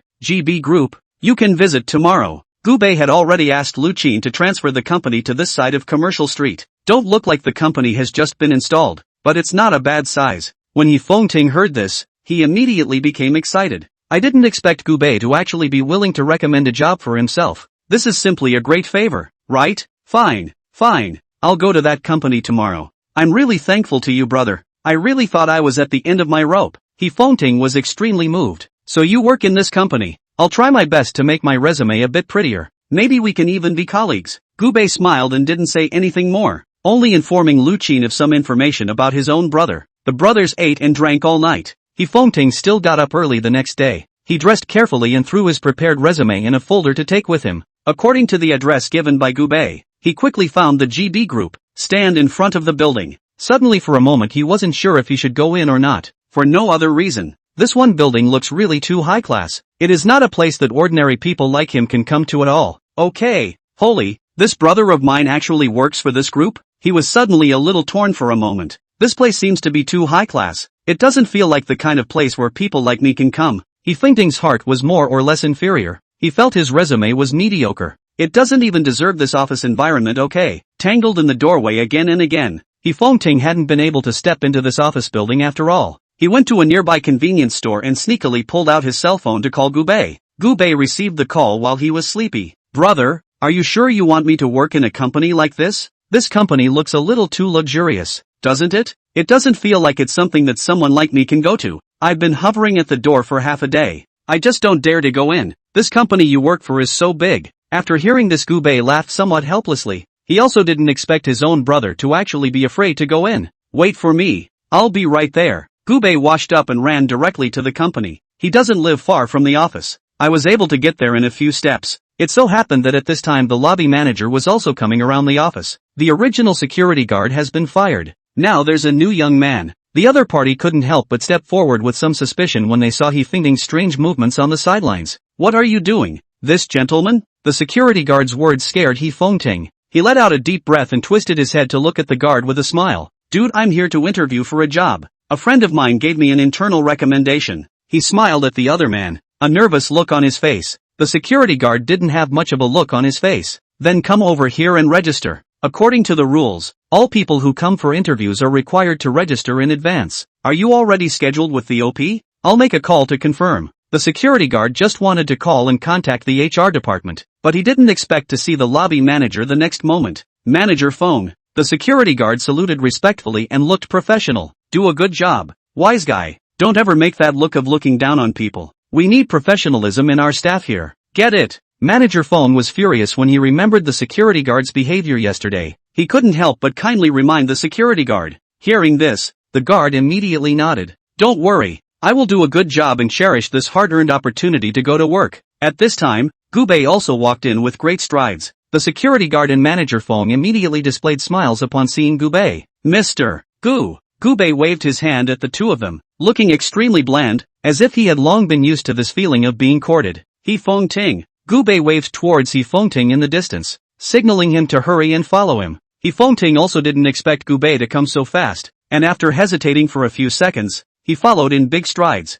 Looking at his own brother like this, I guess he is still an official inside the department, big or small. Mr. Gu, is this your brother? The guard froze slightly. He felt as if he had done something wrong. Gubei nodded. Yeah, my brother is here to work today. After seeing the expression on the guard's face, he subconsciously glanced at his own brother. They gave you a hard time? Fengting immediately waved his hand. No, this security brother asked me to do the check-in, and it was all pretty nice. Hearing this, Gubei lowered his heart. If any of them dared to report a bad attitude towards their own brothers, then Gubei would absolutely fire so many or two of them on the spot. I'm sorry, Mr. Gu, I didn't know he was your brother. I'll let him check in routinely. Gubei didn't say much either. It's good to be strict. After he finished speaking, he twisted his head to look at Fengting. Come on, come upstairs with me. Fengting was filled with confusion as he followed Gubei all the way up the stairs. He hadn't even reacted to what exactly was going on until now. Chapter 72. It's not like the whole building is yours, is it?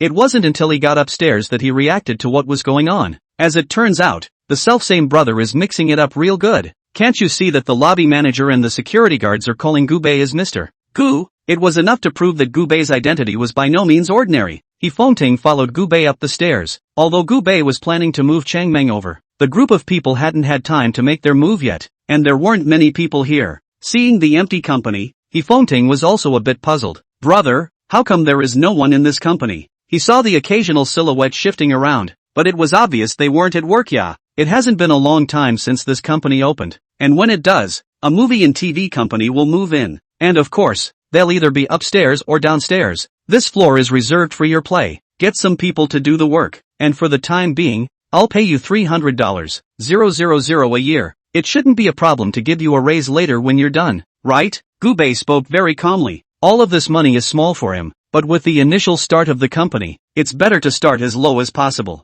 Hearing the amount of $300,000 in salary, Fengting was completely dumbfounded. $300,000? Gubei nodded. You don't mind it being too little. When the company is completely developed, the salary will naturally rise again in the future. Would it be okay for you to be the vice president of the company? Fengting was so excited that he couldn't even speak. Where is he too little? He worked his ass off for a year at his previous company and only made $100,000 or so. He had come to Gubei, and the other party had so directly offered him such a high annual salary. And there's still room for price increases. This treatment is simply not good enough. I'm just so moved by this. He was just about to thank Gubei for something, but the next moment, as if he remembered something, he suddenly opened his mouth. Wait, it's not possible that you own the whole building, is it? Hearing this, Gubei nodded calmly. That's about right. When these words came out, Fengting swallowed hard. But what's so suspicious about that? Shouldn't you have known that when you first came to the office? Seeing Fengting's shocked expression, Gubei couldn't help but laugh as well. This brother of his own family's expression was quite pompous. I'll go. I thought you were a mediocre wage earner like me. I didn't realize you've become a boss now. Sure enough, you're the most promising among us brothers. I'm going to be hanging out with you from now on, so you must give me a boost. Fengting's heart was thrilled. He never dreamed that he would actually work for his good brother after going around in circles. Don't worry, there's absolutely no way I'm going to jump ship unless you kick me out. I'm all over you from now on. Seeing the other party's sincere eyes, Gubei smiled. He led Fengting all the way back to his office. In the eyes of Fengting's incomparable admiration, Gubei casually took out a bottle of so far brandy from the liquor cabinet. All these famous wines were prepared for him in advance by Lu Qin. Come on, let's have a drink to celebrate. I've started another new company. Gubei's words caused Fengting to tremble. Do you have any other companies? Only then did he remember the Changmeng film and television company that Gubei had mentioned. Yeah, it's that movie and television company, but I'm not a 100% controlling person. I only have 80% of the shares. Right, a small company that makes a little money is about right. Pouring a glass of wine, Gubei looked out at the river view not far away and slowly took a sip. Seeing his own brother in this state, Fengting was inwardly worshipful. At this moment, he realized that he had just become Gubei's fanboy. After arranging a job for Fengting, Gubei took him for a few shallow drinks. The company's not settled yet. He didn't waste much time with Fengting either. Manager Feng has not completed the acquisition of this building for the time being. As of now, Gubei couldn't completely control the place. The feeling was more than a little off-putting to him. Just go downstairs. An ungrateful man ran straight into Gubei. What's wrong with you? Walking without eyes. The man and his lack of qualities, indiscriminately opening his mouth. Obviously he was the one who bumped into someone else. Now it felt as if he was the one who had been wronged. Gubei frowned and looked up at the other party. There was something else familiar about the man. Who else could this ungrateful fellow in front of me be if not his former personnel manager? The other party naturally recognized Gubei as well. Yo-ho, I said, who is this ungrateful fellow? So it's Gubei. Why are you here? Is it hard to apply for a security job? Look at you dressed like a man. But it's a pity, the security guards here are also quite demanding. Not even trash like you can be a security guard. Understand? The man's name is Wang Zhan. The man, as his name suggests, is rampant. Gubei stared at the other party with a cold expression. This person's taunts didn't feel half as humiliating to him. Weren't you a pretty good college graduate? How come you're now reduced to a loser who can't even find a job? What's the point of having a high education? As it turns out, it should always be a waste. Wang Zhan's education had never been high, and for a highly educated talent like Gubei, his heart was extremely jealous. Shortly after Gubei left his job,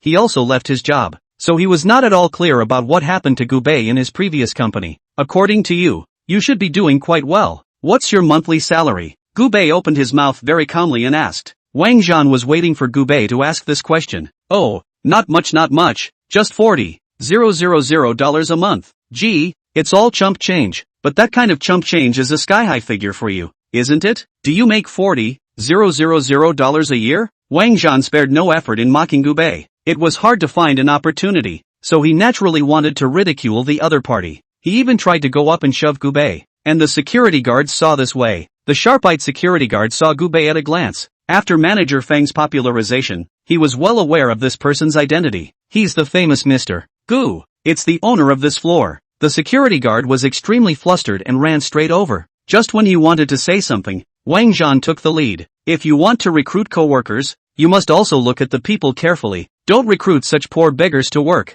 For such a disgusting person to come and work in such a noble building is totally destroying the facade of the building. Chapter 73. This is someone you can't afford to offend. If outsiders know that there is this kind of poor working in our building, won't it be very bad for our reputation? He opened his mouth with disdain, even in the vain attempt to make the guard possess empathy with himself. The security guard was instantly dumbfounded at the sight. He knew that this man called Wang Zhan was extremely high profile. The other person was a junior leader of a company upstairs. It's a presence that can't be offended. But, The silent big man in front of me is the real King Bomb level character, alright. He was also embarrassed and couldn't help but want to come out and make a scene. So what? Brother Wang, this one is really not to be offended. Why don't you stop? The security guard knew that he should now stand firmly on Gubei's side. You who? Is it hard for you to recognize this man? Don't stand blindly for nothing, okay? You actually help this kind of poor to teach me a lesson? Look carefully. I work here and he, just a beggar who came to apply for a security job. Wang Zhan also didn't expect the security guard to be so unintelligent.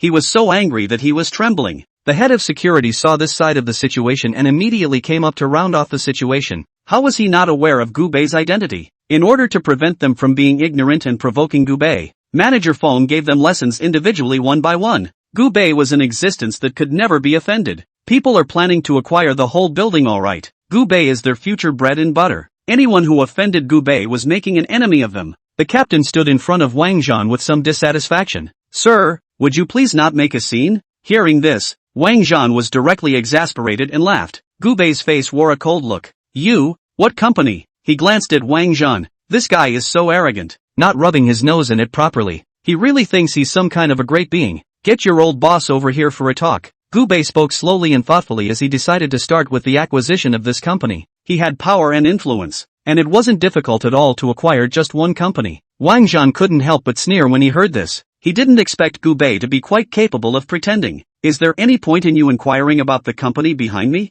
You'll never get a chance to talk to our old boss in your life. A poor man like you would be honored to talk to me. The security chief couldn't hold back. Mr. Wang, please watch your attitude. This Mr. Gu is the owner of our place. He owns over 2,000 square feet of property on the top floor. The moment the security chief's words came out, Wang Zhan fell silent. How is that possible? How much did you charge him to come over here and talk nonsense? Wang Zhan had been a personnel officer before, so he had read some of the relevant information in the old version. How can this guy, Gubei, have that much money to buy a 2,000 plus square foot property? Don't talk nonsense. If you want to buy such a floor, you can't buy it for $1 or $200 million? Although he felt that the security chief was talking nonsense, he also felt that the other party didn't have the need for this nonsense. He was still trying to be brave with his mouth, but in his heart, he was already starting to back off. If this is all true, then hasn't he run into a hard case? Just when he was still trying to sidestep the situation, the elevator doors opened. A big-bellied, flamboyant old man in a suit walks up. The other party was followed by two beautiful female secretaries. After seeing Gubei, this old boss immediately jogged over in 3 steps. When Wang Zhan saw the other party, he was immediately alert. Mr. Yi. He snorted loudly and instantly became extremely well-mannered as if possessed by a licking dog. Mr. Yi did not pay any attention to the other party. Instead, he went straight forward and shook Gubei's hand. I've heard before that a big shot has moved his office building here. I never knew who it was. I didn't realize it was you. I don't know if you're free. I'll host a dinner for you. Hearing this, Gubei smiled. The other man put himself down. It looks quite sincere. Let's have dinner when it's free. I think this staff of yours. Gubei glanced at Wang Zhan intentionally or unintentionally. He just wanted to say something, only to see that in the next moment, Wang Zhan violently slapped himself. Gubei and Mr. Yi were both a bit bewildered by this sudden situation. The two security guards skimmed the side of their mouths. Of course they knew that this guy was being punched in the face. Mr. Yi looked at Wang Zhan with some bewilderment, not knowing why this person was suddenly that impulsive. What's wrong with you? He'd never seen a guy like this who somehow liked to slap himself. It's okay. I just saw a mosquito so I couldn't help but want to swat him. Wang Zhan lowered his head and explained awkwardly, though he didn't know what this henchman of his was smoking. But he knew very well that now was the time to curry favor with Gubei, not the time to be bothered with the other party. With that, General Yi looked at Gubei with some flattery. By the way, Mr. Gu, what did you want to say just now? Gubei shook his head. Nothing. Hearing Gubei's words, Wang Zhan let out a long sigh of relief. He naturally knew he was making a fool of himself by standing around, so he whispered an apology and hurried away. Mr. Yi was not willing to pay attention to this guy. This person was godly. It was naturally best to leave. Mr. Gu, you're really young and promising. Being able to spend a huge sum of $1 or $200 million to buy such a floor at such a young age, it shows that your drive is definitely not small. Mr. Yi clearly wanted to curry favor with Gubei. He took it for granted that Gubei was a rich second generation. Those rich kids on our side, even though they all look pretty awesome, they can't afford this kind of house. The other party's meal of rainbow farts boasted Gubei's heart. Although these words don't do much good, who wouldn't like to be complimented? It would naturally be better if it was a beautiful woman who came to compliment herself. After exchanging a few pleasantries, Gubei returned to the villa. He was extremely relieved to leave the company's matters to his own good brother. The other side is outstanding. Just wistful. Gubei had given He Fengting a platform to show himself this time, and he was sure that He Fengting would perform well. It's mid-afternoon at the moment. The sun is just right. The starry sunlight peeked through the gaps in the leaves and spread over his body. Gubei sat on the recliner and looked around comfortably. Suddenly he picked up his cell phone as if he had thought of something and sent a message to his own mom. Incidentally, he transferred 300,000 to the other side. Mom, from now on you can buy whatever you want. Your son has money. Chapter 74 Mr. Gu, I miss you so much. He didn't dare to transfer too much to his mom at once. With mom's personality, she would be very worried about him doing something bad outside. Gubei's message had just been sent out not a moment ago. Mom's call came through. Xiao Bei, why did you suddenly call mom so much money? A delighted voice came on the other end of the line. At the same time, there was a slight tension in his voice. Gubei naturally knew what his mother was worried about. Don't worry, Mom, your son has found a great job and is earning a lot of money, so you don't have to worry about it in the future. Every month your son will call you money, keep it and use it well. Buy whatever you want. We have money, and my side of the bonus is particularly high. Each month will only give you more and more hit. I'm not giving you a shot in advance. Gubei spoke half-jokingly. Hearing this, Mother Gu was inwardly thrilled. Well, my baby boy's got it made. I'm not going to spend any of this money. I'm going to save it for you. If you need money in the future, tell Mom, and I'll take it out and give it to you. Hearing his mother's words, Gubei's heart was incomparably moved. As expected, no matter what time of the day it was, his own mother was always thinking of him. Mom, you can rest assured with it. These money I keep a large part of my own. I cannot all give you. Your son has saved a lot of money now, so you don't have to worry about it. So now you just need to enjoy your life. You have to listen to me or I'll get mad and not come home this year. Gubei deliberately opened his mouth to scare his own mother. Hearing this, Gu's mother hastily poo-pooed a few words over the phone. What nonsense, brat. You have to go home for the new year. I was thinking of finding you a few pretty little girls. I've met a lot of little beauties lately, and I don't know if you like them. Hearing his mother's words, Gubei couldn't help but laugh. It was only when he talked to his mother that he could relax so much. Mother and son chatted for a while. His mother was much more receptive than he thought she would be. It was quickly accepted that he had gotten a good job and was making a lot of money. Gubei expressed his relief at this. There is always a reason to transfer money to your own mom every month from now on. Just after hanging up the phone, Gubei realized that there was a WeChat. When I clicked on it, it was from Lily, the car model. Here's a picture. The other was wearing white silk with a little skirt. That revealing outfit, but one can't take their eyes off it. Mr. Gu, I miss you so much. Want to come out for dinner? Seeing that, the other party sent a message, and Gubei readily agreed. It's just as well that I don't have much to do right now. Going deeper and deeper with Lily is naturally fine. Gubei made a call to the Ritz-Carlton to order Western food. Then it was time to drive the Ferrari Latha and show up downstairs at Lily's house. The other side lives next to a commercial building in the center of town. Lily, who was dressed in a sexy outfit, was honestly waiting for Gubei downstairs. She had purposely put on a delicate makeup and a new limited edition lipstick. Several men in luxury cars passed by as they came and went. They were all extremely flamboyant and wanted to say hello to Lily. Get in the car, pretty lady. I'll take you for a little excitement. Beauty, you have to get in my car. I just bought this Ferrari. It's several $1 million. Lily glanced at the car they were driving. Then he remembered the $20+ million car that Gubei drove. Doesn't that make the difference? Sorry yo dudes, I'm waiting for my boyfriend to pick me up. She smiled and declined these people's invitations and continued to wait for Gubei's arrival. The hearts of these rich second-generation people were all a little depressed, not thinking that this beauty actually already had a name. But they weren't in a hurry to drive the car away, and everyone parked a short distance away, wanting to see what kind of person could take a beautiful woman. Not 2 minutes later, the roar of a car sounded. The roar of this dominant throttle is soothing to hear. Asterisk.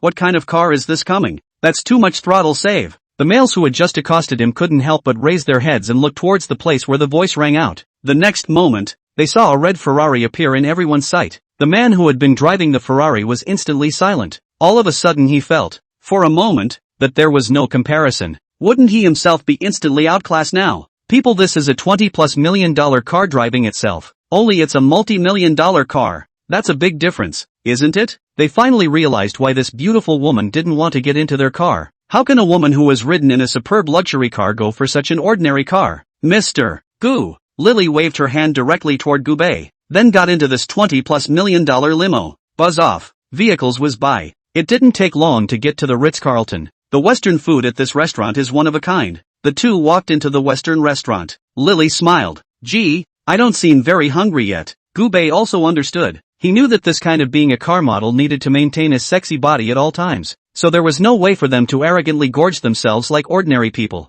Then we'll just eat whatever we want and get a snack when we're hungry. Gubei smiled. How does taking a model out for a late-night snack sound sinful? Lily covered her mouth and laughed. Everything can be at your disposal. The two of them walked into the Western restaurant, and the waiter immediately handed over the menu. Just come up with a minimum standard for your set menu here. Nothing too extravagant. It's all about the food anyway, and there's no need to get too formalistic. Instead of wasting money. As soon as Gubei's words fell, a disdainful snort came from the side. Gu, who did I think it was? But you poor bastard? Hearing this, Gubei raised his head. The person who spoke was none other than Zhang Yihan. Gubei had a bit of an impression of this person. When he had dinner with Ling Lin, he had also met this annoying guy. At the time, he was a man in disguise. It never revealed itself. Now that his target wasn't present, all of a sudden he didn't want to pretend. Yeah, if you ask me, don't come pretending if you don't have money, right? Even the minimum standard of spending is not something you can afford. Zhang Yanhan looked at Gubei indifferently,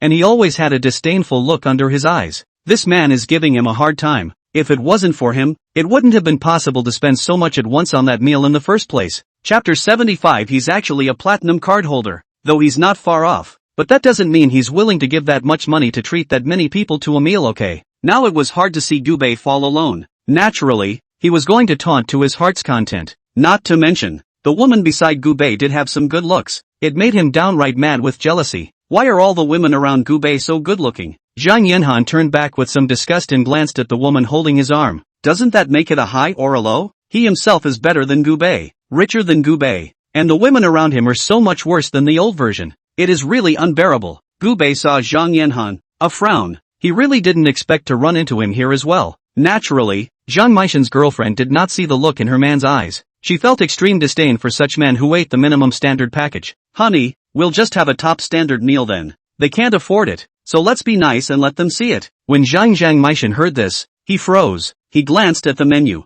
The highest standard package actually costs over $100,000. How is this price set? Why don't you go rob a bank? He wore a somewhat less self-conscious look on his face. There's no need for that. Let's just have the minimum package as well. It wasn't that he didn't have money. It was just that this woman wasn't worth the expense. The woman's already here, and he spends so much more. It's a no-brainer, cutie. Okay? Upon hearing this, Zhang Maritime Han's girlfriend's expression also became a bit ugly. She brushed her face away a little uncomfortably. The minimum package is only a few tens of thousands of dollars. Where does it deserve its own class? Lily didn't seem to care what kind of set meal Gubei was eating. She snuggled up to Gubei's side, sweetly rubbing her head against his arm, speaking so strongly at such a young age. You have to be careful of offending some big shot you can't afford to mess with. Hearing this, Zhang Yanhan snorted. Big man? This lord you speak of, I shouldn't be him, should I? Don't be ridiculous. I don't know him? If he had said someone else was a big shot, he might have believed it. But to say that Gubei was some kind of big shot, ghosts wouldn't believe it, right? At this time, the waiter came over holding a bottle of wine. Mr. Gu, this is the Martel brandy you saved last time. The waiter set the wine down and was just about to pour it when Lily beat him to it. I'll do it. With a sweet smile on her face, Lily directly poured a cup for Gubei. When Zhang Maritime Han saw the wine handed over by the waiter, he was instantly dumbfounded. He swallowed hard and couldn't get anything out at once. Zhang Yanhan's girlfriend could tell at a glance that something was wrong with her man. With some curiosity, she put her head up. Honey, what kind of wine did he have? Isn't it expensive? I see the packaging is quite nice. It must be at least tens of thousands of dollars a bottle, right? Zhang Meishan smiled sarcastically. Tens of thousands of dollars is nothing. At this moment, he had sensed that something was wrong with the situation. He wondered if Gubei was really rich or pretending to be. The sets came up quickly. Zhang Haihan's set meal was also served at the same time. His girlfriend was already starving, and when she saw the set meal being served, she didn't hold back and started slicing into her steak and chowing down.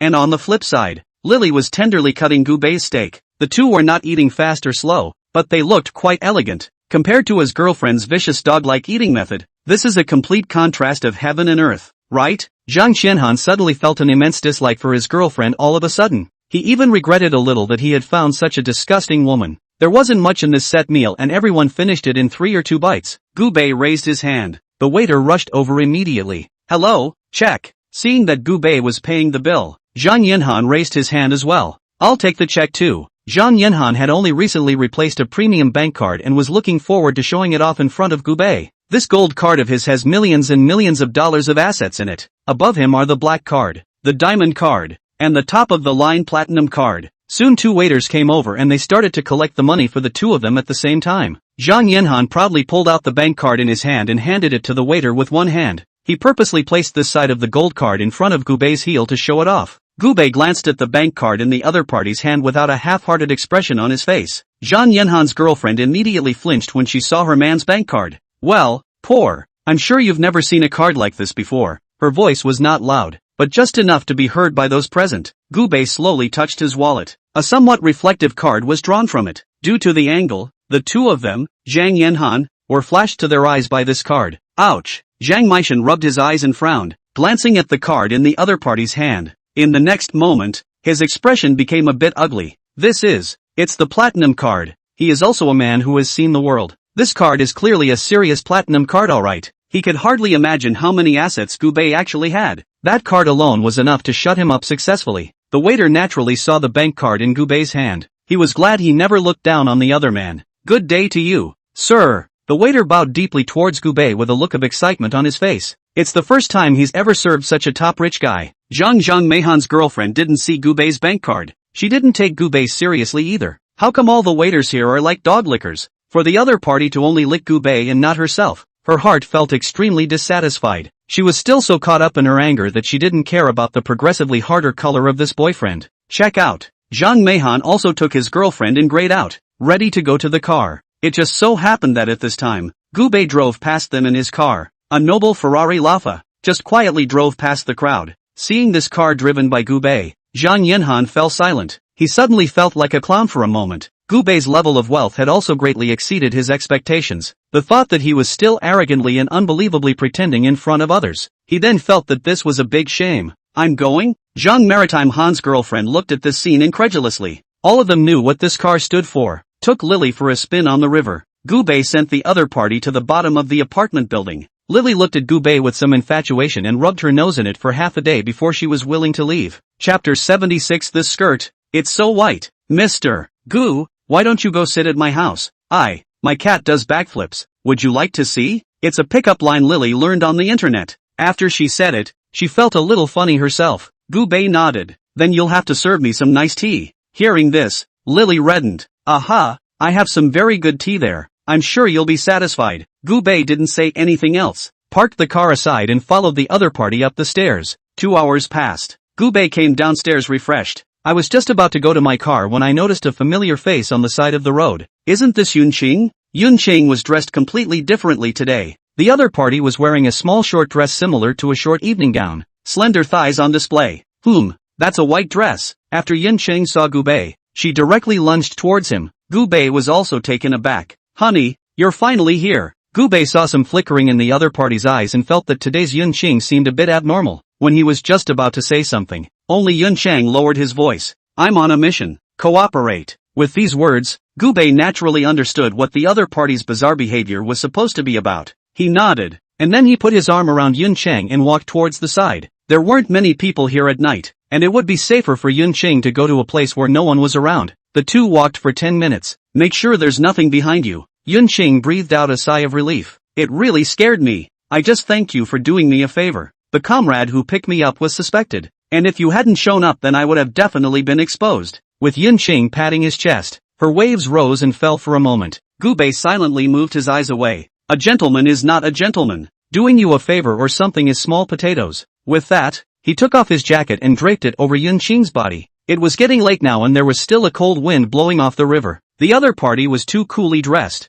and would more than likely catch a cold if they stayed over here all the time. You do have a dangerous job. It's always better to be careful. Clad in Gu Bei's jacket, Yun Qing's pretty face blushed. You're quite caring. Yun Qing was usually big-headed and got along with everyone like a buddy, but no one had ever cared about her like that. This feeling is extremely special. It gave her an indescribable pleasure. I have an assignment in a few minutes, and I appreciate you helping me out. I'll buy you dinner next time. Yun Qing still had a lot of things to do, so naturally there was no way to waste time here. Gubei also understood the other party very well, and he had always had great respect for Yun Chang. Fine, you're on a mission, so I won't send you back. If there's anything you need help with, just contact me. Gubei smiled and watched the other party leave before driving off himself. Just when he got home, he felt WeChat vibrate a few times. Taking out his cell phone, he saw that it was actually Lily who had sent him a message. Brother is awesome. Let's make another date. I'll give my brother a surprise. There are also a couple photos attached. Seeing these photos,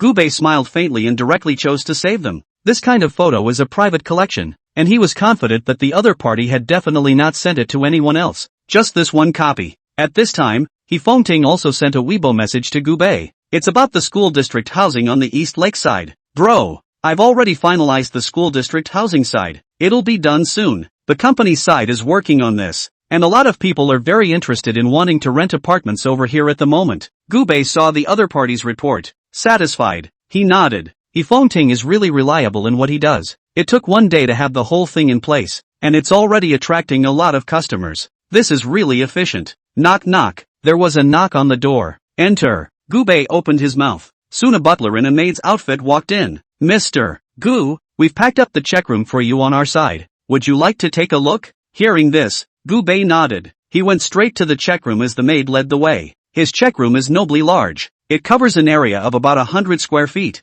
Gubei is still very satisfied with this check room in his house. Originally, he was a roughneck who didn't care about check rooms or anything else, even if he thought a small closet would be enough. But with a specialized stylist, after matching his clothes, Gubei realized that the 100 or so square feet of check room was even a bit insufficient. How many clothes did the housekeeper buy for himself? He walked into the check room to see that the clothes were neatly organized on one side, while one wall held all the name lists. Mr. Gu, there is a Patek Philippe watch that has come out with a new model you can go and take a look at. I think this watch is quite suitable for you. The matchmaker chimed in with a light smile. The more things Gubei has to match, the more style he has. Okay, I'll contact Patek Philippe sales in a few minutes and ask him to leave me that new model, and you send me the model number in pictures. Gubei said and directly took out his cell phone and subconsciously opened Shake Shack. Heat sked, intending to exit Shakeology and retap into WeChat. As a result, I didn't expect to find out that this jitterbug was actually news. Blowout. Real Madrid loses 1-3 to Porto in Europa League semifinals.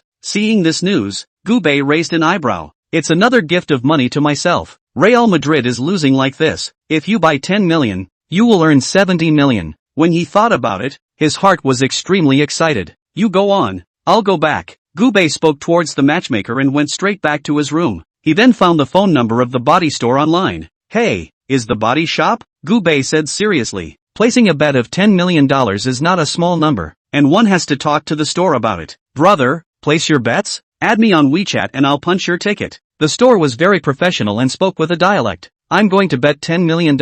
Can you operate on your side? Hearing this, the shopkeeper fell silent. Nima, sick, isn't it? Go to the hospital if you're sick. Don't be poor with me here. After saying this, the shopkeeper simply hung up the phone. Gubei heard a beeping sound coming from the other end of the phone. The face was also a little embarrassed. I can't believe I'm being treated like a liar. But it does raise some suspicion that he's doing this. How can those lottery players spend $10 million on betting? Isn't it obvious that you're taking money down the drain? Thinking about it, he decided he'd rather have his men do the work. Chapter 77, Buying Body Lottery. Spreading wealth crazily. Sheen, have you ever bought a sports lottery? Are there any rules for purchasing a sports lottery? Gubei directly picked up WeChat and sent a message to Lu Qin. The next moment he got a reply from Lu Qin. Bought it and bet up to $1 million per sportsbook. Gubei returned an okay. It's early anyway. Everything waited until the next day when he returned to the office himself. The rest of the day was spent working with the matchmaker on his outfit. After the other party's pairing,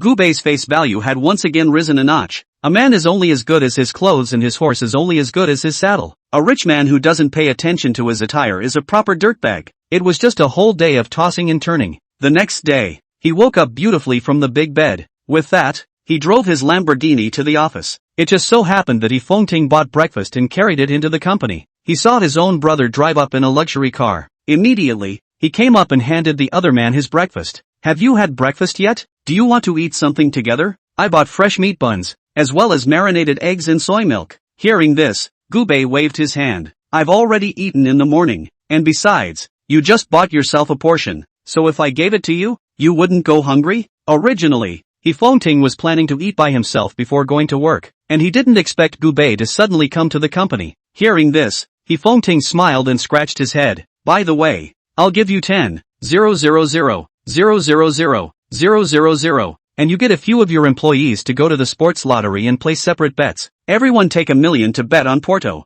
Gubei said, directly operating his cell phone to transfer money to Hifengting. Hifengting saw his cell phone text message suddenly ring. Subconsciously, he opened the text message to take a look. Gubei transfers $10 million to you. Seeing this scene, Hifengting was stunned. Holy, this hand is better than. Where has he ever seen so much money? Go ahead, you can buy some too. Gubei nodded at the other party. He knew that if his own brother was willing to follow through with the purchase, that would naturally be a big profit. After Hifengting heard Gubei's words, his heart was slightly moved. He knew that Gubei definitely wouldn't do anything he wasn't sure of. At the thought, he nodded, looking at the other man with some excitement. Okay, I'm going to go ahead and get this done for you. After Gubei explained some corresponding things to the other party, he directly returned to the office with big strides. And this time, Hifengting also arranged things. He wasn't clear about the fact that each lottery store could only bet $1 million on a single person, but he knew what Gubei had explained about himself. Tasks are issued to individuals. Everyone's faces wore a look of puzzlement. They really didn't figure out why Gubei would suddenly buy like this. My God, our old boss doesn't buy Real Madrid? Did our boss say it wrong? Or did you hear wrong? I used to be pretty good at this stuff. I know Real Madrid is awesome. Everyone is talking about it in your sentence. They all felt that Gubei had made a mistake in buying this. Mr. Why don't you ask our Mr. Gu if he bought the wrong one? That's right, now a lot of cheating. Specializing in cheating those sports Hifengting, deliberately swindling them. Everyone was kindly trying to persuade Gubei. Hearing this, Hifengting shook his head. Mr. Gu definitely has his reasons for doing this, so you guys shouldn't speculate. There are some things we don't understand, so we shouldn't discuss them like this in private. After all, if people can be so bullish, they also have his pattern in place. Hifengting knew Gubei very well, and he knew that Gubei couldn't possibly do something like this without certainty. That being the case, all he had to do was execute, find some time to get it all together, and have faith in our Mr. Gu's vision. After saying this, Hifengting directly took the money and went to the sports lottery station. Looking at Hifengting as he left, two of the employees couldn't help but whisper on the sidelines. They were not selected to place bets for Gubei. They also feel a bit resentful about this feeling of distrust. Isn't our Mr. Gu a bit stupid? He actually fell for such a trick, most likely because he's a die-hard fan of Porto as a team. Even die-hard fans can't drop money like that. It's 10 million, not $1,000. No more. This old boss of ours is designated to be a bit of a problem, and spends a lot of money. I suggest that we hurry to jump ship. They're already talking about jumping ship now. After explaining what the men bet on, Gubei felt some back pain. The daily drastic exercise, plus always driving a sports car, it causes his back to be really hard to top. Perhaps one needs a commercial vehicle to do so. Thinking of this, Gubei directly took out his cell phone and searched. It just so happens that the city is hosting a car show. Just in time for the car show so he can go buy a commercial vehicle. Say it and do it. He drove his Lamborghini directly to the entrance of the car show center. As soon as you get in, there are car models with white skin and long legs. They held various sexy and alluring poses and let the photographers take pictures. The shutter clicked. Gubei glanced at it. None of these car models are as pretty as Lily. For this kind of ordinary car model, Gubei naturally couldn't look at it. He just glanced at it calmly and turned away. The fourth floor of the convention center is an exclusive luxury car pavilion. He took the elevator directly to the fourth floor. As soon as I entered, I saw a large group of rich kids gathered aside to look at the car. It was obvious they all knew each other, and came together in twos and threes to talk about how these cars performed and looked. Gubei wasn't interested in what they were talking about. He just scanned around and saw a fallen sail. Handsome, help me with these cars. Gubei waved towards a sail with a smile on his face. Hearing this, Sales looked Gubei up and down. A look of intense disdain floated under his eyes. I'm sorry, sir, I'm not available at the moment. After saying this, he opened his cup and took a sip of water, then twisted around and joined the ranks of the rich kids. Young masters, need I introduce you to this car? I'm specialized in serving you rich kids. His conspiratorial voice wasn't small, and Gubei could hear him clearly. Hearing this, Gubei frowned. The rich daughters naturally saw Gubei as well. They both couldn't help but taunt each other. That's right, it should be for us. We rich kids can afford luxury cars, while the poor can't afford these $1,000,000 luxury cars. You can tell by looking at that guy that he's definitely poor. Yeah, it's pretty good looking though, but so what? Poor people can't survive in this world. Chapter 78, Customized Luxury Car. 10 million Cullinan. Some of them were extremely jealous of Gubei's looks, so he also joined the team that humiliated Gubei. Gubei felt a bit speechless when he heard what they said, but he wasn't here to pretend with the group. He was going to find another sale to introduce himself to. Just then, a small employee walked up. The other person looked exceptionally young and felt as if he had just graduated from college. This little employee looked playful and cute with a high ponytail. "Hello sir, what car would you like to know about?" The other party's face wore a tense look as he stared at Gubei with some embarrassment and asked. Hearing this, Gubei smiled slightly. He had a pretty good feeling about the little girl. "I want a business car. Why don't you introduce me to one?" At these words, the other party immediately nodded. "Yes sir, you come with me." She diligently introduced Gubei. He saw the commercial vehicles and inwardly felt a little unable to do so. These commercial vehicles don't look as if they are too good.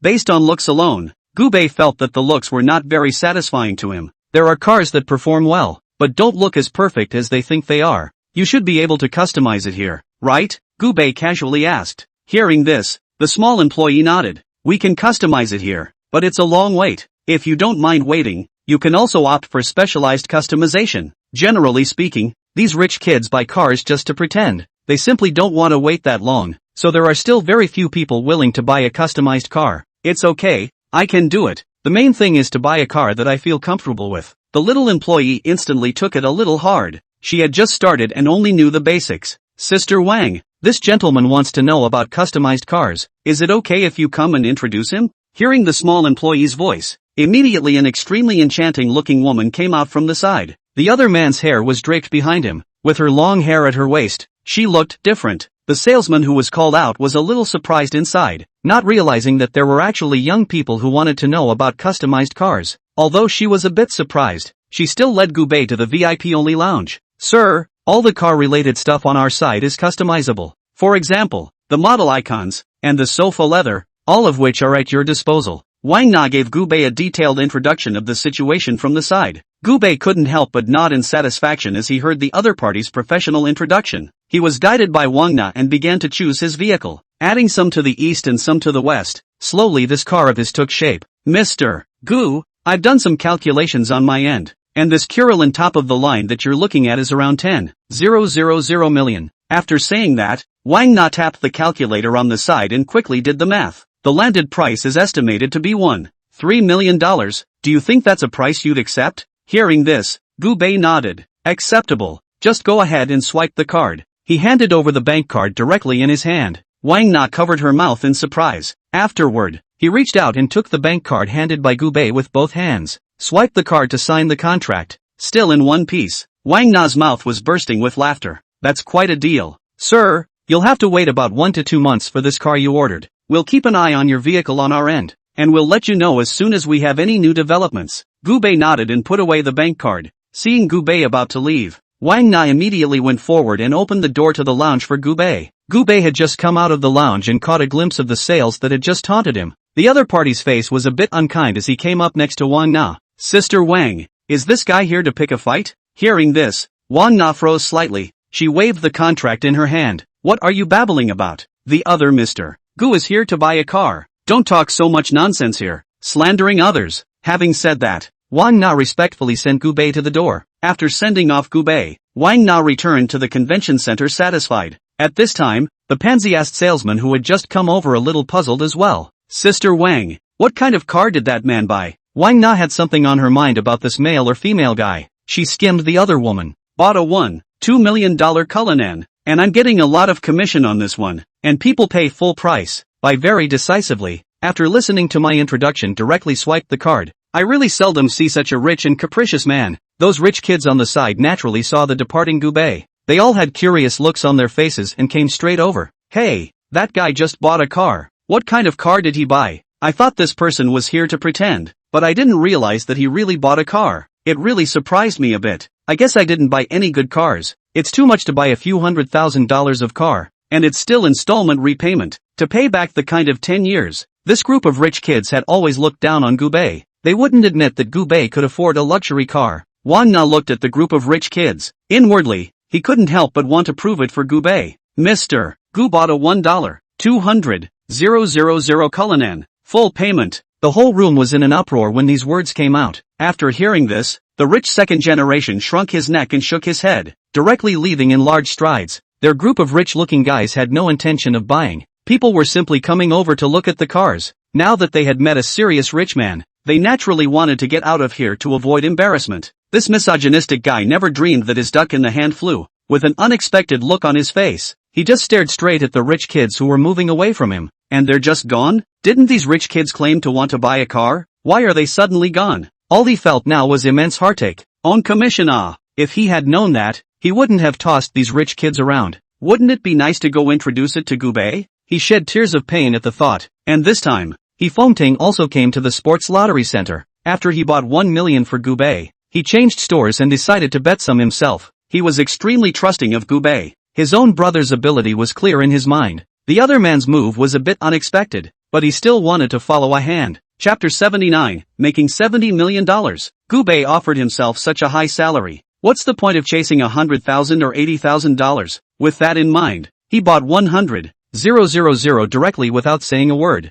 Whether we live or die depends on this wave. After finishing the matter at hand, each of them went back to the company. Gubei made a cup of coffee and played pool in the lounge. The employees on the sidelines were also serving coffee and accompanying Gubei on the sidelines. Mr. Gu, have you ever watched a ball game before? An employee had the audacity to open his mouth and ask. He had always maintained a puzzled attitude towards this matter of Gubei's purchase of the sports lottery. Who the hell fooled him into buying lottery tickets in such a haphazard manner? There was also an employee who went straight to the semi-final ball game and projected it on the big screen. There were a few people hiding inside the corners whispering, "Let's buy a lottery ticket for Mr. Gu. Will he blame me if he realizes he's being fooled? If he fires me, it's going to be a disaster. I've managed to find such an easy and comfortable job. I'll be damned if I'm going to get fired." There was an employee with a frustrated look on his face. Torn. An optimist next to him laughed. "Why are you dwelling on this? Our old man is mostly rich. Don't you have any idea? Besides, $10, 000 like that is just a small amount of money. It's nothing to Mr. Gu." Just as they were chatting, Real Madrid had scored a goal. It was saddening to see the everyman win just like that. It's finished. I'm afraid this is going to be a loss. Real Madrid is just too fierce in this wave of offense, right? If you ask me, I guess they still have to win this time. They have to keep the name of this ever-winning general. They could have sealed the deal with that kick alright. I don't think Porto should be able to get hard. Everyone knew the outcome by heart. They all stole a glance at Gubei, wanted to see what the other side thought about that outcome. Mr. Gu. Fengting also secretly looked at Gubei. He trusted Gubei very much, but based on the current situation, it seemed like something wasn't quite right either. But Gubei was still calmly playing pool. He was just too calm. So calm that it gave everyone a sense of inexplicable peace of mind. Mr. Gu, this Real Madrid is really quite impressive, huh? Fengting smiled awkwardly. He felt as if things weren't quite so simple. Gubei waved his hand. You young people are just too restless. Just wait and see what happens. Hearing Gubei's words, the group of employees fell silent. They also didn't know whether Gubei's confidence stemmed from the fact that he was simply too rich or because he was too stupid. Substitutions were made in the second half. It was as if Porto's players were suddenly pumped up, kicked 3 balls straight up like a tiger down a hill. This brought the house down. It's a complete counterintuitive rebound alright. Fengting purposefully stared at the big screen, his entire body dumbfounded. Those 3 goals were scored way too easily. It was as if Real Madrid had no guard at all. After a brief moment of dumbfoundedness, everyone instantly jumped to their feet. They haven't forgotten what they bought today. They bought 1,000,000 for Gubei in the body lottery. I'll go. Our Mr. Gu is too powerful. 666 deserves to be our old boss. He really has a discerning eye. He easily got $70 million in one go. What? I can't believe I took $70 million at once. Holy, no wonder our old boss is young and golden. So he has such an awesome vision in this area. Everyone started praising Jean Gubei with rainbow farts. Gubei put away his clubs, calmly looking at the big screen. It was as if this was something he had already anticipated. Calm down. It's only $70 million. There's no need to be so excited. Gubei's light-hearted words made everyone boil even more. In their eyes, it seemed that Gubei was a god. This little bit of money is no big deal at all. We'll play next week at the finals. Gubei spoke calmly here, and Fengting on the side was already about to go crazy. Fengting's mental quality wasn't as good as Gubei's. He had originally simply wanted to follow Gubei's lead as well. If you make a profit, consider it a small win. If you lose, it doesn't matter. Though this indifference was said more or less reluctantly, but he still found it a bit unbelievable when he actually made money. The odds are unbeatable, okay? He couldn't even begin to imagine how much money he was making. The employees also got excited when they heard Gubei's words. Mr.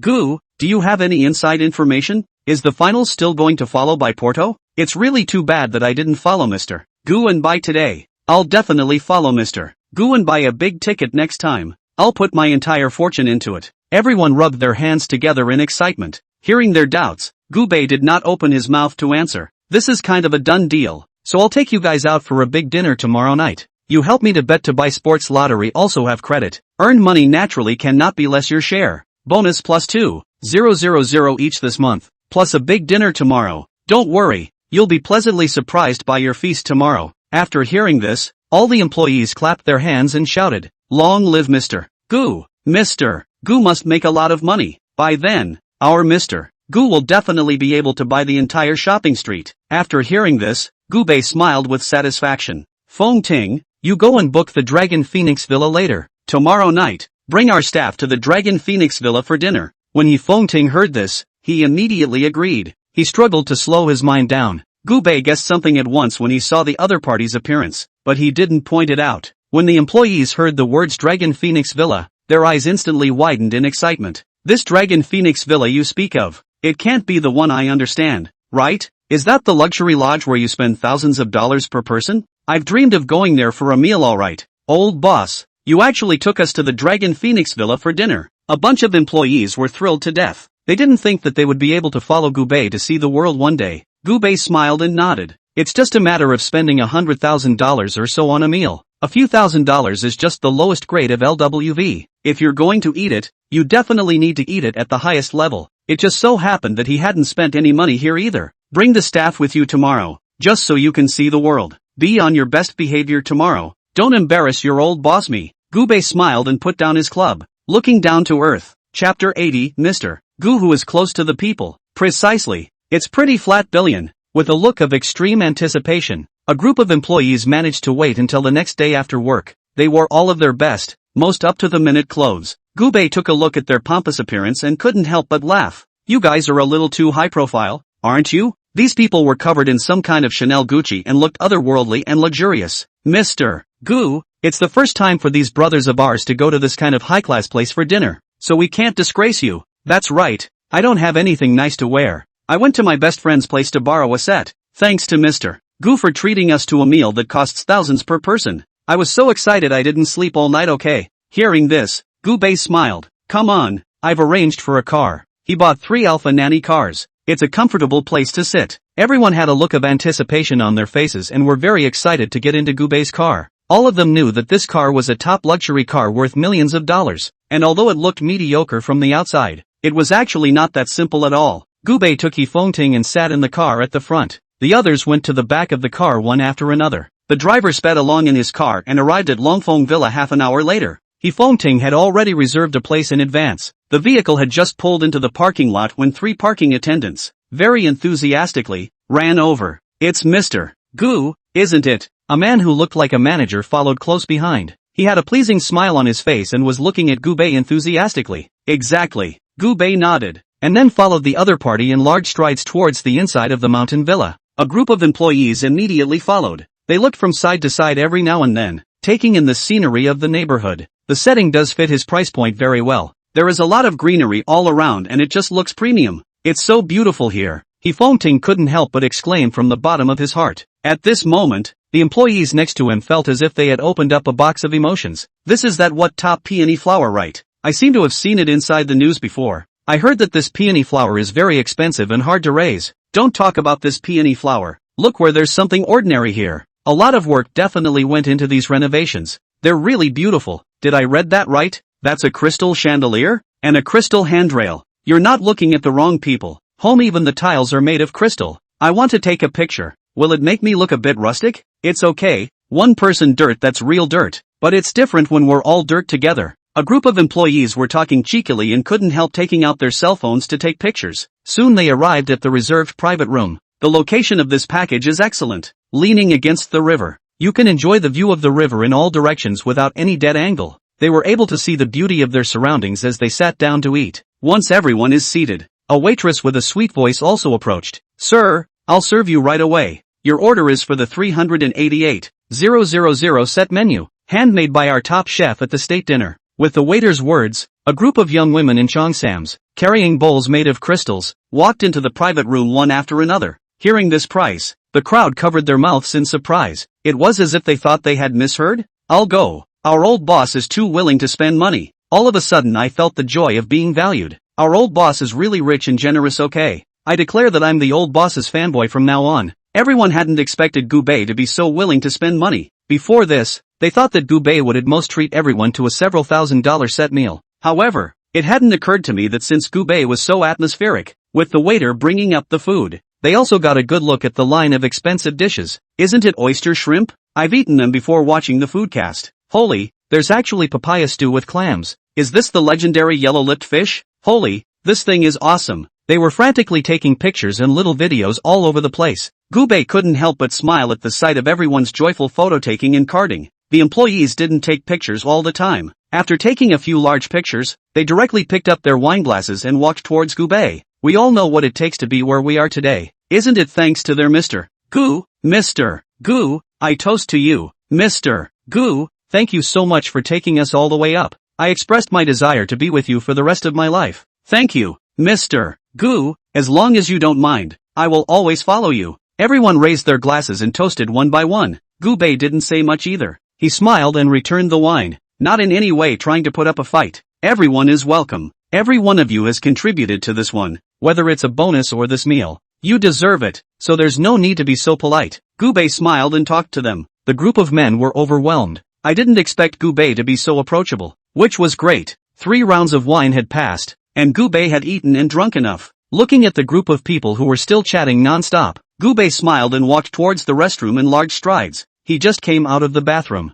Just saw an open door to a private room. There was a woman sitting in the booth. The woman was none other than Chen Man. Chen Man's face was very ugly, and he pushed the man next to him in a somewhat tangled manner. "Mr. Lu, I really can't drink anymore. People's drinking capacity is very poor, so don't make it difficult for me. Can we drink another day?" Chen Man was anxious to push back. However, the man known as Mr. Lu was moving closer to her step by step. "Another day? That's no problem. It's right up my alley. I can accompany you any way you want." He. I really didn't expect that you, a little girl, would be quite bold enough to make this kind of request to me. So naturally, I have no choice but to be respectful. How could Chen Man not know that the other party was deliberately saying such disgusting words? She took a deep breath and was just about to have a seizure. Instead, there was another man next to him. These 3 men surrounded Chen Man, holding wine in their hands and desperately trying to pour it into her. "Hurry up and drink it, you. If you don't drink this wine, you're not giving me face. You should know what happens to people who don't give me face." Chapter 81. The schoolgirl is in trouble. When you drink this wine,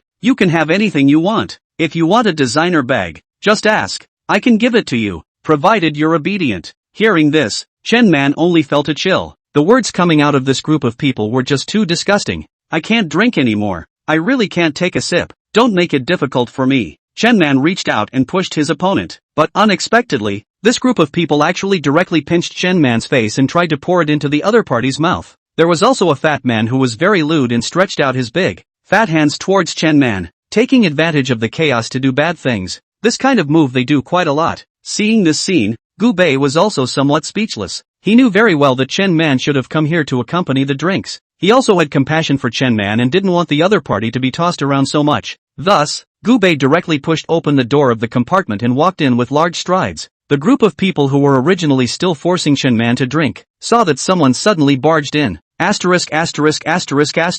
One of you went out without the door. The fat man who had just extended his salty hand shrank his fat hand in fear. He tugged at his shirt in a bit of a panic, trying to keep up the appearance of a decent man. Chen Man revealed a slightly surprised look when she saw Gubei. She instantly blushed in shame, as if she didn't know how she should face Gubei. "What are you?" The fat man in the suit opened his mouth to ask with some dissatisfaction. His good deed just got ruined by a stinker. At the moment he was extremely disgruntled. "I told you to let this young lady drink with me. No wonder she hasn't come over. So she was stopped at your place. What are you stopping me from ordering?" Gubei's attitude was also a bit arrogant, and he stared at the group of people with great dissatisfaction. Fatty snorted when he heard this. "Have you got it wrong? It's me who's new? You've got to be at the back of the line even if you're a monkey." You're thinking of cutting someone off before we've even finished juggling on our end, aren't you? Fatty looked at Gubei with some disdain. He had a fierce look in his eyes. Anyone who can come here to spend money is either rich or famous. They weren't going to casually give Gubei face. A few other men also rushed up to drive Gubei away. It's so hard to meet such a good-looking escort girl. How can I miss it? Looking at the group of people who were about to come forward and drag themselves, Gubei's eyes gradually became ugly. The staff on the sidelines saw the scene and also rushed forward to try to persuade the fight. If we fight in this place, will Dragon Phoenix Villa still be in business? It just so happened that Lu Qin also passed by at this time after going to the restroom. When she saw this scene, she immediately ran over in a panic. What the hell? What are you guys doing? Lu Qin directly stood in front of Gubei, looking loyal. Fatty glanced at Lu Qin, and a hint of greed appeared on his face as well. He had rarely seen such a beautiful woman. Although Chen Man was also very pretty, there was only one such beauty and it wasn't enough for a few of their brothers to share. And now here comes a beautiful woman. Isn't that better? What company are you with? Lu Qin could tell at a glance that this was a business gathering, so asked somewhat irritably. The fat man sneered. Amazing media. What's up? You're from our company too? Speaking of which, Fatty hemmed and hawed. He wore a rampant yet smug look on his face, completely displaying the word obscene to the fullest. So it's from Amazing Media. Ha, I know your boss, and our Mr. Gu is quite familiar with your company's boss, so you'd better give face. Lu Qin's words didn't die, just opened his mouth and admonished the other side. Hearing this, Fatty frowned. What's the situation? He'd had a lot to drink, but he wasn't on top of his game. Now he simply wanted to take this opportunity to practice his salty behavior. He forced down the emotion of doubt within him. Will pulled out his cell phone, ready to call the old boss. If I find out that you guys are working together to cheat me, then just wait for me. I'll find a way to get you. He didn't forget to say something harsh to threaten Gubei while he was on the phone. Lu Qin couldn't help but shake her head when she saw the other party's appearance. If he's gone to the phone, why bother getting himself all worked up? Wouldn't it be better to confirm anything before you call? Gubei also secretly mocked the other party in his heart. This kind of employee is completely the best of the poisonous tumors, but absolutely cannot be kept. If he had such a stupid employee on his staff, he would have fired him immediately. Even if you will pay a sum of money for breach of contract, that's still better than bringing a scourge with you. Fatty quickly got through to his old boss. Mr. Kim. Aha. Yeah. It's like this. I'd like to ask if you recognize someone called what's his name? Mr. Gu. The fat man added to all the encounters. After hearing that, the person on the other end of the line was silent. Thinking for a moment, the other spoke somewhat heavily. Are you talking about that Mr. Gu of the GB group? At these words, Fatty also looked up at Gubei. You're from that GB group or something? Gubei didn't answer this question, and Lu Qin laughed silently and coldly from the sidelines. Is it hard to believe that there are other great Gu masters? Fatty glanced at his mouth with some disdain when he heard the other party's slightly mocking voice. That's right, they said. It's that group. Fatty's voice had just sounded, and Gubei and the others also heard a chortle coming from the other party's phone. You're damn right you're not. Anyone and everyone is going to mess with it. You hurry over there and apologize to that grandpa, and ask him to forgive you no matter what, or else you'll just wait for me to die. If anything happens to our company, I'll skin you. Damn you. The opposing boss was spitting fenugreek like crazy. Gubei also felt a bit surprised to hear such a grumpy voice from the other party. I didn't realize that the old boss was quite grumpy. Mr. Kim, what's going on here? The fat man was dumbfounded. He really didn't know what was going on. He had always felt that Gubei couldn't possibly be some bullish big shot, so he hadn't put the other party in his eyes at all. But seeing this look on his own boss's face, he suddenly hesitated for a moment. It seems like Gubei really has this some kind of remarkable identity. I'm telling you, you now hurry up and apologize to the other general manager Gu. Show your sincerity and attitude. Even if they ask you to kneel down, you have to honestly do it. Chapter 82, Mr. Gu, I was wrong. If you can't coax Mr. Gu, you're ready to pack up and get the hell out of here. My company doesn't want a bomb like you. Mr. Kim roared in a grumpy rage on the other end of the phone. When Fatty heard these words, he instantly felt some fear. Facts. This Mr. Gu in front of him really had an identity that was not to be messed with. The phone was quickly hung up. Fatty's face became odd to the extreme. How about that? The phone call has been made, and I'm sure you know the identity of our Mr. Gu, right? Lu Qin spoke with a sneer from the side. Heard the words. The fat man came back to his senses. To be able to make his own boss afraid of such a character, it must be a very powerful talent is. I assume your old boss has told you what to do when you see the big guy? Lu Qin's voice rang out. The fat man's legs also began to tremble slightly. He knew he had kicked the bucket. When he thought that he wouldn't be able to keep his job, where would he find the heart to dwell on these has-beens? With a crossed heart and clenched teeth, he hastily bowed towards Gubei and apologized. I'm sorry for not paying attention. I have eyes that don't see, Taishan. I didn't recognize your identity. I hope you don't mind and spare me from this waste. You want this woman to drink with you? Just take it. Don't worry. We didn't do anything. We're clean. Fatty was close to directly kneeling down for Gubei. His attitude had taken a big turn, and at the moment, he had just become Gubei's dog. If I had known, why did you not want to pay attention to me when I told you to be obedient? Isn't it too late for you to say that? Lu Qin knew that Gubei wasn't so easily convinced by the other party, and all rightfully so. She was helping Gubei out. As expected, Gubei also displayed a smile after hearing Lu Qin's words. The one who knows me is Secretary Lao. A guy like that just deserves to be taught a good lesson. Otherwise, it wouldn't be good for him to stomp on his nose when the time came. Yes. Secretary Lu, you are right in your lesson. It's all my fault for not recognizing him. Tai with my eyes. If I had listened to you, Secretary Lu, earlier, I wouldn't have offended Mr. Gu. Everything is my fault. I still hope that you can be generous and forgive me for what I have done. The fat man kept bowing towards Gubei and then towards Lu Qin. It looks extremely funny, like a clown. The apology alone is more than that. He respectfully invited Chen Man over. Come, this beauty. You don't belong to us anymore. The fat man's insides panicked a bunch. He was afraid that Gu Beifei would have to find him in trouble. If it really came back to haunt him, he'd be screwed. Poof. Lu Qin looked at the other party indifferently. She stole a glance at Gu Bei's expression. After seeing that Gu Bei didn't have any dissatisfied applications, he didn't continue to pursue the fat man. I advise you that you'd better be discerning in the future, or else you'll be in deep if you offend some big shot. Hearing Lu Qin's words, the other party didn't retort, but only vigorously was nodding his head. Yes, you are so right. And at this time, Gu Bei's group of employees heard the commotion over here and followed and gathered around.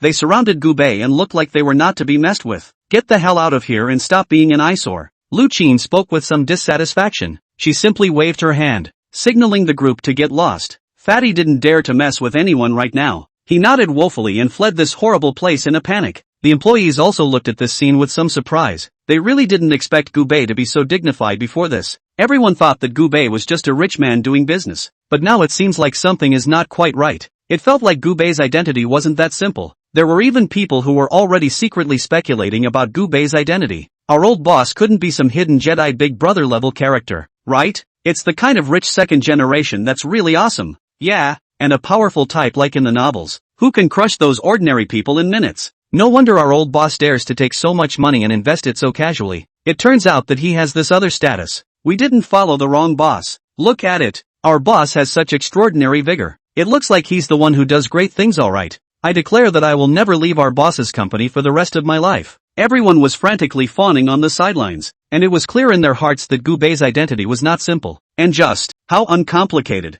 no one can say. They could only silently speculate about Gu Bei's identity in their hearts. Some people had even set Gu Bei up as a bully according to the novel that. Gu Bei wasn't idle either. He told a group of employees to continue eating and drinking. He himself took Chen Man aside. Gu Bei, thank you for relieving me. If it wasn't for you, I would have been sure this time. Having said that, Chen Man opened his mouth, but still couldn't continue to finish the rest of his words. You're chaperoning? Gu Bei's heart was also puzzled. He didn't expect Chen Man to have fallen so far. Seeing the look in Gu Bei's eyes, Chen Man knew that she definitely couldn't hide it from the other party. Well, seeing Chen Man admit all of this, Gu Bei couldn't help but shake his head. And why are you doing this? He lamented, but didn't say much. There will always be times when people face difficult situations. He was another extremely kind person. When encountering such a situation, naturally, you can't help but want to give a helping hand. Since you're short of money, why don't you come sit at my place tonight? But, naturally, I won't force you to do things you don't like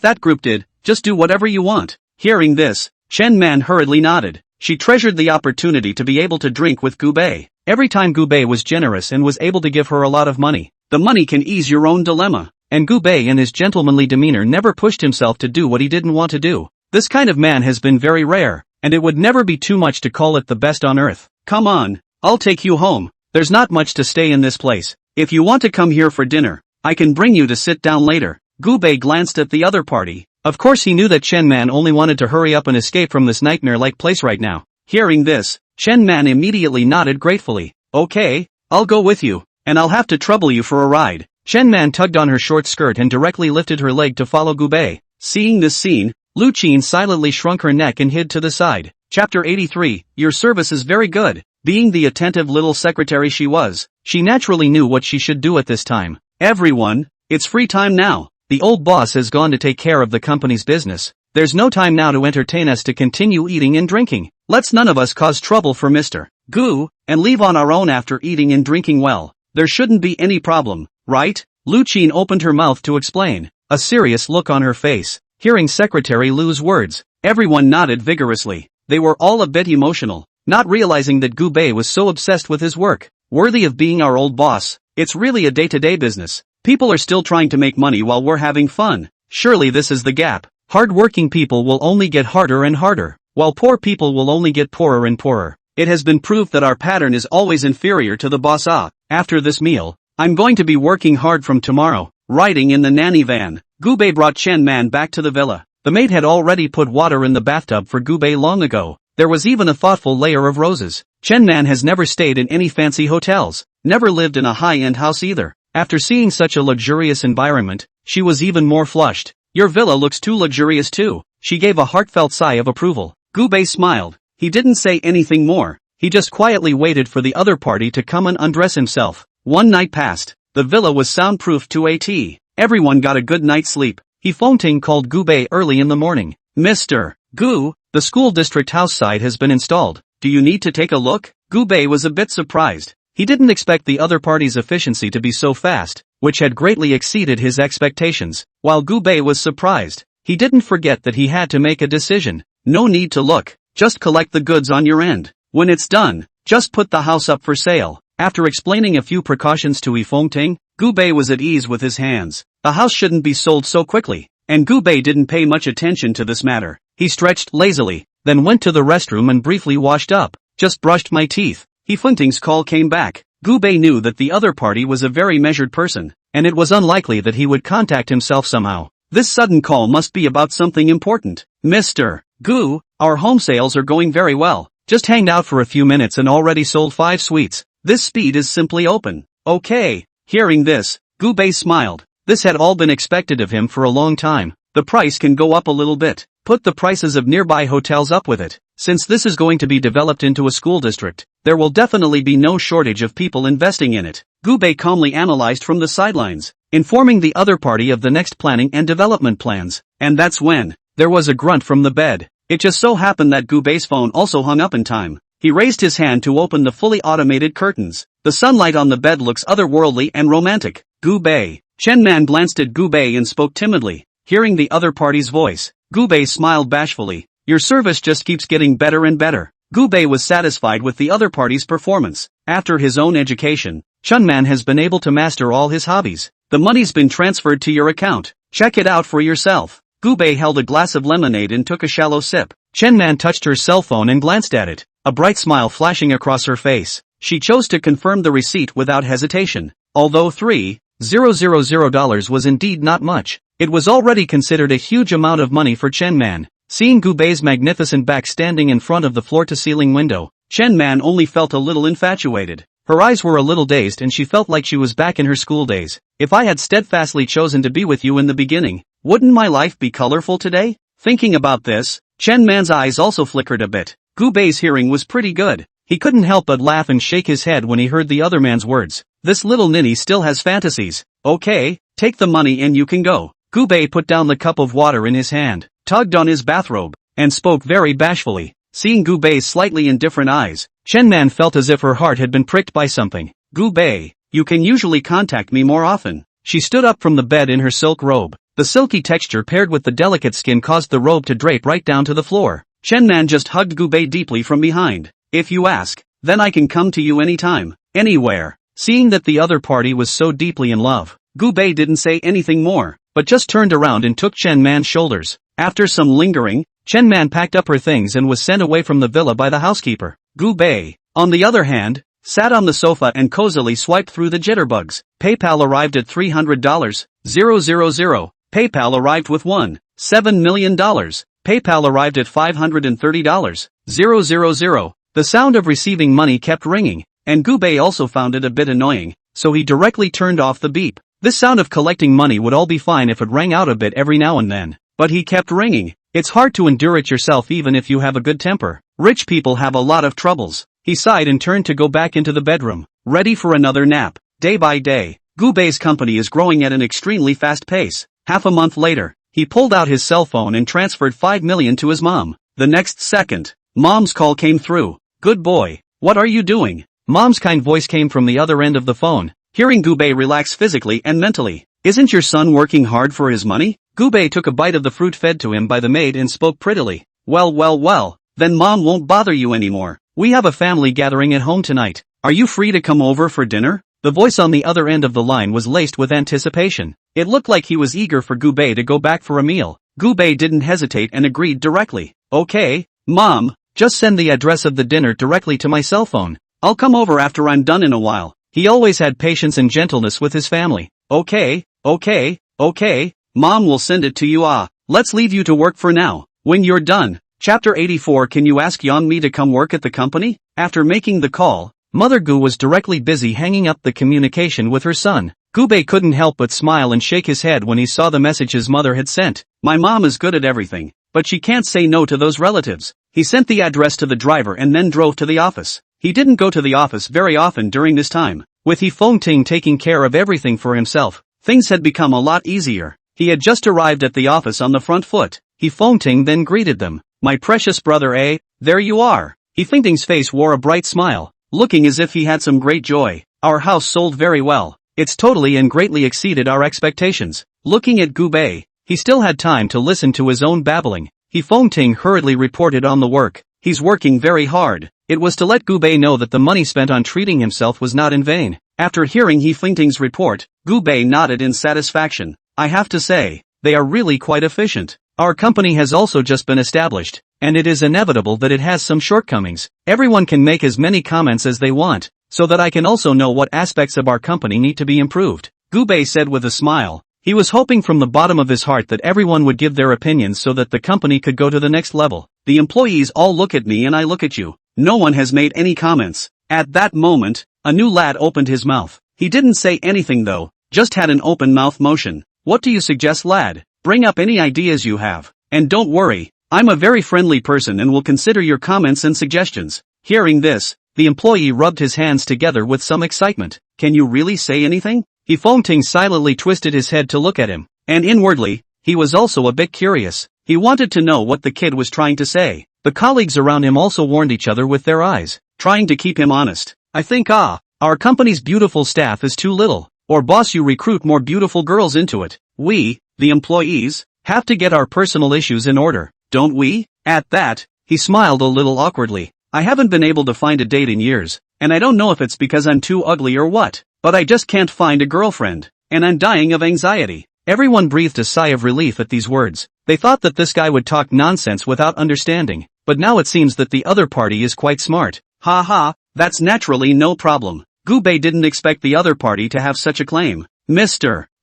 You've got to help our employees with this kind of troublesome problem. Recruit a few more pretty front desk sisters, and don't let go of good-looking employees. After all, our company is very much about principles. Our principle is that no beautiful woman should be spared. Everyone couldn't help but laugh at that. They all found Gubei very humorous. With the first one skinned a line, the rest of them came on one by one. Mr. President, can you recruit a star to come to work? Hearing this, everyone laughed even harder. You've got a star to find. You're thinking fart food. If a real star came to work for us, it would be unbeatable. Okay? I believe in our old boss's ability. Saying you want a star definitely gets you a star. Hear the other side. Gubei smiled. He craned his head to look at the man who had suggested it, a curious look on his face. Which star do you like? When he heard Gubei ask himself a question, he immediately became excited. As it were, he anointed his idol to all his colleagues, going crazy with Gubei to anoint his favorite star. Yummy is my favorite. That body is just absolutely amazing. Okay,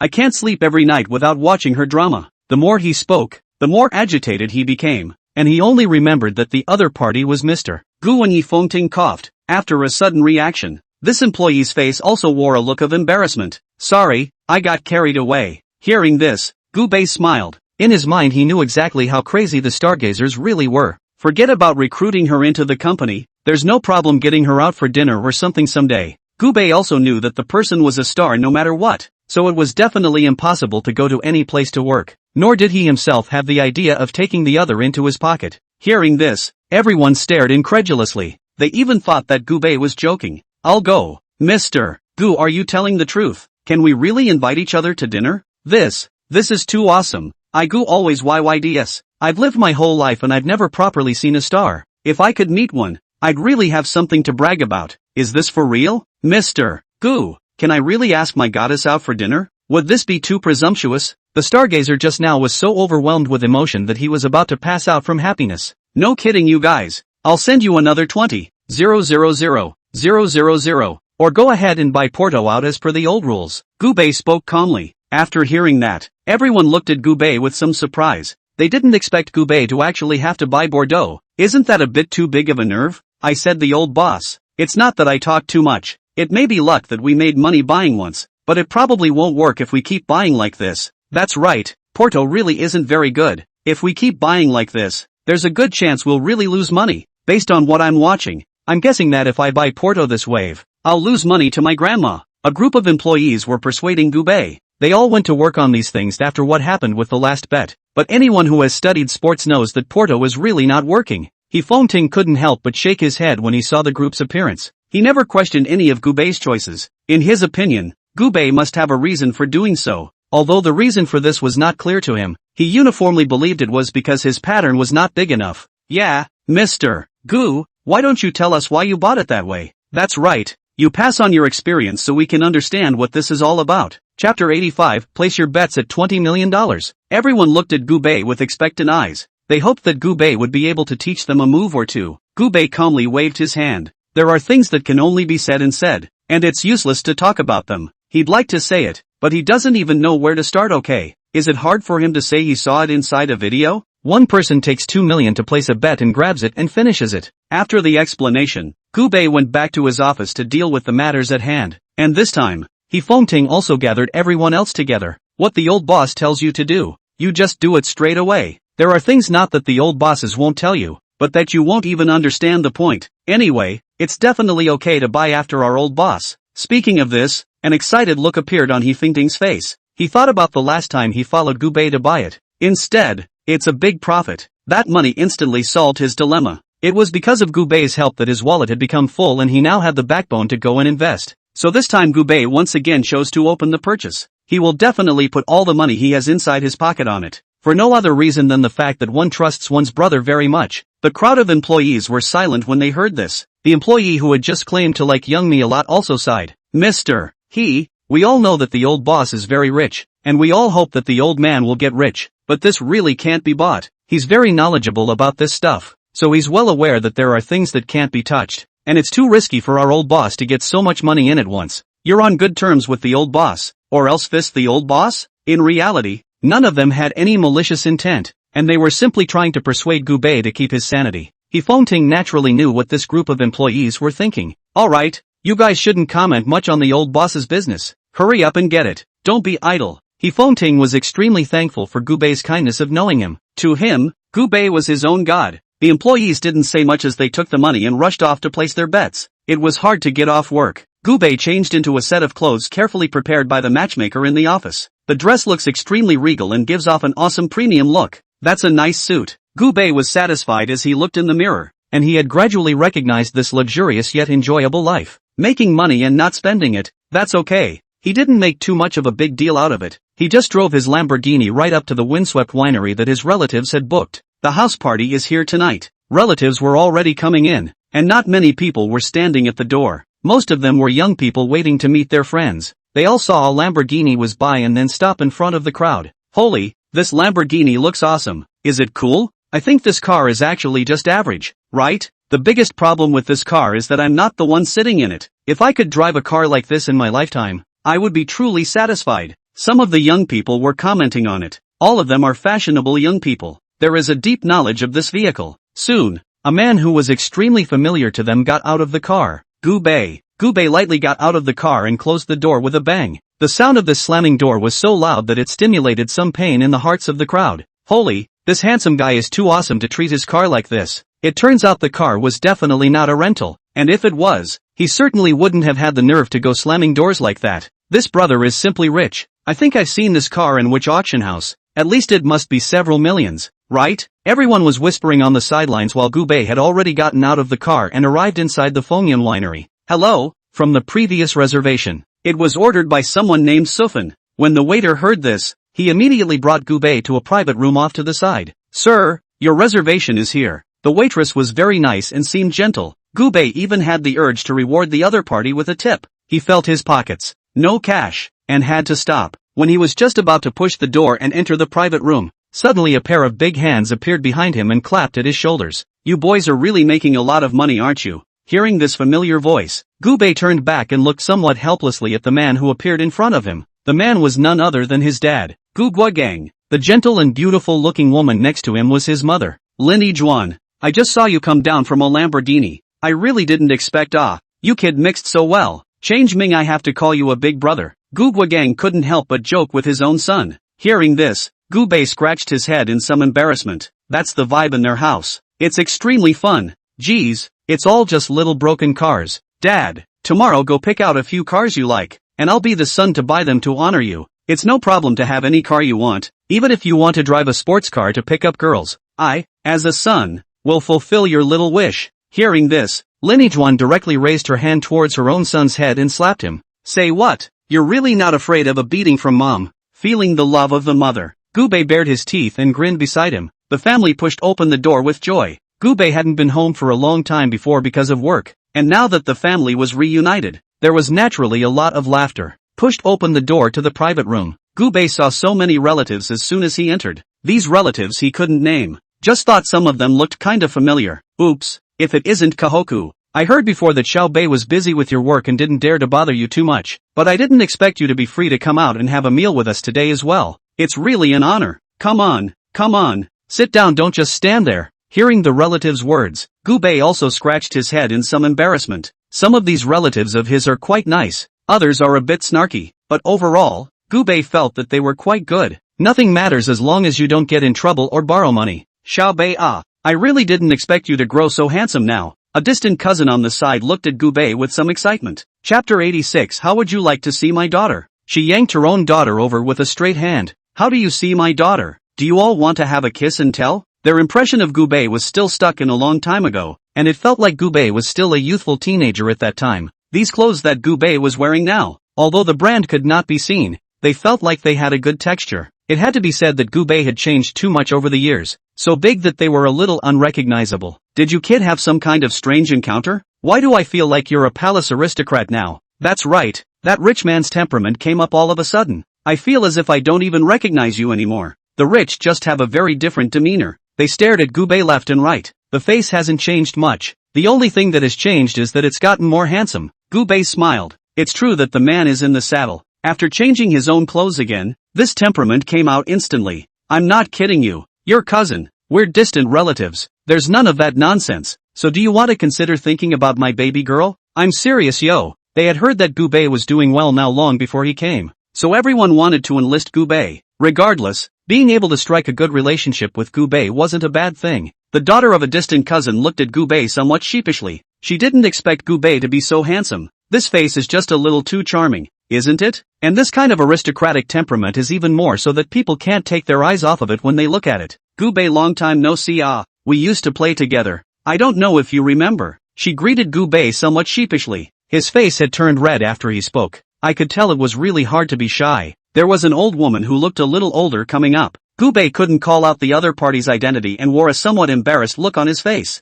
Hiya, I can tell by the look in your kid's eyes. You must have forgotten who I am. I'm your third mom on your dad's side. It's your third grandma. The other man had a big smile on his face. The more she looked at Gubei, the more she liked him. Where are you working now? I heard your monthly salary is so high. Is it tens of thousands of dollars? For them, the older generation, a few tens of thousands of dollars is a lot of paychecks. I work for a small company. Average pay, I guess. Gubei naturally wouldn't tell the truth. When everyone heard that Gubei's salary was so high, they all looked down and discussed it. In fact, everyone was quite envious of Gubei. The pay is good again and the benefits are good. And the man is handsome and young. This is totally the right choice for the best boyfriend. Okay? The company is right by the river. And the environment is quite nice. The words came as a bit of a shock to those relatives who were a little more knowledgeable. Holy, it's actually Lin Jiang? This place is a super busy location. They who have lived in these places for a long time know how luxurious it really is. The prices in this part of the world have gone straight to a horrible price.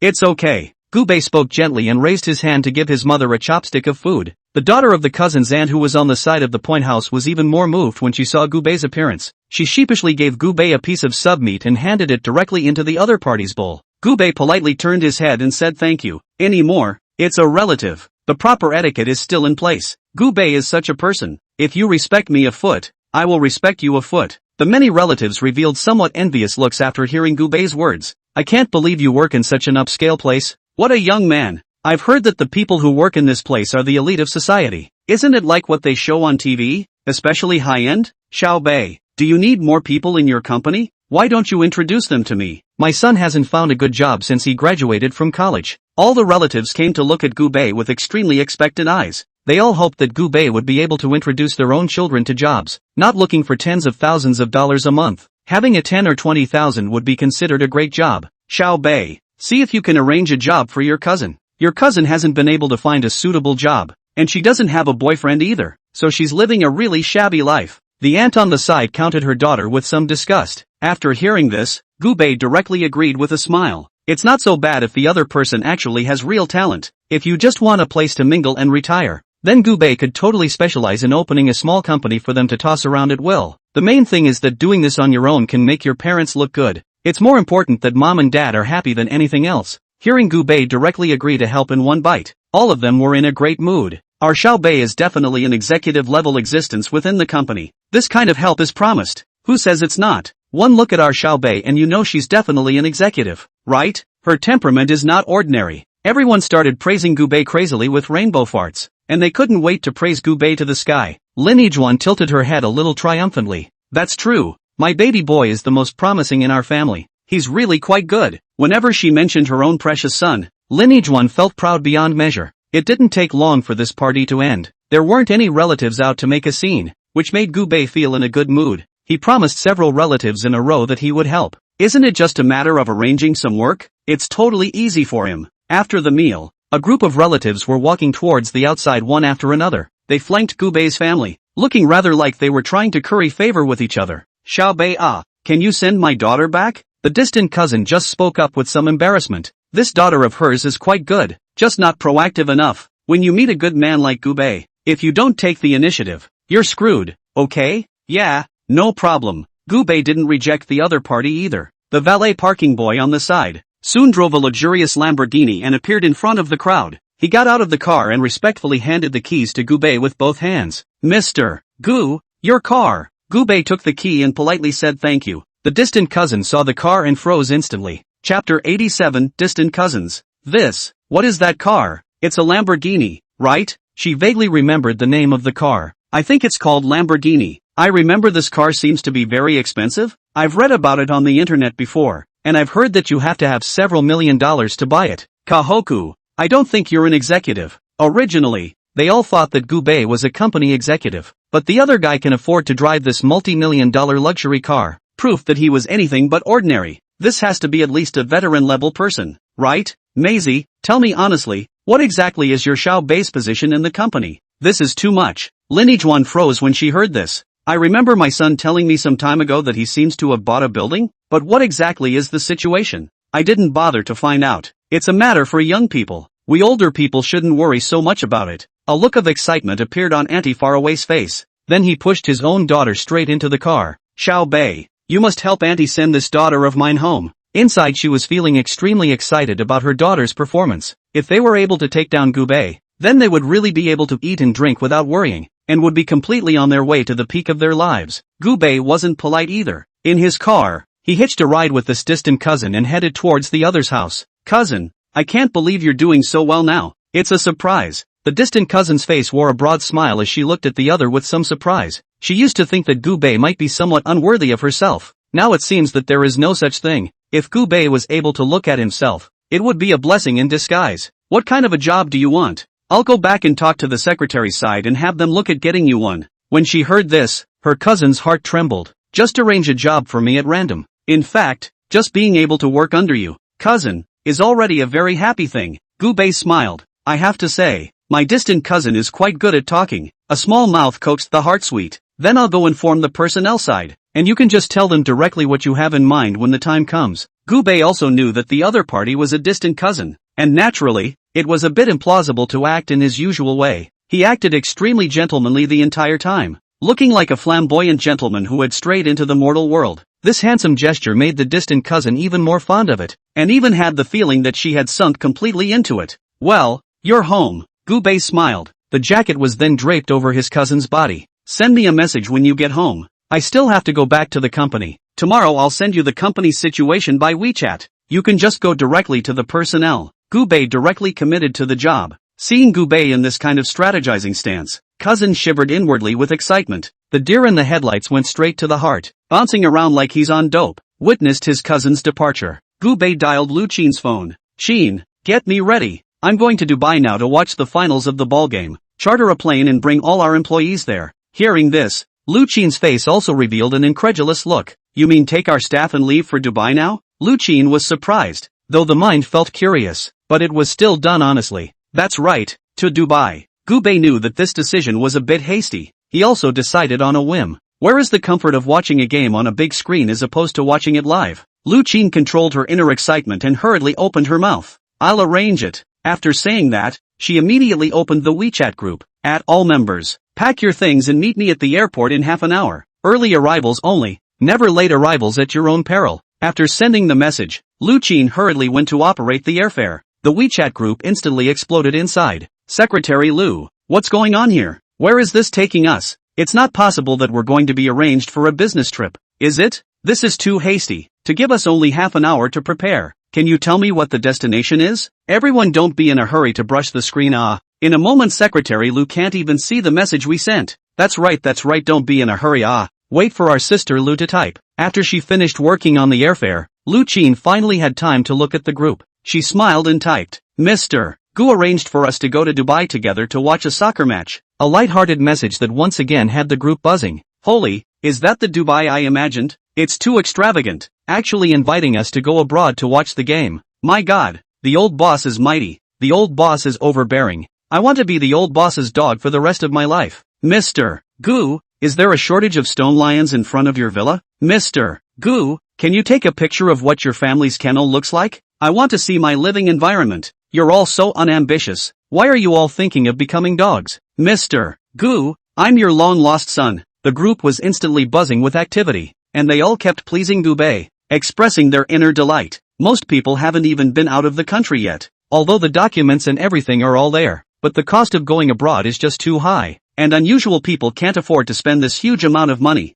Now that they had this opportunity to go play with their kung fu, they naturally wanted to cherish it, say it and do it. Everyone hurriedly packed a few sets of clothes and rushed to the airport with their backpacks. They hadn't forgotten what Lu Qin had said. Latecomers will suffer the consequences. If you're late, you won't make it to Dubai. The employees were already on their respective cabs to the airport a few minutes later. They were all quite emotional. Why is our old boss so domineering? Is it because we're sure to win this time? Since the old boss is so confident, it's more than likely a sure win. In fact, I secretly followed our boss and bought a few $1,000s today. Ha, me too. I thought I was the only one who did that. I didn't realize there were others who operated the same way. People are chartered to travel to Sanya. I did not expect our boss so awesome directly to Dubai, which is out of the country. The cost of a sudden increase of several times. Okay, there was one person who hadn't said anything. He was dry and packed by the time he saw the message. He was already outside the airport gates by the time everyone had taken a cab to the airport. This person was Gu Bei's loyal fanboy, Ho Feng Ting. Chapter 88. Believe in Mr. Gu and get rich. He Feng Ting had never questioned Gu Bei half-heartedly. This time when he placed his bet, he purposely spent $1 million and chased a bet for himself as well. No matter what, one must trust Gu Bei. He Feng Ting quickly passed through the security check and sat down in the lounge. When Lu Qin arrived in a hurry, he's been waiting here for a long time. Mr. You're too fast, aren't you? Even Lu Qin was shocked. You're already considered fast yourself. I didn't realize there was another Kansas king. I happened to be near the airport when I got the news and randomly collected some clothes and came over. He Feng Ting also explained awkwardly. He did feel incredibly fast. One by one, employees arrived. They entered the special waiting room through an exclusive passage. Lu Qin also personally greeted Gu Bei. Mr. You've always had a good eye. Tell me, if we follow Mr. Gu's purchase this time, can we really win? An employee at the side couldn't help but open his mouth and ask He Fengting. They all followed Gu Bei's bet this time. He Fengting looked ahead expressionlessly. He composed the betting slip in his hand. We have to trust Mr. Gu, understand? A group of people took a private jet directly to Dubai. Even stayed at the legendary sailboat hotel. This is a 7-star hotel. One night costs them enough for a month's salary, okay? Watch the ball, watch the ball. Upon arrival in Dubai, a crowd killed the course. Come on, come on, come on. The finals are about to start. Gu Bei led the crowd to the C position. This is the best viewing position. A ticket costs less than $100,000. Gu Bei bought more than a dozen in one breath. This handwriting, no one can beat it, okay? Came to this extremely good location. They were, of course, going to take some pictures. A bunch of employees didn't even bother to watch the game. They kept taking pictures and videos. It went straight to the friend zone.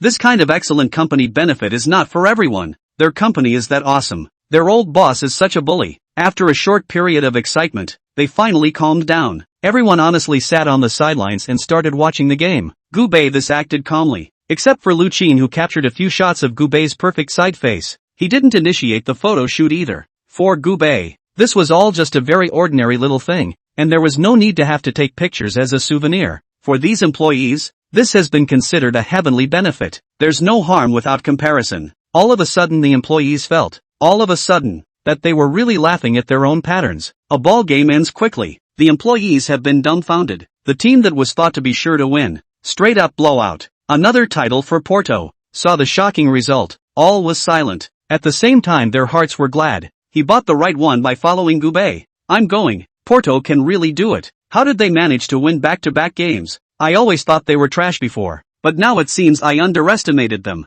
You guys should stop discussing about this team. Have you forgotten that you followed Mr. Gu and placed your bets? Suddenly someone mentioned it. Hearing that, everyone boiled over. They saw Gu Bei so unwavering in placing his bets. More or less. I bought some. Some people don't buy much though, but it also means a little. A few $1,000s is a small amount of money to buy a support for Gu Bei. Now that's totally and completely doubled. Okay? Now, there is some catching up to do. They didn't think the other team could win and win again. If they had known that, they would have invested their entire fortune in it. I remember the last time our boss won money. I think someone said they were going to put their entire fortune into it, right? I remember someone saying that too. So did you guys vote? All the employees looked curiously from side to side. They all wondered if any smart people did that anymore. Looking around the room, everyone was shaking their heads with some regret. He Fengting was the only one who remained silent and didn't speak. They all turned their eyes toward He Fengting. Mr. He, you should not be. Recalling that He Fengting trusted Gu Bei so unwaveringly,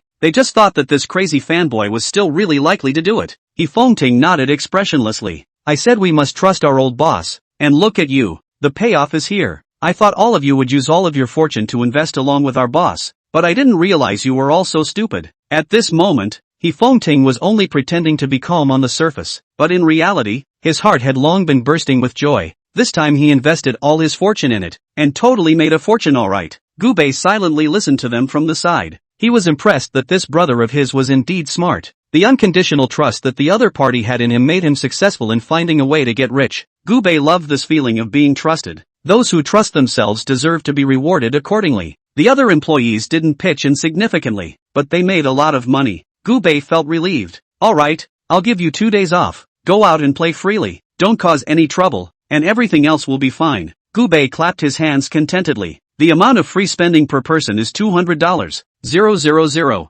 Feel free to toss it around. He was in a great mood. Now that's a lot of money for yourself. He Fengting glanced at Gu Bei and rubbed his hands together with some excitement. Brother, you've made a lot of money this time. A conservative estimate would be at least $100 million. After hearing He Fengting's words, everyone revealed a curious expression and just stared straight at Gu Bei. They judged based on the algorithm that Gu Bei should indeed have made more than $100 million this time. A little money is not enough. Alright, go free. Gu Bei gave them a big vacation. In the meantime, kick off a trip to Dubai yourself. 2 days passed. Gu Bei felt a bit bored. Originally he had wanted to see a beautiful woman, have a fling or something. As it turned out, I didn't expect one of the women here to be wrapped up tighter than the other. It makes him simply clueless. Okay, buying things and whatnot was of no interest to him at all. Picked out some random pretty jewelry and bags and shopped for my own mom. So much so that his own dad, he didn't really know what the other guy liked. Men have always been simple and brutal. Hit the money and be done with it. Chapter 89, How about a helicopter? Just give enough money to your own dad. He will naturally buy whatever he wants himself, treating men and women, but with different attitudes. This is the truth that Gubei realized. When a kind of employees are sitting on private jets, they just reacted to the fact that they had taken a trip to Dubai in a haphazard manner. It's too comfortable for this day. He Fengting stretched. The benefits Gubei gave them were just fantastic. He bought some great stuff in the duty-free stores in Dubai, and he hasn't been idle during this time. In addition to traveling, he's also making purchases on behalf of people in his circle of friends. Have to say, this surrogate is a real moneymaker. Oh my gosh, that 7-star sailing hotel sure is awesome blast. It's so much more comfortable than that one bed at my house. Okay, you are not nonsense. Home bed can be compared with the hotel bed? People are using what high-end materials to come. The specific I did not understand. Anyway, very awesome, right? I shopped for my friend and bought a lot of jewelry for my friend's girlfriend. Haven't I been posting a lot of friend circles in the past few days? It was seen by my friends. They're dying of envy. Some of the employees were very proud of what they said. They can be envied for the circles of friends they post these days. Traveling alone is nothing to envy. The problem is, they're traveling on public funds. It's the company's president who pays for them to go out as much as they want. Okay? Some of my friends want to come work for our company. Only I didn't promise to introduce them. If you want to come to work for our company, you have to rely on your own efforts. Honestly, submit your resume to our boss. On the plane, everyone was smiling and chatting. They were now completely sincere in their obedience to Gubei. Weibo is completely blown up at the moment. They were all extremely angry about Real Madrid's Waterloo. It's the people who put in the money who are the angriest. They spend so much money. In the end, not a penny was earned and all the money was lost. Gubei calmly swiped through the news on the airplane. Saw the related tweets on Twitter. He just thought it was funny. Sure enough, one's pleasure is always based on the pain of others. Just then, a dainty voice came. Mr. Gu, this is the airplane meal we specially prepared for you. A flight attendant appeared in front of Gubei with a dinner tray. With a bright smile on her face, she handed Gubei his airplane meal. This isn't just any airplane meal. This is our specially prepared A5 Wagyu beef. The texture is absolutely great. After saying this, the stewardess even threw a wink at Gubei. Gubei stared at the other party with a smile on his face. This stewardess is dressed quite normally. It's a normal flight attendant after all. It's not the same as those scrubby dominatrixes inside the little Shake Shack videos. How much would you say it should cost to get a helicopter? Gubei slowly and methodically opened the airplane meal. Very svelte eating. At these words, the heart of the stewardess was in ecstasy. Mr. Gu, are you planning to buy a helicopter? It just so happens I know an agent. Why don't you leave a contact information, and I'll go ask for you. This stewardess was quite smart and offered to leave Gubei's phone number. Gubei didn't refuse. He went straight to the cell phone number. You can go and look at it for me and pick out a helicopter that suits me better. The price or anything else is naturally not a problem. The flight attendant heard Gubei's words, nodded vigorously. Don't worry, I'll contact him for you as soon as we get off the plane. After a simple meal, Gubei directly closed his eyes and rested his mind. I don't know how much time has passed. He awoke to the gentle call of the stewardess. Mr. Gu, the plane has landed. Gubei rubbed his eyes sleepily. The stewardess came forward in time to uncover the blanket for Gubei. Get your luggage and send it out the door. One and done. By the time Gubei came to his senses completely, he had already appeared in the specialized lounge. The cell phone WeChat dribbled a little. Mr. Gu, I've already contacted the agent, and if we configure it according to the requirements you gave us, it'll cost about $7 million. Pilots need a pilot's license to fly, so you need a dedicated pilot. Seeing the message from the flight attendant, Gubei smiled. Could be. Contact me when it's done. Just sent a message. Lu Qin had then respectfully entered the restroom. Mr. Gu, the car is already here. The airport terminal at the moment. A large group of young people were holding up their cell phones and frantically taking pictures. They all had envious expressions on their faces. Holy, it's a Rolls Royce. 3 Rolls Royces would actually appear here at once. This is too awesome, right? Is there some powerful person coming? The legendary top bully? It's the first time I've seen such a row at an airport. It's marvelous. Let them still speculate on the identity of the owner of the car. Gubei walked out surrounded by a group of people. Everyone saw Gubei, who had an extraordinary temperament. It was instantly clear who owned the car. Who else but that handsome young man who couldn't keep his eyes open? Mr. Gu, I've already made arrangements for you on my side for the rest of the trip. Lu Qin reported the plans for the rest of the trip. One by one, Gubei nodded bashfully. I'll leave some of the basics to Mr. Ho. Call me back if there's something big that needs to be dealt with urgently. I'm sure that Mr. He can still handle the ordinary small things. Gubei was completely indifferent to the company's affairs, especially after having He Fengting as a capable general. He felt even more relaxed. By the way, I have a cousin who is coming to work here, so you guys see to the arrangements. Ask her what kind of work she wants to do. Mostly, any kind. When it came to treating his own family, Gubei naturally wouldn't be mean. Lu Qin nodded. Don't worry, we'll comply with your cousin's wishes, Mr. Gu. The thought of that cousin who always had a red face, Gubei then found it interesting. There were no words along the way. Soon the group was back at the office. Everyone has worked hard. Take care of the matters at hand and go back to rest. Official work starts tomorrow, so don't you guys be late. Gubei is also a glutton for punishment. He was also a little tired after a long day of flying. After coming to the office to take care of the paperwork that needed his signature, he also returned to the villa in the nanny car. Getting a good night's rest is the big thing in life. While Gubei was comfortably soaking in the bathtub, Lu Qin also received an unfamiliar call. Chapter 90, Lori is being harassed. Gubei's phone also rang. Mr. Gu, that star Yang Mi called me and said she wanted to meet you. Hearing this, Gubei froze. He did leave contact information with Yanmi himself in the beginning. However, he didn't expect the other party to contact him through his secretary. So it seems that this little ninny still knows how to be polite. Keep following up on your end and Yanmi's end to see exactly what's going on. Gubei also didn't really care what exactly was going on. He was acting too proactive himself, rather like he was licking his way to the top. That's not good. A licking dog shall not be consumed. Just hung up the phone and got out of the tub. Gubei's phone rang once more. He picked up his cell phone and looked at it. It was actually Lu Mengmeng. Gubei's impression of Lu Mengmeng was very good. This little ninny was naive and cute. Very different from an unusual girl. Brother Gu, what are you doing? I miss you so much. Want to come out and play a little? Hearing the other party's words, Gubei glanced at the time and realized that it was actually past 11. What do you want to go out in the middle of the night? Gubei was a bit puzzled. Was it possible that this little ninny wanted to go to a big stall for a late-night snack? Only the sound of dressing came sparsely from across the room. I want to go bar hopping. I've never even been before, and now that I've graduated from high school, naturally I want to see the world. I don't feel comfortable going with anyone else. It's only safe to go with you, brother. Lu Mengmeng's level of trust in Gubei was directly pulled full. Hearing the other party say that, Gubei felt that he had no reason to refuse. Okay, then wait for me. I'll come get you now. Gubei smiled as he directly took out a set of already matched clothes from the closet. Quickly putting on his clothes, he drove his Lamborghini to the downstairs of Lu Mengmeng's house. It does seem a bit of a stretch to drive out of a $20+ million car. Gubei still preferred this multi-million-dollar minivan. It's inexpensive and still low profile, perfect for him to use on the go. Brother! Lu Mengmeng ran towards Gubei in a clean white Lolita outfit.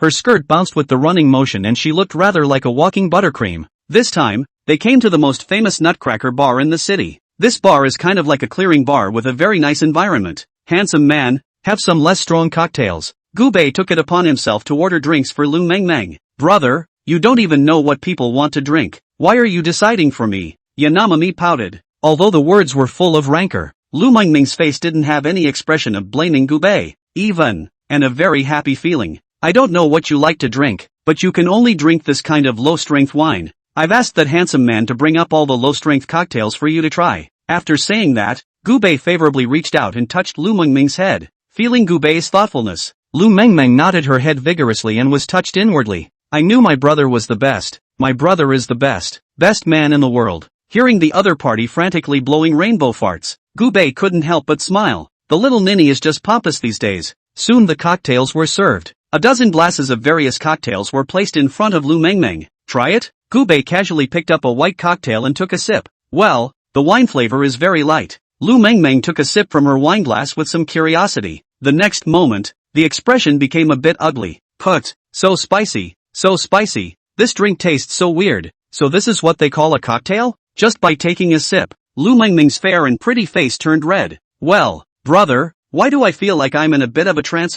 Like I'm getting a bit dizzy. Lu Mengmeng felt a wave of dizziness. Gubei also didn't expect that the other party's ability to drink would be this bad. You'll come to places like this less often in the future. You do drink too much, and it's very dangerous to come here. Seeing the other party's appearance, Gubei spoke very seriously. Lu Mengmeng, however, was not impressed. If I go to a bar, it's definitely always with my brother. How can you be in danger when you're with your brother? Lu Mengmeng didn't dare to drink more cocktails. She just asked for a glass of milk and sat aside to chat with Gubei. Brother, what business have you been working on lately? Since that day's parting, Lu Mengmeng had been waiting for Gubei to contact her. I didn't expect to hear from Gubei directly. Lu Mengmeng had waited for a long time before gathering the courage to call Gubei. The real estate side of the business has been a little hectic lately, so I've been taking care of business related to that. Gubei didn't lie to the other party either. Indeed, he had recently planned to plunge into real estate projects. It's not a difficult program. Low investment and high return. Totally blood money. Okay. Lu Mengmeng opened her mouth with some loss.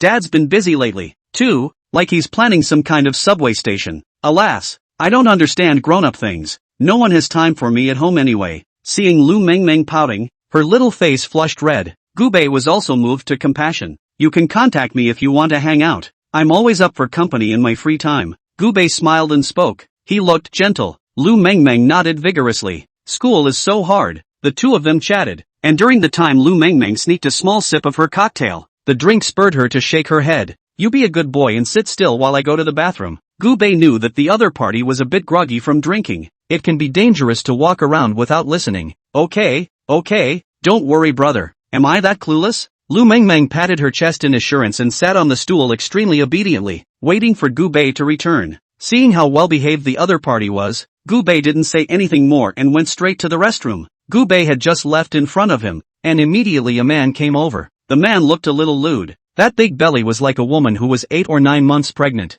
It could be considered extremely exaggerated. Little beauty, why are you here alone? Big Fatty's face carried a look of excitement as he looked at Lu Mengmeng with some anticipation. My name is Long Tian, and I'm glad to meet a great beauty like you. The other party directly sat on his butt in front of Lu Mengmeng and had no intention of leaving. Want to be friends? I see you're quite pretty. Long Tian did not hide his fondness for Lu Mengmeng, and his eyes had gradually become a bit nasty. Chapter 91. Do you know who the mayor is? Sorry, I don't have any desire to get to know you at all. Lu Mengmeng's expression was extremely cold. It was clear in her mind that this kind of disgusting man was just coming over to trick his little sister. You've got quite a temper for a little sister. The fat man bristled with some dissatisfaction. Is this your first time? He hangs out at this bar a lot. I've never seen this woman before. The other person was just cute in her outfit, and it was obvious at first glance that she was definitely not very old. This young little sister is actually the best to fool. He was very sure that he would be able to take down his opponent straight away. Since it's inevitable that you'll be nervous the first time you come here,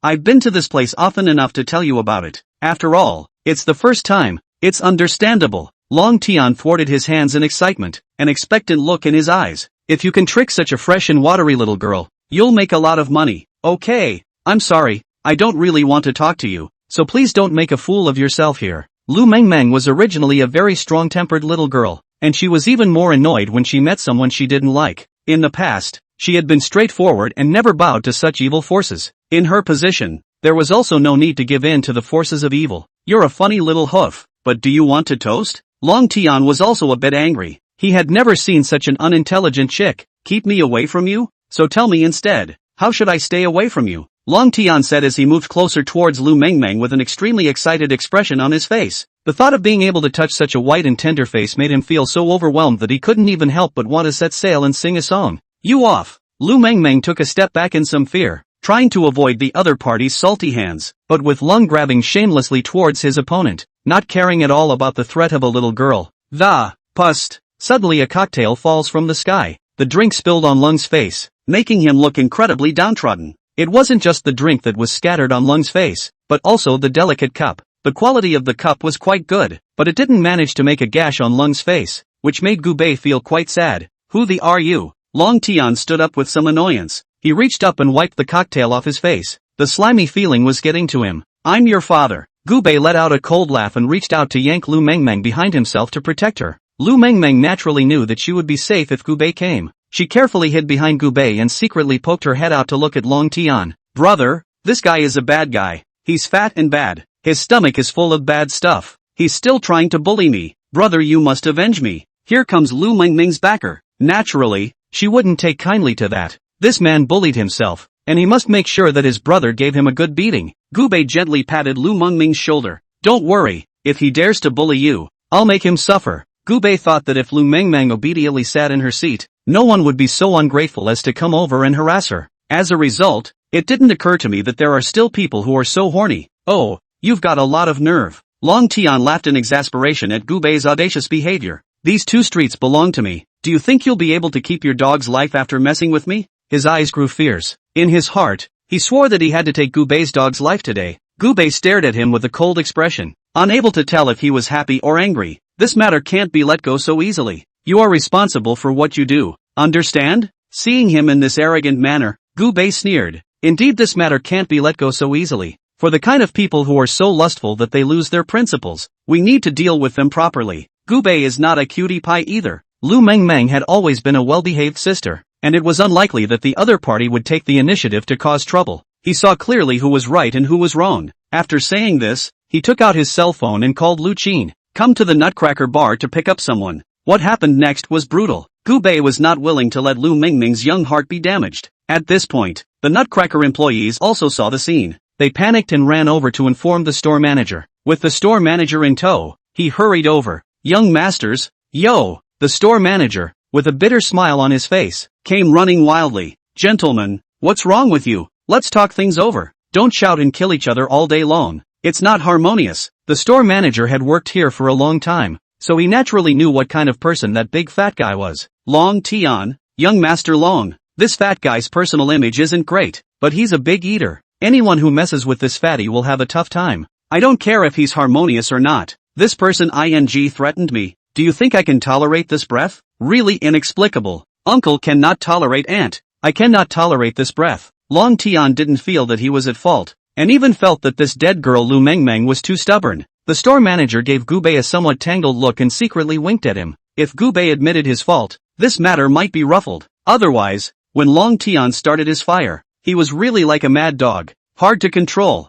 Gu Bei saw the hint in the other party's eyes, however, he didn't take it to heart. I have a question. Gu Bei spoke slowly and methodically. Long Tian thought that Gu Bei wanted to admit his weakness and couldn't help but smile contemptuously. So tell me instead, what's your problem? Long Tian was determined to deal with Gu Bei. The other party wanted to stall for time, so naturally he didn't mind cooperating in a drama, and his men are on their way. When the time came, he would let Gu Bei know what it meant to be powerful. Do you know who the mayor is? Gu Bei spoke gently. When these words came out, Long Tian laughed out in disdain. Are you out of your mind? Isn't the mayor just Blackie? You can ask such a common sense question? After all that, it's a cutie that messes with me. Yikes, what a drop. Long Tian didn't hide his mockery of Gu Bei, a look of watching the show on his face. Are you done with your questions? Lu Mengmeng gently tightened her grip on Gu Bei's hand, and a trace of pity flashed in her eyes. Now that you know who the mayor is, I can tell you the good news. After saying that, Gu Bei paused. The little white girl in front of you is none other than the mayor's daughter. Chapter 92, The Big Brother Who Caused Trouble. Hearing this,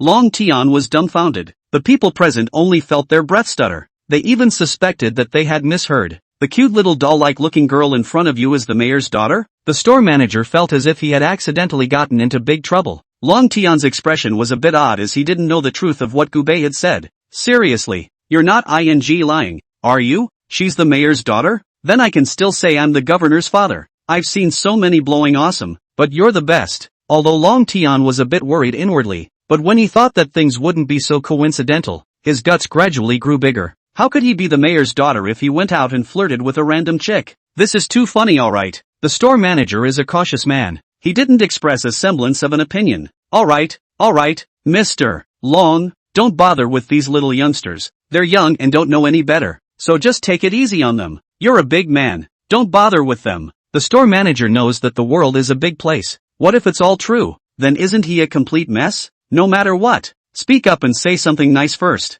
Long Tian didn't trust Gu Bei at all. He was still blabbering away, and he was also ogling at Lu Mengming's body with lewd eyes. Gu Bei's body blocked Lu Mengming tightly, making him feel a little displeased. Just when his patience was running out and he was about to call and rush his men, suddenly a clerk stumbled over, a look of horror on his face. Store manager, there are a lot of cars coming to the door. Long Tian smiled faintly. He knew that his support had come. The store manager's heart trembled as he subconsciously glanced at Long Tian next to him. After seeing the incredibly proud demeanor on the other's face, he knew that it must be the person Duke Long had called. Soon a group of heavily armed men in black rushed in towards the store. They looked menacing and gave off a creepy vibe. I'll go. There are actually 8 Rolls Royces parked at the entrance. These men in black got out of this car? What are they doing? Are they going to smash the venue? It looks so scary. Help! I don't think it's coming at us. I'm so scared and want to watch the fun. What to do? Everyone was talking about the group of people who suddenly rushed in. When it was determined that the man in black was not coming at him, all the people rose to watch the fun. Anyway, it's not directed at yourself then it doesn't matter what they want to do, okay? Originally, Long Tian thought that these people were his own men, But he heard another Rolls Royce and a man in black. Those people under his own hand are all uncompromising mongrels. Where there is such a big row, he began to panic. Could it be that what Gubei said was true? Long Tian wanted to open his mouth to say something, but realized that nothing could come out of his mouth. The man in black quickly found Gubei here. Mr. Gu, Ms. Willow. They gave the duo a respectful greeting. The store manager felt the other party's fierce aura coming from his face. Frightened, his legs trembled slightly. No way. For real? Long Tian wimped out. He could sense that this group of black-clothed men were playing for real. These trained bodyguards are nothing like the bunch of losers under his own hand. Okay. What? Now you know you're scared? Lu Mengmeng spoke angrily. I'm telling you, this matter isn't over. I won't let you off that easily. I'm going to let my brother take care of you. Long Tian felt the other party's aura and instantly weakened his legs. This pretty sister. She wanted to open her mouth to apologize to Lu Mengmeng, but she didn't want Gubei to glare directly at her. Can't you change your oily mouth at this hour? Gubei's voice rang out, frightening Long Tian slightly. No.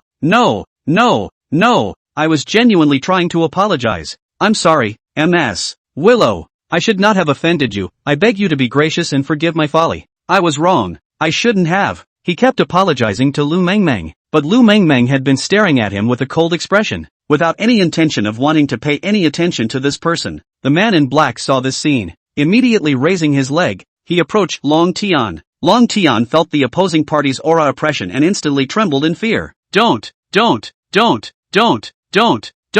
You guys leave me alone. As he spoke, he flung himself to his knees and kowtowed frantically towards Lu Mengmeng. I was wrong. Please forgive me. As long as you can forgive me, I'm willing to do it even if I have to work as an ox or a horse. Gubei couldn't help but sneer when he saw the other party's appearance. Willing to be a cow or a horse? Are you qualified to be an ox? When these words came out, Long Tian froze for a moment. He then nodded his head vigorously. Yes, you're right. I'm not even qualified to be a dog. Where do I deserve to be under someone like you? Hearing the other party's words, Gubei just sneered, until Long Tian slapped his own swollen face. It was only then that Gubei opened his mouth to say the next sentence. Mo, let's go. He took Lu Mengmeng's hand and walked out of the clear bar in stride. Get in the car. He dragged his small jacket over Yanami's body. Lu Mengmeng's pretty face reddened and she said thank you in embarrassment. Brother, I didn't expect to cause you so much trouble. That fat guy is really too annoying. Sitting in the car, Lu Mengmeng pouted a little sadly, looking like she wasn't in a very good mood.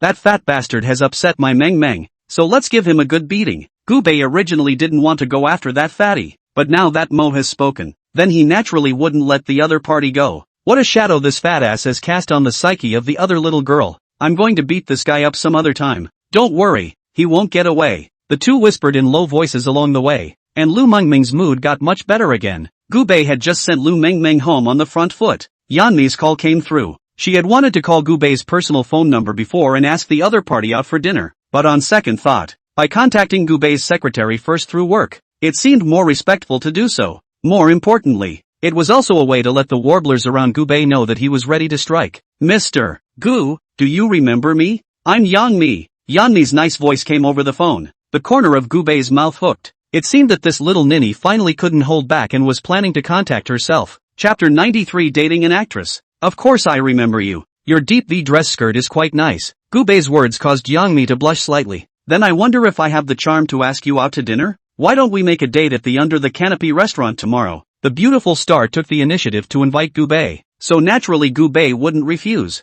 No problem. See you tomorrow. After making this call, Gubei washed up after being served by the maid. He was in such a good mood today that he didn't even want to brush his jitterbugs. Noon the next day, Gubei slept naturally. He was never in the habit of waking up early. When he used to be a community animal, he swore in his heart, if one has money, then one must sleep until one wakes up naturally every day. Now he not only had money, but he was also able to sleep until he woke up naturally. This kind of day couldn't be too good, right? With the help of the matchmaker again, Gubei wore a set of clothes that were formal without losing the casual air. He or she is going on a date with a big star today. At any moment, there's a chance the paparazzi will take a picture and post it on the internet. That being the case, it's important to maintain the most perfect look. Gubei didn't mind being on camera himself. He was only afraid that the group of paparazzi would shoot himself ugly for effect. Driving the Ferrari Lafa, Gubei arrived at the Under the Canopy restaurant. Yang-mi came to the entrance of the restaurant early in the morning and quietly waited for Gubei.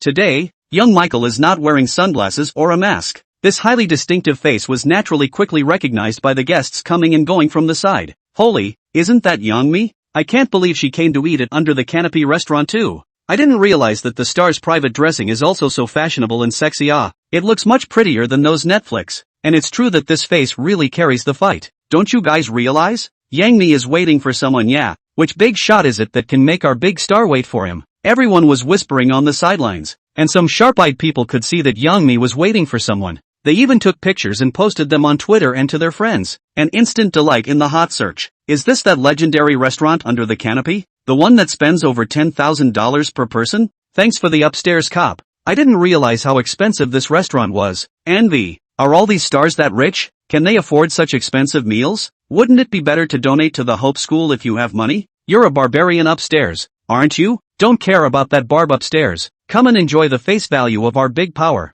This face is simply absolute. Okay, passerbys' raw pictures can look good like this. Simply invincible. There were many opinions on the internet, and apart from the fact that they were frantically bragging about Youngmi's face, there were also people who were curious as to who Youngmi was waiting for. Just as passersby ducked to sneak a peek, a Ferrari Laffa roared by. Gubei made a handsome tail swing and parked his car directly in front of the restaurant. The parking boy from the restaurant Under the Sky Eyes immediately ran over. Sir, I'm going to park your car for you. He had quite the attitude and his eyes were smiling. Gubei drew out a few large bills and handed them to the other party. Thanks. When he finished speaking, he got out of the car and took a big step towards Youngmi in the doorway. Originally, it was because of Young Rice. A lot of people gathered at the door. As they marveled at Youngmi's face value, they were also shocked by this car of Gubei's. Holy, that's the legendary Ferrari Rafa. This car must be more than $25 million. Those who can afford this car are totally non-rich, okay? They're not just rich, they're probably quite powerful. Is this big guy coming to dinner alone? If I had known, I would have put on some makeup. Maybe I'd even be able to kiss Big Brother Fonzie. Wait, didn't you guys notice that the big guy was headed toward Yummy? In the eyes of the crowd, who were shocked beyond belief, Gubei arrived in front of Youngmi. When Youngmi saw Gubei, she immediately spread a smile and went out towards the other party happily. Mr. Gu, you're here. How could the eating crowd on the sidelines miss such an image? They raised their cell phones and frantically took pictures, trying to record the scene. All sorts of wacky hot searches appeared on Twitter. The identity of the big man behind Youngmi is revealed to be a rich man who drives a Ferrari Laffa. What kind of status does Big Brother have? And does anyone who knows what they're doing come over and pick it apart? All that stuff about the paparazzi not being as well informed as I am as a foodie. I have to say, these rare hot searches are quite intriguing. Youngmi's name has been topping the Hot 100 time and time again. Instantly, all the fans were abuzz, seeing Youngmi running towards him.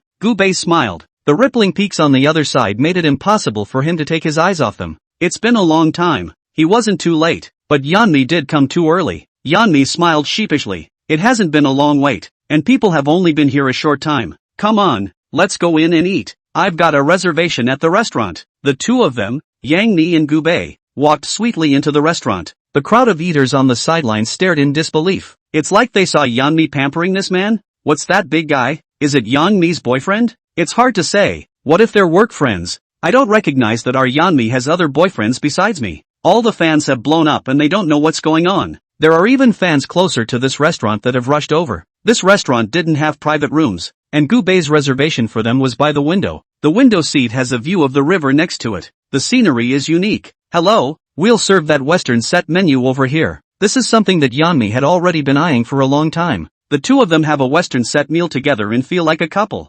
Extremely romantic. Yes ma'am and sir, how rare do you want it? The waiter's mind was also overwhelmed with excitement. He's a fan of Young Rice. I didn't realize that I would have the opportunity to serve my own goddess today. Although he didn't know who the man in front of him was, he defaulted to Gubei being Youngmi's workmate. I want it fully cooked. Gubei spoke calmly. The waiter froze. Sir, steak is normally medium rare to medium rare. The steak will taste great in this range. Maybe a little old if fully cooked yo. Gubei waved his hand. Just serve me straight up fully cooked. Although he didn't understand Gubei's maneuver, the waiter also immediately placed the order as he was told. Gubei's voice wasn't small, and the people next to him heard it clearly. They couldn't help but giggle after hearing Gubei's words. Chapter 94. Who says he's a hick? Holy, what kind of redneck is this? I've never really seen a steak eaten where someone wants it fully cooked. The texture must be awesome. It does seem a bit rustic, and I've never seen it eaten fully cooked. Does he know how to eat Western food or not? Needless to say, this person has definitely never eaten Western food. High-end people like me eat medium rare, okay? that half-cooked taste is wonderful. These so-called high-end people were commenting from the sidelines, and Gubei became a clown in their mouths. This kind of country bumpkin still comes to pretend, and still dares to bring a girl to dinner. This girl is so pathetic. I can only see half of the girl's face on my side. It feels quite pretty, like a star. So graceful. Holy? The one sitting across from that redneck is actually Yeonmi? I'm not mistaken, am I? What? This hillbilly actually gets to eat with Yumi? Someone was in a tricky position and caught a glimpse of Yeonmi's proper face. He couldn't help but let out a loud roar of alarm. This discovery is truly amazing. Showbiz top stream Yeonmi actually ate Western food with a man in a restaurant under the canopy. They were instantly silent after seeing Yeonmi. Those who wanted to taunt Gubei were all muzzled. If Gubei was really some kind of hick, then how could Yeonmi have dined with him? Everyone here is rich, and they haven't been looking for celebrities for dinner, but they can't really afford to find a big shot of Yeonmi's caliber. Okay, it's not just because they're not qualified. There's also the reason that Yeonmi is not someone who pays to have dinner with people. Only the other person willingly wants to have dinner with you, before you go to your appointment. A big star of this caliber can't be forced with a rack. Gradually, the news that Yeonmi was having dinner with the big man just spread. Those who were still discussing Gubei instantly shut their mouths. They didn't know Gubei and could taunt as much as they wanted. But they know Yeonmi. Isn't it obvious that a woman you can't even ask out by yourself is willing to have dinner with the other side? Which says something. Both of them ignored the chores. Yeonmi looked at Gubei and spoke very gently. We haven't seen each other for quite some time since we last saw each other. Yeonmi had come to Gubei only after summoning up the courage to do so. This kind of day-to-day person, Yeonmi wouldn't dare to casually disturb. Yes, it has indeed been a long time. The other party's gentle appearance made even Gubei feel his heart thumping, and he had to say that this little ninny was really quite good at it. She was wearing a long black dress. This dress looks extremely formal. The split at the hem is a little more playful. It was appropriate with the casual suit he had on today. So we're kind of friends now, right? Yeonmi smiled and poured Gubei a glass of red wine. This bottle of red wine was pre-ordered by me and is very hard to come by. For me, only high-end people like you are entitled to enjoy this kind of wine. Jan Mippi had a word. Gubei took a sip from his wine glass. He didn't drink much, but he could taste it, and it tasted extremely strong and pure. Not bad, good wine indeed. Drink this. Gubei raised his head and looked at Yeonmi, who was staring at him with a light smile. I assume you have something to say. He's a man who likes to be straightforward on a regular basis. We are all adults. We can state anything clearly and plainly. There is no need to beat around the bush. Gubei's words came out. Yeonmi smiled awkwardly. Is it hard to believe that people have to have some sort of agenda? Seeing Yeonmi's pretty face, Gubei didn't say much. It is true that no purpose is required, except that I for one have always treated my own people well. It's okay for my people to do whatever they want. After saying that, Gubei took a shallow sip of wine. Hearing Gubei's words, Yeonmi's eyes lit up. As someone who's been in the entertainment industry for many years, Yeonmi is no cutie pie. She naturally knew what Gubei meant by that. There's no problem with wanting to get rich. It all depends on your performance. As for how it should be presented, Yeonmi knew it by heart. Of course I know our old boss is good to his own people. So Mr. Gu, I wonder if there's any chance for me to develop any projects with you? Speaking of which, Yeonmi stretched out her leg. She hooked Gubei's right leg under the table. The attitude of the other side is obvious. Gubei gave a shallow smile. Yes there is, but it's up to you to talk about it. There are programs that make a lot of money, and there are programs that make less. It's all up to you to choose. Seeing Gubei's eyes, Yeonmi instantly became excited. She hadn't bothered to get to know Gubei during this time, knowing that the other guy is unapologetically awesome. Not only does it have a variety of large corporations under its umbrella, took the staff to Dubai on a private jet the other day. The reason for traveling to Dubai is very simple. Hundreds of millions of dollars in gambling. That wealth value instantly skyrocketed alright. Yeonmi felt her heart thumping at the thought of Gubei being so powerful. Who wouldn't love a man like that? The other party has such a strong level of investment. At a glance, it is clear that it is never an ordinary person. Right. There was absolutely no way Yeonmi would miss this opportunity to hook up with Gubei. I know of a luxury hotel with a very nice setting. Why don't you go inspect the work later? As he ate, Yeonmi suddenly spoke. Gubei nodded and let the other party arrange it. Hearing Gubei's words, Yeonmi pulled out her cell phone with a smile on her face and began to contact the staff of this hotel. I've stayed at this place before when I was filming, and the environment is really quite nice. Seemingly afraid that Gubei would misunderstand, Yeonmi opened her mouth to explain. Gubei didn't have any other thoughts. He simply wanted to inspect the work of this hotel, eat and drink. Gubei didn't bother to pay attention to those curious gazes from the people around him. Yeonmi drank a little wine, even more drunk, half leaning on Gubei's side. Looked like he had no regard for gossip. When they arrived in front of the hotel, The parking boy had already warmed up the car. Mr. Gu, welcome to your next visit. The little brother's face wore a bright smile as he enthusiastically rushed towards Gubei and opened his mouth. Gubei casually rewarded a tip, then drove the car and quickly drove to the hotel that the other party had mentioned. This hotel is named Yunfan. As you can tell from the name, it's an extremely small and fresh hotel. Young people nowadays love this kind of INS-style place. Chapter 95: The Attentive Service of an Actress. Hello sir. Gubei had just parked his car at the entrance when a group of enthusiastic waiters greeted him. They took the keys from Gubei's hands and rushed to park the car without stopping.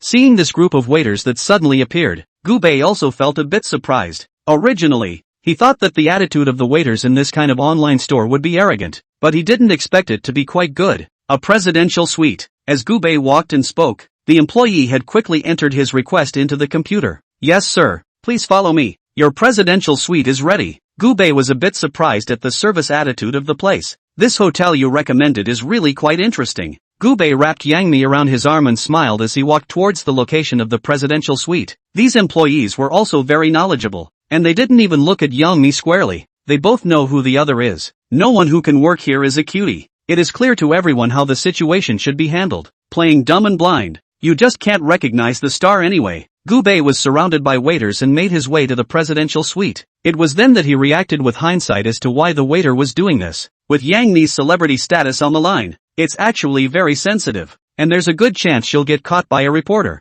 It would be a pain in the ass if a reporter took some bad pictures and used them for an article. Although they, the rich, weren't afraid of trouble. No one wanted to get involved in that much annoyance. This hotel is simply stunning. This hotel was directly sealed in Gubei's mind. Handsome, give me a bottle of 82 Lafite. Satisfied, he pulled out a wad of cash and handed it to the waiter. I am very pleased with your service. The handsome man in charge of receiving Gubei on the side was overjoyed. He respectfully accepted the money Gubei handed over and thanked him profusely. Soon the wine was served. The waiter left the room knowing better. After 3 or 2 glasses of wine, Yang Mi also felt a little dizzy. Well, feeling a little under the weather. Before I get drunk, people have to take a shower. Otherwise it's inconvenient to get drunk. After saying that, Yang Mi directly grabbed a bath towel and walked into the bathroom. Gubei leaned aside and sipped his wine, waiting for the other party to come out. This little ninny, she's feisty enough. Half an hour passed. A beautiful woman wrapped in a towel walks out of the bathroom. Take advantage of the drink. It's been a restless night. By the time Gubei woke up it was already noon the next day. Yang Mi changed her clothes and brought breakfast for Gubei. This bowl of kanji was fed to Gubei's mouth one bite at a time by her. It was the first time Gubei had enjoyed the services of a big star and was in a good mood. It's a very comfortable life. Finish eating. Yang Mi gave Gubei a somewhat lingering look. It's just a pity that I have an announcement to catch up with today, and there's no way I'll be able to continue to accompany you. Let's make another appointment. Yang Mi opened her mouth fondly. Gubei, on the other hand, lay on the bed and calmly waved his hand. Just make a date next time. No need to spare me so much. He smiled and had no desire to send the other away, instead pulling out his cell phone. It's been a while since I've swiped Shakeology, and I don't know if there's been any good news lately. Yumi left alone with his bag. A few minutes later, Gubei also swiped a news item. Since he hasn't been looking at black silk babes on Shakeology, news pushes are getting faster and more frequent. Heaven's Gate Street lets the end of the building be demolished and the neighborhood is planned as a metro area. Land prices skyrocketed. Seeing the relevant content, Gubei was in a somewhat excited mood. He recalled the words that Lu Mengmeng had said. Mengmeng Lu's father is working on developing the subway station thing. It's been busy lately. It seems to be related to this very thing. After thinking of this, he took out his cell phone and dialed Lu Mengmeng's number. At this moment, Lu Mengmeng had just finished her lunch. She looked at her diet meal and smacked her lips a little in disgust. No, absolutely no more of the other ones. You have to work hard to lose weight so your brother will like it. To become very thin, like a paperweight. Lu Mengmeng, who was still reading about Gubei, suddenly received a phone call. An instantly ecstatic look came over his face. Self-brother called. Hey, brother, why did you think of calling me today? Willow Mo said sweetly. Thinking of you. Naturally. Gubei made a rare good remark. This caused Lu Mengmeng's pretty face to turn red. Brother is so bad. My brother must be up to something if he's calling me out of the blue. Lu Mengmeng was also a smart person, knowing that Gubei must have something in mind when he suddenly looked for himself. Didn't you say last time that uncle was working on the subway planning thing? Why don't you ask what exactly is going on for me? The Tianmen street side is not included in the demolition planning area at this time. Gubei could buy the house before it was demolished. Once you are able to take the house down at that time, that's a lot of money. Lu Mengmeng naturally wouldn't refuse Gu Bei's request. Yeah, my dad's at work right now. I'll ask him what's going on later. In reality, Lu Mengmeng was very hopeful that Gu Bei would get rich. If Gu Bei could easily make a lot of money, then he would have more time to play with himself. She was even a little shy when she thought about it. After hanging up the phone, Gu Bei wasn't idle. He drove straight to the factory on the outskirts. There were just too many businesses under his own hands, but he didn't have a factory of his own. It's ultimately a bit inconvenient to be in the processing industry or whatever. If the source side cut off his resources, then he would also face a hand-to-mouth situation. To prevent this from happening, one must be prepared for anything. Buying a factory is a top priority. With the sound of a car roaring, Gu Bei arrived by the factory in a low-profile Lamborghini this time, but he didn't realize that the factory environment in this suburb was too harsh. By the time we got to the entrance of the factory, all those roads were crushed with potholes by the big trucks. You can't even get in with your own sports car. He had no choice but to get out of the car and hike into it. Luckily it was only the last few hundred meters of the road. Otherwise you'd tire yourself out just walking. Just came in front of the factory. He then heard a rumble from inside. There are still people working inside this factory. The moment. A man in a white shirt is sitting anxiously in his office. His expression was also hard to see as he looked at the water flow data for the past few months. Ouch. What's going to happen now? This factory of ours looks like it's completely finished, and there's definitely no way for it to continue. Chapter 96. I'm here to make a takeover. Even if you get an investment, there's no way you can be reborn. He now felt like he was in a desperate situation. The cruel lord was not willing to send an angel to help himself. As he covered his head in agony, he didn't know what to do. Gu Bei also entered the factory. After the security guard at the door saw Gu Bei, the face was also a little hard to see. What's going on? Get away. This is the factory's important place. Idle people should not come in and just spectate. The security guards were also arrogant. He didn't put Gu Bei in his eyes at all. Hearing this, Gu Bei's expression was cold. I'm here to see your old boss. The security guard laughed heartily at this statement. Have you got it wrong? You're here for an interview? This factory is going out of business. Why are you here for an interview? This place is no longer accepting people. Go work at another field. The security guard's heart is also very clear. This factory cannot do for long. He is looking for whether to jump ship. I didn't expect to see a little cutie now. You want to work in a factory? Seeing that the other party had misunderstood him, Gu Bei shook his head. I'm here to buy this plant of yours. At these words, the guard was silent. Get your old boss back here and talk about the takeover. The security guard gave Gu Bei a suspicious look. None of the cars on the other side. How can it be an old boss? Can he really afford the plant? A skinny camel is bigger than a horse. This factory is on the verge of closing down, but it's not something that ordinary people can afford, right? Just go ahead and deliver the message. There's no need to say anything extra. Gu Bei also didn't have the patience to explain anything to this security guard. Talking to the other party was just a complete waste of words. The security guard saw Gu Bei's appearance. All of a sudden he felt for a moment that the other man might actually be here to buy the factory. After all, the man was so serious and looked so earnest. If the other party was really planning to come and buy the factory,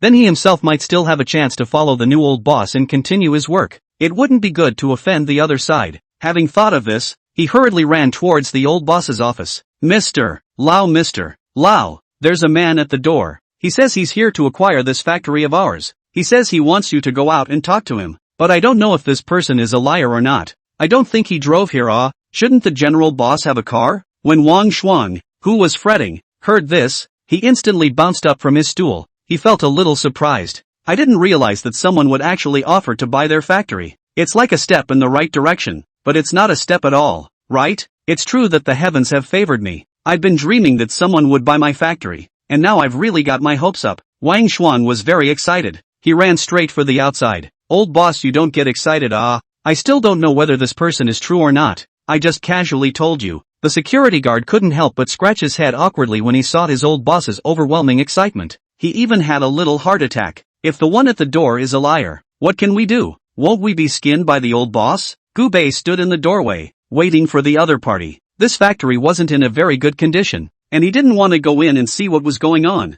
at least without a guide. It's highly likely that you'll get lost if you go in without authorization. He had just waited not 2 minutes. Then he saw a white-shirted man speeding toward him. The other guy didn't care about image and looked thrilled. He was followed by the little security guard who didn't want to believe in himself. Don't be in a hurry, Mr. Lau. That man is still waiting for you now. Don't worry, he's not going anywhere. But Wang Shuang simply ignored the security guard's words. What the hell does this security guard know? If the other party is really planning to come and buy his company, that's his golden father. He's a rich man, isn't he? Hello, are you here to acquire this factory of mine? Wang Shuang's voice was trembling. In his eyes, it seemed that Gu Bei was a responsible and unapologetic gold master father. If Gu Bei is willing to acquire the factory to help him capitalize, then he could even kneel down for Gu Bei. Gu Bei felt his attitude, instantly confused. This guy is a little too enthusiastic. It looks like this plant has really come to an end. There's no way back. Otherwise the other party would not have been in such a hurry to sell this factory. The security guards had only just caught up with them by this time. He had never dreamed that his old boss was so athletic.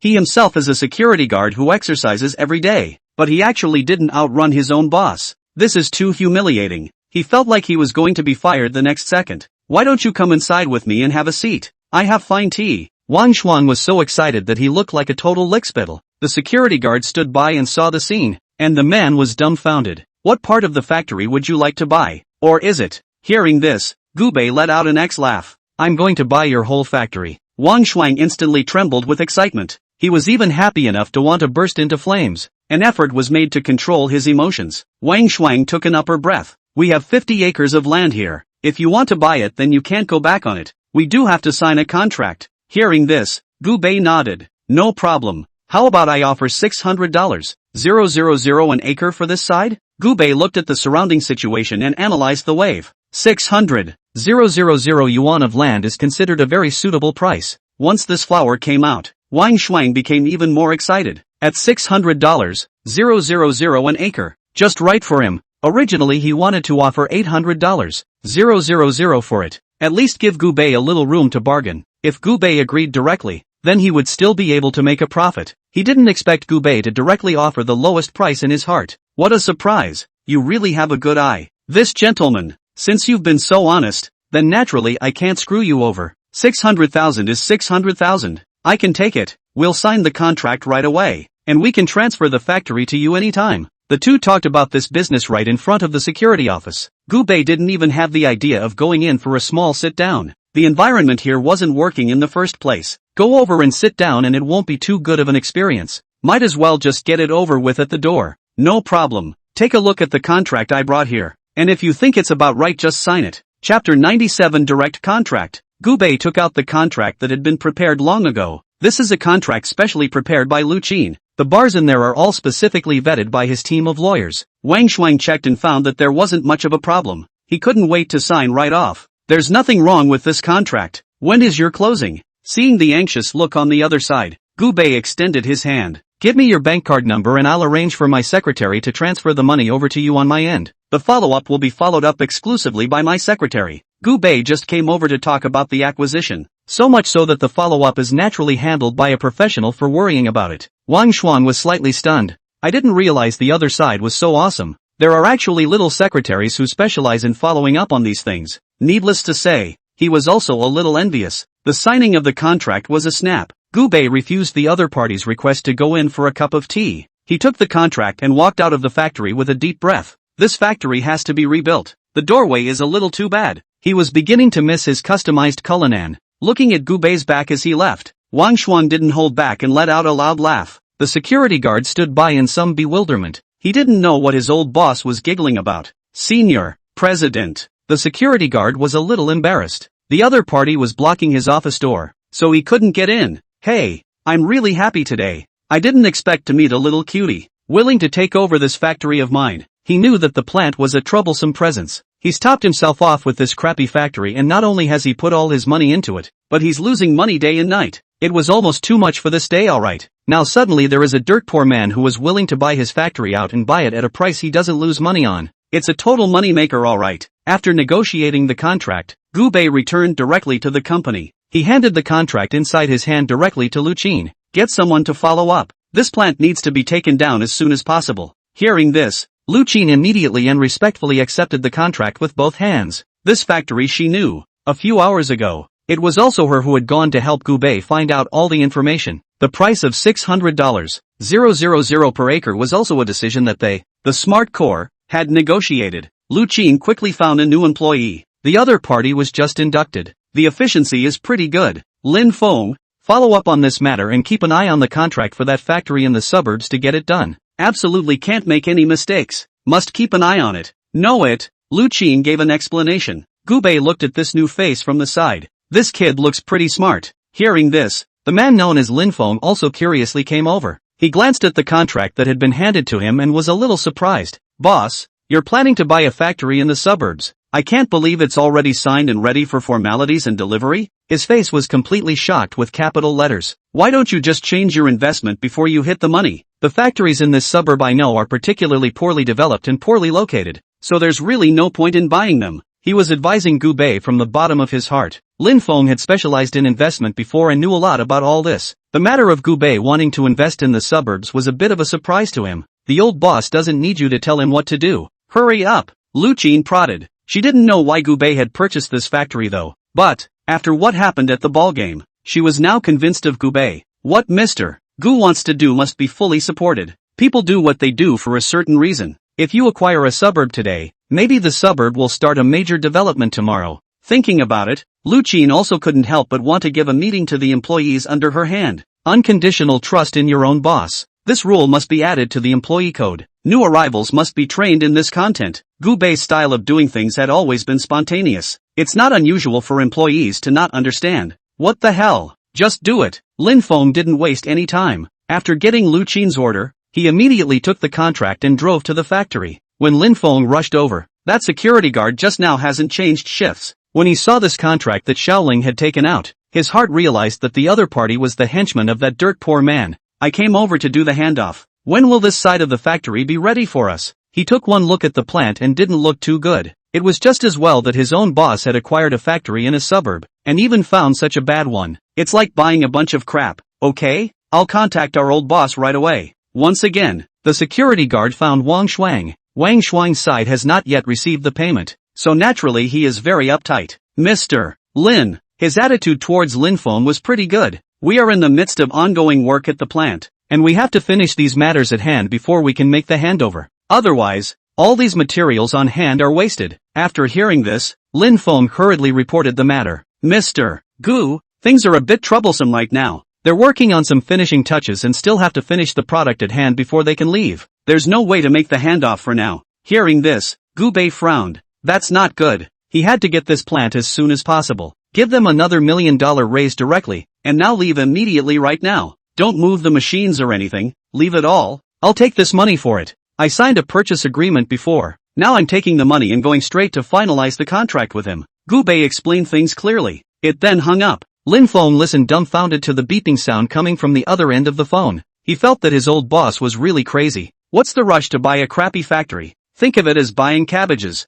There was something he couldn't figure out. It even felt that Gubei might be a bit silly. As a new employee, he didn't know about Gubei's ballgame. I only know that the other party is a pretty rich old boss. Now it really does seem like people are stupid and have a lot of money. Hello, our Mr. Gu is adding an extra $1 million and wants you to sign the contract now and leave your stuff behind. If you feel up to it, just sign the contract. We'll bill you fast on our side of the company. Wang Shuang had been impatient to sell this lousy factory. Chapter 98, 30 million for the factory. Now the other side is so anxious to buy it. Isn't that just what he wants? He is definitely not going to hesitate for a second. Okay. Contracts have been signed and payments have been made. Lin Feng took the other party directly to the Land and Industry and Commerce Bureau, and carried out the delivery of formalities. Everything was handed over within an hour. Wang Xuan looked at the extra 31 million in the bank card. The mood is great. This time you've made a fortune on your own. The money that was originally invested was not earned back though, but it's a capital preservation. At least you don't have to break up your family. Lin Feng looked at the other party's joyful expression.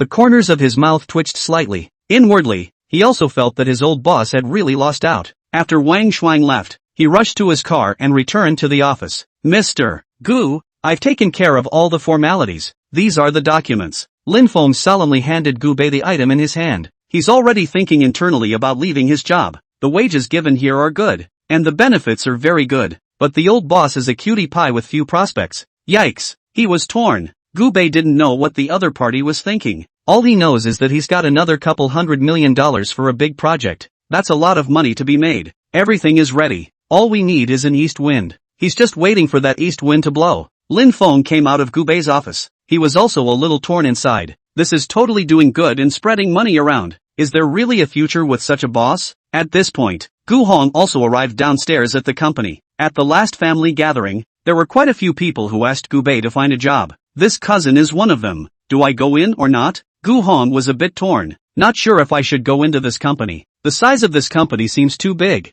Totally large corporations with a market value of hundreds of millions of dollars or more. Is this the kind of company you can get into on your own? Thinking about this, Gu Hong was a little put off. But then I think about the fact that I don't even have a job. Gu Hong eventually gritted her teeth and entered the company. Enter the company. She caught a glimpse of the lavish front desk. The girl at the front desk had a big smile on her face. Hello, ma'am. How may I help you? See the pretty front desk girl. Gu Hong was also a little embarrassed. Ah, that what? My cousin recommended me for the job. I'm here for an interview. The receptionist immediately treated her to the HR manager's office. It just so happened that the personnel manager, Mr. Zhang, was working on the files of the employees who had joined the company. Seeing Gu Hong, who had suddenly appeared, he lifted his head and smiled slightly. Hello ma'am, what job are you here to interview for? Their company was created initially and recruited externally for a lot of jobs. There were also countless resumes thrown his way, and he didn't have the heart to drink them one by one. My cousin recommended I come here to be a receptionist. After saying this, Gu Hong lowered her head in some embarrassment. It's a bit of a shame to talk about walking the line and all that. When manager Zhang heard this, he was instantly dumbfounded. I didn't realize it was a connection. Those of them who work hard can hate connections. It was clear in his mind just how awesome this company of theirs was. If you keep getting some connections shoved in, it's definitely going to ruin the whole company environment. Oh, so that's it. I'm sorry, but coming to work for us is all about personal strength. We don't take any connections. Manager Zhang's expression became ugly to the naked eye. Gu Hong instantly panicked when she heard this. Excuse me, she didn't know what she was supposed to say all of a sudden. It's as if there's something not quite right about saying anymore. Nothing, go away. If you're a man of strength, then also I'm more than welcome here. But, you're a relation. If I leave you behind, then the others inside the company will be unhappy too. After hearing manager Zhang's words, Gu Hong also nodded. The reasoning speaks for itself. Now it's just more or less awkward. It's fine. Thank you manager Zhang. I'll leave then. Gu Hong grabbed her bag in some distress and prepared to leave. Just came out of manager Zhang's office door. She then ran head-on into Gu Bei. Cousin? Gu Bei also didn't expect to see his cousin here. Originally, he thought his cousin would come in a few days to be inducted. How's it going? Did you get inducted yet? Which position are you going for? Gu Bei smiled and opened his mouth to ask, looking very gentle. Heard that. A trace of embarrassment flashed across Gu Hong's face. Hey, I didn't make the cut. Manager Zhang said that he doesn't accept relatives, so I wasn't able to get in. I'm really sorry, cousin. Gu Hong also felt a bit embarrassed. Wasted his own cousin's favor. Instead, they haven't been able to find a job. Just at this time, Manager Zhang also opened the door and prepared to go to the restroom. He raised his head just in time to meet Gu Bei's eyes. The look scared him. On weekdays they were cheeky with their old boss. Since we are all of similar age, they all felt that Gu Bei was a very nice person to talk to. But today, I saw Gu Bei's eyes. He was internally panicked. Mr. Gu. Manager Zhang snorted. As he was on his way out the door, he heard Gu Hong address Gu Bei. Cousin, so to speak. Her cousin is actually Gu Bei? Think about it. Manager Zhang only felt the sky spinning. Almost passed right out. So this one is completely killing the old boss.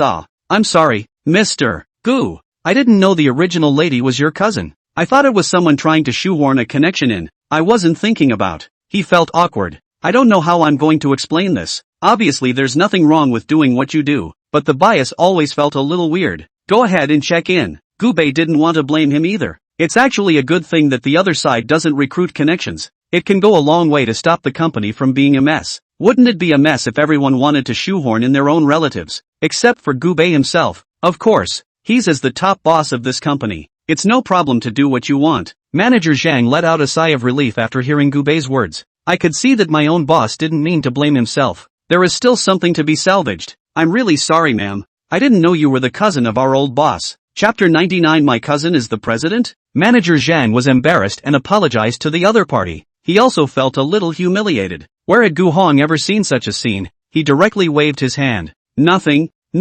By the way, Manager Zhang, what exactly is my cousin's position? You're the personnel manager, which by definition is already very impressive. Why are you still treating my brother with respect? Gu Bei didn't say anything about his post at the family gathering either. People just know that he seems to be good. Now these people I address him as Mr. Gu. Is it hard to be some kind of GM level person? I can't believe you don't know what your cousin does for a living? It was Manager Zhang's turn to be surprised, but then he thought about it. most likely because their old boss was low-key enough. The thought relieved him. Our Mr. Gu, I am the chairman of this group. It's the high and mighty president. Hear that? Gu Hong's jaw dropped in surprise. My own cousin is actually the president. At this time, Gu Bei followed them into the office. Manager Zhang, I'm counting on you to arrange a more suitable position for my cousin. After saying this, he directly twisted his head to look at Gu Hong, who was at the side. Don't worry, cousin. With your cousin around, I will never let anyone bully you. Just make this company your turf. Gu Hong almost cried out in gratitude when she heard this. My own cousin's people are simply wonderful. Seeing his cousin's ecstatic look, Gu Bei just smiled and shook his head.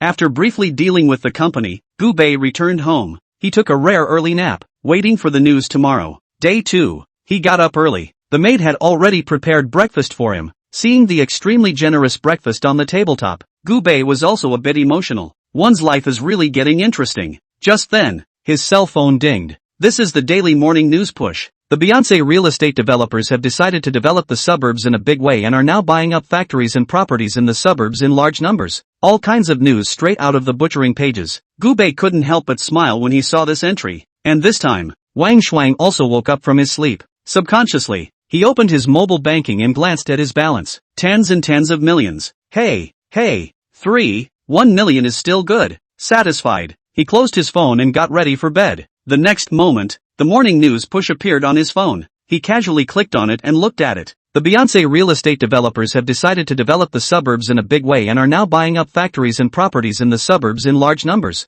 Saw this news. Incredulously, he clicked on it to peruse the contents. Suburbs to be developed by Beyonce. Isn't that the location of your own factory? What's going on here? He kept searching for news of Beyonce's acquisition of suburban real estate. Never in my wildest dreams did I realize that I had sold the factory only the day before. Right after that, Beyonce is about to overpay for real estate. I've lost hundreds of millions of dollars directly to make this $30 million. Wang Shuang couldn't take the painful blow long ago and directly fell to the ground with a miserable cry. His face wore an agonized look and he had long since fainted. Who could have withstood such a fatal blow? The morning news push appeared on the cell phones of all the social animals. They all can see the news of Beyonce's acquisition of the property. Lin Feng was naturally no exception. He has a great investment mind. Subconsciously, I turn on the relevant newscasts every morning and read a few of them. I didn't expect to see this news about Beyonce today, where Beyonce is buying. He opened the map and looked at it. The familiarity of the eyes hit me. Isn't this the same place I helped the old boss acquire yesterday? Lin Feng was dumbfounded. He had never dreamed that Gu Bei would be so awesome since he was so good. That's a lot of money. He thinks he's good at investing. But to Gu Bei, he was completely a younger brother.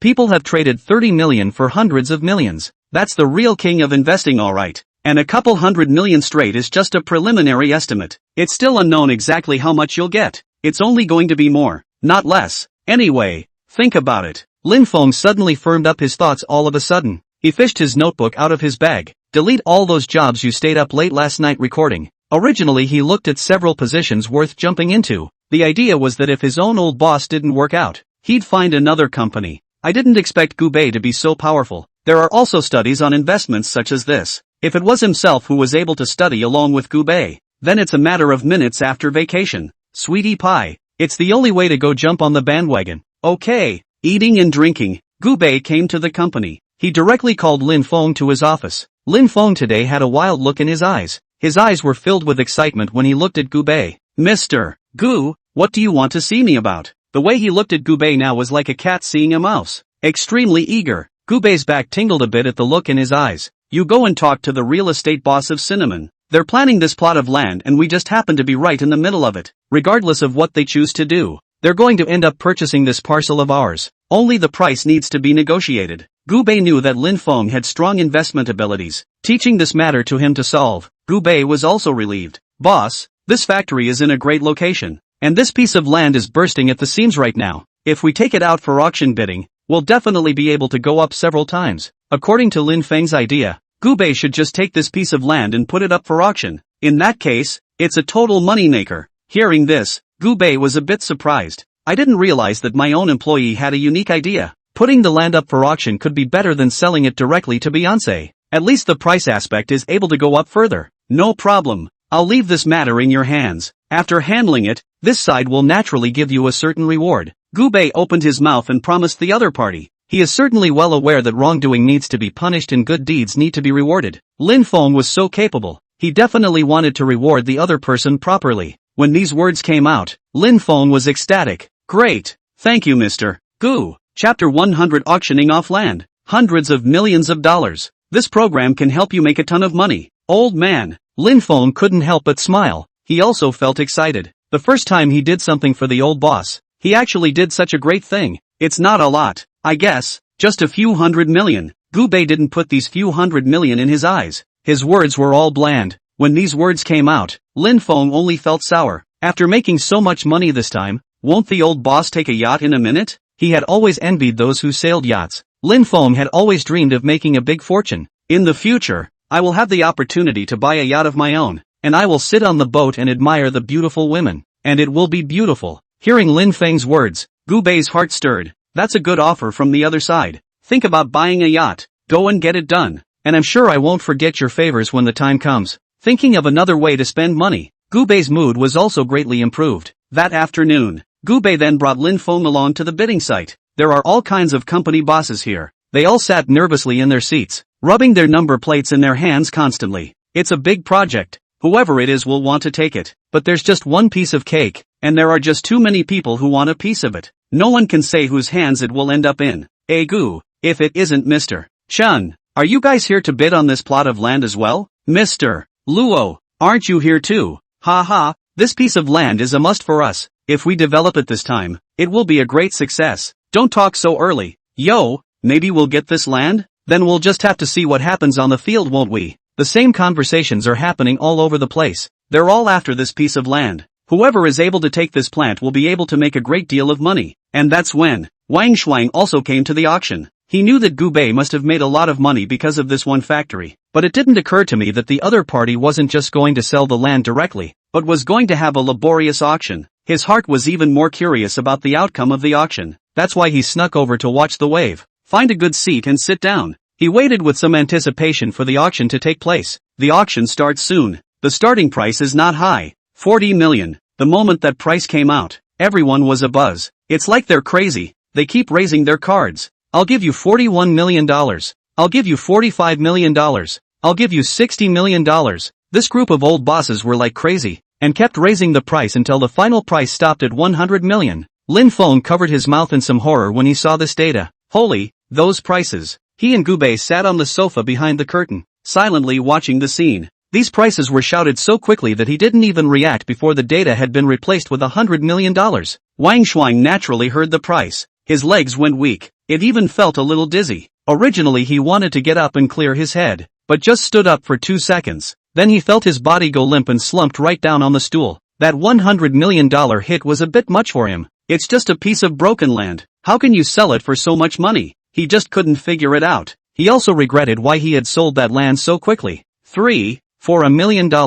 I can't believe I'm treating myself as if I've picked up a bargain and can't wait to get out. The price of this land has now multiplied several times. It's totally profitable, alright. 300 million. $350 million. The price continues to rise. Gu Bei calmly sat in his seat and sipped his tea. A small amount of money in the district. Lin Feng had originally been decent. With each call, he felt his heart flutter. However, after seeing Gu Bei's reaction, he also felt as if he had made a bit of a fuss. His own boss didn't have any expression. Why did he behave so disgracefully? He was at least Gu Bei's subordinate. It would be a shame to act like you've never seen the world before. Mr. Gu, do you think this price will continue to go up? Lin Feng twisted his head to look at Gu Bei with some curiosity, wanting to know what the other party had to say about this. Seeing that the price has been called up to 500 million, Gu Bei smiled. At least double that upwards. Lin Feng was also inwardly impressed after hearing what Gu Bei said. The price is already considered sky high. If there's going to be a price increase upwards, it's simply a bit of a stretch, compared to Gu Bei's calmness. One man had long been on the verge of fainting in the auction room. He is Wang Shuang. Originally, Wang Shuang felt that $100 million was already an unattainable sky-high price. I didn't realize that the number kept going up, and even now it's become 500 million. This price increase is a bit excessive. He just hated himself now for not always having a quick-acting heart pill with him. He constantly reminded himself that this piece of land was bought by Gu Bei for $30,000 million.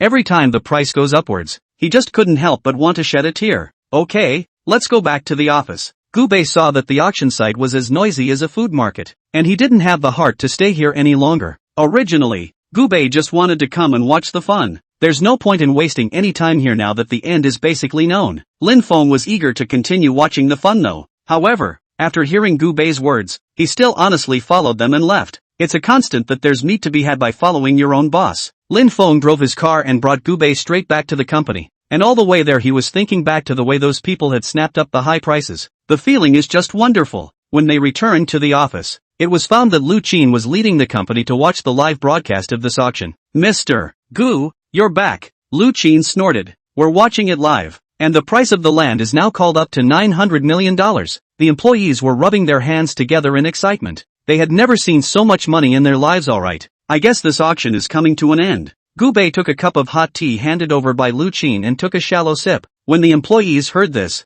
they immediately turned their heads to look at the live feed. They also wanted to see just how much money would be auctioned off at the end of the day. 1 billion. First time. 1 billion. Second time. 1 billion. Third time. Chapter 101 1 billion sold. Well, congratulations to the boss of Kaiyuan. This piece of land was sold for $1 billion. The person in charge of the auction slammed down the hammer. Originally, they were thinking that the land would be sold for a few hundred million at most. I didn't expect a high price of $1 billion to be dished out. This is a bit too much. The moment the hammer fell, one man in the audience also fainted straight away. Unsurprisingly, this person is Wang Shuang. This hilarious to see him all over the place. Even he had a feeling of despair. Oh, my own money. It just slipped away. He lost hundreds of millions of dollars just like that for the small sum of $30. 000. That's $1 billion. The staff in attendance didn't expect anyone to actually pass out. What's the deal with this guy? Probably because he didn't grab this piece of land, so he was so angry that he just fainted. I didn't see him planning to shoot at a piece of land just now either. Yeah, I think he was just a spectator. Then he was stunned because he'd seen too little of the world? What the hell? Hurry up and save people. The crews were in a constant state of discussion even as they were rescuing. They didn't expect anyone to suddenly pass out, which was a bit too funny. At this point, GB Group, all the employees were cheering and chanting. They hadn't expected that a piece of land in Gubei's hands would actually be able to fetch a high price of $1 billion. Our old boss really has too much foresight. This is 1 billion. I have lived so much of my life has not seen a billion. People this directly get 10. That is, truth be told, this one factory thing is I went to follow up. I know our old boss only spent 300,000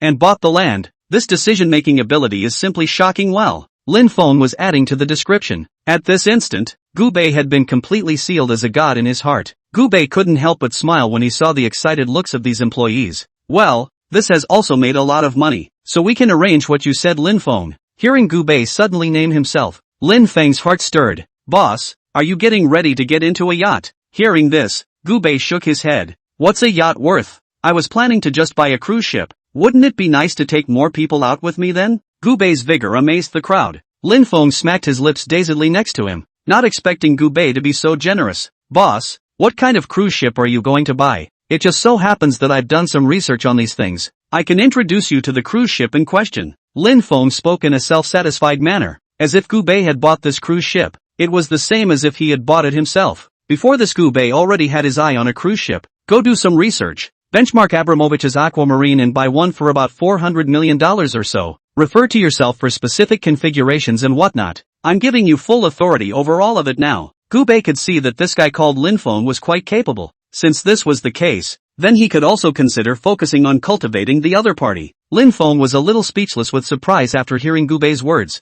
400 million? The oldest member of the family actually took that much money to buy a cruise ship? And this money was given to himself to study the reference. When he thought about it, he also felt an overwhelming sense of trepidation within his heart. What virtue and ability did he have that he could actually receive this kind of attention from Gubei? His heart was so excited that he was close to directly kneeling to Gubei. Don't worry, old boss. I'll do my best to search for a near-perfect cruise ship. Promise you won't be disappointed. Now Lin Feng was full of energy, and his heart was overwhelmed with emotion. He even wanted to send a circle of friends to thank Gubei for his esteem and favor. Gubei saw the other party's eyes that were thrilled to death. A bemused smile. I believe in you. Lin Feng was so excited that he was on the verge of fainting. He nodded furiously towards Gubei. Words could no longer describe the excitement within him. Fengting stood aside. He looked as if he was very calm compared to the actions of the others. In reality, only Fengting himself knew just how excited he was inside. Our old boss is taking the plug-in. That's why it's so powerful. He couldn't help but open his mouth and snicker. Hearing this, the crowd all nodded their heads on the sidelines. You're right, our old boss must just be open-minded.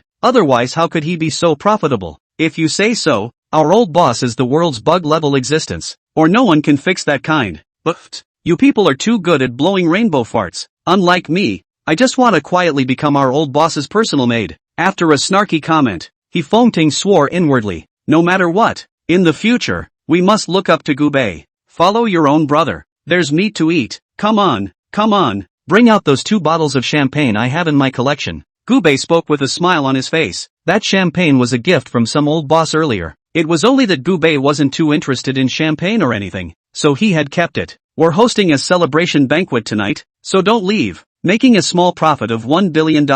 It was absolutely impossible to say that Gubei wasn't excited. Although the money came quickly, Gubei didn't lose himself. The company needs to work hard on its business to be able to grow better. Likewise, learn to run these men yourself. Give them adequate benefits. They will then be completely submissive. The celebration was scheduled for the following evening. Gubei was very good to the employees under him. He hadn't forgotten that someone had offered to have dinner with Yeonmi. In that case, it would be nice to have them over to meet during the celebration. This time, Lu Qin set the gathering place at Lin Lang Restaurant. This upscale Chinese restaurant costs over 3,000 per person. The platitudes and whatnot are naturally sufficient. The waiter at the Lin Lang restaurant was informed of Gubei's identity. Immediately the best private room was vacated. Just kidding, he's the famous Mr. Gu. Other than that, it's natural to get rowdy and stuff. Gubei didn't know what Lu Qin had explained to the staff of Lin Lang restaurant. At the appointed time, he drove his Lamborghini right up to the entrance of the restaurant. Soon, a parking boy ran toward him. Hello, Mr. Gu. I'll park your car right over there. Chapter 102 Yeonmi has come to accompany the dinner. The other party nodded his head at Gubei, and this attitude was simply too good to be true. Gubei was still a little embarrassed by the other party's enthusiasm. He smiled and said thank you. You're welcome. It's our honor to serve Mr. Gu. The parking boy smirked and then drove the car into the garage. The car was quickly driven away. Gubei appeared in front of the restaurant. He was standing next to him. It was a tall woman. This person is none other than Yeonmi. Yeonmi also didn't expect Gubei to invite herself to dinner again so soon. With a shy look on her face, she stood next to Gubei in a bird-like manner. This time we have a company reunion. Gubei spoke up. He knew that Yeonmi should know exactly what he was going to do. As expected, after hearing Gubei's words, Yeonmi nodded happily. She had wanted to follow Gubei on the project early on. Now Gubei brought himself to the company side for a reunion. Wasn't it just the idea of wanting to bring yourself into the fold? Thinking of this, Yeonmi's pretty face blushed. The employees also came to the Lin restaurant one after another. Mr. Gu, we've arranged a private room for you over here. The most luxurious and private kind. Mr. Gu, do you need me to put your clothes away for you? Mr. Gu, there's a step in front. Be careful. This group of waiters were hush-hush and looked extremely enthusiastic, giving Gubei a whole lot of trouble. Employees also experienced what is called Supreme VIP service. They were flattered to be escorted all the way to the private room by the waiters. Instantly everyone felt what the power of money means. Push open the door to the booth. A stunningly beautiful figure appeared in front of the crowd. The employees standing in the doorway couldn't help but rub their eyes. They felt as if they had been mistaken. It's Yeonmi? Someone took a few steps back and came to the door of the booth, glanced at the name of the booth. It's not a mistake. How is it that Yeonmi is sitting inside their private room and looks so calm? At this time, they also saw Gubei, who had walked out of the private restroom. Now everyone finally dared to enter the booth. Mr. Gu, we thought we were on the wrong track here. That's right, a star suddenly appeared in our private room. This is too terrifying. Oh my god, this is my goddess. Some people didn't think much of the stars. They just lamented Gubei's ability to make money. Some of them were already starstruck and nearly fainted with excitement at the sight of Yeonmi, especially that Yeonmi's avid fan. His face wore a look of surprise as he almost knelt down for Gubei. Old boss, you actually really invited my idol over. I worship you too much. This employee didn't have too much of an expression when she looked at Yeonmi. She was just very excited to say this to Gubei on the side. Although he was a star chaser, he was clear that the other party had come for Gubei's sake. And with the two acting so ambiguous, there must be something odd going on. If you act like you don't know what you're doing, you're making a big mistake. My dear goddess, can you give me an autograph? I've worshipped you for a long time. His name is Chun Hao and he is a die-hard fan of Yeonmi. It used to be that you always paid stars to do data hit pitches and whatnot and you were always called an ingrate. They all said he couldn't have met the stars for the money he spent. As it turns out, if you follow the right boss, you can see how good Ming Xin is even if you don't spend any money on it, right? seeing such an infatuated expression on the faces of the crowd.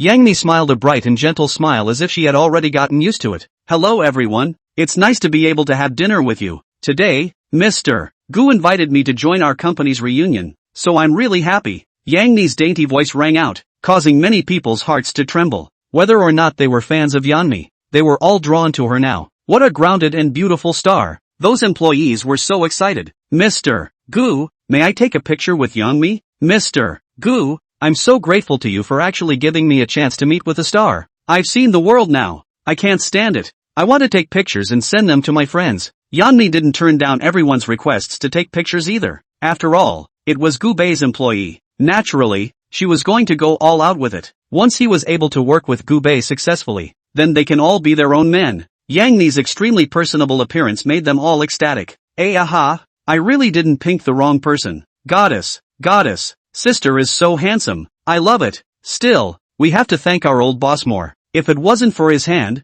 none of us would have had the chance to meet the goddess. That's right, compared to Down our old boss is the proper idol alright. Everyone started frantically praising Gu Bei with rainbow farts. One after another, they went up to toast Gu Bei, looking extremely sincere. Yangmi naturally didn't miss this opportunity and cheerfully toasted Gu Bei with everyone. This time, the waiter also pushed the food cart over. Honored guests, we're moving on to the food, which was made by our top chef at the state banquet. Over here is gold leaf ice cream. Taking the ice cream aside, the waitress introduced it with great care. Hearing this, the crowd was dumbfounded. They didn't think there was actually such a thing. Gold foil ice cream. What is this? What is this gold foil ice cream? Is it hard to believe that it's really gold? Gosh, this is too awesome. Can you eat gold? Why do I think it's a little bit scary? You guys are really too earthy, aren't you? This is edible gold foil, $600 a gram. It's extremely expensive, not something ordinary people can afford. This is actually the legendary edible gold. This is too awesome. I must have a few more bites today. There's one thing, can this use of gold be packed away? After hearing the words of these employees, Gu Bei couldn't help but laugh as well. Ladies and gentlemen, this is our main course, the Yangtze River swordfish. The waiter came up with the tray again. A group of waiters fishtailed in. They each carried a large plate in their hands. Originally, we all thought it was a table for one. It turned out not to be one for one. This is just too much. Hold your horses, waitress. I'm kind of curious how much one of these things actually costs. Suddenly an employee reached out and stopped the other. A very curious look on his face. The waiter hadn't expected him to be stopped so suddenly. Chapter 103 The Price of Swordfish. She froze slightly, then quoted the price. This thing is like $4,000 a piece. This fish is extremely expensive. It's a rare species no matter what. Having said that, the waiter's face also showed a look of envy. This fish is incredibly expensive. They can't afford to eat it on a regular basis. In the past, people have come here to eat. It's all one table and one line. Now this table is actually one per person. That's a little too much. As soon as they heard this price, everyone fell silent. They felt as if what lay before them was not a fish but gold. That price is unbelievable, okay? Geez, I used to eat fish for tens of dollars a piece, and now I eat fish for thousands of dollars a piece, and that price is just a little too much to swallow. There's one thing I can't say: I used to think I could eat such an expensive meal. Okay? Compare that to what this group is doing. Yangmi and Gu Bei looked much more calm. They are people who have seen the world. Though Yeonmi was also surprised, but she knew better than to show too much at this moment, or else she would be laughed at. The employees, after a brief moment of surprise, also wore somewhat embarrassed smiles. They spotted the calm Gu Bei. Okay, let's not talk about that. It's just so embarrassing. Look at our old boss and then look at my idol. I feel like a loser in comparison. It's been said that we're already Mr. Gu's juniors, so naturally we can't act too pulled down. Everyone was heckling from the sidelines, and they all knew that they were now in the old boss's good graces. You can always grow up by following your own boss. How humiliating would it be to act so unseasoned all the time? After the fish is on the table, there are fewer people to talk to. They were all eating the fish very intently, and some of them had taken hundreds of pictures in a row. A simple end to a simple meal. Yeonmi got up a little sheepishly. Mr. Gu, I'm going to use the restroom. After that, he walked towards the restroom with a smile on his face. Seeing the other party's light smile, Gu Bei smiled. Worthy of being a top actress? This knitted brows and smile are overwhelming. After using the restroom, Yangmi prettily touched up her makeup in front of the mirror. Being able to have such a further development with Gu Bei made Yeonmi feel happy. Makeup done. Another perfect look, Yeonmi said with a smile, putting the cosmetics in her backpack. Just stepped out of the restroom and ran directly into a woman head-on. Hey Gu, don't you have any ing eyes? What a pain in the ass. A chortle came. Yang Mi couldn't help but frown when she heard this. It was clearly you who bumped into me, okay? Why do you still dare to be so wild? Yang Mi wasn't one to be messed with, and gave the other a somewhat annoyed look. The next moment it froze.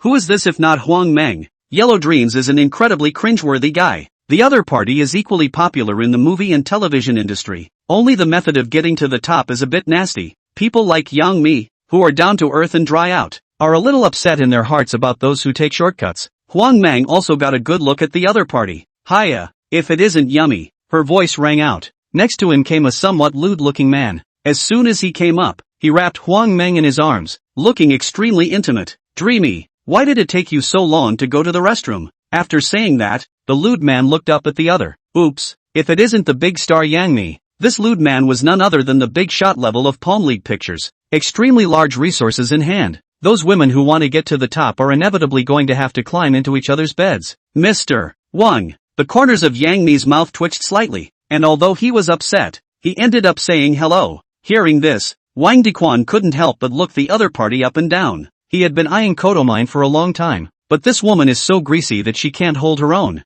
The only way to get a ride is to take a back seat to Yellow Dream. Although it was true that Huang Meng's face was not as attractive as the others, but she knows a lot. They're all the same when the lights are off, so why don't you just fantasize about Yang Mi? Huang Meng saw the look in Wang Dequan's eyes and instantly became a bit disgruntled. Mr. Wang, it's just an expired star. Yang Mi has long been out of fashion, okay? Now the fashion is all about young and beautiful tender fairies like me. Hearing the other party's conspiratorial words, Yang Mi was infuriated and trembled. She has always been very sharp with her words, but when he saw this woman, he suddenly felt like a stalk in his throat. There seems to be no point in saying anything to such a Yang Mi, you just die this heart. Let me tell you, the entertainment industry will only be my world in the future. It doesn't have half a relationship with you. You are completely cool, and all your resources will be transferred to me. Yan Mi was just about to say something. The door to the private room was pushed open. Gu Bei walked out. He caught a glimpse of the flaunting Huang Meng. Huang Meng's villainous look was disgusting to look at. Yang Mi, why don't you get lost and stay here? Really think I'm treating you well? Wang Dequan's eyes always moved towards Yang Mi's body, which made Huang Meng feel irritated. Jealousy had taken over her brain. Now all she wanted to do was beat the crap out of Yan Mi. When Yang Mi saw Gu Bei appear, she was not willing to bother with this group of people for anything. She grunted. Going forward, she took Gu Bei's arm. Sick. Gu Bei naturally heard the group from the doorway. It was because he heard the arrogant and domineering words of these people that Gu Bei came out to support Yang Mi. Anymore, Yan Mi is one of our own. He didn't want Yang Mi to be bullied. What happened? Gu Bei spoke in a gentle tone. His gentle voice sent a shiver down Yan Mi's spine. It's nothing, it's just meeting some insignificant people. Hearing this, Huang Meng sneered. Oh, idiot. She had never met Gu Bei at all. I could tell the other guy was Yan Mi's golden father. This unnamed veteran is also unknown. Anyway, it's not as powerful as your own king general. Wang Dequan had originally wanted to take this opportunity to spread love to Yang Mi. If the other party figured it out sometime, wouldn't this be in the palm of his hand? But before he strikes, he saw the gold owner of Young Rice, Gu Bei. Wang Dequan's expression was a little less comfortable. Stammering, half a dozen words came out. He knew Gu Bei. Seeing the other party's appearance, naturally, he didn't dare to speak. Chapter 104. What the hell are you? What the are you? Huang Meng's face wore a very disgruntled look as she just stared straight at the other party. And I don't know where the bumpkin came from. Does he really think he's going to become a high-end person just because he eats at a rich person's place? Wang Dequan's heart trembled a little when he heard the other party's words, and he quickly reached out to try to stop her. Well, there are some things to stop talking about. Seeing the other party's appearance, he opened his mouth in a bit of panic. Some things are not yours to say as you please. After hearing that, Huang Meng shook his head somewhat unimpressed. What can't this be said? It's obvious that this man is a loser. I don't think there's anything wrong with what I said. Huang Meng looked at Gu Bei with disdain, her eyes full of provocation. It's just a rich-looking dirt dog. What's the big deal? Wang Dequan's face became more and more ugly. Gu Bei raised an eyebrow. He had rarely seen a woman who dared to humiliate herself like that. The other guy will pay for what he did. That's a must. When Wang Dequan saw Gu Bei's expression change and compile, he panicked internally, and his legs were already trembling slightly. I told you to shut up. Seeing the other person's repeated behavior, Wang Dequan hated to be able to slap this unintelligent woman unconscious. He'd never seen such a... Do you know who is in front of you? Wang Dequan initially wanted to put things to rest. After all, this woman was brought here by him. Apologize to Gu Bei, and maybe things wouldn't have developed so badly. but this woman had provoked Gu Bei again and again. It is really audacious. Whoever dared to humiliate Gu Bei like this was totally tired of living, right? Huang Mang also didn't expect her golden father to suddenly hit someone, and was now completely confused. Mr. Wang, why did you suddenly hit me? Feel the fiery pain on your face. Huang Mang somewhat wretchedly covered her face directly. I'm even giving you face by hitting you, okay? The thought that this woman could have gotten herself into trouble. Wang Dequan's mood then became extremely angry. If his company had any problems because of this woman, then he might as well be dead. Seeing Gu Bei and Yang Mi's appearance, he was even a cutie, would also be able to guess the relationship between Yang Mi and Gu Bei. His heart ached a little at the thought. How one is offended. Mr. Wang, this man seems to be a bumpkin, and still haven't seen the world that kind of trash. Why are you hitting me because of him? This is not. Huang Mang spoke in exasperation. She really couldn't figure out what was going on in the other's head, but she hadn't finished her sentence. Wang Dequan huffed another slap towards her once more. What an unintelligent. Huang Mang backed a few slaps left and right. Hitting people silly. She froze, then figured something out. He himself is obviously the baby that the other party puts on the tip of his heart and spoils. How can you suddenly be treated like this? It must be because the man in front of me is not an ordinary person. Why hadn't she thought of that? Huang Mang opened her mouth to say something to Gu Bei, but when she saw Yang Mi on the side, she chose to close her mouth again. If he were to bow his head and admit his mistake now, wouldn't that represent a complete admission of weakness? This would also be too humiliating. Wang Dequan stared indifferently at Huang Mang. He had been willing to bring Huang Mang out to the party. It's because it feels like this woman is kind of a good sport, and it's quite open-minded enough to throw the woman out for the big boys to enjoy when it counts. As a result, I didn't realize that I was just a little too good to this woman, and had spoiled the other's appetite. This guy's ambition was growing the more he was raised, and now he dared to disobey. Hurry up and apologize to this big brother. If he forgives you, then we can put this matter aside for now. If people insist on counting, you're ready to pack up and get the hell out of here. My place can't accommodate such a big Buddha as you. Wang Dequan secretly swore inwardly that he would find a way to get rid of this woman when the time came. This kind of unattractive woman is a complete time bomb to carry around, and could blow herself up anytime, anywhere. If this were to happen again, it would be a nuisance. Seeing this look of Wang Dequan, the other party, even if he was a little cutie, he knew that he was afraid. Right, sorry. Huang Mang bowed deeply towards Gu Bei, a panicked look on her face. After receiving a few slaps, Huang Mang was considered completely sober. She was really feeling very scared. The man in front of me is clearly a powerful bigot, and he himself is a blind man. You should do more than just apologize to me, and apologize to the others you've humiliated. Gu Bei's voice rang out. Huang Meng's face became more and more twisted. She guessed that Gu Bei would say something like this. Gu Bei really wanted to apologize to that herself. The anger and killing intent in Huang Meng's eyes flickered, but it was well captured by Gu Bei. He smiled somewhat disdainfully, a bland look flashing under his eyes. If you won't apologize, then there's not much I can do, is there? Hear that? Wang Dequan and Huang Meng's hearts stuttered. How could they not hear the meaning of Gu Bei's words? It's a warning to them. Wang Dequan raised his hand and tried to swing at Huang Meng, but Huang Meng's movements were much faster than he thought. I'm sorry Yanmi, I shouldn't have had to talk about you like that. I hope you'll be generous enough to forgive me. I will never target you again. You can rest assured, as long as you're willing to forgive me, even if I have to work for you as a cow. Huang Meng was now completely confused. If he hadn't been able to satisfy Yanmi today, he would have been finished. Yang Mi instantly felt better when she saw the other's appearance. This woman is always on her high horse. Now she's finally being cleaned up. Previously, Yang Mi was a little afraid of the relationship behind the other party, so he didn't dare to say anything. Now, Yanmi has embraced a thicker and harder thigh. There was naturally no need to give this woman any face. If you honestly think it's wrong, quit show business yourself. It's good to give yourself a little bit of that last bit of dignity and decency. Yanmi's clear voice rang out. The other person's voice was very nice. It was as if larks were singing inside the woods. This nice voice sounded like a completely horrible spell in Huang Meng's ears. Quit show business. Chapter 105 Quit Showbiz. He himself was making a fortune inside the entertainment industry, and the other party actually asked him to quit this place where he was making a lot of money. Huang Meng subconsciously wanted to say something, but when she raised her head to meet Gu Bei's eyes, she instantly wimped out. This man is not an ordinary person. Ah, if one dares to refuse, then is it not only a dead end? Thinking of this, Huang Meng gritted her teeth. Okay, I promise to quit showbiz. Huang Meng's mind was clear. In any case, one is the first to say yes. When the time comes, find someone to travel around in the middle. Doesn't that settle things? After thinking about this, Huang Meng apologized with an increasingly sincere attitude.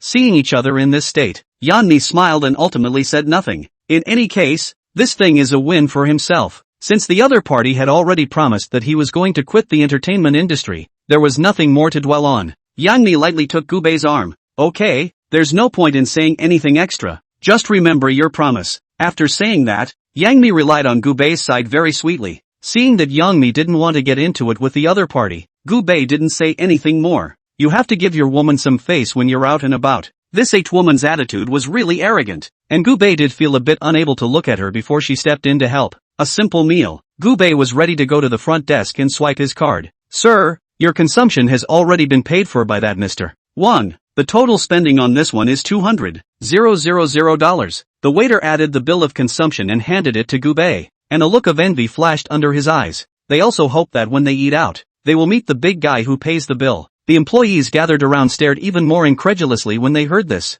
They didn't know what was going on outside. They only knew that someone had paid Gubei's bill. I'll be damned. It's worthy of a big brother. Our boss is really a cow. Everywhere he goes, people come to pay the bill. This is the charm of the legendary Big Brother. Right, if only I could be this awesome. But alas, no one is willing to give me this face. A bunch of employees were purple with envy. Drink up. Anyone want to go spend a handful of dollars next? Gubei looked around and asked with some curiosity. Hearing this, the employees naturally would not refuse. Nee. Old boss, let me get rich with you. I'm going too. Hey, the next entertainment is not what I thought it would be, is it? That's too good to be true. The group of employees hemmed and hawed with big smiles on their faces. Gubei didn't favor one over the other either, as he took these employees directly to the Lilac Premium Clubhouse. He hadn't been to this club before, but have heard of the clubhouse. This is just the right time to bring your staff to get a feel of what the place has to offer. Welcome. Just as we entered, we were greeted by a group of very good-looking girls.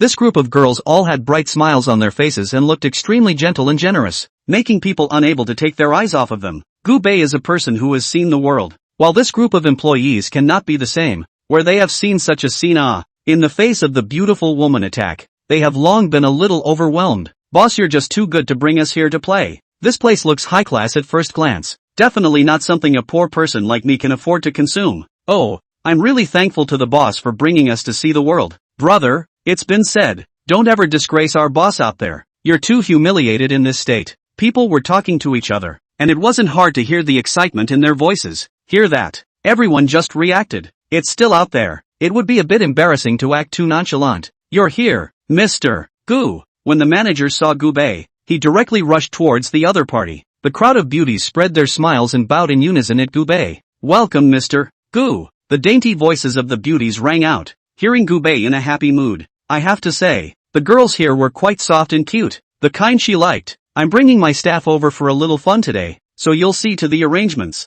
Gubei spoke to the manager, and reached out to point at the group of employees behind him. After the manager heard Gubei's words, he also revealed a look of envy, not realizing that Gubei was actually so good to his own employees. It was well known that the consumption of the Clove Club was not low, and Gubei was willing to bring his subordinates here to spend money, which must be ready to hemorrhage money. He was also thinking that it would be perfect if he could have such a good old boss. The waiters on the sidelines were stunned at the sight of the row. There were a few waiters who were newly recruited, and they didn't recognize Gubei, nor were they clear about what kind of identity the other party had. Bro, who is this guy? Why does he look so rowdy? One of the waiters couldn't hold back his inner curiosity and opened his mouth to ask. Hearing this, the waiter who knew the inside story immediately revealed a look at the bumpkin. You're such an uninitiated guy. You don't even know about this. This man is Mr. Gu. His status is very bullish, not something that ordinary people like us can afford to climb up to, but I'm going to advise you, in the face of Mr. Gu, don't talk blindly or you won't even know how you'll die when the time comes.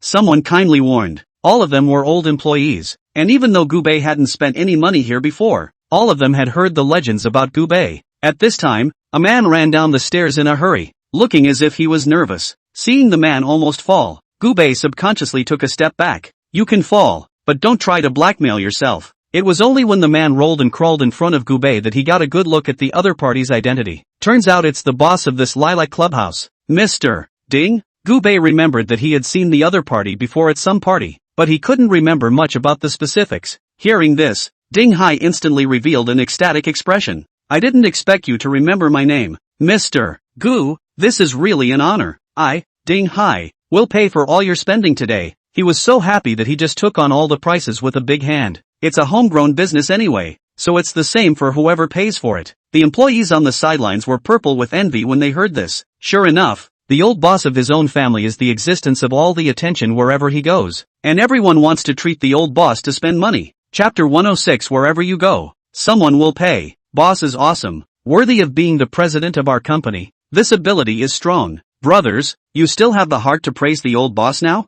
I've been dazzled by all these beautiful women of all shapes and sizes now. Okay. Ding Hai looked at Gubei with a smile on his face. Hurry over and get Clove. The name of their head honcho at this club is Lilac. Soon Gubei was brought to the private room. It was a huge, immense VIP room. On weekdays, this private room is closed to the public. Only the serious top VIPs would choose to open the place up for fun when they came over. It was obvious that Gubei was this top VIP. Ding Hai personally accompanied Gubei. Enough to show their sincerity. This is our club's best wine. Worth several $1 million a bottle is my private collection. Originally I would like to give you a taste. I did not expect to wait until now to have the opportunity. Ding Hai looked like a total lickspittle, looking at Gubei expectantly. Gubei also didn't expect the other party to be so receptive, and he nodded in satisfaction. Not bad. You can tell it's good wine when you look at it. Why don't you sit down and we'll drink together? Hearing Gubei's words, Ding Hai smiled. He's a very perceptive businessman. It was clear in his mind that Gubei was having a private party, so there was no need for him to have to get together. No need. No need. After taking you to choose your dinner for the day, I'll withdraw.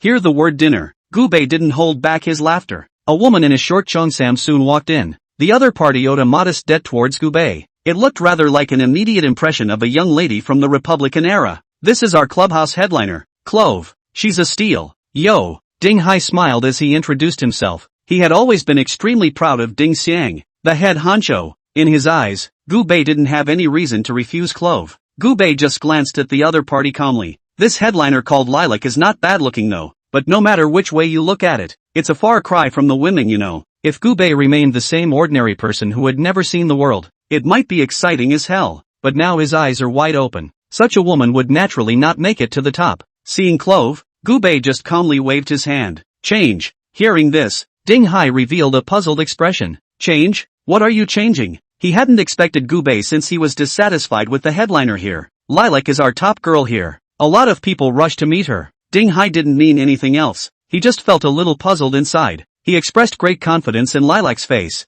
Gubei shook his head. He just waved his hand lightly, not wanting to say anything more to hurt Ding Xiang's heart. Seeing Gubei's appearance, Ding still knew that the other party was demanding. Clove never dreamed that she would be disliked. Get the rest of the girls in here. I'll appreciate the level you've got here. Gubei didn't exclusively favor Ding Xiang as the other party thought. When Ding Hai heard this he immediately did as he was told. Gubei was a big shot he couldn't afford to mess with, so he naturally had to honestly cooperate with whatever people wanted. Soon there was a large group of girls fishtailing. They all had bright smiles on their faces and looked with anticipation as they looked towards the direction where Gubei was from time to time. Gubei had a smile on his face as he admired these beautiful girls. The group changed from one batch to another, and Gubei finally found one that was slightly more watchable. That's it. He reached out and pointed to a girl wearing a JK uniform. The other party looked a little surprised with an incredulous look on her face. Perhaps even she herself didn't expect to be looked at by Gubei. Haruka? Gubei saw the other party's name and smiled slightly. It's just you today. The head honcho was somewhat incredulous, looking at the scene as if he thought Gubei was crazy. You look so good yourself, since Gubei can't see it? Only to turn around and find a dirt chick that ugly? Clove just felt in a bad mood, but the old boss of the house didn't even say anything. As a poofy headliner, Clove couldn't do anything. Mr. Gu, I have a bottle of 70-year-old Wulianya on my side for you. This wine is from my own stock and can be quite perfect. You'll surely fall in love with it once you try it. Hearing the other party's chattering words, Gubei smiled. That's very kind of you. Ding Hai also knew that Gubei definitely didn't have the heart to talk to himself right now. He didn't continue to make a fool of himself, but honestly left of his own accord. The crowd was singing in a karaoke bar, playing games of board games and looking excited. None of them cared enough to notice that an angry-faced Clove left a little upset. The many employees have seen the world in the clubhouse. I didn't realize rich people actually had this kind of game. Those pretty girls, who were numerous, just stood in a row in an extremely obedient manner and let them make their selection. Needless to say, this life is simply too pleasant to live. 3 days later, Lin Feng was contentedly holding a pile of information and found Gubei. He had a look of excitement on his face. Old boss, I've already looked after what you want. Just a few days ago, Gubei had left the purchase of the cruise ship to be settled. He had thought it would take a long time, But he didn't realize that the other party had already taken care of the cruise ship so quickly. This time I lowered the price a bit with the seller of those cruise ships, and we got the cruise ships at the best price. A very good deal, Lin Feng said very happily, with anticipation in his eyes. Gu Bei nodded in satisfaction. I really didn't realize you were so capable. Gu Bei smiled with satisfaction. Like this henchman's ability was very good, and it was very smooth to make it work. Hey, boss, this is all what I should do. It's my honor to serve you. Lin Feng gave just the right amount of licks and heard Gu Bei in a good mood. The cruise ship will be shipped over soon. It's just that we've all gotten together and talked about it, and no one knows where we're supposed to put it. He found the matter a little tricky. These places are big, but trying to park a cruise ship is a huge stretch. The furthest docks from our company are at least a dozen kilometers away, and the location is very remote and not conducive to traveling. Chapter 107. Why don't we just build a pier? He analyzed it all very calmly from the sidelines, and his eyes became progressively more entangled. If you buy a cruise ship now, it's highly likely that no one will know where it's supposed to be parked, and then it's going to be a problem. A marina is not like a parking space that can be easily found at any time of the day. There are marinas where you have to pay some fees if you want to park a cruise ship, and there are marinas that are purely private land and never allow outsiders to park in. Is this still a bad idea? Gu Bei calmly took out the map from under the table. This map draws the surrounding area clearly. The location of this group is right on the beach. A new marina at this location would be very appropriate. Let's just build a new dock right here, and just pull the boat over when the time comes. No need to make things so much of a hassle. Gu Bei spoke very calmly. His glib demeanor gave the impression that the pier could be built when he said it would be. Lin Feng froze. Mr. Gu, this pier is not that simple. Wanting to build a marina isn't just about having money. You have to have some human resources to do it. If the official side doesn't agree with us to build a dock, then there is no way we can operate. Hearing this, Gu Bei breathed a sigh of relief. He thought it would be a lot of trouble, but he didn't realize that it was just a matter of going to deal with the officials. For him, it's all small stuff. I'll handle this matter myself, so you don't have to worry about it for now. Gu Bei spoke chestily. Lin Feng didn't say much, nodded and went straight out. He knew that Gu Bei was a very capable person. It's okay for your own boss to do anything. Seeing each other leave, Gu Bei sat down and started planning. This is a great location for their company, and a marina here would certainly be attractive. And this dock can be commercialized at a later stage. The location of this company where Gu Bei is located can be described as perfect. Just then, Gu Bei made a call to Lu Zhang. Uncle Lu, it's been a long time. Do you have time to come out and sit together for a while? Gu Bei opened his mouth with a smile, inviting Lu Zhang out for a chat. In the official office, it just so happened that Lu Zhang had finished the matter at hand, and now he also wanted to rest and relax. He smiled. Pick a day. I wonder if you're free today, Xiao Bei? The two soon had a dinner date. Lu Zhang had always been clean, and they hadn't gone to any high-class restaurants. It's just an appointment at a regular Chinese restaurant. Uncle,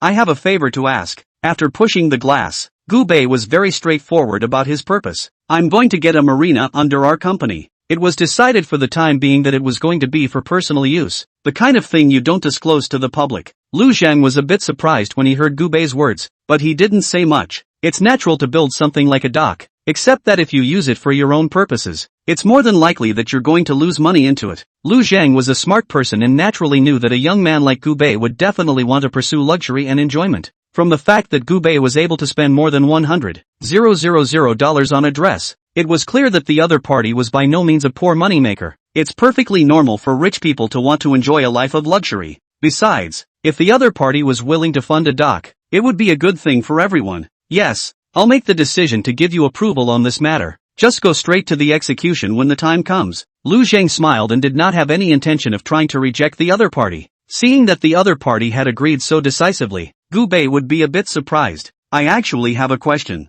Gu Bei raised his teacup and took a sip. Although I'm not a professional designer, I can see that the location of this pier is quite good. So why doesn't anyone want to build a pier at that location? Gu Bei blinked and asked suspiciously. Hearing this, Lu Zhang sighed helplessly. This matter is not as simple as you think. We've always been very supportive of things like building docks, but you know how privileged the location of that company you're in really is. A lot that no ordinary person can afford. Speaking of which, he twisted his head to look out the window, revealing a contemplative look. The amount of money that needs to be invested in this is a completely astronomical amount. Unusual people and others don't have the vigor to do such things. Hearing this, Gu Bei also became clear about the other party's thoughts. Such an investment is indeed quite dangerous. Only someone like him, who cares nothing for money, could have done this matter. The two chatted as they drank their wine. Soon, Gubei also understood some of the rules of the circle clearly. Half a month passed. The workers under Gubei's hand worked quite diligently in a row. Finally got a dock done. The employees of the company were incredibly just staring down at the dock below. They felt nothing but horror at the sudden appearance of this dock. I'm not mistaken, am I? How long has it been? And we've already fixed a dock downstairs? Surely this is the power of money? It's really enviable. Even if the power of money, no matter how strong it is, wanting to repair such a huge siege in half a month's time, that's still hard alright. The employees could be praising Gubei nonstop. They even thought that Gubei was a person who could do magic. It just so happened that after all this waiting time, Gubei's cruise ship was also sent over. He stood by the floor-to-ceiling windows of the president's office, looking at the cruise ship that stood proudly not far away. Inside, I just felt an overwhelming sense of pride. Can't help it. He's going to go over there and have a good time. This time, Gubei arrived at the pier in one of the company's ordinary chauffeured cars. He stood below admiring his cruise ship and feeling satisfied inside. The Northward, the name of this one cruise ship is really dominating. Walked around the perimeter twice. Immediately afterward he heard the voices of the staff discouraging him. You need to get off this, lady. It's dangerous there and this cruise ship is private property.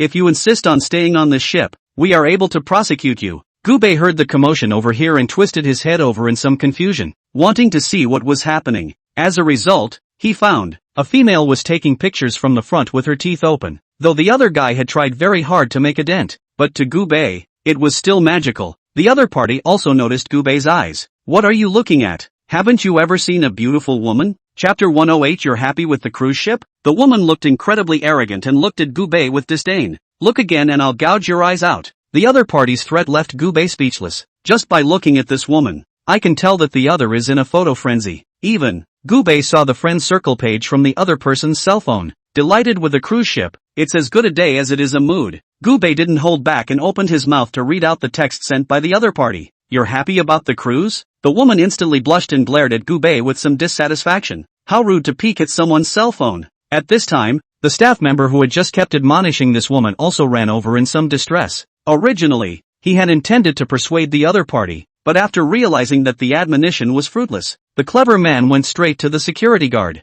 The staff instantly panicked when they saw Gubei. He wanted to open his mouth to explain something, but Gubei waved his hand. This cruise ship is yours? Gubei raised his eyebrows lightly and opened his mouth to ask with some curiosity. The woman also didn't expect Gubei to suddenly ask herself this question, and instantly felt a bit of social death. What do you care? You don't own this cruise ship anyway, so it's hard not to allow people to take pictures here. Originally the woman was trying to play hard to get, claiming the cruise ship as her own, but the thought of the staff being right next to him forced his mind to hold back that thought. How embarrassing it would be if the staff uncovered it later. So it is. Gubei laughed, and he had no desire to get into it with this woman. It's a complete waste of time to bother with this kind of woman who doesn't know what she's talking about, and there's really no need for that. Give notice that the captain is ready to sail. Gubei spoke casually. After that, he went straight to the boat. The woman who took the picture was instantly dumbfounded at the sight. She looked at Gubei dumbfounded, not knowing what she should say for a moment. It seems like nothing is quite right to say in this situation.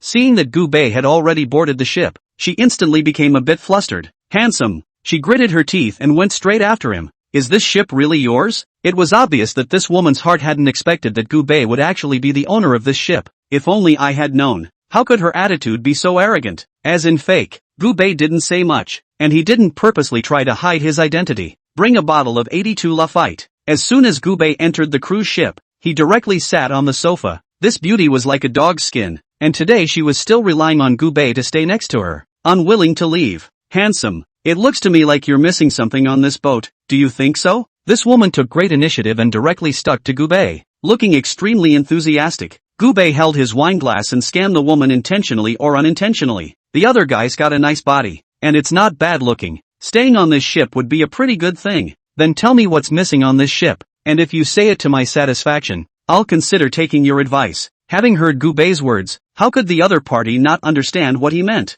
I'm obviously missing from this ship. I can serve you tea or pound your legs. Whatever I do is fine as long as you want. Yo! Seeing the other party so uptight, Gubei nodded with satisfaction. He just loved this kind of understanding little girl. Yes, you can come up. Gubei waved casually. The woman instantly became excited at the sight of Gubei's movements and pounced on her without hesitation. You can call me Mei. I'm as beautiful as my name suggests. Gubei poured Xiaomei a glass of wine. The cruise ship also sailed to the center of the sea. Looking at the scenery around her, May also felt a little obsessed. It's just so beautiful here. May looked from side to side in a bit of a daze, trying to keep the scene in her mind forever. I need to take more selfies. She kept taking pictures with her cell phone. Such opportunities to board a cruise ship are few and far between. If you miss this opportunity yourself, you don't know when you'll have to wait to go. Gubei let the other party take pictures as they pleased. He was not averse to such behavior. Everyone wants to show off their wealth, and rightfully so. It's not that hard to satisfy a little vanity on the other side. After taking a few sets of pictures, May blushed a little shyly. When she thought about how good Gubei was to her, she didn't even rush herself to take pictures. May then felt a little moved inside. What a good man.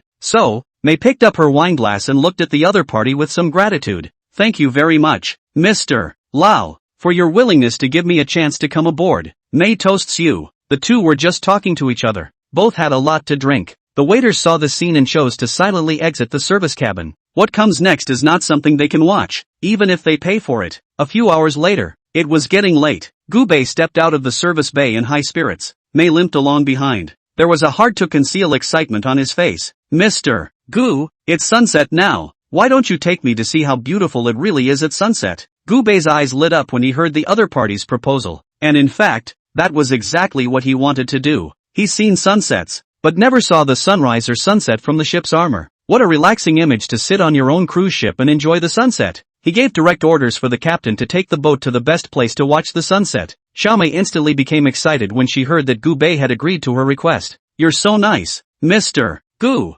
After saying that, Xiaomei directly barfed a kiss towards Gubei's face. Together, the two men headed upstairs toward the dining room. May was bouncing around with excitement to the point of looking happy. Just as we arrived at the third-floor restaurant, we were greeted by a foreign woman of unparalleled beauty. The other party looked exotic, and even the knowledgeable Gubei was somewhat seduced. May saw what the other looked like. First, they were attracted to each other. Giggles ensued. Why is there someone else on this boat? Mr. Gu, is there anyone else on this ship? Gubei nodded carelessly. He didn't care what this woman thought. Originally he had invited a lot of beautiful women to come and hang out on the boat. This May is just one of them. Don't you want to see the sunset? Go see it yourself. Gubei pointed outside. And just in time, the sunlight shone through at this time. Chapter 109 Invitation from a Beautiful Woman. It's a beautiful image indeed. But Xiaomei was frustrated inside. What a situation. He had originally thought that he could make a fortune from this man's hands, but now it seems that he doesn't have that chance. Xiaomei also resented the foreign woman a little inside. However, when he saw Gubei's appearance, he eventually swallowed all the anger within him. He was already extremely lucky to be able to get on this ship, and if Gubei knew that he had these thoughts, he would definitely be kicked out. That's why it's necessary. With that thought in mind, May grayed out and left on her own. The foreign beauty, on the other hand, walked forward with a big grin and took Gubei's arm. Hello Mr. Gu, my name is Jennifer. Nice to meet you. The other person's accent wasn't pure, and it was awkward to hear. But Gubei also found it a bit cute when he heard the other party's accent. Mr. Gu, would you like Jennifer to accompany you to eat Western food? I can serve you comfortably. Yo, this foreign girl was just much more open, and Gubei almost choked when he heard the other party's words. He nodded, and inwardly looked forward to just how the girl would behave. Since we're already at the restaurant, we definitely need a romantic steak dinner. Jennifer reached straight for the waiter. How about a sweet couple set for Mr. Gu and I? She opened her mouth with a grin. Hearing this, the waiter froze, but after seeing that Gubei's face did not have any other odd expressions, he honestly did as he was told. They, the crew, all knew that this ship belonged to Gubei, and everything depended on Gubei's face. As soon as this foreign woman came up, she wanted to have a couple's set meal with the old boss, so naturally everyone had to be on their guard. If the remarks made the old boss unhappy, then they must refuse. But Gubei's face not only didn't have any unhappy expression, instead, he had a thoughtful smile, and still seemed to be enjoying himself. In that case, it is only natural that they should honestly do as they are told. It didn't take long for a fresh, delicious steak to be served. There was also an assortment of side dishes. Dear Mr. Gu, this steak is a fine Wagyu beef. The flavor is very good. It's very suitable for high-end people like you to enjoy. After saying that, Jennifer directly cut off a piece of steak-flavored Gubei's mouth. Gubei opened his mouth and allowed the other party to feed the steak to himself. Sure enough, meals made by such big-name chefs were just fine, and Gubei's heart secretly sked. It seems that Lu Qin's work is still quite reliable, at least in the aspect of finding a chef. There is nothing to say. The two of them were eating their meal, looking like a very sweet little couple. When feeding Gubei his steak, Jennifer's peaks always brushed in front of Gubei's face from time to time. This made Gubei still a little less comfortable. the size of this is just amazing. If it's the other person who can put on a bathing suit, this picture Gubei simply couldn't dare to imagine. It was definitely an extremely bloodthirsty scene alright. The fire, which had been so hard to bring down, instantly rose under Jennifer's intentional or unintentional maneuvering. The steak was quickly consumed. Jennifer held Gubei's hand and extremely shyly came to the ship's armor. Mr. Gu, I don't know if you're interested in diving or anything? She reached out and pointed ahead. This place is known as a mecca for scuba diving, and it would be so nice to come down here and have some fun. Hearing the other party's words, Gubei subconsciously looked down towards the bottom. Sure enough, the water was crystal clear and you could see all kinds of scenery underneath at a glance. We can get on a cruise ship and go scuba diving on the far side for fun. This is all a safe area. Absolutely nothing will go wrong. Not to mention, people are legendary diving instructors. Oh, without hesitation, Jennifer pulled a wetsuit out of the side. Very expectantly, he looked at Gubei. I wonder if you have any desire to come down with me and find out what's going on. Gubei nodded. He made a call and went straight to the dive instructor who had been waiting on the boat. He'd known there was a diving mecca here for a long time, but he hadn't expected to be there so soon already. The diving instructor had already prepared everything for Gubei early in the morning. When Gubei summoned him, he rushed over as fast as he could and carried a diving suit customized for Gubei. Mr. Gu, this is the diving suit we specially prepared for you. You change into it and try it on. The dive instructor looked very fit. He was all tendon and had the feeling that he could take down anyone around him at any time. The group of three soon went to a separate boat. Trying to go scuba diving is simply not possible on a cruise ship with your gear on. Gubei and the three of them boarded the boat, and the beautiful women next to them were still ogling the diving instructor. The dive instructor looked a little too glamorous in a pair of swim trunks. He could totally charm a crowd of beautiful women with that body. Mr. Gu, please put on this dress. The diving instructor directly took out the diving suit specially prepared for Gubei from one side, followed by Gubei to change into it. Gubei wasn't polite either. He naturally had nothing to avoid as a man. Straight out of the boat for a change. The women who were watching on the sidelines instantly exclaimed in excitement when they saw Gubei take off his clothes directly. They originally thought that the fitness instructor's body was already considered a king's bomb, but they hadn't thought that Gubei's body was called a perfect one. Okay, the fitness instructor's body is in good shape, but the muscularity is so pronounced that there's something about looking raw that's hard to take in. Gubei is different. He has just the right amount of musculature to make you look away. Is this really the kind of body a high and mighty president can have? My gosh, Mr. Gu supermarkets me. I can't stand it. How can there be such a perfect man in the world? This is just absolutely great. Okay, I declare that I've moved on to Mr. Gu from today. You're only moving on from today? Oh, I've already moved on a long time ago. This is totally the ideal type of my future husband. Oh my god, how could I see such a perfect man? I can't stand it. All of the women were screaming in ecstasy as they treated Gubei as the man of their dreams. Originally, Gubei's wealth index was already very attractive, and now with such a perfect body, this was simply the prototype of the domineering president inside the TV. Gubei didn't care what the group thought as he changed into his own clothes. After checking the clothes, nothing much was wrong. Then I was ready to listen to the instructor about getting in the water. Jennifer's eyes went wide as she watched the scene from the sidelines. This man is just so handsome, isn't he? Chapter 110, the movie that grossed over $6 billion. As a chick who's seen it all, Jennifer has seen tons of hot guys with great bodies. Originally looked at Gubei alone, thought that the other party was just a president with a pretty good figure. Now it seems that he is completely narrow road. Okay, Mr. Gu, in fact do not need to coach. I was originally a very senior coach. Have me to teach you. Package will be taught. Yo. Hearing this, Gubei smiled, but he didn't reject the other party. A beautiful woman taught herself to dive. It's better than being hand-me-downs from a man. So I can come then? Jennifer opened her mouth with a smile and helped Gubei put his clothes back on. Toss it around a bit. The two finally got into the water. Gubei was swimming inside the water with an oxygen tank. The matter of diving was not difficult for Gubei. After a short while of learning the technique, I had thoroughly mastered it and was able to swim freely in the water in a cozy and unbelievable way. Mr. Gu, look, it's little fishy up ahead, Jennifer said excitedly as she pulled Gubei. They were wearing very high-end wetsuits that allowed them to chat inside the water. Gubei held Jennifer's hand and swam in the ocean. It's beautiful, she sighed, amazed at the scenery. It's just so beautiful here. I would love to live in this country forever. Jennifer's face had a look of anticipation on it and her heart had already fallen in love with this beautiful country. Yeah, you can always contact me if you come here in the future. The two of them played in the water for a while and then got into the boat. For this woman with a hot body, Gubei really couldn't find any reason to resist. 3 hours later, Gubei was contentedly lying on the big bed. He was habitually swiping through the jitterbugs, trying to see if there was any relevant news. After several swipes in a row, I saw something I was interested in. The movie War Tiger has grossed over $6 billion at the box office. Seeing the relevant content, Gubei's eyes lit up, and he didn't expect these movies to actually be so lucrative. It seems like investing in a movie studio was the right thing to do. He silently recorded it all, and the movie War Tigers began to be followed in his mind. If the real estate is fast money, then in the film and television industry to mix money this is God's speed. After studying the relevant movie for a while, Gubei cozily planned to leave the room. There was a big event on the ship tonight, so naturally he couldn't miss it as the host, where all shapes and sizes of all kinds of girls. They were holding their wine glasses and clinking them with extreme excitement, and it was obvious that the group was in a good mood. When Gubei appeared, a group of girls screamed and leaned over. They are not cuties. They all knew that Gubei was the master of this ship, and that only by pleasing the other party would they be able to soar. Have you rested yet, Mr. Gu? Would you like to have a drink with us tonight? Mr. Gu, your body is just too wow, isn't it? I'm so greedy looking at it. Mr. Gu is so bad, deliberately calling so many pretty girls over. I wonder if you like my type. All sorts of girls of different styles and shapes appeared beside Gubei, and they were extremely excited as they rubbed themselves next to Gubei with bright smiles on their faces. Gubei enjoyed this gentle treatment, and a pleased expression appeared on his face. It's true that money makes the world go round, and it's a wonderful feeling. Jennifer also slowly passed by Gubei's side. Gubei was still very impressed with this passionate and fiery girl, and the other party's service made him feel very satisfied.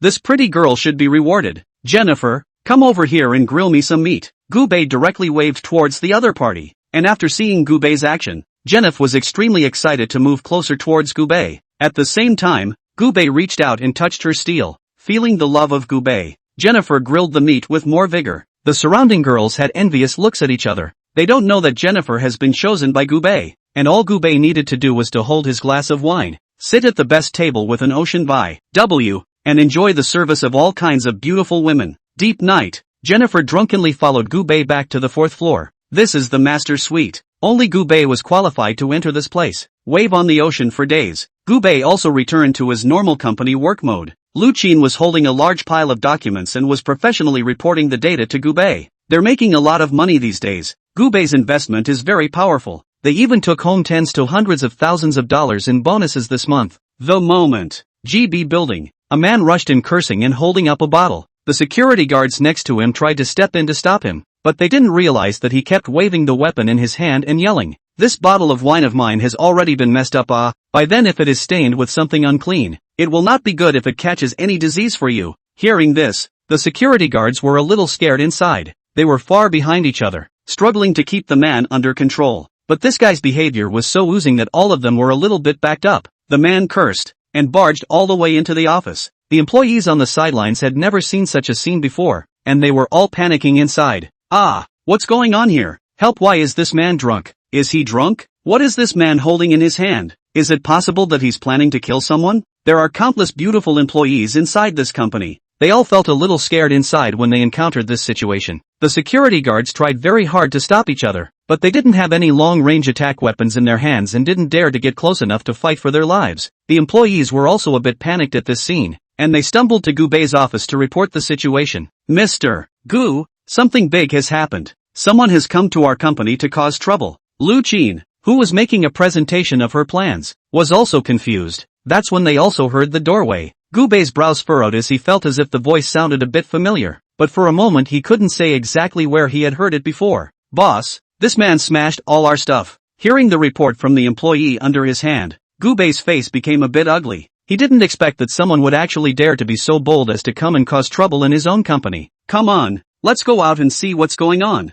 Gubei didn't have the heart to listen to the report of the people under his hand. Now there was such a troublesome matter. It was definitely necessary to deal with it as soon as possible. Chapter 111. Someone's coming to make trouble. Lu Qin followed along and ran out with a puzzled look on her face. No one was sure what had happened here. The building security guards saw Gubei come out. They immediately ran up to block Gubei's face, fearing that this guy would get annoyed and hurt his own boss. "Mr. Gu, this man says he's your friend and insists on coming in." The security guards also felt helpless. Originally when this person entered the building he was still fine, but suddenly all of a sudden it was like he had gone crazy and started smashing things. After Gubei saw the guy, he also recognized him. Face up to the old man of that factory. After seeing Wang Shuang, Gu Bei had a thoughtful look on his face. He knew what the other party was here for. Wang Shuang must have felt that he had screwed him out of his money. Gu Bei, you're really a great liar without compromise. Old me was so badly deceived by you. His attitude was extremely arrogant, and he roared loudly in extreme anger. Quite a bit to Gu Bei before. Gu Bei glanced at him with a calm look on his face.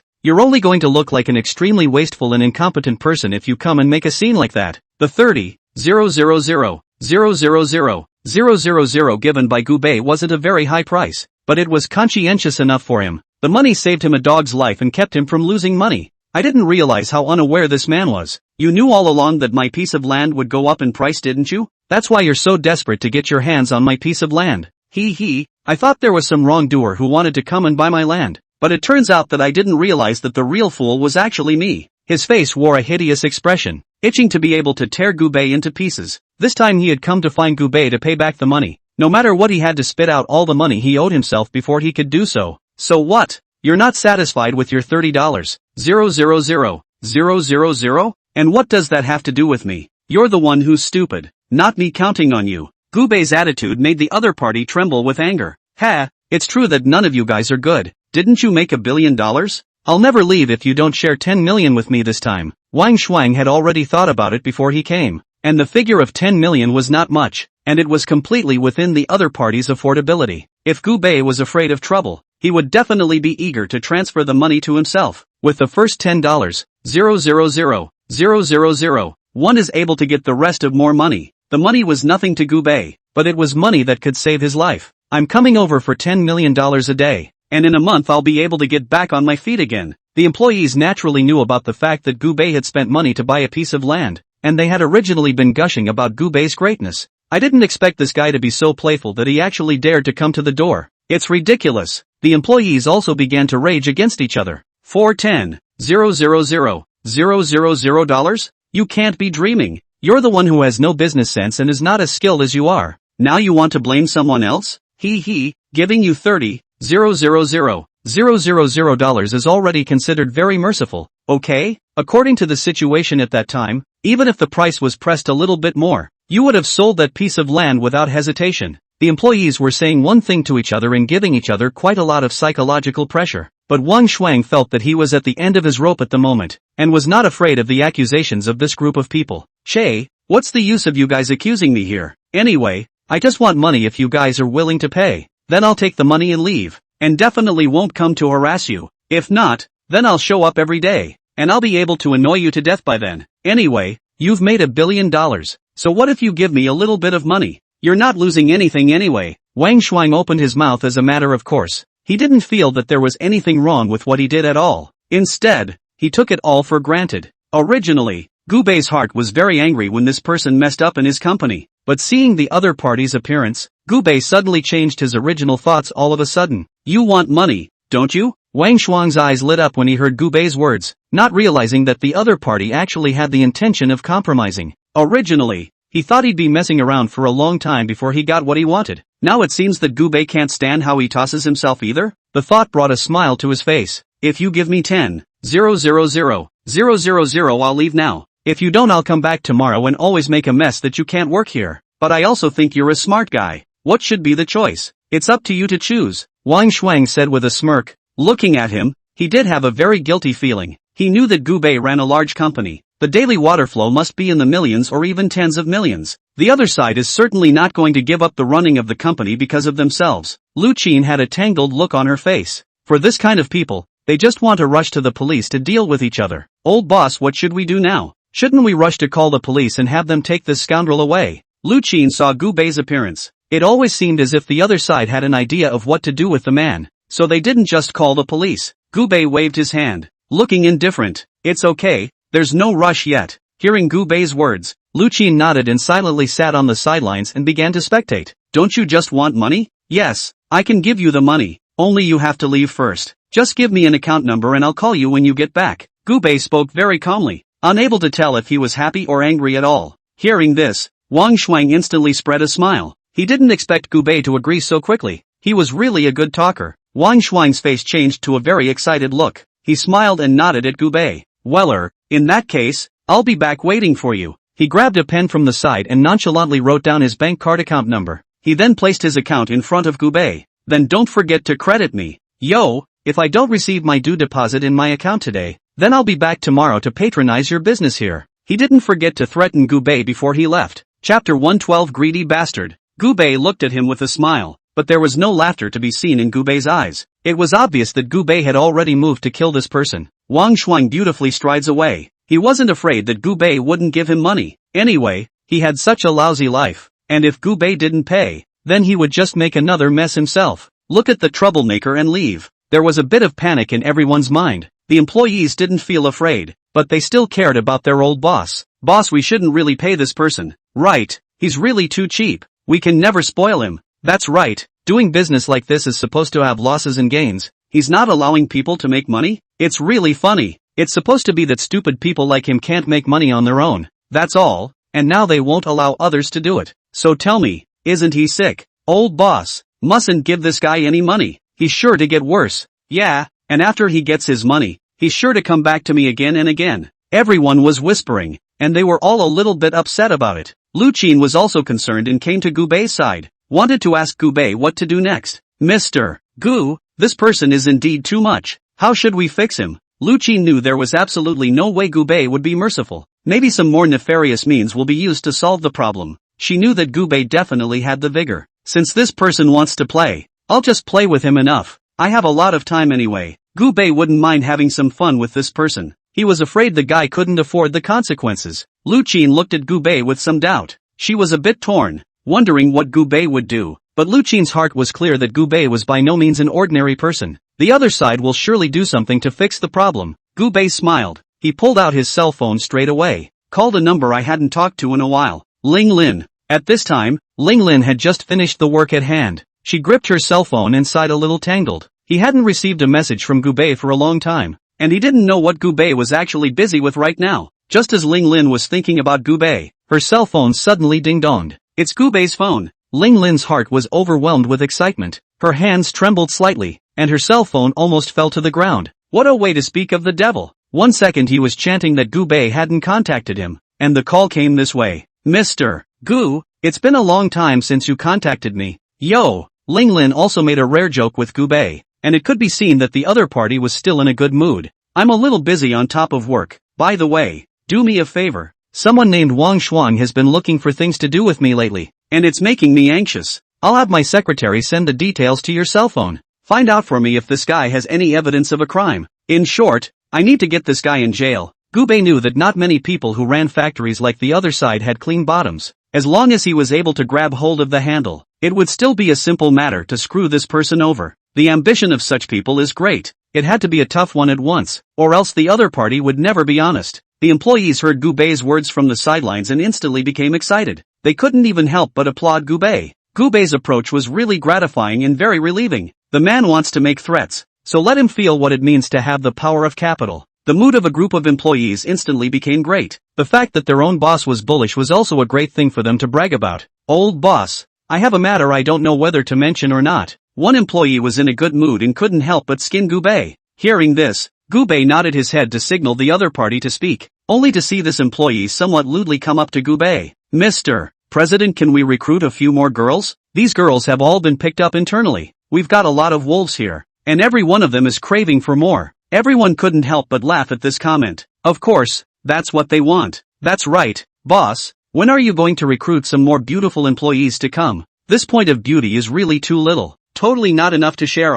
It's not easy to come by a few pretty girls, but they've all been picked up at light speed. These guys are just crazy. That's right. At this rate, when can I get off the hook? Mr. Chairman, I'm begging for relief. Seeing the group's ghostly appearance, Gubei couldn't help but laugh and shake his head. Okay, you guys, stop crying around here. According to our secretary, there's already a batch of pretty girls ready to come over for interviews, so you guys have to perform well and don't lose our company's face. As soon as Gubei's words fell, a few girls came to the company's entrance with their bags on their backs. Hello, may I ask if this is the place to interview? The group of employees instantly and happily came together when they saw the beautiful woman appear. Gubei smiled. Nothing more was said. One of his requirements for recruiting employees. It's about being single and pretty. The company soon continued to get back on track. Gubei suddenly received a call from the 4S store. Hello Mr. Gu, the Rolls-Royce Curilan you ordered has been successfully delivered. May I ask when you will come to pick up the car? Hearing this, Gubei remembered that he had ordered a car.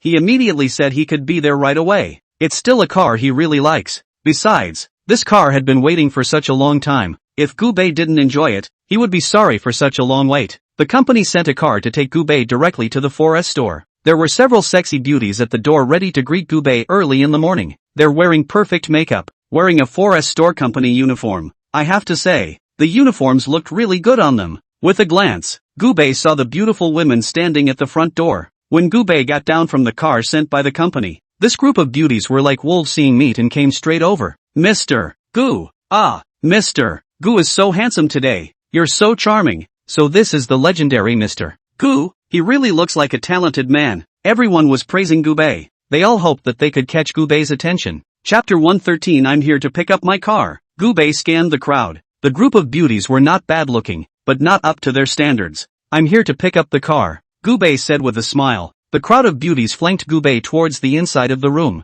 This is a VIP client, and it's okay to treat them with whatever respect they want. Just walked into the forest store and the manager had all the various contracts ready to hand over. Mr. Gu, this is your car. It contains some important information. Please take a look. Gubei took a look at these relevant documents, and there really wasn't much of a problem. The other party's efficiency was quite good, and all these documents were neatly organized for themselves. Great. I'll just pick up the car then. Gubei was ready to drive the car back himself. I didn't expect this time. Here comes a yelling big fat guy next to him. What's going on? Is there something wrong with you guys? Is it true that you guys treat people like cuties if they don't get mad? Yikes. Hearing this somewhat bizarre quotation, Gubei also couldn't help but twist his head to look at the person who had spoken. The man was wearing some famous brands, and at a glance, he knew that his status was not ordinary. What are you looking at? This big fat man glared at Gubei with some dissatisfaction. He was just not happy with Gubei. He himself was a top-ranking rich second generation, and it was reasonable that he should be surrounded by a lot of beautiful women.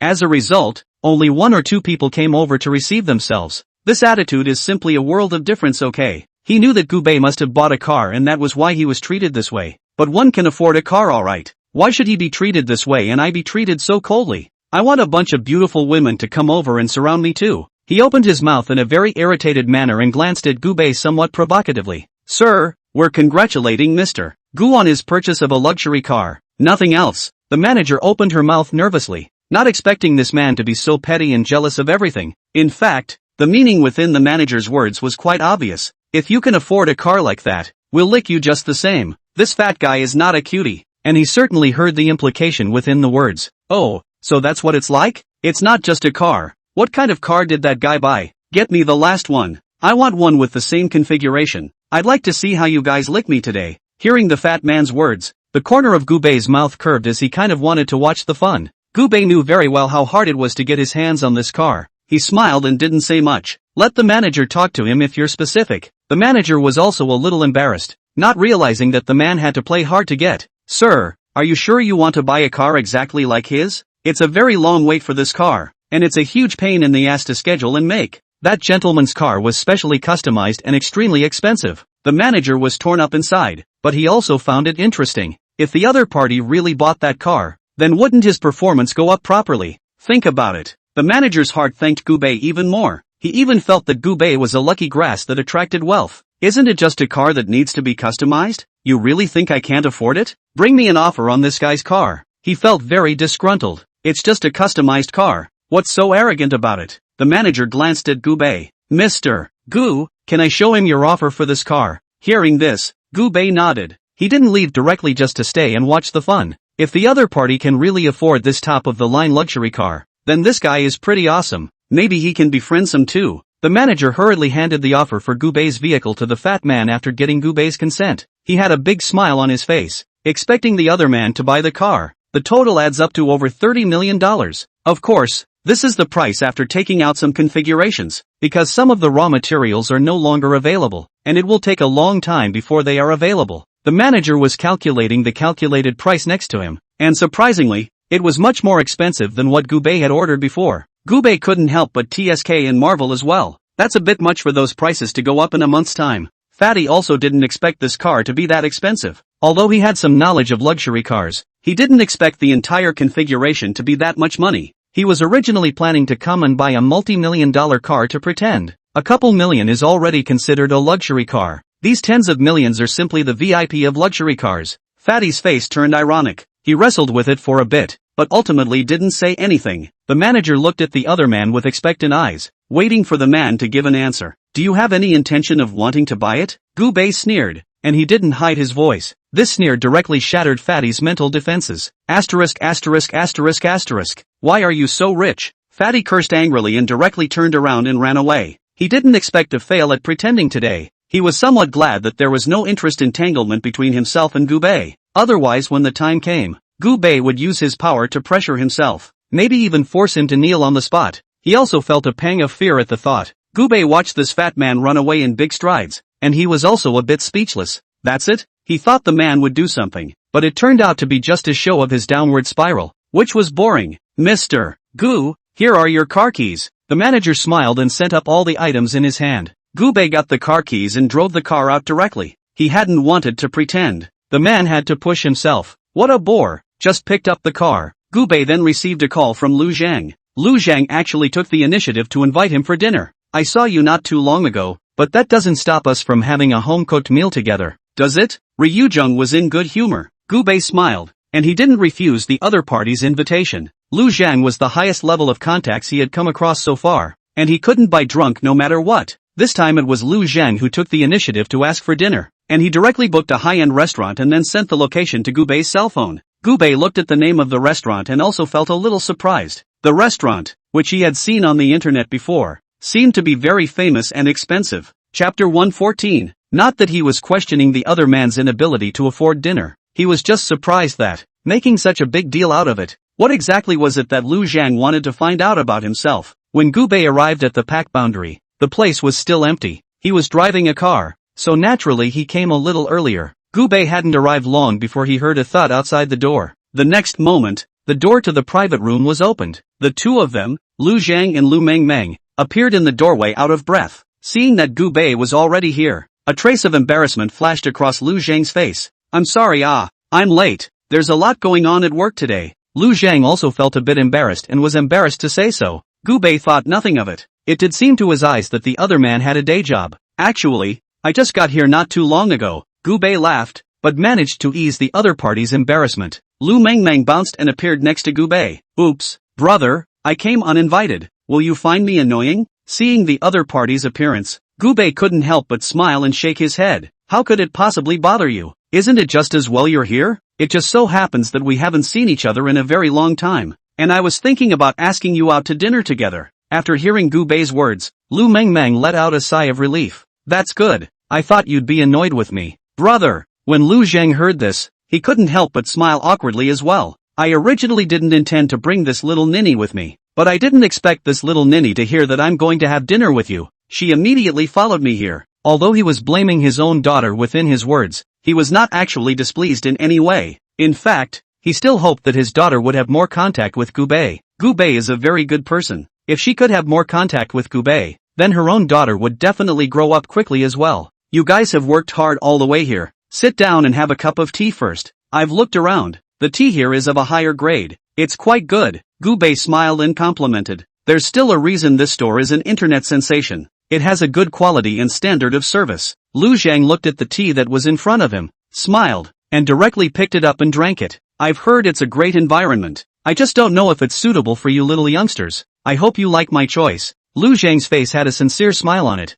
and Gubei looked strangely embarrassed. Order up. Gubei greeted the other party. This is a Netflix restaurant, but it specializes in home-cooked food, and the reviews I've seen on the internet are really not bad. The three of them quickly ordered their food. Gubei looked at the dishes ordered by the other party and felt some emotions inside. Sure enough, he's a long-time official. These dishes ordered by the other party were extremely well presented. There's fish and meat and shrimp. There are hard dishes as well as fresh soups. Not bad for a mayor. That's a great level. The waiter was quick to serve the food. It didn't take long to bring up their order. I'm actually kinda interested in what you said about the suburbs last time. I wonder if you made it. Hearing this, Gubei calmly sipped his tea. Of course it worked. It's still thanks to your news, Gubei said with a smile. The slant of resources given by the other side is just awesome. Thanks to your good eye. Ryu Young didn't take credit for it. He knew that it was all Gubei's own doing. If it wasn't for Gubei's good eye, it wouldn't have been possible for him to take this piece of land. The two of them chatted and felt very much at ease with each other.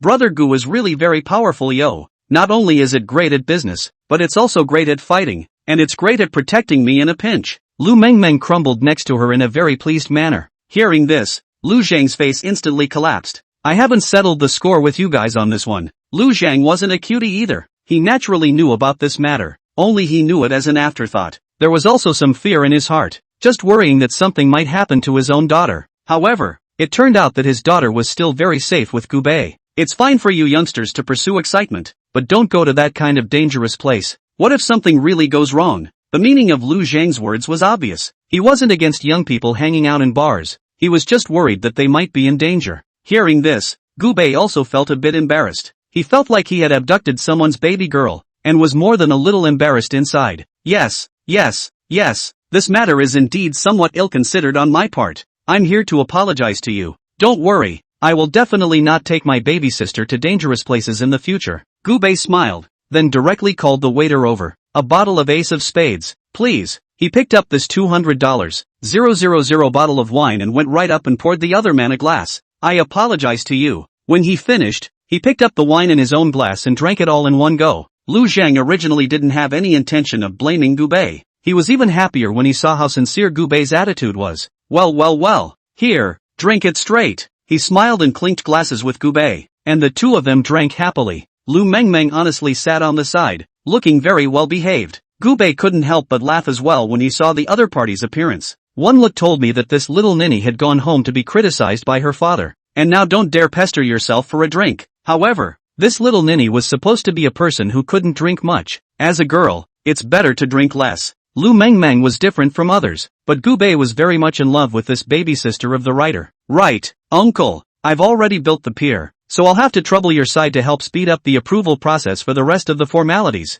In the beginning, he had gotten the other party's consent before he dared to build the pier in such a big way. If you put it in the usual way, there are a series of approvals that have to be done before a pier can be built, and that's just too slow. Gu Bei's marina has been officially put into use, and the formalities and other things are just being filled in slowly. Lu Zhang also knew what Gu Bei meant, and he nodded. I've already visited your marina. It's indeed much more excellent than I expected. It's true that the young generation nowadays is just awesome. Just from the condition of this pier alone, one could tell that Gu Bei had definitely put a lot of thought into it. He was so supportive of Gu Bei not just because of some personal reasons, it was also because he saw a sense of desperation in this young man. Gu Bei. Chapter 115. You've messed with someone you can't afford to mess with. It's not far from what he was back in the day. He used to be a man without any background, growing up on my own all the way to where I am today. Gu Bei's starting point was much higher than his, so he was looking forward to what Gu Bei could grow into. As long as it wasn't something illegal or criminal that Gu Bei wanted to do, he would try to help the other party. Feeling the other party's help for himself, Gu Bei's heart was also incomparably moved. Uncle, thank you indeed for helping me. If it wasn't for you, there's no way I could have solved many things so quickly, Gu Bei said from the bottom of his heart, and in the end, he directly raised his wine glass and clinked it with the other party. He was genuinely grateful. Lu Mengmeng looked at Gu Bei in a daze, eyes glowing. After 3 or 2 glasses of wine, both of them were a bit groggy. After the casual meal, Gu Bei let the chauffeur drive himself back home. He's a very disciplined man. Drinking and not driving is a matter of principle and common sense. Just got home. Gu Bei also felt a little giddy. When he was ready to take a break and rest, the phone suddenly rang. Gu Bei picked up his cell phone and saw that it was actually Ling Lin. Gu Bei broke into a smile when he thought of Ling Lin's pretty face. The other party had to contact himself so late at night, so he must have gotten results from what he went to investigate. Get on the phone. Ling Lin's nice voice came out. Mr. Gu, I've figured out the general situation on my side. This person Wang Shuan's black history is just too much. I reckon I can't tell you all about it in one night. Ling Lin had originally thought that it would be somewhat difficult to investigate the evidence of the other party's crime. As a result, I didn't expect that I could easily have already found out the relevant evidence. Gu Bei only felt dizzy right now, and he didn't have the heart to listen to the other party talk about all this nonsense. Let's talk about it tomorrow. Let's have a nice chat tomorrow, and you tell me all about the situation in question. Gu Bei's voice was also a bit drunk. Ling Lin was not a cutie. Naturally, she also heard Gu Bei's most emerging feelings. Okay, old boss. I'll go ahead and create the specific report. You'll be able to understand the whole thing more clearly then. 2. Gu Bei nodded. He was still very optimistic about Ling Lin's service standard. Mr. Gu, good night. Ling Lin knew it was time to hang up and couldn't help but lower her voice to speak softly. Hearing such a gentle voice from the other party, Gu Bei also felt his heart flutter. It was worthy of being the woman he was looking at, and it was true that every move he made was so fascinating. Perhaps it was because he had drunk some wine. Gu Bei slept soundly. All night he didn't have any dreams. This sleep went straight through to dawn. When he woke up, it was only then that I realized I actually had several missed calls, and they were all from my own brother, Lemon. The guy's nickname is Lemon. Just a very honest guy on a regular basis. Gu Bei often laughed at him for being a weak scholar. Bookworms have always been literate. It just doesn't go well with his nickname of Lemon. And Lemon, besides being a great reader, he wouldn't even dare to step on an ant. One can think of the awkwardness of one's own brother. Gu Bei couldn't help but heave a smile, then dialed the phone. It had been a while since he'd had dinner with Lemon, and he kinda missed it. The phone as well as fast was answered. This speed made even Gu Bei feel a bit shocked. Dude, what's the point of calling me so much at night when you're not sleeping? Gu Bei thought that the other party was trying to catch up with him in the middle of the night. A raspy voice came from the other end of the line. Hey! Gu Bei very plainly heard that the other party's voice was out of place. He glanced at the clock hanging on the wall. It was now 11 in the morning. The other party is a very diligent person. There is absolutely no way that he just woke up at this hour. It turns out that something must have happened to him, so he's in an extremely bad mood right now. What's wrong with you? Gu Bei also put away his joking mind as he asked somewhat seriously. Alas, this matter is also a long story.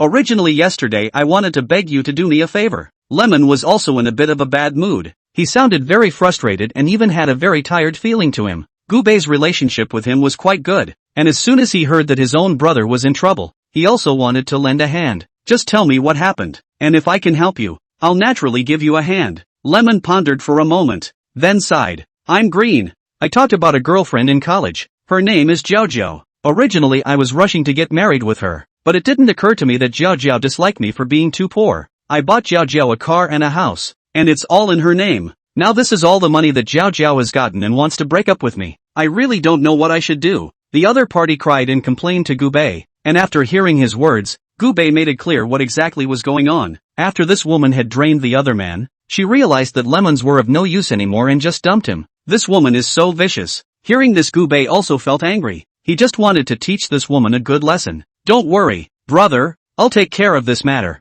I'll find a way to stand up for you. Lemon thanked the other party again and again after hearing Gu Bei's words. It was clear in his mind that only Gu Bei could help him now. After hanging up the phone, Gu Bei directly sent Jiao's situation to Lu Qin. Run a detailed check on this woman for me. I need to know everything. A hint of sinister color flashed in Gu Bei's eyes. He knew very well that this woman was not a good thing, since the other party wanted to use a scheme to victimize his brother. Then don't blame him for being ruthless. Lu Qin quickly received a message from Gu Bei, and after glancing at the relevant content, she replied to Gu Bei with a no problem. Trying to find out the identity of just an ordinary person is actually very simple for them. Arranging things down, Gu Bei didn't waste any time, and he focused all his attention on the jitterbug he had swiped. War Tiger is a movie that he has to invest in. He had heard before that this director was going around raising money to make a movie. Only now all kinds of fresh meat were in the air. There was simply no one willing to invest in this hot movie of his, and no fresh meat is willing to come over and suffer through the pain and suffering of making this movie. Gu Bei knew very well that this director was definitely in a quandary. Chapter 116 Reaching Out. If he could help, he would be sending charcoal in the snow. Thinking about it, he went straight to the other guy's phone. The call had just been dialed and was immediately answered. Hello? Wang Jing picked up the phone very tiredly, with a somewhat despondent look on his face. During this period of time, in order to find various old bosses for additional investment, he was really tired. But not only did no one want to invest in his movie during this time, but even these people kept mocking him. No one thought the movie could catch fire. They all thought the other side was delusional. Gu Bei was delighted to hear the other party's exhausted voice. That was the effect he wanted. Hello, Director Wang. Are you still waiting for someone to invest in that movie of yours, War Tiger? After hearing this, Wang Jing froze on the other end of the phone, perhaps not expecting someone to take the initiative to call and inquire about this matter. A wary look flashed across his face, and he opened his mouth somewhat hesitantly, eventually controlling his urge to hang up the phone. The fact that the other party was able to call out his name and name the movie was proof enough that he shouldn't be joking with himself. This man should not be a fraud. Yes, I'm preparing for the investment now. Wang Jing admits all of this very directly. It was clear in his mind that investments were not so easy to get. He had put himself in a very humble manner during this time, but it was hard to find people to invest in him. Since you're looking for someone to invest in you, I'll do it, but I need to buy you this episode. and the rest of the sequels, if you know what I mean? Hearing this, Wang Jing was slightly flabbergasted. He hadn't expected Gu Bei to actually make these demands.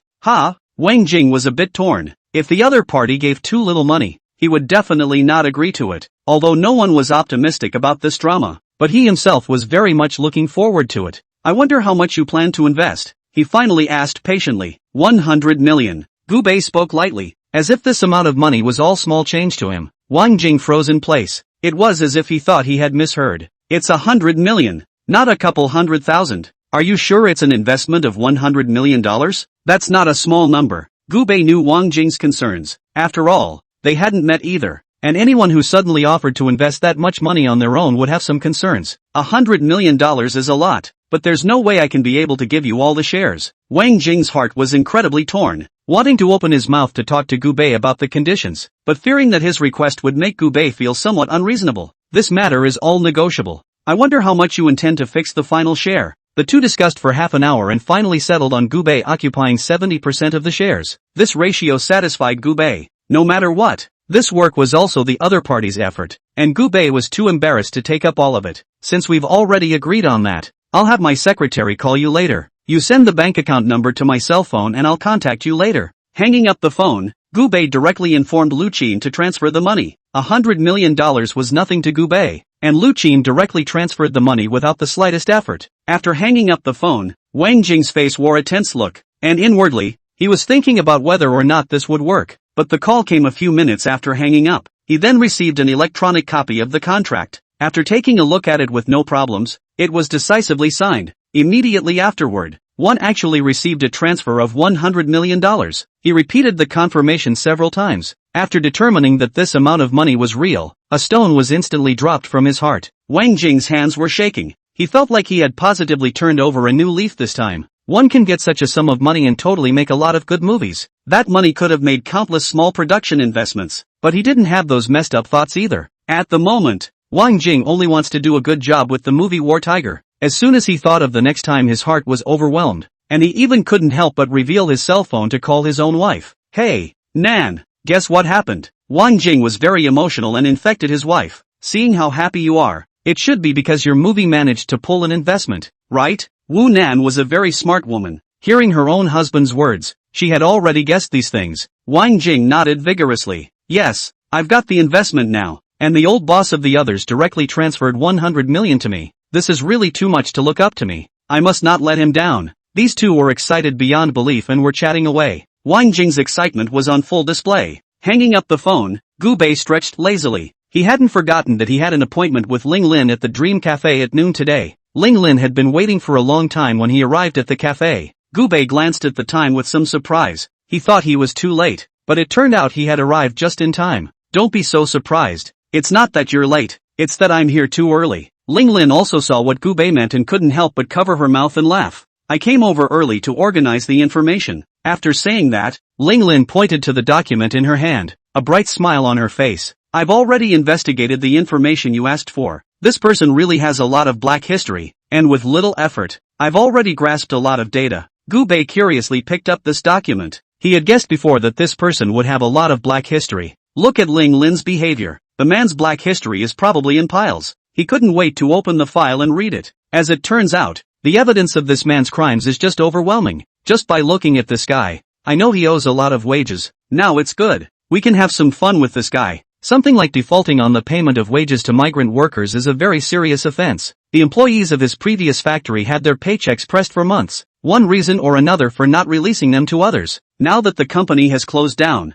this group of employees do not know where they should go to complain. They were originally not very educated, and it was even more impossible for them to take up the weapons of the law to protect themselves. Chapter 117: A Good Man to the End. This time, Gu Bei could be the good guy to the end and let this guy feel what was called despair. It's fortunate that you've brought this matter to your attention in advance. Otherwise, by then, these people who are owed wages will most likely gather at the entrance of your factory. That's when you call it trouble. Gu Bei did feel that what the other party said was right. In that case, we'll just have to do some necessary maneuvering. He directly sent all the information he had to Lu Qin's cell phone. It's the message that contains all of this guy's residential addresses, even his license plate number, private cell phone number, and whatever else was recorded. Take these messages and forward them directly to those who are owed back pay. Gu Bei said casually. He didn't put this guy in his eyes at all. This person wants to use a scheme to screw himself. Then he must be prepared to be screwed by himself. Ling Lin looked at Gu Bei with a smile, eyes glowing. She knew Gu Bei would never be someone who would let the other party bully her. Your maneuvering sure is a relief. Ling Lin couldn't help but praise Gu Bei. Then, as if remembering something, he fished 2 movie tickets out of his bag. I happen to have 2 movie tickets here. I wonder if you'd like to do me the honor of going to the movies with me. Ling Lin blinked, looking well behaved. Hearing this, Gu Bei nodded. He had wanted to ask the other man to watch a movie with him. Unexpectedly, Ling Lin actually took the initiative to take out 2 movie tickets. Actually, I can watch movies at my house, and I have a huge house that will definitely please you. Gu Bei's smiling words made the other party laugh outright. Then won't my movie ticket go to waste? Seeing these 2 movie tickets, Gu Bei let out a shallow laugh. What's this money worth? The grid opens. Gu Bei directly took out a thick stack of cash from one side and put it into the other party's hand. I'll give you this money for your movie tickets. Is that enough? Looking at the pile of cash that suddenly appeared in his hand, Ling Lin was a bit dazed. When Gu Bei saw the other party's appearance, she thought she was feeling inadequate. So without saying a word, he pulled out his cell phone and transferred 200,000 to Ling Lin. That's always enough, isn't it? Our pattern should be enlarged a bit. Don't focus on the small benefits in front of us. I know of a private theater that's very nice, and it's in a great setting, perfect for us to go see the last one, Gu Bei said cozily. Straight away, he pulled out his cell phone and searched for the location of the place. He drove and the two reached the movie theater in no time. This private theater was invested by Gu Bei. The environment is very nice and it's not open to the public yet. It's purely his private hedonistic space. Ling Lin admired the surroundings and also found it a bit unbelievable. The decor of the place was completely different from what one would expect. It didn't have that ambiguous vibe. Instead it looked very disciplined. Not only that, but each room has a different decorative style. If you want to watch a movie, you can pick any place you want to go according to your mood. They watched a very ordinary movie. It's literary romance. Gu Bei didn't fall into a deep sleep because he wasn't interested in this kind of movie. Instead, he watched it very carefully. Ling Lin felt a little surprised at even Gu Bei's attitude. Is this really a sign of a rich kid? It's not like no rich kid has ever chased her before, but those rich kids don't have a good attitude. And this group of people felt that being rich was everything, so they wouldn't even put others in their eyes. Want to go shopping and watch a movie with a chaperone? That's never going to happen. Just pay you directly to get yourself there and be done with it. Gu Bei not only accompanied himself throughout the entire process, but even watched very carefully. It's a pretty boring romance literary movie. 2 hours passed. Gu Bei took a sip of Coke. The movie was indeed quite boring. I didn't think you'd take the movie that seriously. Ling Lin's heart was incredibly touched, and it was clear in her mind that Gu Bei was willing to watch the movie in order to accompany her. The movie was boring, but I was watching a story from that era. It really wasn't easy in these times when the war was raging and everyone was living a hard life. Gu Bei was somewhat emotional, and Ling Lin was slightly stunned, not realizing that Gu Bei was actually looking at the same points as herself. None of them have much interest in these romances. The two are more focused on the story behind this movie. Thinking that Gu Bei was actually so in tune with her own thoughts, Ling Lin's heart stirred. Looks like the two could really try to move on. And after they finished watching the movie, Gu Bei had nothing else on his mind. Treating different girls with different attitudes was something Gu Bei knew by heart. Sending Ling Lin back home, Gu Bei looked at the other parties departing back and couldn't help but feel emotional. It's kinda hard to rip off a woman. If Ling Lin's suitors heard this, they would be so angry that they would tremble. You call that hard? With all the effort and energy they had spent, there was no way they would be able to ask Ling Lin to join them for dinner. Not to mention something as ambiguous as going to a private movie theater. Gu Bei didn't just do it easily. He even managed to make Ling Lin's heart flutter. It was midnight at the moment. Wang Xuan was in a good mood when he thought that he could get a huge sum of money from Gu Bei. He went in beautifully for a massage. Even got one of those high-spending massages. Those tens of millions of dollars are a beautiful thing to spend. As he walked, he suddenly felt that something wasn't quite right. It seems like someone is following them. At the thought, he glanced left and right with some hesitation, intending to see who was so bold as to follow him. But when he turned around, he realized that there was no one around. The street was dark. Not even a feral cat. That's odd. Who the hell is so lewdly following me? He panicked a little. Wang Xuan directly pulled out his cell phone. He wanted to call the police, but, with such wild guesses on his own, if he had to call the police, he would surely be scolded to death. He sighed a little helplessly at the thought. Gritting his teeth, he continued to walk forward. He was a 3-footer himself anyhow. It's time to have some guts. Bravely, he continued to walk forward. The next second, he heard sparse voices coming from behind him. It was as if someone was taking steps toward them. Chapter 118 Wang Shuang has been punked by himself. Hearing the commotion, he immediately turned his head alertly, wanted to see who was planning to backstab themselves. When he turned back, a small wildcat came out of the way. The sight of this pitch-black kitten, he was even more paranoid inside. This black cat is a symbol of disaster and bad luck. The fear inside made his back tingle. Without saying a word, Wang Shuang pulled out his leg and intended to charge forward. In any case, it's safest to run back. Just the moment he turned around, several strong men came out of the grove behind him. They had sacks in their hands. Directly set Wang Shuang in. Wang Shuang was just dragged straight into an alley. He was supposed to live in this neighborhood and knew very well that there wasn't much in this alley at all. There was no way to get help for himself now, even if he screamed his head off. You guys. Wang Shuang looked at these burly men with some hesitation. He felt some fear inside, but couldn't recognize the men. You who? I didn't think you'd have such a bad memory, old boss. These few burly men naturally knew that the other party was expensive. It's normal for this kind of high and mighty old boss to remember that he can't have a bunch of them beatniks. No, I remember you guys. A fawning smile flashed across Wang Shuang's face. He could have almost died from this crowd. It's obvious these people are just after the money. There are a million ways he could have snubbed these people. Brothers, I know you want your money back. No problem. I'll settle the money for you right away, and then we'll keep our hands off each other. So don't mess with anyone, okay? There were only a few people who had come over to trouble him,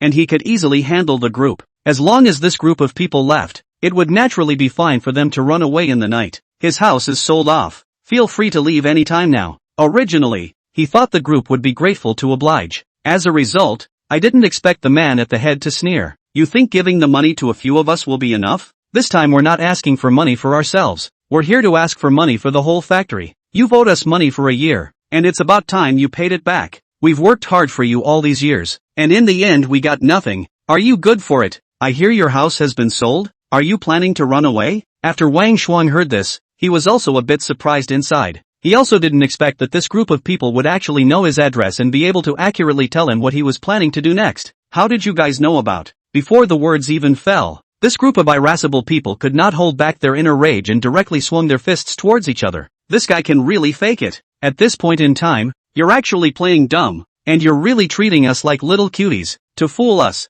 It's just that. Isn't it true that people treat others like cuties if they don't get mad? Yikes. The group of big men originally had a lot of strength, and one punch was enough to make the guy spit blood from his mouth. Wang Shuang's body were able to withstand such a toss. In 2 or 3 blows, he had been beaten nearly to the point of fainting. Seeing the other parties wretchedly begging for mercy, they then stopped. I'm going to ask you again, do you give me this money or not? All of them questioned each other. Wang Shuang cried and nodded. I'll pay what I owe you all, but I really can't get any money right now. He originally wanted to argue and solve the problem, but he didn't expect this group of people to have such a big temper, and they didn't have the slightest intention of wanting to listen to his explanation. Damn you, how dare you pretend with us? Brothers, beat him up. If you don't give me the money today, our brothers will beat you until you break. After saying that, they swung their fists and charged directly towards Wang Shuang. Wang Shuang was a bit flustered inside and subconsciously wanted to open his mouth to say something, but I didn't expect these people's fists to land directly on their bodies. You're still pretending. You think we don't know that the company sold for $30,000. That's more than enough money to pay us back. And you sold your house. Can't you get the money to compensate us? Hearing this, Wang Shuang only felt a slight headache. How could he not be aware that he was falling into Gubei's trap? This Gubei guy is just too evil. I'm telling you, today you either pay up or leave this life behind. Wang Shuang heard the group's roar and knew that he couldn't escape this time. In that case, there was no need for him to hold on. Instead of being beaten to death by this group of people, it would be better to give the money honestly. You guys give me an account number. I'll transfer the money to you, and we'll call it quits from now on, okay? Wang Shuang had been beaten up, and now his speech was a bit stilted. Everyone was instantly relieved to hear that. They had thought the guy would be dead set against paying. I didn't expect the man to give the money without saying anything. Gubei lay comfortably and uncontrollably, listening to his men report on the situation at the scene. He only found it interesting. It's a bit of a detrimental move, but it's still effective against this kind of unreasonable guy. With such an interesting story to help him sleep, Gubei slept soundly at night. Early the next morning, he received news that the property was sold out. He wasn't half surprised by this. This was originally a school district house and was already extremely sought after. Even if you list your house yourself at a very high price, there will be many people who will tend to come and inquire. Mr. Gu, how are you going to reward yourself for selling all the houses this time? Lu Qin smiled and opened her mouth to ask Gubei. As is customary in the care of the North, Once any big business is accomplished, everyone must be celebrating. Regarding this point, Gu Bei hadn't thought about it yet. There's no hurry first, accompany me to buy something inside the mall. The Vacheron Constantin watch he ordered earlier arrived. The original sale was going to personally send it up to Gu Bei, but for Gu Bei, the company to the mall was only a short distance. It's just as well that he walks up for a lap too. As a sort of exercise, Lu Qin naturally accompanied Gu Bei around. She had worked for Gu Bei for such a long period of time, but she had never gone shopping with the other party before. With some anticipation, Lu Qin and Gu Bei walked together in the middle of the shopping district. Chapter 119, Encountering a Brother's Ex-Girlfriend.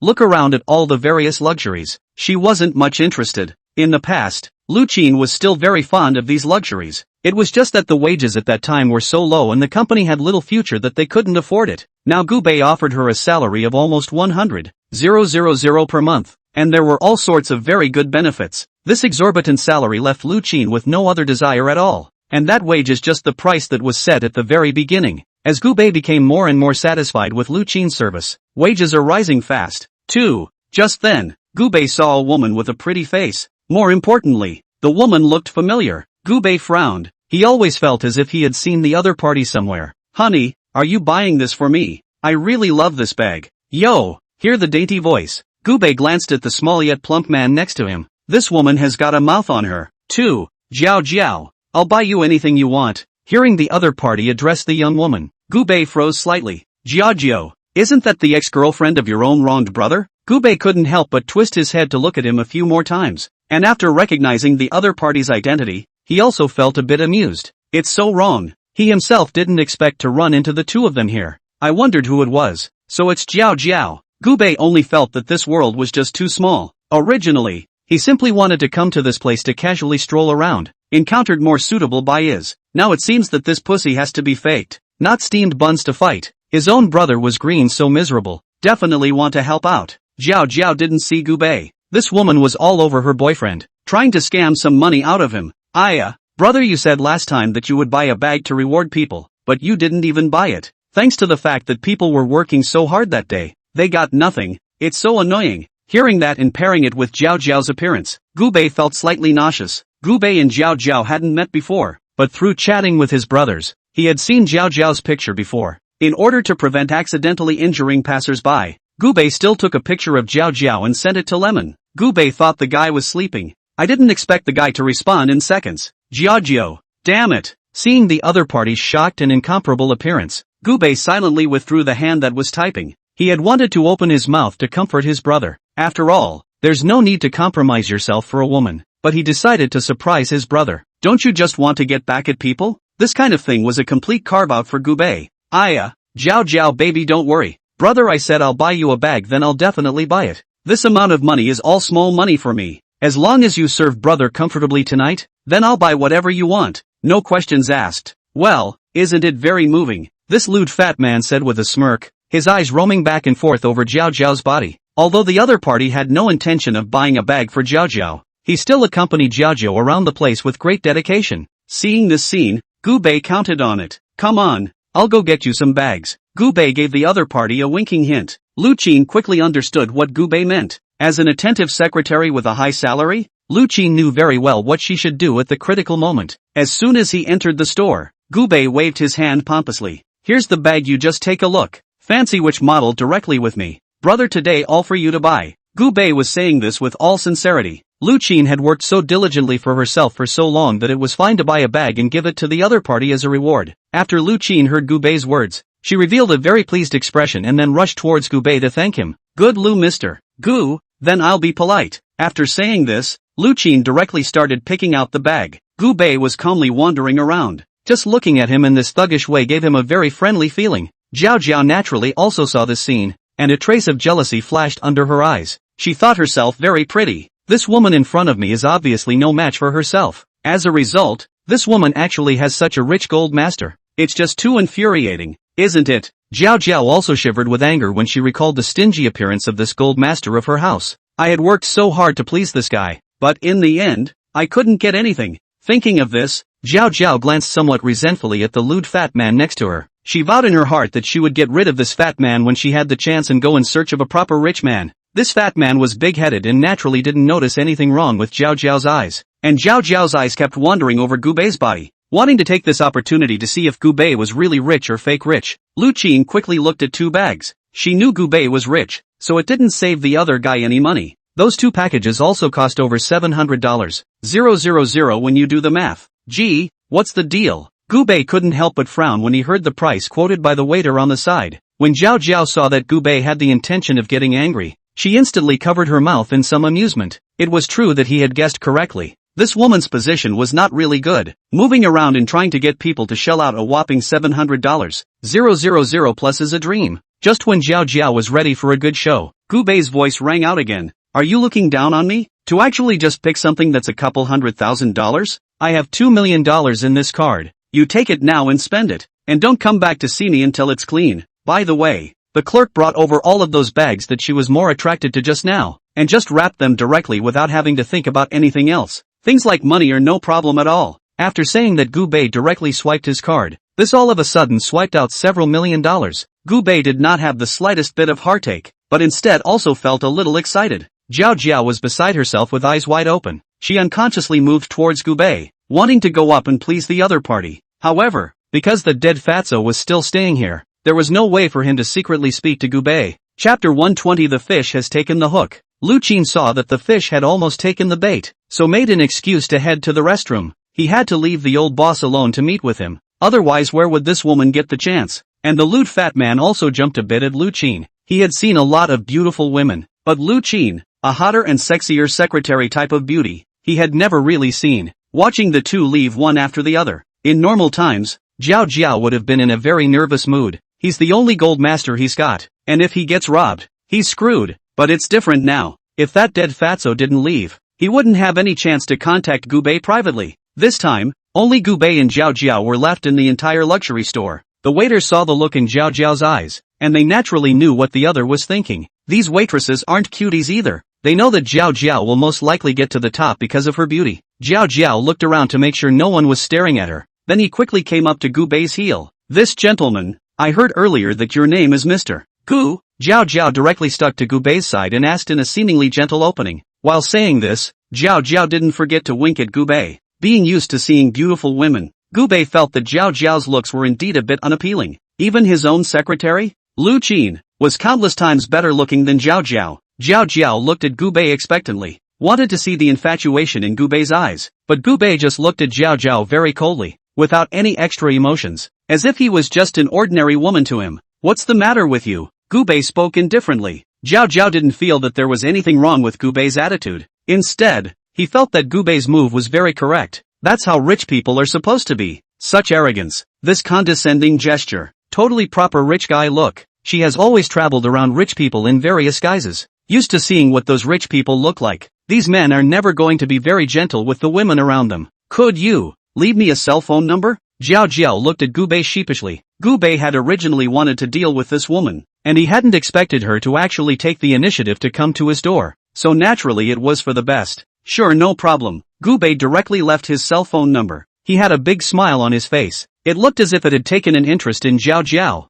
Zhao Zhao also didn't expect that Gu Bei would actually give her cell phone number. Isn't this a sideways representation that this old boss has taken a liking to himself? Zhao Zhao is in a very good mood. There was even a sense that he had been favored. The old man in front of him looked rich, much richer than the man he was currently with. That stinky old man just won't spend money for himself and is really stingy. And this young man is handsome and has a face. If he can follow him, then he will be rich in a minute. Okay, old boss, I wonder if there's any chance I'll be able to have dinner with you. Don't worry, I'm good at everything and super well behaved. Yo, Zhao Zhao chimed in with a bright smile on her face. Just by looking at this, it was clear that the other party thought they had successfully hunted Gu Bei. Zhao Zhao rightfully thought of herself as a hunter, and Gu Bei was that poor prey. Gu Bei nodded. No problem, let's go to that very famous Western restaurant. I think it's called something like Mo? Hearing this, Zhao Zhao's heart instantly fluttered. The place called Mo's Western Restaurant was extremely luxurious and was notorious for being a gathering place for the rich. I didn't expect Gu Bei to actually invite himself there for dinner. Originally,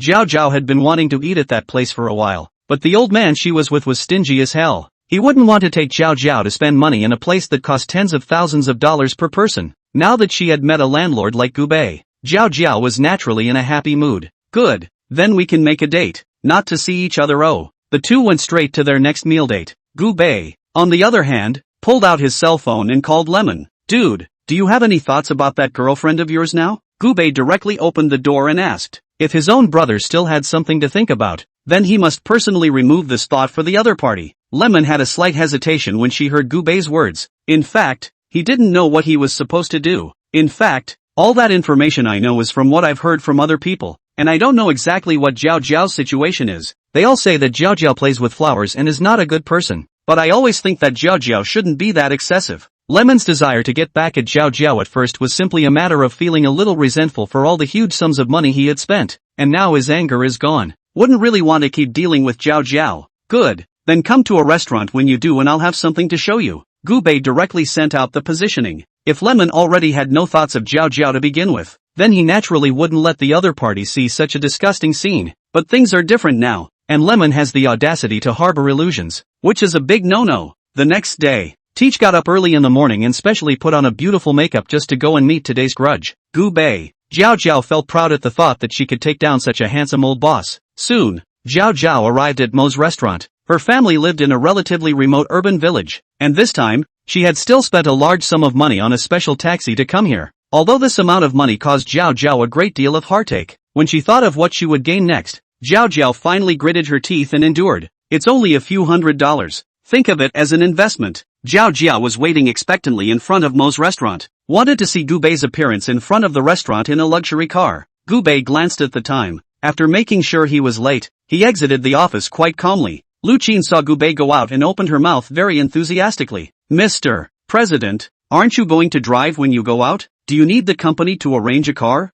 As the boss of a large listed company, going out must be a bit rehearsed. Hearing this, Gu-bei just shook his head. There's no need for that. Isn't there a shared bike at the door? I'm going to ride out on a shared bike. After saying this, Gu-bei took out his cell phone and swept a car directly at the door. Chapter 121 Jiao Jiao's character is exposed. Seeing Gu-bei's operation, Lu Qin was stunned. My boss has always been quite wasteful. Why are you suddenly so thrifty when you go out today? Although Lu Qin didn't really understand, but he didn't say anything more and watched Gu-bei leave. After seeing Gu-bei leave, the company was abuzz with talk. Our old boss has suddenly become frugal all of a sudden. He must be trying to pick up one of those Cinderellas. You say that, like it makes sense. That's right, our old boss has always been driving luxury cars with millions and millions of dollars, and buying cruise ships with hundreds of millions of dollars when he says so. That's right, our old boss must have gone there to pretend to be a pig and eat a tiger. Gosh, why do I feel like I'm still looking forward to it? The employees felt like they had seen through Gu-bei's thoughts at once.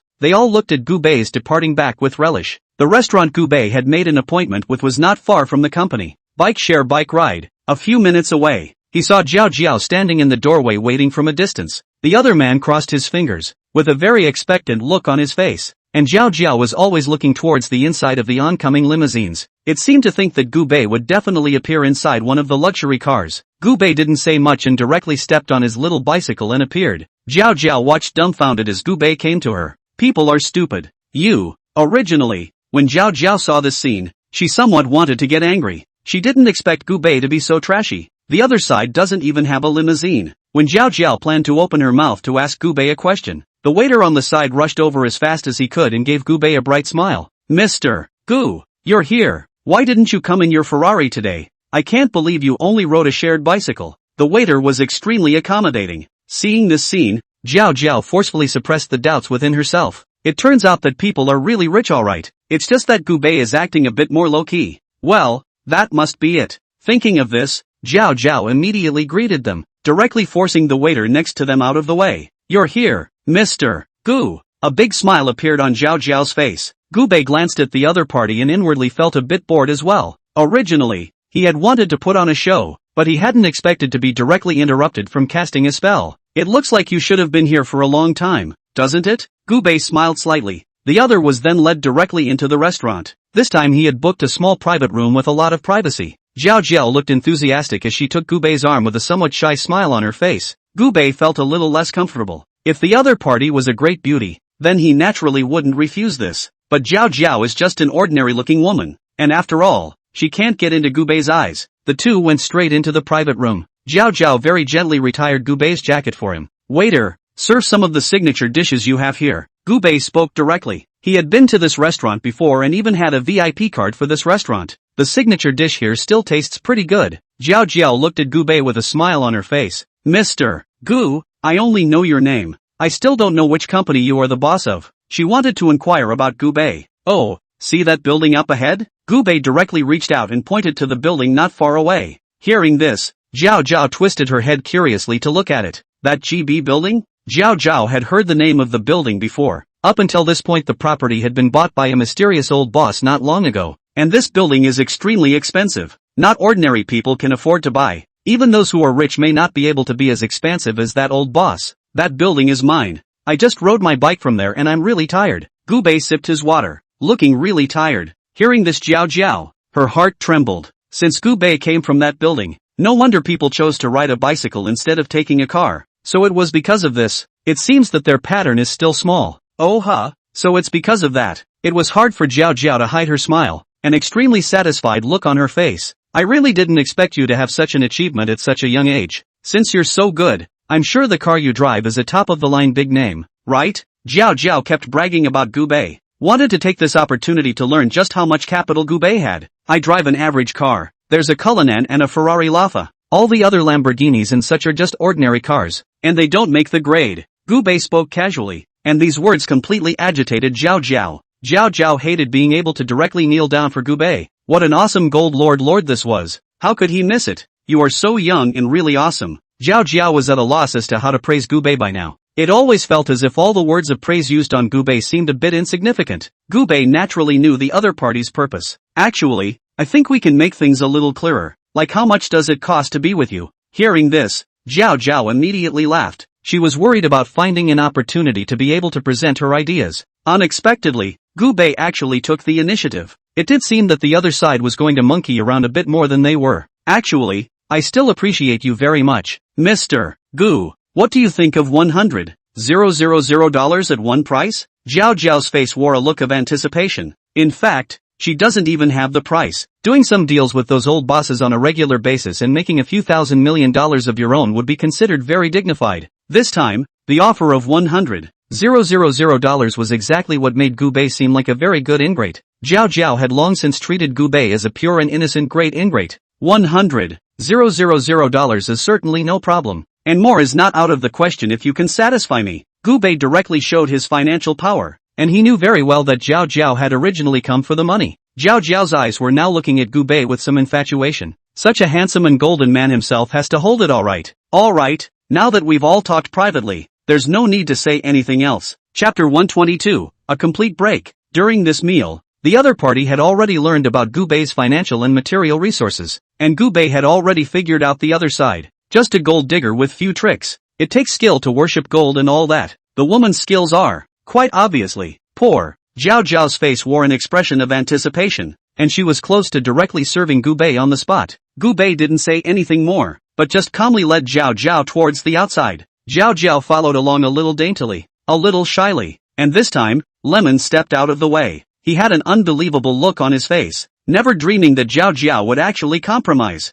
Originally, he already knew that Gu Bei was planning to call him over to watch this hilarious event. He didn't think Jiao Jiao would go with Gu Bei, but he didn't realize that today Jiao Jiao was actually hitting him in the face. After Jiao Jiao saw the lemon, there was a somewhat hard look on his face. Limon, why are you here? Originally, Jiao Jiao was not going to make her dislike for Lin Meng too obvious. After all, the other party was still her breadwinner at least. There are times when the person is approached to give money and he still does. But I didn't expect that today. This guy actually crashed the scene of himself and Gu Bei together. This was a little too much for Jiao Jiao's mind to bear. But on second thought, she had hitched herself to such a rich man, and it seemed to be quite irrelevant with or without this drag. Jiao Jiao was also relieved at the thought. Jiao Jiao, I didn't think you were actually this kind of person. Lemon questioned the other with some pain, an incredulous look in his eyes. Until now he has not been able to get out of this hurdle in his heart. Jiao Jiao rolled her eyes, looking as if she was quite disdainful. Are you sick? Originally, this world is about whoever has money to follow. You're so poor, you don't want me to follow you to suffer. You're just an ordinary wage earner who earns $10,000 a month. Can you compare yourself with those old bosses of others? The bags I want are the tens of thousands of dollars kind. Do you think you can really afford them just with you? Jiao Jiao spoke in a very hurtful manner, not caring that this was in public, and directly opened her mouth to humiliate the other party. Lemon shuddered with anger at that. He hated being able to slap Jiao Jiao out of his mind, but in the end he held back. He had feelings for Zhao Zhao anymore. If he took what was there too far, he couldn't quite bear it himself. A husband and wife for one day, even though they've had a complete falling out. Lemon is still a good guy and doesn't want to embarrass the other too much. Gubei saw this scene and only felt a little amused. How about brother? I told you that this woman is not worth it. You still have to be stubborn with me. Early recognition is actually a good thing, at least to save you from being cheated by others. Gubei spoke very casually. He also didn't expect this woman to be so quick to show her true colors. It was kinda pointless. Lemon stood and stared at Zhao Zhao with an expressionless face. By the looks of it, it did break the woman's heart.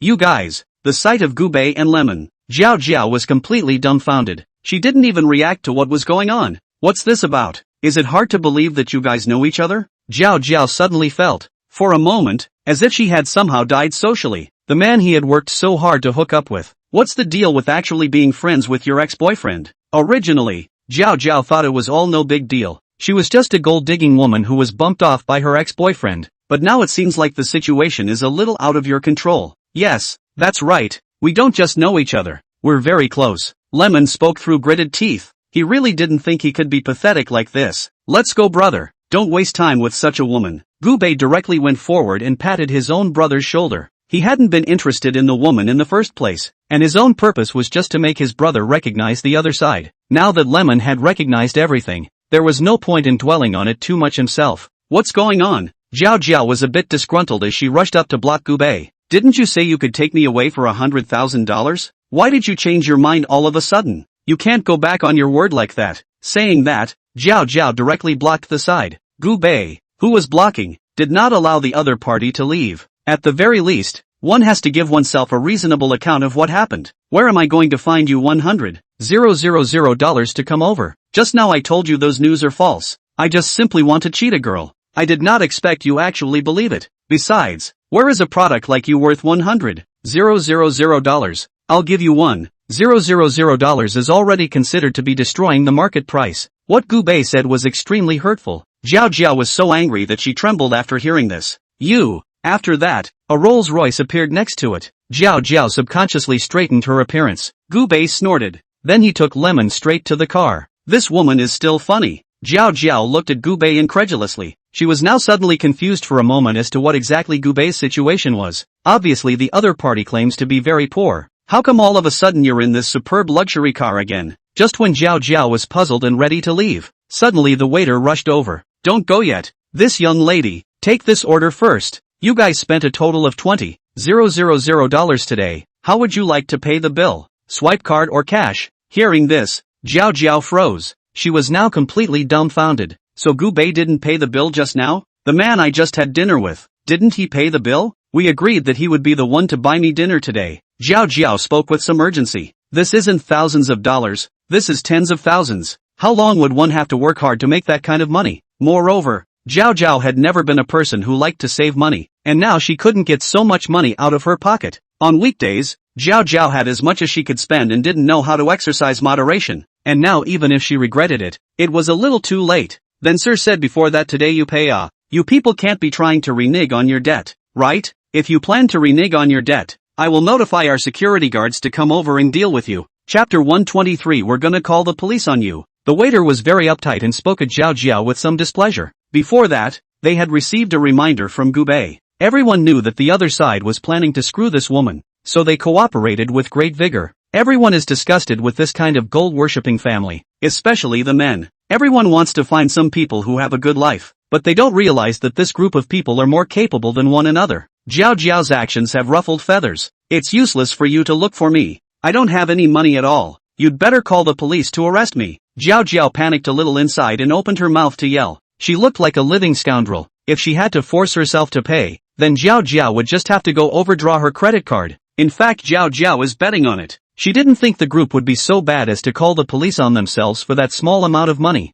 This restaurant can open so big, or very pattern. It is reasonable to say that they will not treat themselves like this. But Zhao Zhao had clearly underestimated the group's hate value for gold-digging women. Fine, since you want to call the police, then let's go to the police station and talk about it. I'd like to see how you people plan to renege on your debt. The waiter simply called the police straight away, looking like he had been planning this for a long time. Zhao Zhao waved her hand in great panic, trying to stop her opponent, but it was all too late. At this moment, Gubei and Lemon were sitting in the Rolls-Royce chatting. Gubei cozily leaned against the side. Lemon's face wore a very torn look. He opened his mouth, looking like he wanted to speak. Brother, it is indeed thanks to you today. Otherwise there is no way I would have been able to recognize this woman's true face. In the end, Lemon gave Gubei a somewhat grateful look. Actually, these rumors have leaked out a bit before. There were even some pictures taken. But I, for one, have always deluded myself into not believing it all. And now it turns out I can't afford to keep lying to myself.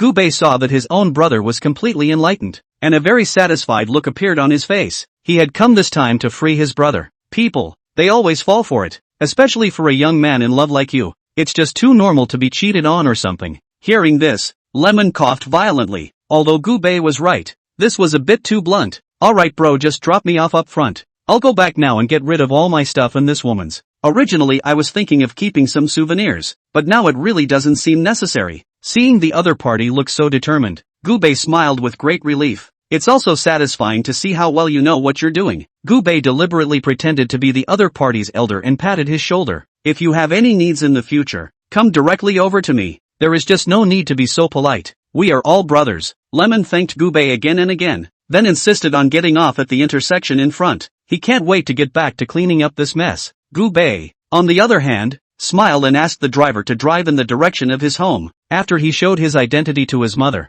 he brought his family to live inside the villa. Anyway, the good stuff had arrived, so it would seem like a waste of heaven's gift if he didn't enjoy it luxuriously. It didn't take long for Gubei to have arrived at the house. The driver drove very well and had a smooth ride. Gubei almost fell asleep in the car. Getting out of the car, he carried a large bag of things towards his home. He made a point of buying his mother some nice clothes. Gubei knew very well that his own mother was a person who was very reluctant to spend money. Even after transferring millions and millions of dollars to her, the other party couldn't afford to use it. The beauty of the name is that the money is to be left to Gubei. My sweet son, you're finally home. Mother Gu smiled. You're usually so busy with work that you don't have time to come home and have dinner with mom. We're finally back today, so we have to sit down and have a good meal. Hearing this, Gubei nodded. I know I'm usually too busy to take time off. Didn't I buy a nice thing on purpose and come back to make amends to you, Mom? With that, he placed the gift in his hand directly on the table. These things, all the jewelry and clothes he had hand-picked for his mother. There are hundreds of thousands of dollars of custom-made clothes and millions of dollars of expensive jewelry. These things were absolutely nothing to Gubei. He only wanted the best for his mother. Mother Gu was also moved by Gubei. She had an excited smile on her face. Good son, Mom is satisfied that you're home for dinner. At this time, Gubei also saw the large pile of dishes placed in the kitchen. What's the matter? Mom, are there any guests coming today? Gubei spoke with some curiosity. Hear that? Mother Gu nodded. Yeah, a couple of relatives are coming to the house today. They're all dying to meet you. And it's kind of lucky that they've caught you back this time. Eating with relatives is naturally no problem. Gubei didn't show too much resistance either. Mother and son chatting away. Gu's father then walked down the stairs. He had just changed into a more presentable suit. Intend to be well greeted by this group of relatives. My own son is now a big-name boss. He certainly couldn't embarrass his son by wearing ordinary clothes. This time they also wanted to show off their son's villa, which is why they agreed to have those relatives over for dinner. Son, as nice as this villa of yours is, your oldest brother still yearns more for the countryside. Gu's father smiled to himself. Maybe this is what we call a mountain pig that can't eat fine chaff. It's just too comfortable. People like us have been worrying all our lives, and now we suddenly have to be idle. More or less. Sometimes it's possible to stay busy all the time. And I'm a few years younger than both of you. Hearing his father's words, Gubei was somewhat helpless. In fact, he was serious about wanting to bring his parents into the city for a better life. This feeling of being clothed and fed is just wonderful. He also felt that his consideration was really a bit poor. One always imposes these ideas on one's parents without asking them if they like it. Thinking about this, Gubei felt a little guilty. Chapter 124 Relatives from Kyoto are here. Since you've made up your minds, I'll arrange for a car to take you back to the countryside when the time comes. But don't strain yourselves to work. There are things that are not for your age to do. It's time for you to enjoy yourselves. And if you don't listen to me, then I won't be home for dinner. Gubei's threat obviously did the trick. These two instantly panicked, and they waved their hands anxiously. Don't, son, you better come back for dinner. Actually, everywhere in our village is quite good.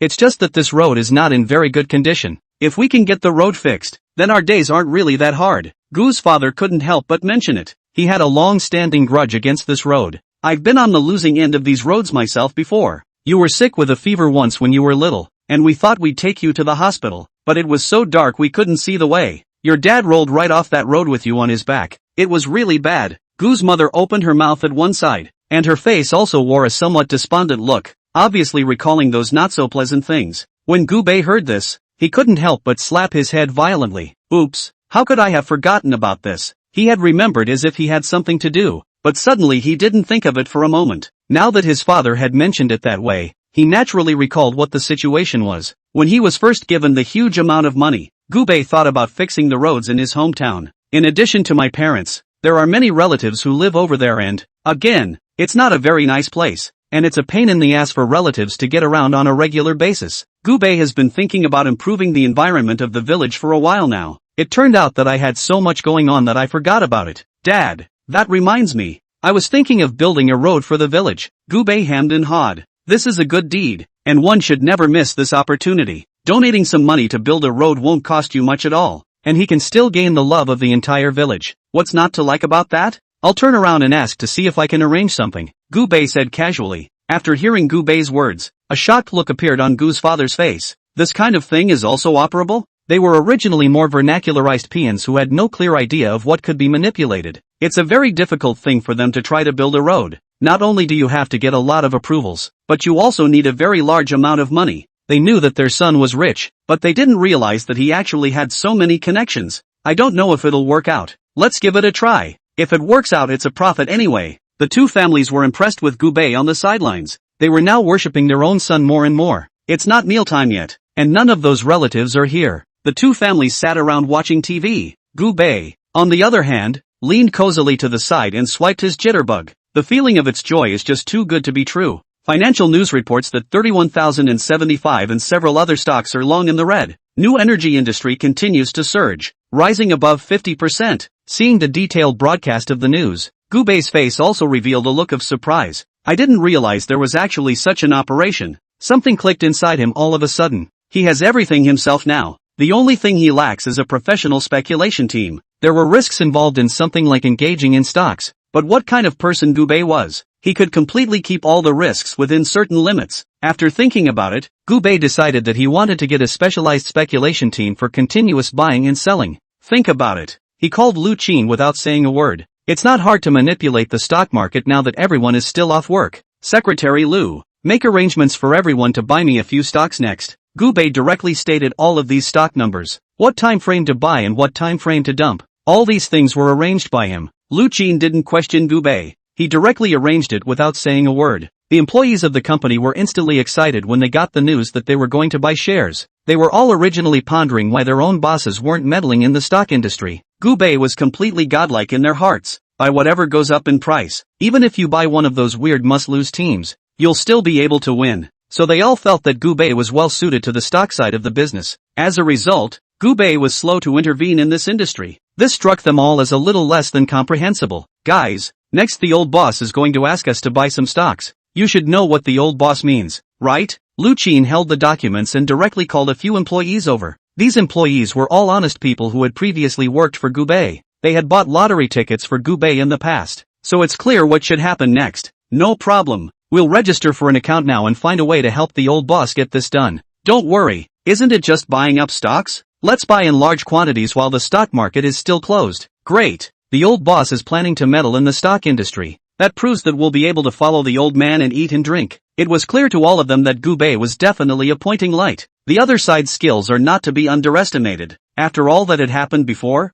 it was impossible for them to question Gu-bei half-heartedly anymore. Gu-bei said to buy whatever he wanted to buy directly. Not only will they not cause, but they will have to keep up substantially. Put your entire fortune into buying it. Lin Feng was naturally one of the members of this team. He glanced at these stocks that Gu-bei wanted to purchase. If it had been before, he would have been a bit speechless. Because of the persistent weakness of these stocks, no sane person in their right mind would buy into this kind of stock, to be precise. It's a total money loser. Whoever buys it gets fooled. And now he would no longer question Gu-bei. They can also buy at a good advantageous price now that the price of the stock is persistently low. With that thought in mind, he chose to follow it straight away. He bought whatever Gu-bei bought. Those employees who were speculating for Gu-bei all carried the same idea. They fought wherever Gu-bei pointed. He Fengting had gone through these few times of hugging his thigh, has become a billionaire with hundreds of millions of dollars. This time Gu-bei was planning to buy stocks, and again, he had no hesitation in planning to follow suit. Chapter 125 Buy stocks in bulk. Mr. Ho! People coming and going were greeting him respectfully. He Fengting wasn't lost in this cry of Mr. He, either. It was clear in his mind that he was able to have today thanks to Gubei. And if the other party didn't appreciate him, then he wouldn't be able to get anything himself from an ordinary man who had nothing and even external debts. All of a sudden it shakes out. It became the vice president of a large publicly traded group of companies. Not only that, but he's already worth up to $1 billion. All of this was brought about by Gubei. He Fengting looked around with some emotion. Those newly recruited employees in charge of speculation are also moving in one after another. He suddenly had a feeling all at once. This company is sure to grow at a very fast pace and in a very good way. Even going international is no problem. Green Pro. A female president wearing a uniform around her sat in her office with a hard look on her face. She never dreamed that the stock market would suddenly be stirred up all at once. Warren, what's going on with these Xinjiang stocks? Why is someone suddenly buying up these stocks in a big way? And with so many retail investors? The name of this female president is Tian Tian. She always felt like something wasn't quite right. Secretary, hurry over there and find out for me. We have to find out what's going on here, she commanded with a frown. After hearing that, the secretary nodded immediately. She knew her own president's temper. And this time, Gu's father also received the news. Said a relative would be arriving soon. Son, hurry up and get some wine. Those relatives this time are from Kyoto. Awesome. You buy a few bottles of good wine and come up here. Or you can entertain them. Without saying anything more, Gubei directly nodded in agreement. In his opinion, there was no real need to buy anything too good. Getting a 7 or so year old 5-grainer is about right. Since this is surrounded by villa areas, Gubei made a big circle before finding a kiosk. Brothers, a couple bottles of 7-year-old Wulianye. Gubei directly greeted towards the kiosk, intending to ask the other party to get some Wulianye to drink. Hearing this, the people in the kiosk revealed somewhat embarrassed looks. Brother, you're deliberately screwing me over. How could we possibly have that kind of high-class goods in this small store? We opened this store as a convenience for our friends inside our community. Didn't even think to prepare such expensive wine. Hearing this, Gubei also scratched his head. What the other party said was quite reasonable. And what's the best wine you have here? The shopkeeper rummaged inside the drawer for half a day and finally carefully felt out a bottle of Flying Mutai. I don't have much stock here either. Just 2 bottles. Gubei didn't say anything more and directly waved his hand to buy. This Flying Mutai is not very expensive. But if you want to get your hands on it now,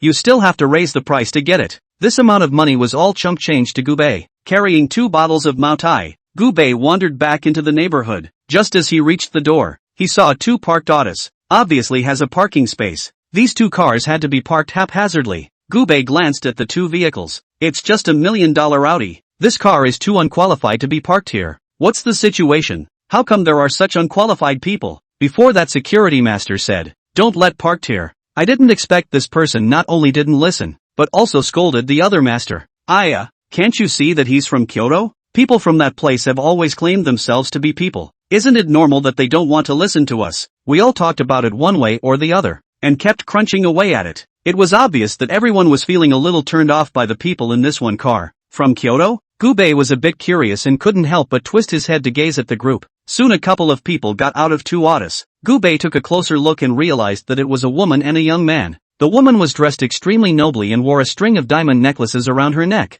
looking very high class. Her hands were covered with various gemstone rings, just in case people didn't know she was rich. Gubei was about to open the access control to enter the neighborhood. Unexpectedly, this woman directly and his son jumped ahead and squeezed in. Seeing the appearance of these 2 people, the corners of Gubei's mouth twitched slightly. He thought the man was simply sick. It's just a matter of getting in the door. Do we have to be first in line? Is it hard for them to enter the neighborhood a little early and pick up the money? It's unbelievable. Looking at the arrogant and domineering appearance of this pair of mother and son, Gubei sighed and leisurely walked behind. He couldn't bring himself to be half as interested in such arrogant people now. Soon, the mother and son arrived at Gubei's home. The corner of Gubei's mouth twitched. He also didn't realize that these 2 were his relatives. Gu's mother also felt a little surprised as she watched several people arrive home around the same time. That noblewoman was also a bit incredulous when she saw Gubei's appearance. Of course they knew they had robbed this man of his way before. However, these 2 mothers and sons don't feel any guilt. Yo, is this the son you said had a future?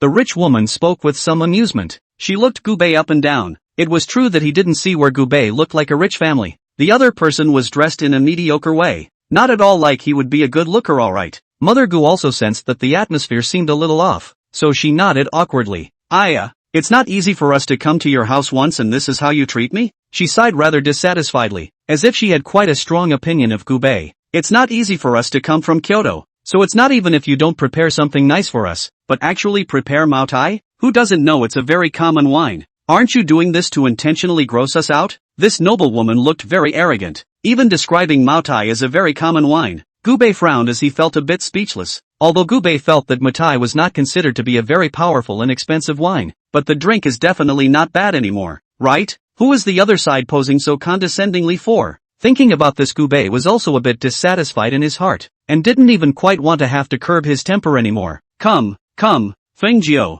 sit. I don't know what you like to eat, so I made some random home-cooked meal. Mother Gu smiled and opened her mouth, trying to break the deadlock. Chapter 126, The High and Mighty of Kyoto. But this woman didn't seem to have the slightest intention of trying to give the other side face. A home-cooked meal. I thought you were going to treat us to something nice, but this? The other party made it clear that they looked down on this so-called home-cooked meal. I've been eating all kinds of good food in Kyoto, and I haven't really had much of this so-called home-cooked food of yours. Hearing this, the expressions of all the people in the crowd were a bit embarrassed. Gubei felt that this old woman was definitely out of her mind. Is this really a serious guest visit? How to feel nervous? But since you've done it, it's only natural that I can't be too proud of it, isn't it? Let me try your hand at it for good. Seeing that Gubei and the others didn't say anything, the woman mumbled to herself again. The young man snorted outright from the sidelines, making it clear that he didn't want any of these home-cooked meals. Gubei just wanted to say something, but after seeing his parents' expressions, he chose to remain silent. This woman was just too weird, and once she came over she didn't even intend to introduce herself. Until now, Gubei didn't know what kind of relative the other party was, nor did he know exactly what kind of a name this woman had. Still, thanks for stopping by the humble abode. By the way, your son owns a company now? It's still quite young and ambitious. I used to admire people who run companies. I thought they were great. It's pretty tough now that my own son has started a company. Mother Gu couldn't help but praise her son in her words. Of course she knew that the other party was trying to show off her son, and she couldn't afford to lose. Ouch. When it comes to company, then I've got something to talk about. My son does run a company, and more than one company. How can I put it? My baby boy is now not only doing the movie and television side, but also the stock speculation side. Every industry has my baby's figure. The other party spoke smugly, even giving Gubei a somewhat provocative look. To be able to start so many companies at such a young age is already considered very impressive. She didn't believe that Gubei could still be more powerful than her own son. Oh really? I didn't expect your son to be that powerful. It seems that he really is a bit capable. Gubei spoke very coldly from the sidelines. No expression of envy could be seen on his face at all. Mother Gu also felt a little surprised, not expecting the other party to be so rich. To start so many companies at such a young age is truly a remarkable thing. Oh, Auntie's compliment is really embarrassing it. In fact, it's just some small company. No big deal. My monthly water flow is actually just so many millions. It's not even worth mentioning anymore. The other waved his hand proudly. It was obvious that he didn't feel like a loser. Instead, he still wanted to take advantage of this opportunity to put on a good show. Gubei sighed silently from the side. He had never seen such a pretender. If you're just pretending to be a regular pussy then that's it. But the other guy had to blow all this bull in his face. Your son is really quite impressive. What a young and talented diamond bachelor. To be able to own so much property at such a young age is indeed not easy. If you have the chance, you should bring my son along. It's good to get rich together. Both of Gu's mother's family members spoke cheerfully from the sidelines. Hearing this, the two mothers were a little disdainful. They find the other person's words somewhat offensive. A poor person like Gubei must be nothing more than a mediocre wage earner. And who are they? They are a towering presence. It's the president of several companies. Could an ordinary person like Gubei climb into their relationship? This time, they had only come to discuss Gubei on purpose. As for whether or not to do Gubei this favor, they hadn't really thought about it. What kind of company do you run now? The son of this noblewoman asked with some arrogance. The corner of Gubei's mouth quirked. What? It's finally your turn to act like a pussy now? This brother? You don't seem to have said your name yet. Gubei chucked a shrimp and spoke calmly. Upon hearing this, the man who spoke reacted as if he hadn't introduced himself. Oh, I forgot if you didn't tell me. He smiled slightly, looking too quite uninviting. My name is White Luckscream. You can still see my name if you search online. He looked very smug and didn't put Gubei in his eyes. Hearing this, the corners of Gubei's mouth twitched slightly. He felt as if the man's brain was a little less than stellar. I see. I thought you were afraid to say your name, but you don't seem to have a very good name either. Gubei mocked the other party casually. He didn't put this person in his eyes at all. The fact that this family mocked his own mother as soon as he arrived made him really feel speechless. since this was the case, then he naturally would not be polite with this person. Bai Yunzhuang also did not expect that the other party would actually somehow mock his own sentence. This is really a bit too rampant, right? The two Gu mothers glanced at Gu Bei, and they didn't say much. In fact, they've been putting up with this guy for a little while now. If it weren't for the fact that we were all related, they wouldn't have been willing to give the man face. You're really unqualified. I've rarely seen anyone as rude as you. Whitelock clamored with some effeminate skittishness. His mother, on the other hand, smiled a somewhat mischievous smile. Seeing the other party's leathery smile, Gu Bei was also disdainful. Oh, Gu Bei, what do you do? Gu Bei didn't have much heart to converse with the other party and casually coped. I'm pretty much just doing some movie and TV, speculating in stocks, and making a little money. He's just being self-effacing when he says that, and it would be foolish for anyone to look down on him.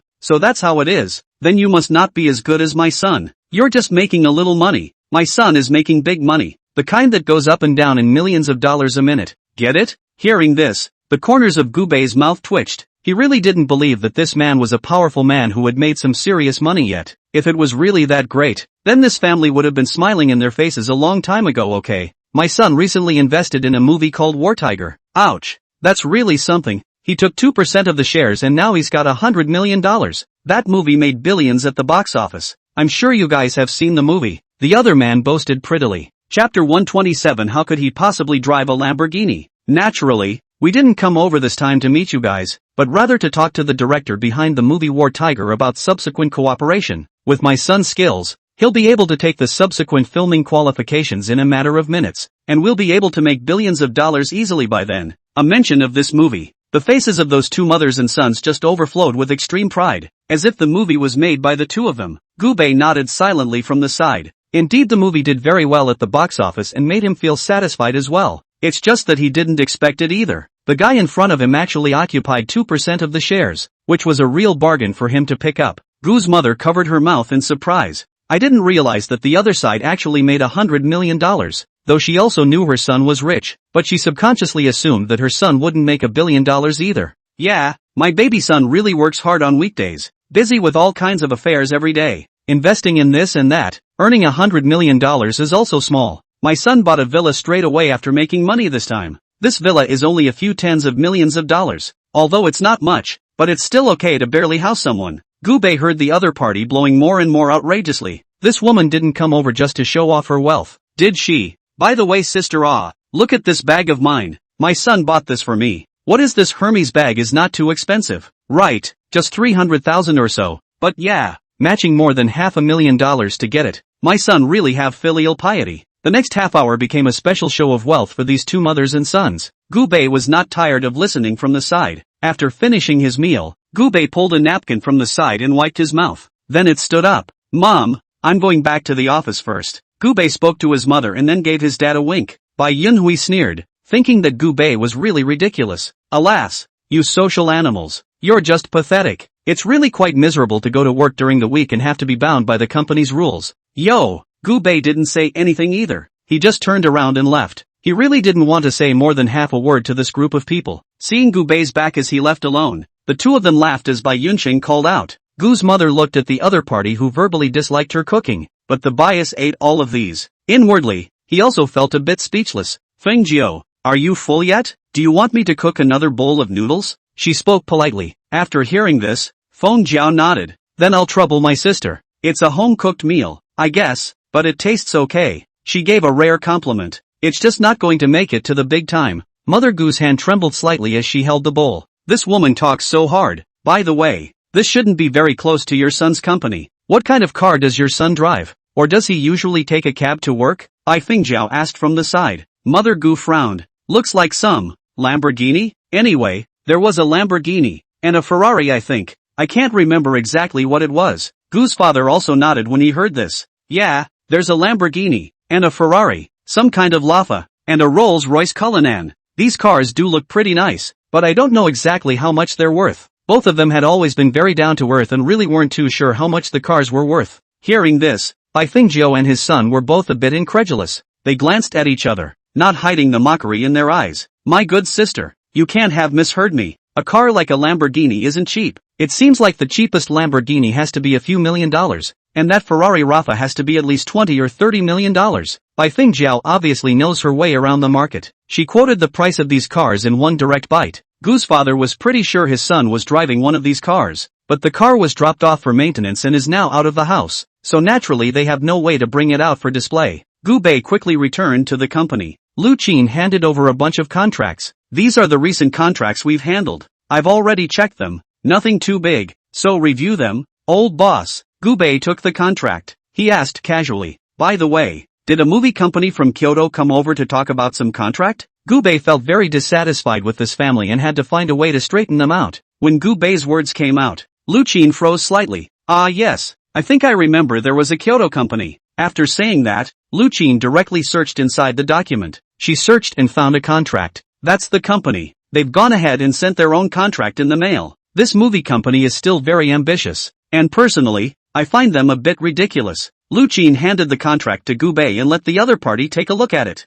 Without looking at it, Gu Bei directly took the contract and threw it aside. As a smart person, Lu Qin naturally knew what Gu Bei meant. She didn't pay any more attention to the other things, but twisted her head to look at Gu Bei, reporting seriously. Those stocks you told us to buy in New Energy are already up to 35%. According to a couple of speculative professionals, this shouldn't be able to keep going up. Do you think you should sell it? Hearing this, Gu Bei shook his head. 35% is still too low. Wait until you get to 50% and just sell without any hesitation. Lu Qin hurriedly took out his cell phone to record, and informed the speculation team of all the relevant selling plans. By the way, how's the recruitment for the speculation team going? Gu Bei's speculation team, at first, was drawn from the original staff, but he knew that this team of professionals needed to be neutralized by more professionals. The speculation team has been recruited and we have arranged an office for them on our side. Lu Qin handed over the list of people on the team, those biopharmaceutical stocks they'd been eyeing. Gu Bei glanced at the list of speculators. These people can be the elite inside the speculation industry. Gu Bei also somewhat admired Lu Qin's ability to dig in. You guys keep an eye on those biopharmaceutical stocks and sell them when they get up to 40%. Make sure you get a strict jam and dump all your stock when you get to this figure I'm talking about. Gu Bei gave a serious explanation. These are the numbers he saw from inside Shake Shack News. Only follow the data. It's the only way to make serious money. Chapter 128 Stewardess Jia Jia. After explaining some notes to the secretary, Gu Bei casually swiped his friend's circle, saw the flight attendant, who had been added to the plane earlier, taking a selfie. The angle of this photo appears to be very good and there is a sense of I see you. Gu Bei couldn't help but be a little moved when he saw this photo. Without hesitation, he opened the chat dialogue box between the two. Come out and sit down sometime. A simple, brutal sentence was instantly answered by the flight attendant. I really didn't expect you to remember me. Mr. Gu, I'm really touched. Seeing the reply from space, Gu Bei shook his head with a somewhat helpless smile. He knew too many beautiful girls, so he really couldn't pamper them. He seemed to remember that the stewardess was called Jia Jia. I've been so busy with the company's big business lately that I thought of you just now when I was free. Gu Bei also made a rare oily remark. That's not his usual style. Jia Jia saw the message sent by Gu Bei on the other end of her cell phone and instantly covered her mouth a little sheepishly. So are you looking to buy a plane or are you thinking of me, boss? Jia Jia quickly typed down a row of words, fearing that if she was a little late, Gu Bei would go and get busy with something else. Gu Bei smiled slightly. Of course I want it all. I recently bought a yacht. Would you be interested in coming over for a ride? Gu Bei directly sent the yacht's location without a word. Pick a day. It's tonight. The two men made a direct appointment to meet at the river. Jia Jia also didn't expect Gu Bei to actually invite herself onto the yacht. As a stewardess specializing in serving VIPs, she actually seldom interacted with these rich people in private. But to a high-quality diamond king like Gu Bei, Jia Jia was naturally unwilling to give up. Holler, I'll be right there. Jia immediately went back to her room and gave herself a beautiful full makeup. Today was the day to make a good impression with Gu Bei, so how could I do it without a pretty makeup? Gu Bei didn't pick it up himself. Jia Jia didn't think it was a big deal, and took a cab on her own and behaved herself to the pier. Just as she arrived at the pier, she saw an extremely exaggerated scene. A luxury cruise ship stood in front of her, looking very majestic and dominant. This is called a small yacht? Jia felt like she was going to faint from shock. It's totally a large cruise ship alright, and by the looks of it, you shouldn't be able to take it down without a few $100 million. Gu Bei stood aside and held out his hand at Jia Jia. A hint of excitement flashed across the other party's face, and his hands trembled slightly. It was handed directly to Gu Bei. She was acting so unseemly that she was even a little ashamed of herself. This is the Northward you're on? Seeing the name of the cruise ship, Jia smiled. Why did you pick that name? Gu Bei was slightly stunned when he heard this, but he hadn't thought about it that much. Maybe it's because I've listened to too many of Joe Dong's songs. It's a pretty good name. Originally, this name was something he had chosen at random, and there was nothing special about it. It was only now that the other man had mentioned it that he felt that perhaps he should have to give the ship a proper meaning. Gubei commanded a small yacht to open above the cruise ship. Then they took the stewardess straight to the yacht. The cruise ship is just too big to do anything over here. Unlike the yacht, a yacht will have slightly more privacy and is perfect for intimate behavior. Jia smiled and followed Gubei directly onto the yacht. She looked around the room and felt that the scenery was just beautiful. By the way, that airplane thing of mine, Gubei can just mindfully remember his private jet yet. If the other party can help to fix it, it is naturally the best. It wasn't that he was obsessed with money or not. This stewardess is no longer a member of the industry. It was naturally much easier to do things with her help. Jia smiled at Gubei. The jacket was then removed directly from his body, revealing a nice bathing suit underneath. Why don't we go for a swim first? Hearing this, Gubei smiled. This is naturally no problem. He fumbled a pair of sunglasses from the side and sat calmly on the ship's armor, sipping a margarita. Jia leaped into the water like a mermaid. Gubei's heart also stirred slightly when he saw the other party's light stance. It was obvious that every move the other party made was well thought out. Every angle looks just perfect. Half an hour later, Jia was excited to come up from the water. She had a big smile on her face and looked very happy. It's just so beautiful here. I never thought I'd actually be so lucky to visit such a beautiful place one day. Jia looked very excited, and every now and then she had to flash a wink towards Gubei. Gubei took a shallow sip of wine. You can come back often if you like. Hearing Gubei's words, Jia only felt an overwhelming excitement inside, even a feeling of trembling all over her body. Really? That's just great. She is not a cutie either. Naturally, she knew that if she wanted to stay she had to find a way to please Gubei, and she had to use her skills to prove power. Mr. Gu, I wonder which airplane you like. I'll go over here and ask around for you. Jia reintroduced the conversation to the topic. She knew this matter couldn't be put off any longer or it would surely backfire. Gubei thought about it. He had made a point of learning about the airplane in question before, and his handlers matched one or two of the most suitable ones to the type of airplane he wanted. Eclipse or from Pilatus, I think, Gubei said casually. When the staff gave him a rundown, he had also privately gone to learn more about it, and indeed these two were more appealing to him. Gosh, that's hundreds of millions. Jia covered her mouth in shock. She knew that Gubei was a rich man, but she didn't expect to be able to be rich like this. This was not treating money as money at all. Seeing Gubei's indifferent eyes, Jia felt completely obsessed. Gubei stayed on the yacht with several specialized attendants. They had set up the dining room in the cabin. Mr. Gu, you can go dine. Hearing this, Gubei nodded. He led the rippling Jia towards the restaurant. Jia sat in the restaurant, slowly eating her Western food, feeling Gubei's eyes, and blushing a little shyly. Why don't you eat, Mr. Gu? She picked up a piece of steak and fed it to Gubei's mouth. Take your time. You're eating steak and naturally what I'm eating won't be steak. Gubei smiled, looking at the eyes to know what was going on inside. Jia was a little embarrassed and turned her head away. Mr. Gu, you are so bad. Chapter 129 Being targeted by Tang Flood? The meal didn't last long, and Gubei didn't have that much patience. He casually ate 2 bites of his meal before being pestered by Jia to return to his room.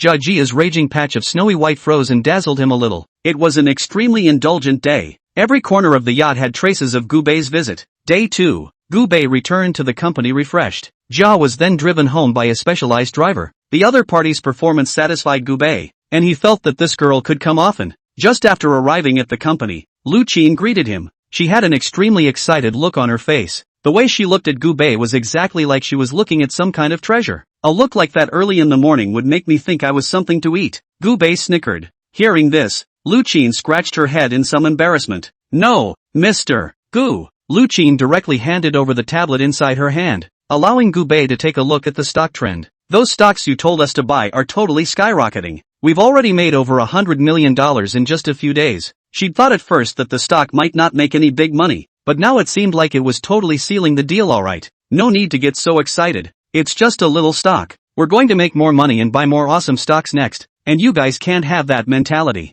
Gubei nodded lightly, as if this amount of money was nothing to him. Hearing this, Lu Qin also nodded excitedly. They hadn't forgotten that what Gubei bought, they had to follow. Everyone had followed Gubei into the market when he had said he would buy that stock, especially Mr. Ho. He was practically obsessively adoring Gubei. He bought the largest number. By the way, Mr. Gu, the stock matter seems to have attracted the attention of some business giants. Lu Qin pursed her lips, feeling as if things weren't going well. Those business giants are very good at their tricks. and I think it might not be a good thing to be targeted by them. She felt that although her old boss was very powerful, his heart was much simpler than those people. It would be bad if those people were going to play any tricks with their own boss. No need to worry. They should just want to get to know me too. Gubei didn't half worry about it. Instead, he was still afraid that the group would come too late. There was always going to be contact with this group anyway, so of course the sooner the better. That tinkling flood boss has asked you to meet him in the near future, and I wonder if you have any plans to meet with him. Lu Qin flipped down Gubei's schedule and said in a very serious manner.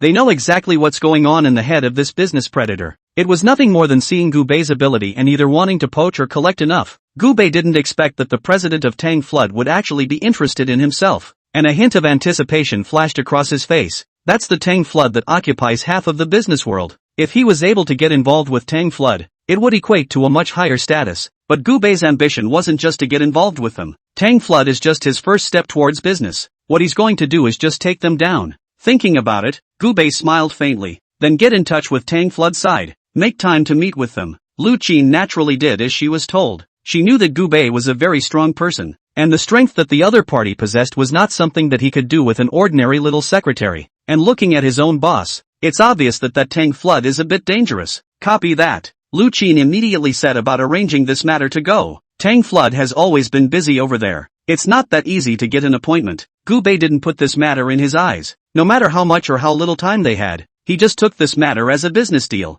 In fact, this is still an opportunity for Tang Flood. It's up to them to cherish it or not. The next day, Gubei wasn't idle either, and continued to sail in Jiajia's company. Sitting on the yacht with a glass of wine in his hand, Gubei looked at the hidden river island. His mind suddenly had something else in mind. Maybe it would be nice to buy an island for fun. This feeling of having your own private territory is kinda nice. Jiajia snuggled into Gubei's arms with a bright smile on her face. She knew that Gubei was a high-ranking boss. It had been hard enough to get involved with the other side on his own. Now it's even more important to seize this opportunity. Being able to show his face more in front of Gubei was enough. Seeing Jiajia looking so knowledgeable, Gubei smiled bashfully. Turn out $200,000 on the fly. That's just a pittance to him. But for Jiajia, it was already considered a huge amount of money. As a flight attendant, she doesn't get paid as much as rumored. Plus the market is not working lately. Flying flights were also much less frequent, causing Jia's paycheck to plummet. This was successful in making Jia's wallet bulge. No need to worry about running out of money for food,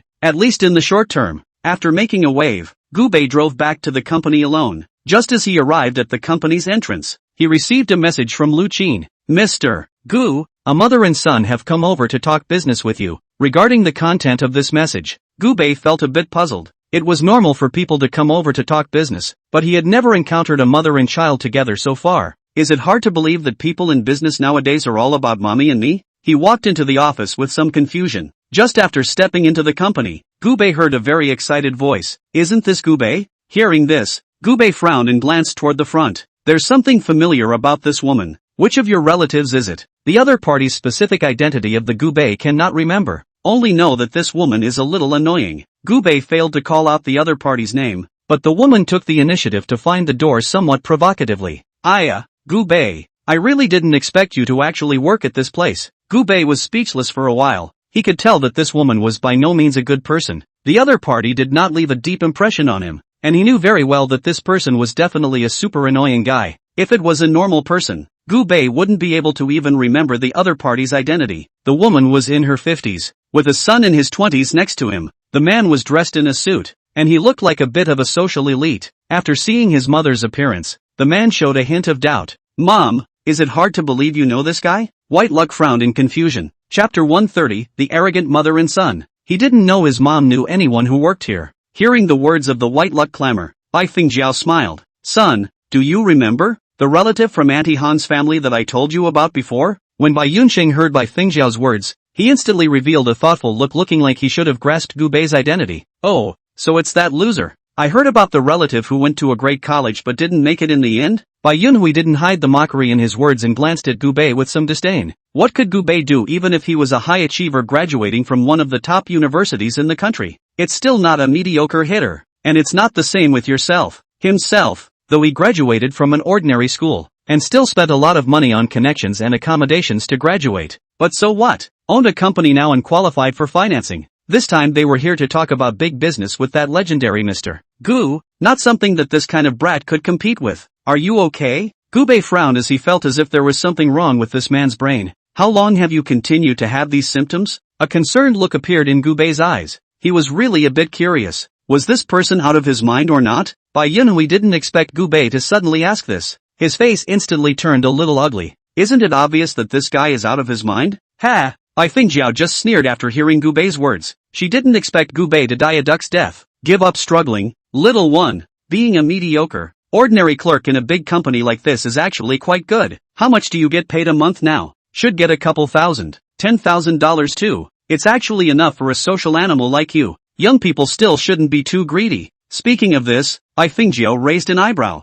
What kind of work did you do in there? Gubei also became interested when he saw how arrogant the other party looked. He thought about it. It does seem to be difficult to say. For a moment, exactly what you do. To be precise, I'm doing everything. Gubei replied with a very honest sentence. And so it is. He does get a hand in everything. After hearing Gubei's words, the two of them, Bai Fingjiao, were even more disdainful. Originally they thought that with Gubei's level of education, at least you can mix as senior executive, but I didn't expect to pull down so much, so that's how it is. My son came over to talk business with Mr. Gu this time, and that's all about big business that's billions of dollars a minute. Movie and TV people like us have always made a lot of money. Hearing this, Gubei suddenly remembered where he had seen the other party. Isn't this Bai Fingjiao who came to his house? The woman from just a few days ago had come inside her house and screamed. Only Gubei had ignored the other party. In the original also did not put this woman in the eyes, so for a moment did not remember the other party's appearance. Is also really normal.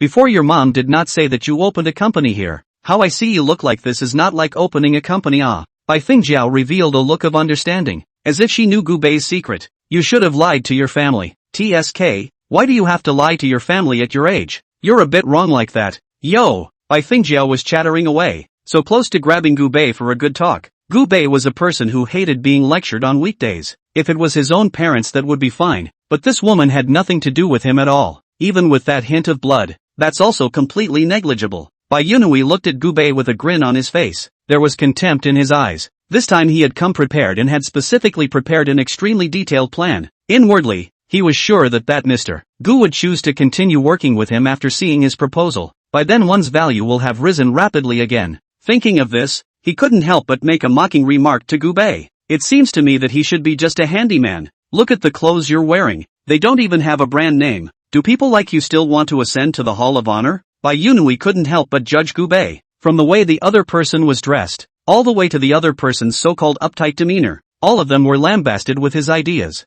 Gubei only felt a few more big question marks popping up on his head. Did you not read the calendar today? How come I met so many people for no reason? Have you seen this suit I'm wearing? It's a high-fashion Armani, not something an ordinary person can afford. This outfit of mine isn't really too expensive. It just cost over $100,000 to order. You just don't look good in that suit. I can't believe you don't even have your own brand. Do you really dare to wear this kind of clothes? Bai Yunhao skimmed his mouth in disdain, not putting Gubei in his eyes at all. Gubei looked down at the clothes he was wearing. He did think the outfit was okay. Although the clothes weren't very expensive, the whole set only added up to $4 or $5 million. But it's also always much more expensive than that Armani high fashion set the other guy was talking about. Seeing that Gubei didn't say anything, the other party tacitly assumed that Gubei was admitting defeat. After their mocking Gubei resolved it, they waited very quietly on the sidelines. After all, this was someone else's territory, so they still had to keep a low profile and wait for Mr. Gu's secretary to come out. However, White Luck Clamor was also secretly slandering inwardly.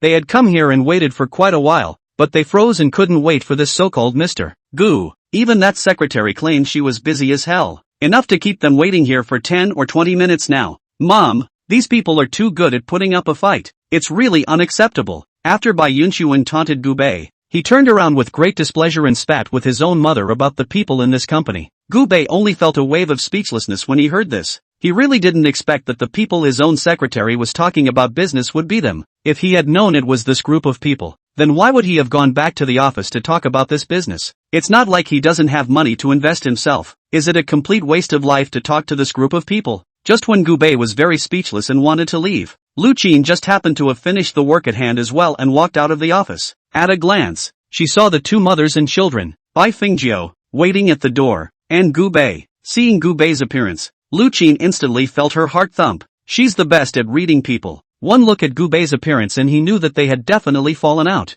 Chapter 131, Our old boss is right here. Lu Qin's brows furrowed slightly, not thinking that there were still such stupid people in the world. Didn't the other guy come over to talk business? How come you've offended their old boss before we even start talking business? When Bai Fingjiao and the girls saw Lu Qin walk out, they immediately spread their smiles. Where was the impatient look he had just had? Secretary Lu, we just came over to talk business, Bai Fingjiao said with a smirk, her heart irritated at this late-arriving secretary. However, even if you are as upset as you are, you have to fake it. After all, this woman's identity is not ordinary. To be able to become the personal secretary of the president of this group, one must have exceptional skills. Bai Fingjiao's face wore a pleasing smile, itching to be able to stick her entire body onto the other parties. A trace of embarrassment flashed across Lu Qin's face, not expecting this woman to be so shameless. She had already heard Lu Qin's words long ago, and inwardly she was extremely disdainful of this woman. It just so happened that Gu Bei came back, and instead of continuing to cat around,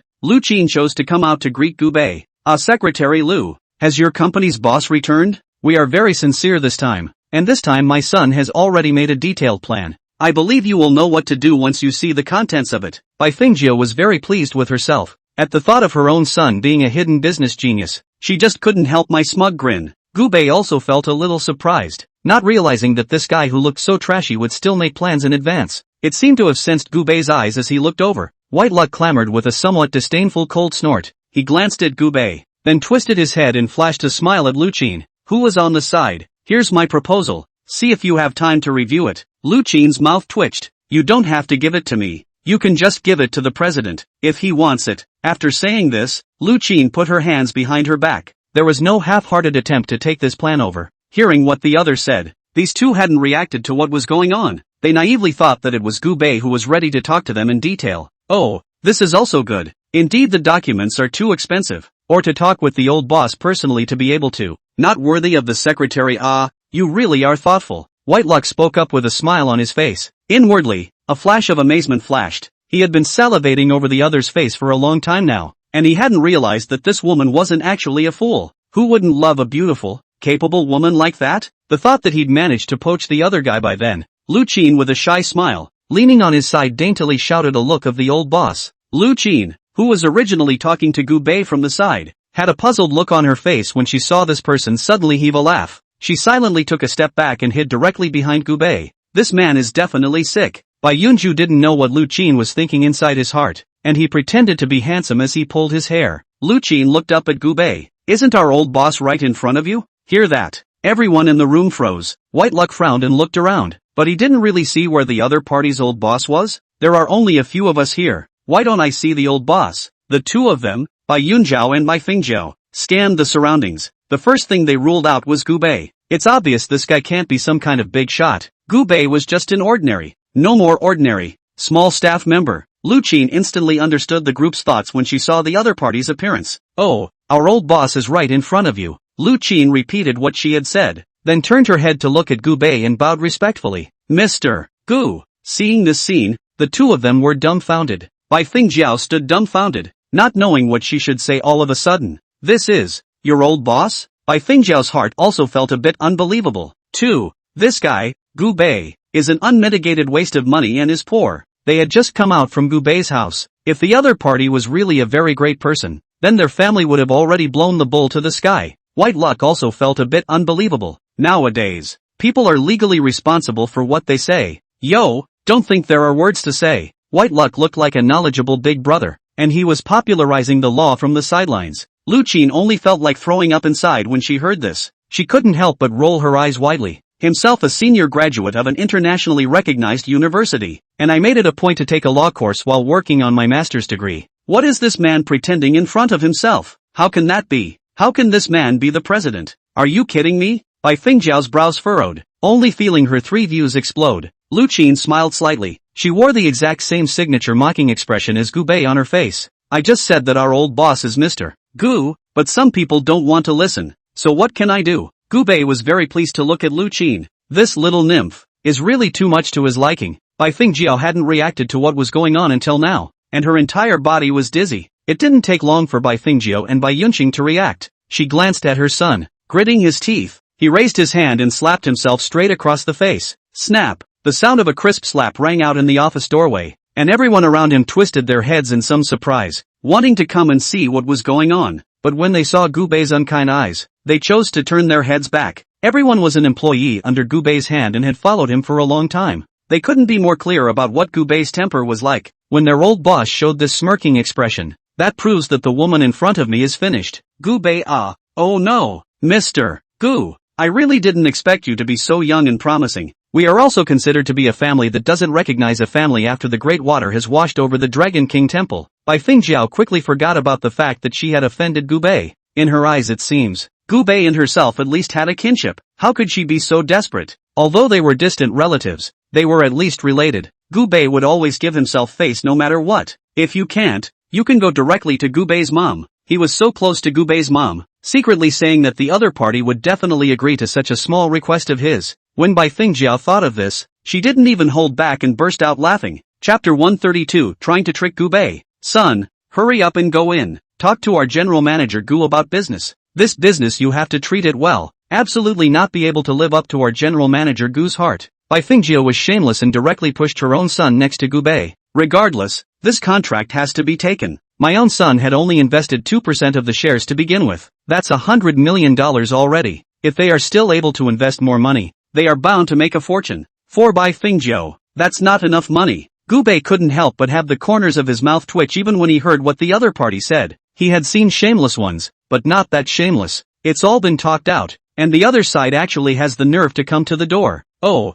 you first then. Gubei casually took the document handed over by the other party. He'd like to see what kind of plan this guy could have. Gubei opened the other party's planner as he walked. The next moment, a look of surprise flashed across his eyes. He recalled the news he had swiped inside Shakeology. This entertainment program is quite lucrative, and I didn't realize it was the other side that came up with the trick. Gubei wasn't a ruthless person either. Okay, let your son come in and talk to me. After saying that, Gubei directly lifted his leg and entered the conference room. Lu Qin is appropriately staggered a bit. She directly put Bai Fingjiao on at the door, not allowing the other party to enter. When Bai Fingjiao saw this scene, although she felt anger in her heart, she thought that her own son's plan had become a success, and she took all that hatred to heart. In any case, my own son's business is the most important thing. Gubei entered the conference room wearing a white luck clamor. Bai Yunjiao couldn't wait to inform Gubei of all his plans. This project of ours can be said to be very suitable. This is my limited startup capital, so there is no way to be able to make it bigger and stronger. If you invest in it, it would naturally be very good. He looked at Gubei with some anticipation. In fact, his heart didn't count. He used to go to a lot of business people with this plan before, but when they saw their plans, none of them showed a very disdainful look. It's as if your own projects are something that doesn't make it to the top. It made him feel very angry, but there was nothing he could do about it. If he was capable, he would have invested himself, but his money adds up to just 10% of the entire program. You can't do anything with that kind of money. Originally he heard that this Mr. Gu is very discerning. No matter what he invests in, he makes a lot of money. Plus by coincidence they invested in Battle Tiger together before. Just think that with this relationship, you can pull Gubei financing anymore. You have to take a big share of it yourself if you're so kind. Gubei saw the other party's planner. My mind went back to the news I had read earlier. This entertainment program does live when it's done, but it's the sequels and spin-offs of this program that are the real big hit. Thinking of this, Gubei spread a smile. Anymore the other side is providing the thought process. It's only fair to let him earn a little money. It's just that it's a lot harder to make some serious money. You have a project I can agree to, but it's important to talk in detail about the exact distribution and stuff. Gubei laughed, a hint of disdain in the bottom of his eyes. This guy is clearly trying to take advantage of the situation. It's certainly a fool's errand to say that the other side is going to take 70% of the shares, as it says on the top of the contract for this plan. Based on the other party's plan for such a project alone, there is absolutely no qualification for that many shares. Hearing what Gubei said, Bai Yunhui snorted coldly in his heart, and although he was dissatisfied, he didn't show his attitude after all. The 70% was actually just something he wrote randomly. Originally, he thought that if he could get you one, it would be one, and if the other party was a little cutie, then he would have made a lot of money. But now it seems, it was obvious that Gubei was not a cutie, which made him feel a little sorry for him. Oh, can the contract and everything be modified? The main thing is that we can negotiate. Bai Yunjia was beside Gubei finalizing the details, and the more Gubei looked at it, the more he felt that the project could be a success. To the untrained eye, this project is not good at all, and it's a typically big money losing project. For them,